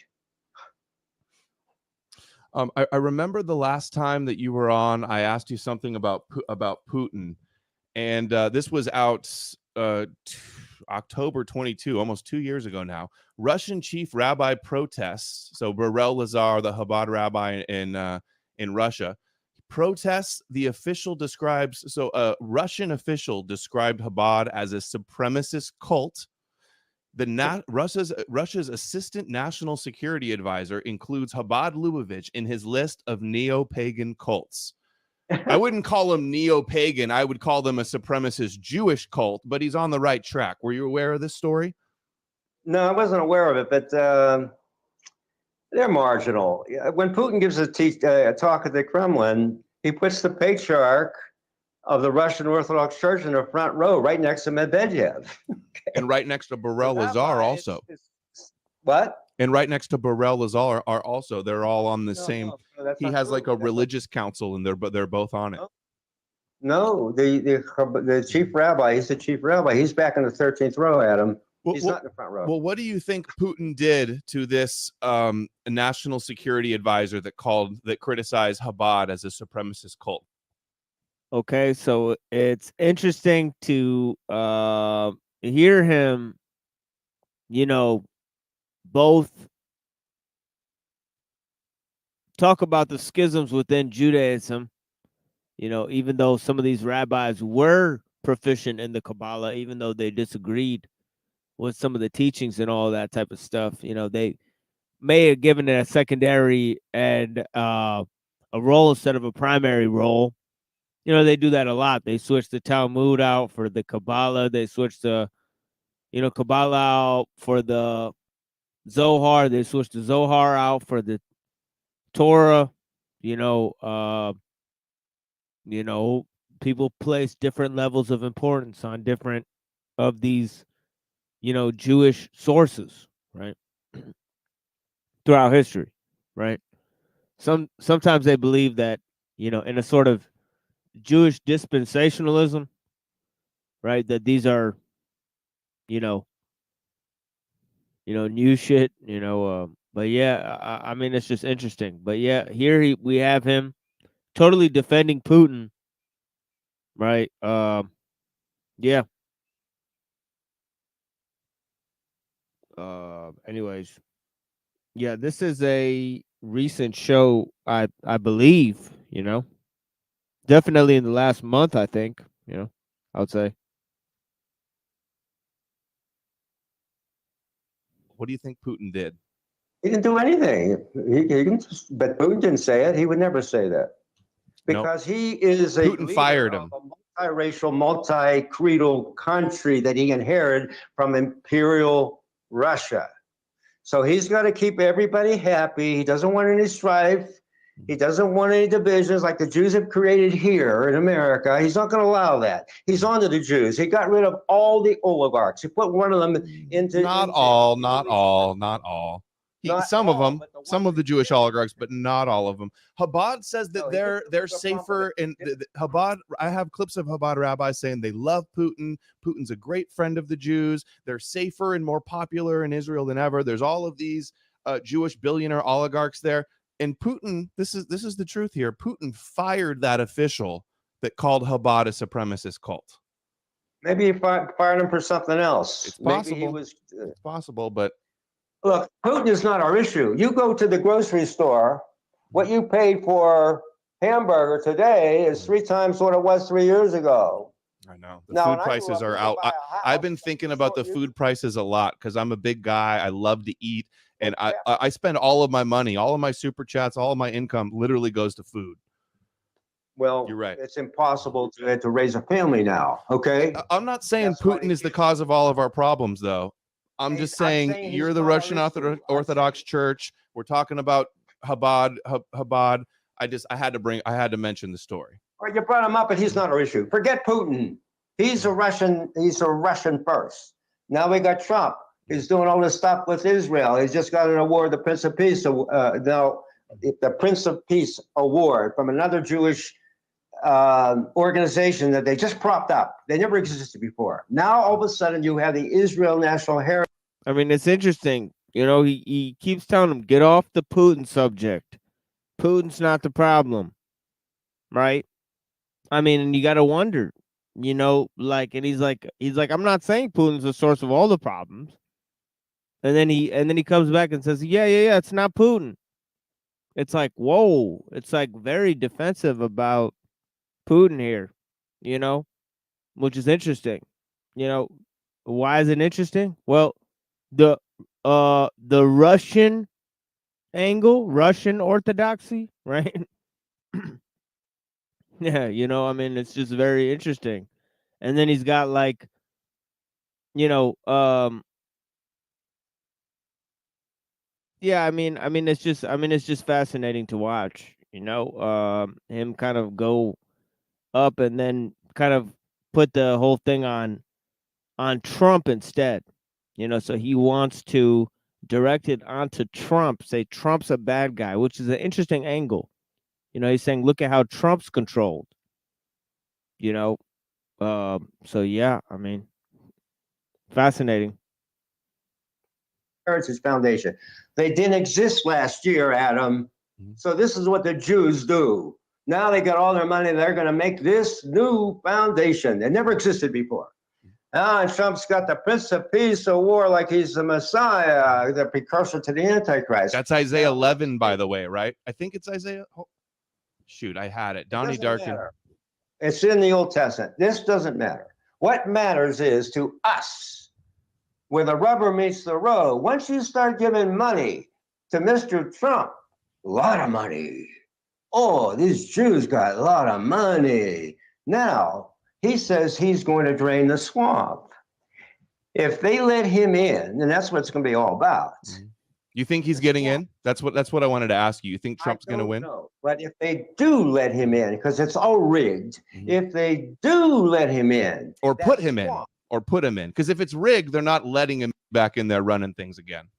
Maybe, maybe not. Doesn't matter. They'll put their boys in. They'll put Wilbur Ross back in, or someone like him, who was the economic advisor who used to work for the Rothschilds. Yeah. Okay, And bailed out Trump from his casinos as well. Then they don't. If Trumpy doesn't do what they say, they'll take all his loans and they'll raise the interest rates, and then he'll. Oh man, they got him. They got him by the. I'm trying to read this. Secession is the only way. I've been predicting all along that Trump's going to get back in and he's going to advance the Zionist agenda. He's going to be incredibly pro-Israel, just like the first term. But then also, like the left-wing Jews in America, they're going to be like, he's Hitler. He's a white Christian nationalist, white supremacist. They're going to use him to frame America as evil Edom. And this riot, they're going to. It's the only way. It's over. You know what I love about your videos is just that beautiful scenery with the snow and those mountains, and they're truly legendary. All the videos you've done, and it's so disgusting how they've been able to suppress and censor and ban you everywhere, and not just you, but anybody that's been talking about this for years. Just they find a way to destroy the whole community too. Everybody attacks each other and lies about each other. It's so disgusting. But I love that you're not on the Trump shilling plane. I can't stand these people that are like, oh, I'm fighting Zionist power, but then they still support Trump. They're garbage, these people.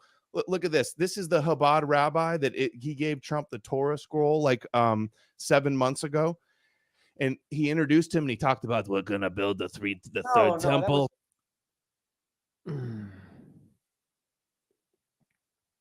The Israel Heritage Foundation.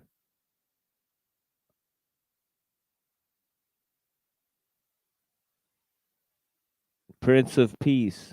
Prince of Peace. Prince of Peace. Ago.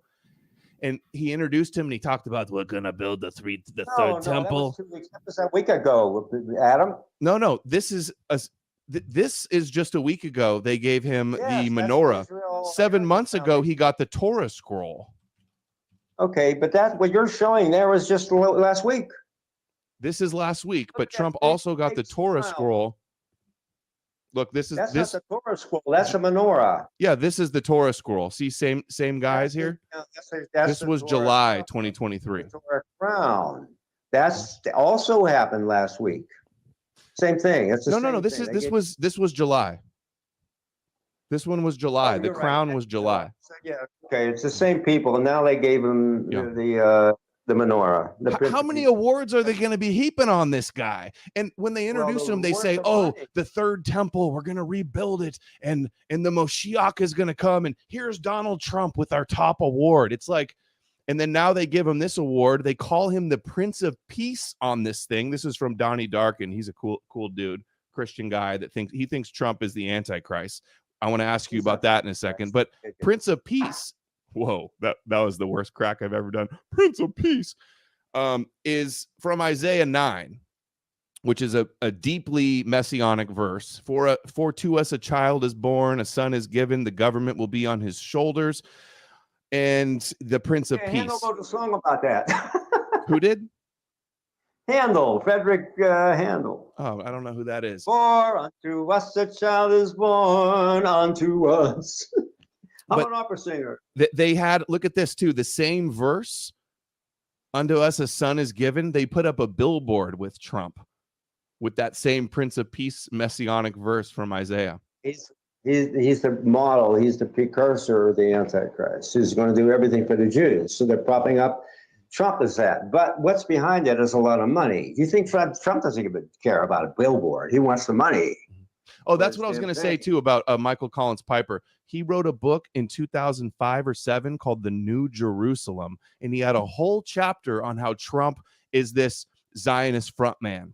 And he's a reality star. He's a Hollywood playboy billionaire frontman for the Rothschilds. The bankers that bailed him out literally said he's worth more to us dead than alive. He is the Jewish mafia frontman.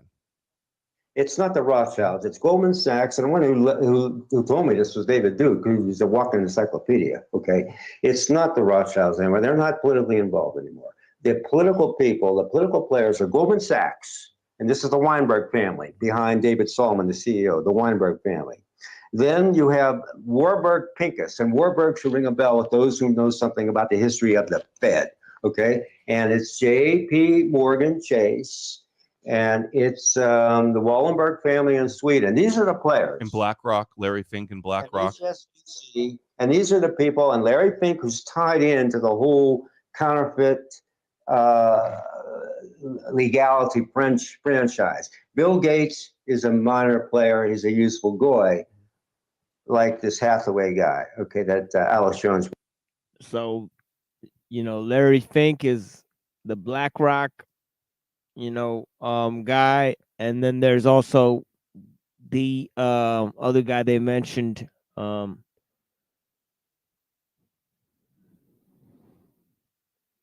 what's the guy they mentioned? Paul Warburg. They mentioned the Warburg family, right? He's tied into the Fed, right? So is J.P. Morgan, right? These are useful guys. They're not in the club, and that club is called the Synagogue of Satan. It's evil, it's universal, it's organized. Shout out Donnie Darkin, who I just talked about, is actually in the chat. What's up, Donnie? Good to see you here. Everybody's out for the Brother Nathaniel talk. So glad that we did this. Let's hit some more super chats. We have Drum Bass World says, big ups. Nice to see this happening. Question for both. Oh, we read that one already. Apologize. Let's go over here. Story 2030 for 5 says, if Jesus and Yahweh are the same God, then Jesus is evil because according to the Bible, he coerced men against their nature to mutilate their babies in circumcision. It's a satanic blood ritual. If Jesus and Yahweh are if you believe in Jesus at all, the whole idea of Jesus is that he's the Son of God.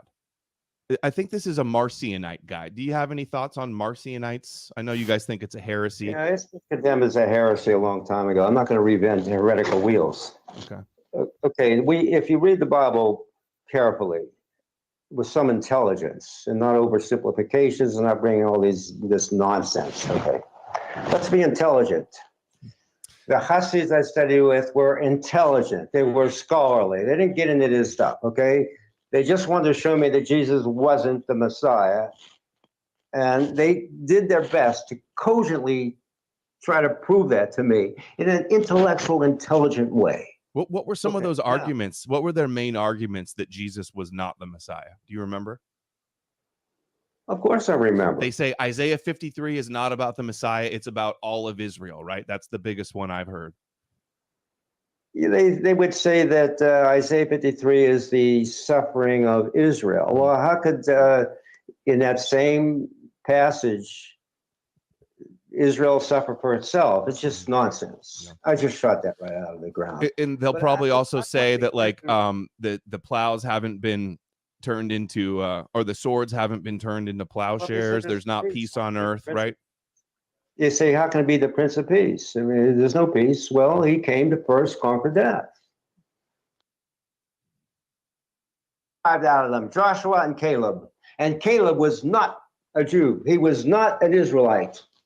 So that tells you something right there. That was already a shadow of the. That's a little too close, but How about I swallow it? no swallow. They do a Passover meal, you know, and have some matzah. That's it. So most Jews are secular. The ones in power, Jews.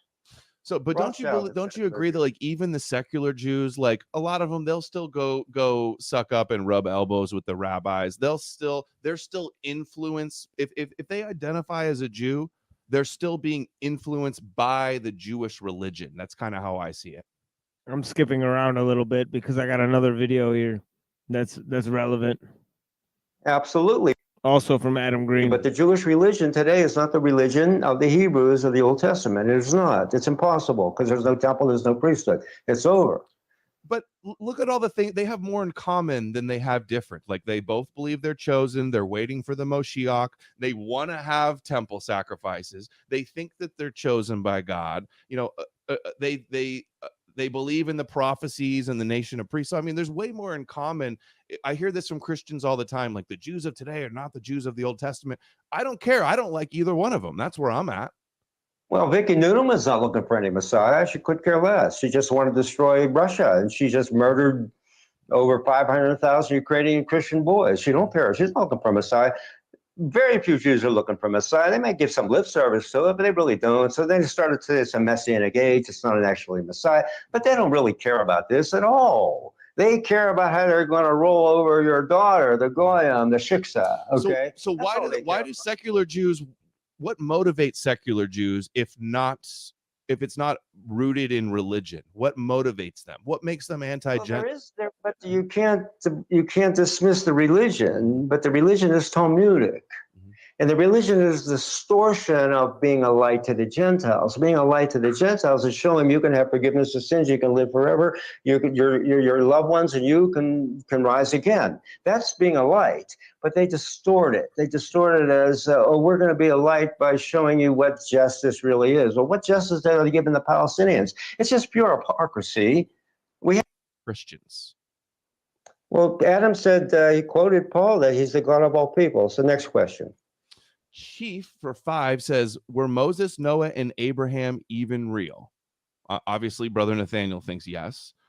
I think no. None of those 3 were real. Okay, so you say yay, you like tomato. I say tomato. Lord predicted that the sons of Shem, me, would dwell in the tents of Japheth. That's the church. Because now, for me to learn what the Bible means, I have to go to the Gentiles. We have St. John Chrysostom, who was actually a Semite. We have St. Cyril of Alexandria. We have St. Athanasius the Great. These weren't Jews. These are the people I have to go to understand the Bible and understand the teachings of the church. So I am now in the tent of Japheth. And these are the European people, the white European people who built Western civilization that the Jews are trying to destroy. They come here as parasites, and everything that they enjoy that the white European built, they're now attacking the whites. I don't like this. I don't like this as a racial Jew. I'm now a religiously an Orthodox Russian Christian. But racially, as a Jew, I don't like this because I know what I enjoy is from the white European that built Western civilization, and we enjoy everything that the white European has built in America. You get on a highway, that's a white European. That's I think we'll leave it there. Yeah, you getting on the highway? That's a white European. Even though you know, Russia's technically in Asia, they have highways, you know, a lot of our technology comes from Japan and shit, you know, I mean, you know, definitely a lot of technologies have been improved on around the world. Technology is a global culture emerging, you know, as we talked about at the beginning of this video. But yeah, I mean, you know, one has to wonder how technological society grew from secular Western civilization, right? And that was exclusive to the Europeans, you know. So, you know, what part does Christianity have to play in that, right? You know, I mean, it is an interesting factor. So, you know, he's talking about, yeah, I mean, it's interesting. He's connecting it with white culture. So, I mean, it is what it is. But yeah. Okay, here's Cecil returning here. You know what I mean? What's good, Cecil? What's up, bro? You getting on the highway, bro? Better freaking pay tribute to the white man. You know what I'm saying? Shit. I know that's a We Was Vikings highway. Yeah. On We Was Viking Street. Vikings paved those roads. But yeah, it is what it is. You know, I mean, I'm not gonna really, you know, but yeah, it's interesting how he, you know, became very, very pro-white, very, very pro-Russian, you know, and of course he's trying to do that because he's a Jew who converted to be a priest. So he's got to make sure that everybody knows that he's not with the Jews. So he's got to say, no, no, no, no, no, I'm not. I don't like the Jews. Jews are the enemies of the human race, he says. He said that many times, you know, obviously quoting the Bible, you know, but yeah. It's an interesting line to quote out of context, right? Let's just put it that way. But yeah, let's go ahead and go to this video that Adam Green made a long time ago called Putin, KGB, Shabbat, and the Mossad. You know, this is a very intriguing about video. The Mossad, the KGB, about Judaism in Russia. But I want to begin with a story. About 20 years ago, I was in Tel Aviv in a memorial for the Rebbe, 30 days after Gimel Tammuz, after the Rebbe's passing. And the keynote speaker was Yitzhak Shamir, who was then the former prime minister of Israel. And he got up and he said something very interesting. He said that when he was a member of the Mossad for many years, and the Mossad started coming to Russia in the 1950s, they discovered there was already a secret underground network in place. It wasn't an underground network run by the Russian government because by the Israelis, it was an underground network run by Chabad. That same system that had been established by the Rebbe in the early 20s continued on all throughout the communist period. And when the Mossad comes to Russia, and how did they come? As the Israelis opened up in the diplomatic corps in Moscow, et cetera, and they opened up an embassy, they made a decision, a conscious decision, that they would run an underground network in Russia. Now, this underground network was run by a division of the Mossad, which is also in the Prime Minister's office, called the Shkata Kesher, which means the Office of Connection. Till to that, by the way, the same Lishkata Kesher was the same organization that ran Pollard here in the United States, the same division of the Mossad. Golda Meir discovered a Jewish underground that existed already in Russia that began in 1920 when the communism came in and the previous Rebbe decided to do battle against them. And in 1924, he took 9 Chassidim in himself, and they swore an oath to keep Judaism alive in Russia to their last breath.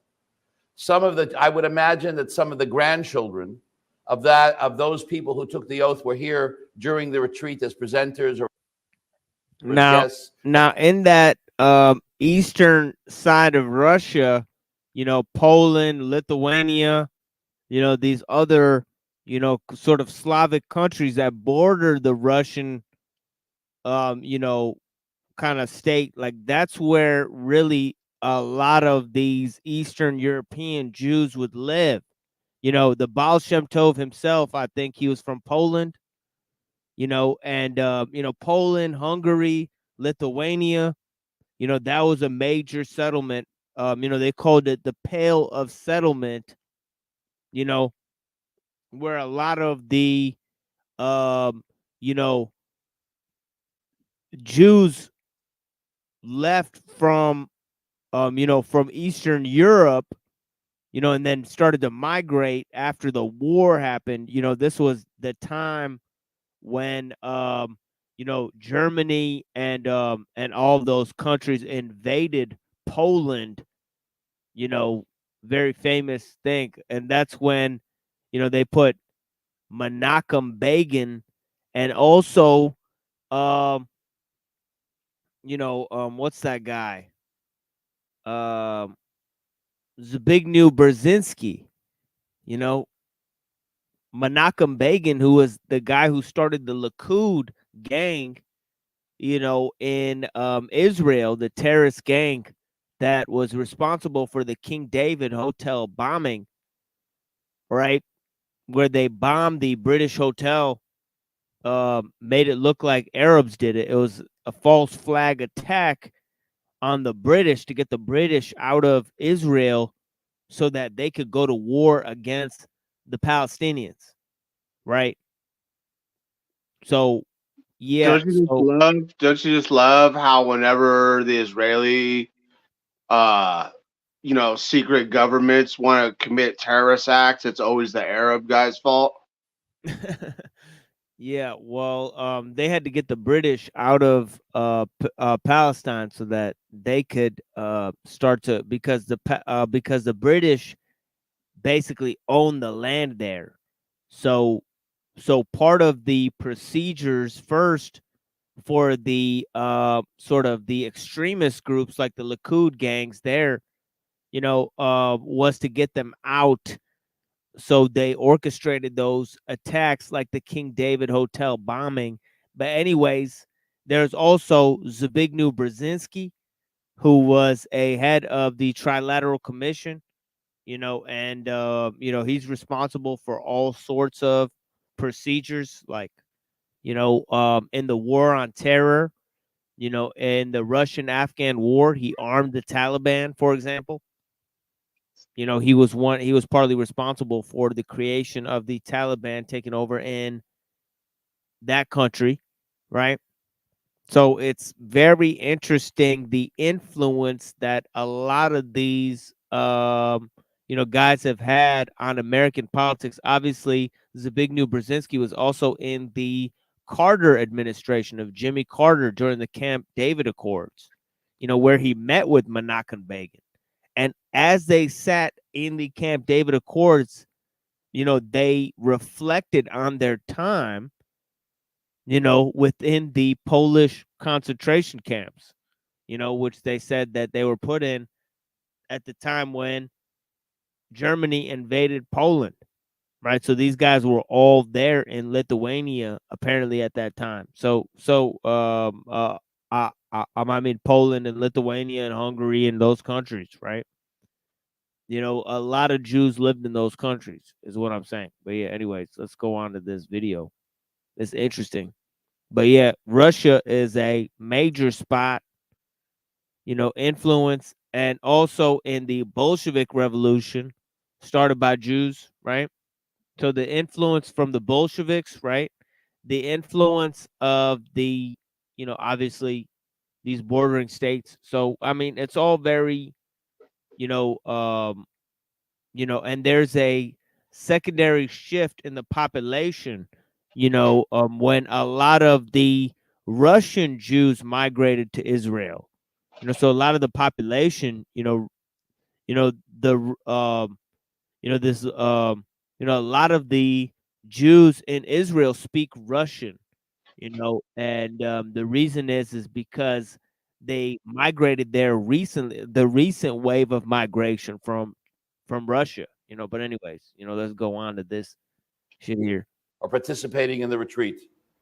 And he decided that he is going to fight to keep Judaism alive in Russia, no matter what. And what was going on at the time, Jews were underneath tremendous oppression. Many of the other great rabbinic leaders at the time who had the yeshivas in Russia, the Chavetz Chaim, the saintly Chavetz Chaim, and many others of Shimon Skup, they took their yeshivas and they moved across the border to Lithuania. And what the Rebbe said is, I'm not going to leave Russian Jewry. I'm going to take care of them. And he takes these 9 Hasidim and he swears an oath to the death to keep Judaism alive in Russia. And he begins a process of building Judaism in Russia. And this was schools and chadorim and yeshivas. And he would open a school and the KGB would close it. He would send a rabbi to a community and they would arrest him. It was a process that went on and on for many, many years. What we don't know about the Chabad system in Russia from the Chabad side, we know about it from the other side. We know a little bit from the Chabad side. Most we know is from the testimonies and the accounts written by members of the Israeli Secret Service. Because the Chabad side, everything was a total secret. Nothing was done publicly. Everything was done 4 eyes in the Rebbe's office. The Rebbe's secretaries knew nothing about what was going on. Nobody knew anything. Everything was an absolute secret. And a lot of those people that were involved in the process are no longer in this world. So Lebanon now, because every Friday in the bathhouse they meet, letters and communications and things that need to come from Russia to go to New York to ask the Rebbe questions are sent through the Israeli government in the diplomatic pouch.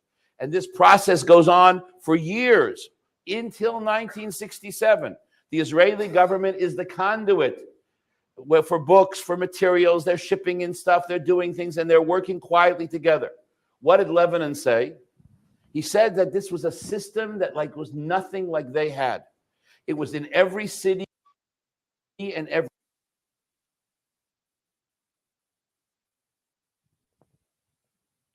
Whoops.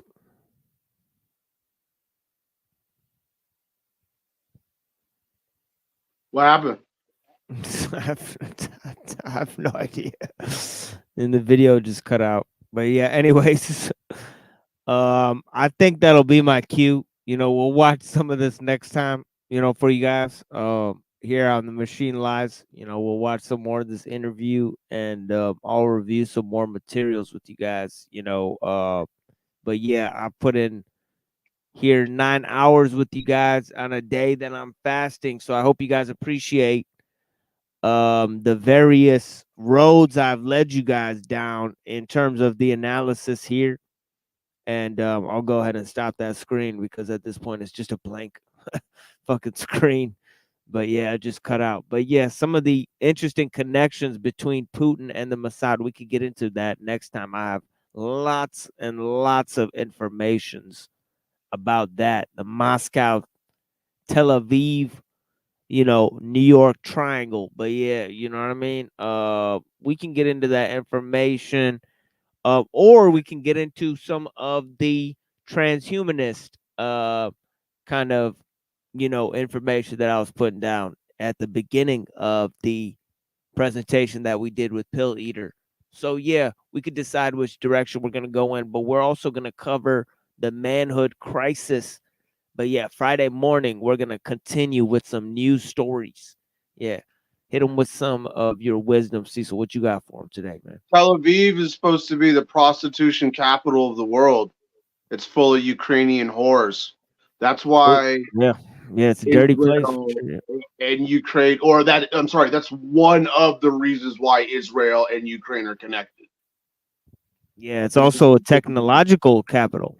A lot of companies are headquartered in Tel Aviv, and it's a hub of technological innovation and growth. It's like a another version of Silicon Valley there, you know, and then also, you know, they got gay rights parades and shit in Tel Aviv. You know, it's a very liberal kind of city. You know, Tel Aviv is kind of like the liberal hub.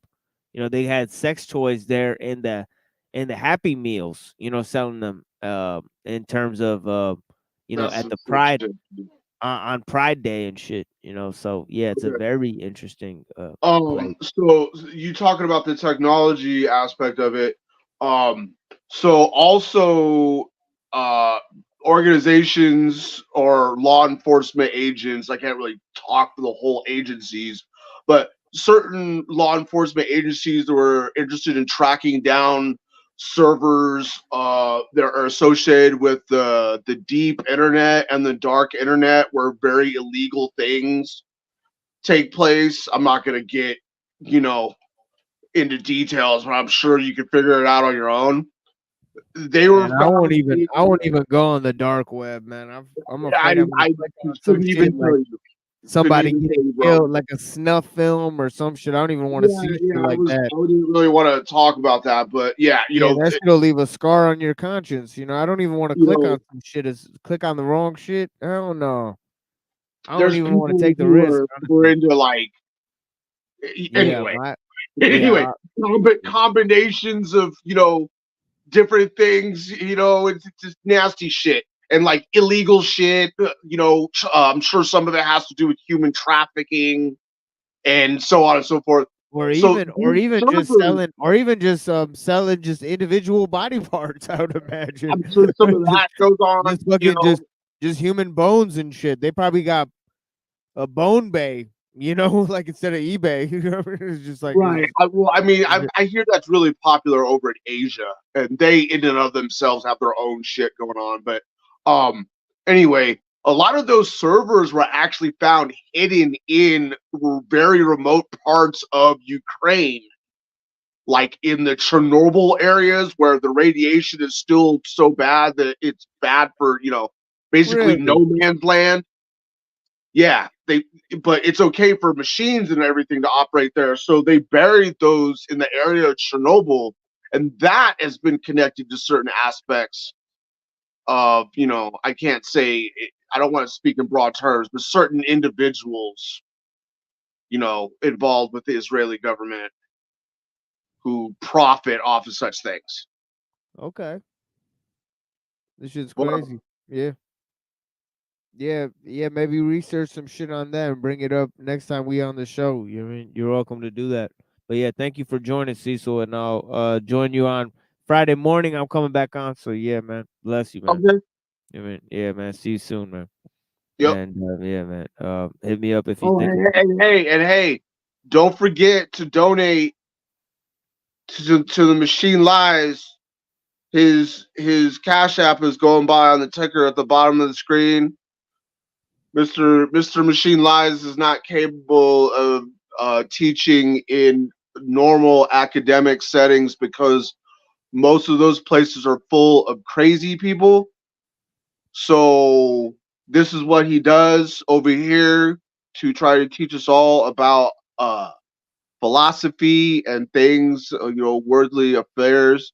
And also, you can donate to my gas money fund, which is found right underneath my name, right here in the bottom left-hand corner of the Apocalypse Theory. And everybody should have a blessed day. blessings, Cecil. And yeah, we'll catch Apocalypse Theory and the Machine Lies next time. And yeah, blessings, bro. I'm gonna throw you in the back here. And yeah, thank you for joining us here on the Machine Lies, where we talk about the lies of the machine on the machine that lies. And I hope you have clarity to see through the lies, my friends. Yeah, the first step to blinding somebody is getting them to open their eyes.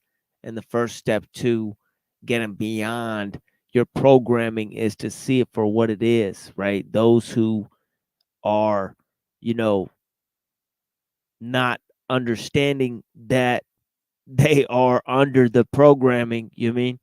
It usually means that they're already been programmed. You know, that's usually how things work around here. But yeah, those aware of the programming, can get beyond it. But yeah, bless you guys. And yeah, thank you guys for joining us. And here's a clip fitting in with our first part of the presentation on accelerationism. It's a innovative thinker in terms of cyberpunk as well. We looked at some of those. This guy, Timothy Leary, you may have heard of him. He kind of coined the concept of a user interface early in time, and here is one of his videos, how to operate. Stop sliding in and out of it. Stop sliding in How to operate your brain, and out of it. Have a blessed night, guys. I'm going to go have some prayers at night, and thank you for joining me. Relax and enjoy it. Just relax and enjoy it. This is an experiment in mind formation. Information. Forming, controlling, operating your mind and your brain. Using digital techniques to overload, scramble, confuse, unfocus your mind.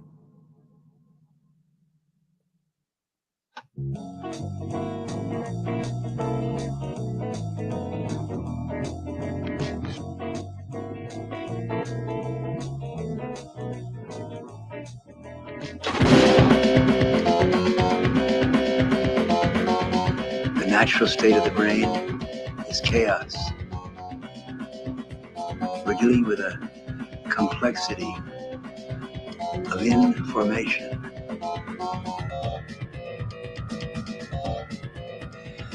The first thing to do is to overwhelm your focused mind, your linear mind, by overloading signals, digital patterns, clusters of photons and electrons, which produce a pleasant state of confused chaos.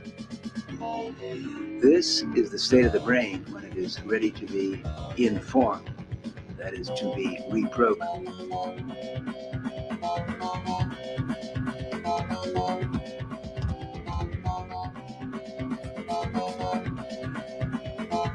The human brain contains 100 billion neurons. Each neuron is as powerful as a large computer, and each neuron has around 10,000 connections with other neurons. Within our foreheads, there's a chaos. Inside our brains, there is a galaxy of information, which is incomprehensible to our linear minds. This contrasts and compares perfectly with the chaos without. We're living in a universe which has 100 billion galaxies, each galaxy with star systems, planets, a complexity, again, which to our minds right now is chaotic, incomprehensible.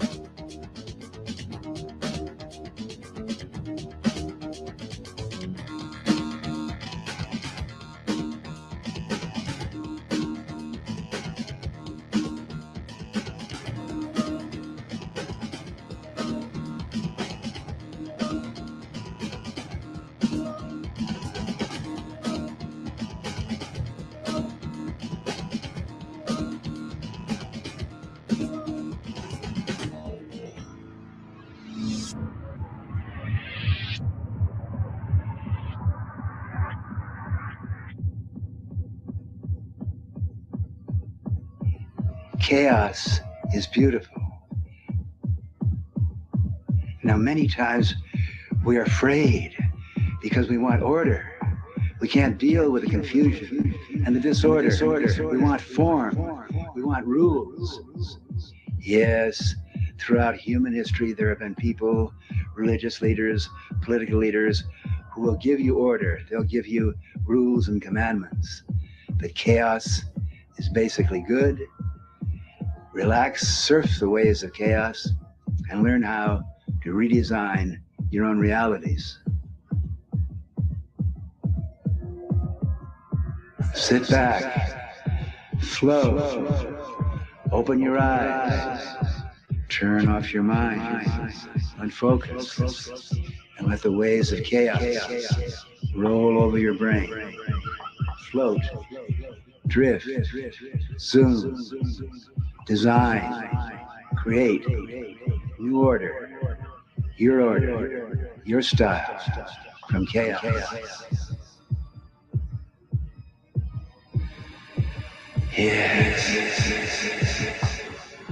Yeah. Chaos.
The aim of human life is to know thyself.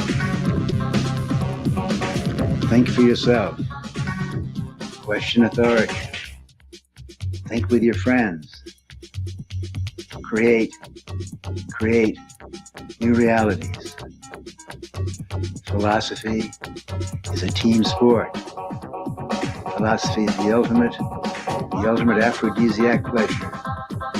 Learning how to operate your brain. Learning how to operate your mind. Learning how to redesign chaos.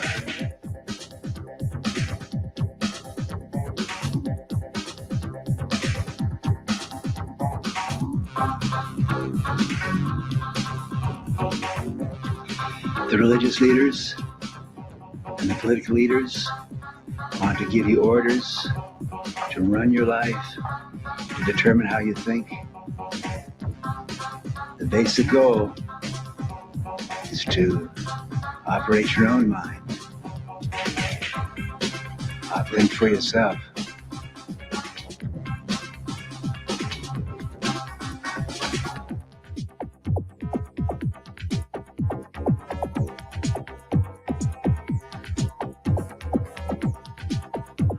Around 3,000 years ago, a group of human beings in Athens, Greece, developed a new philosophy. The basic religion of humanity is called humanism. Socrates said, the aim of human life is to know thyself. Create and design your own order in the chaos. Socrates did not give commandments. Socrates did not impose order. Socrates asked questions. He encouraged his friends to speculate, to design, to create, to interact their own versions of reality.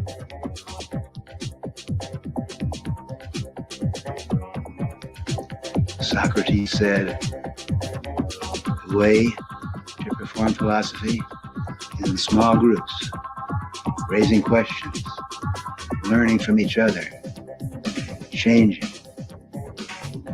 your mind, growing together, thinking together.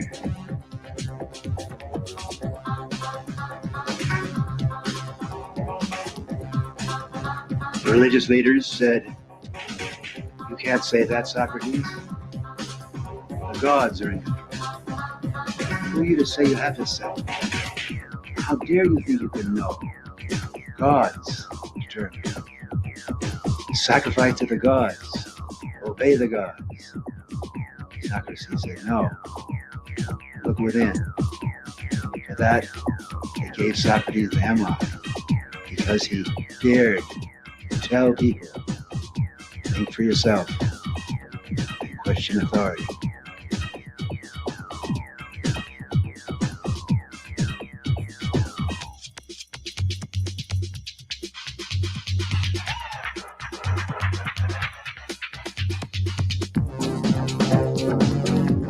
think for yourself, you must learn how to reprogram, reform, inform your own brain.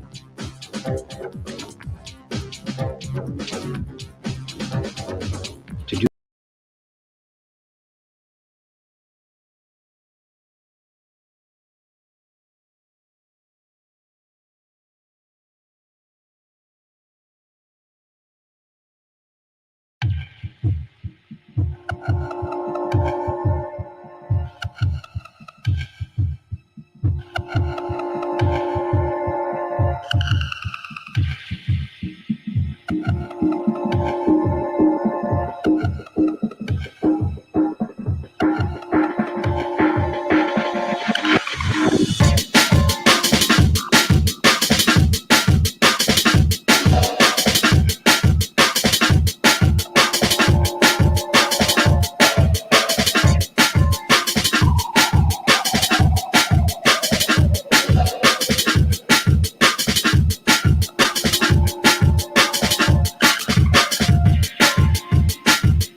Expulsion.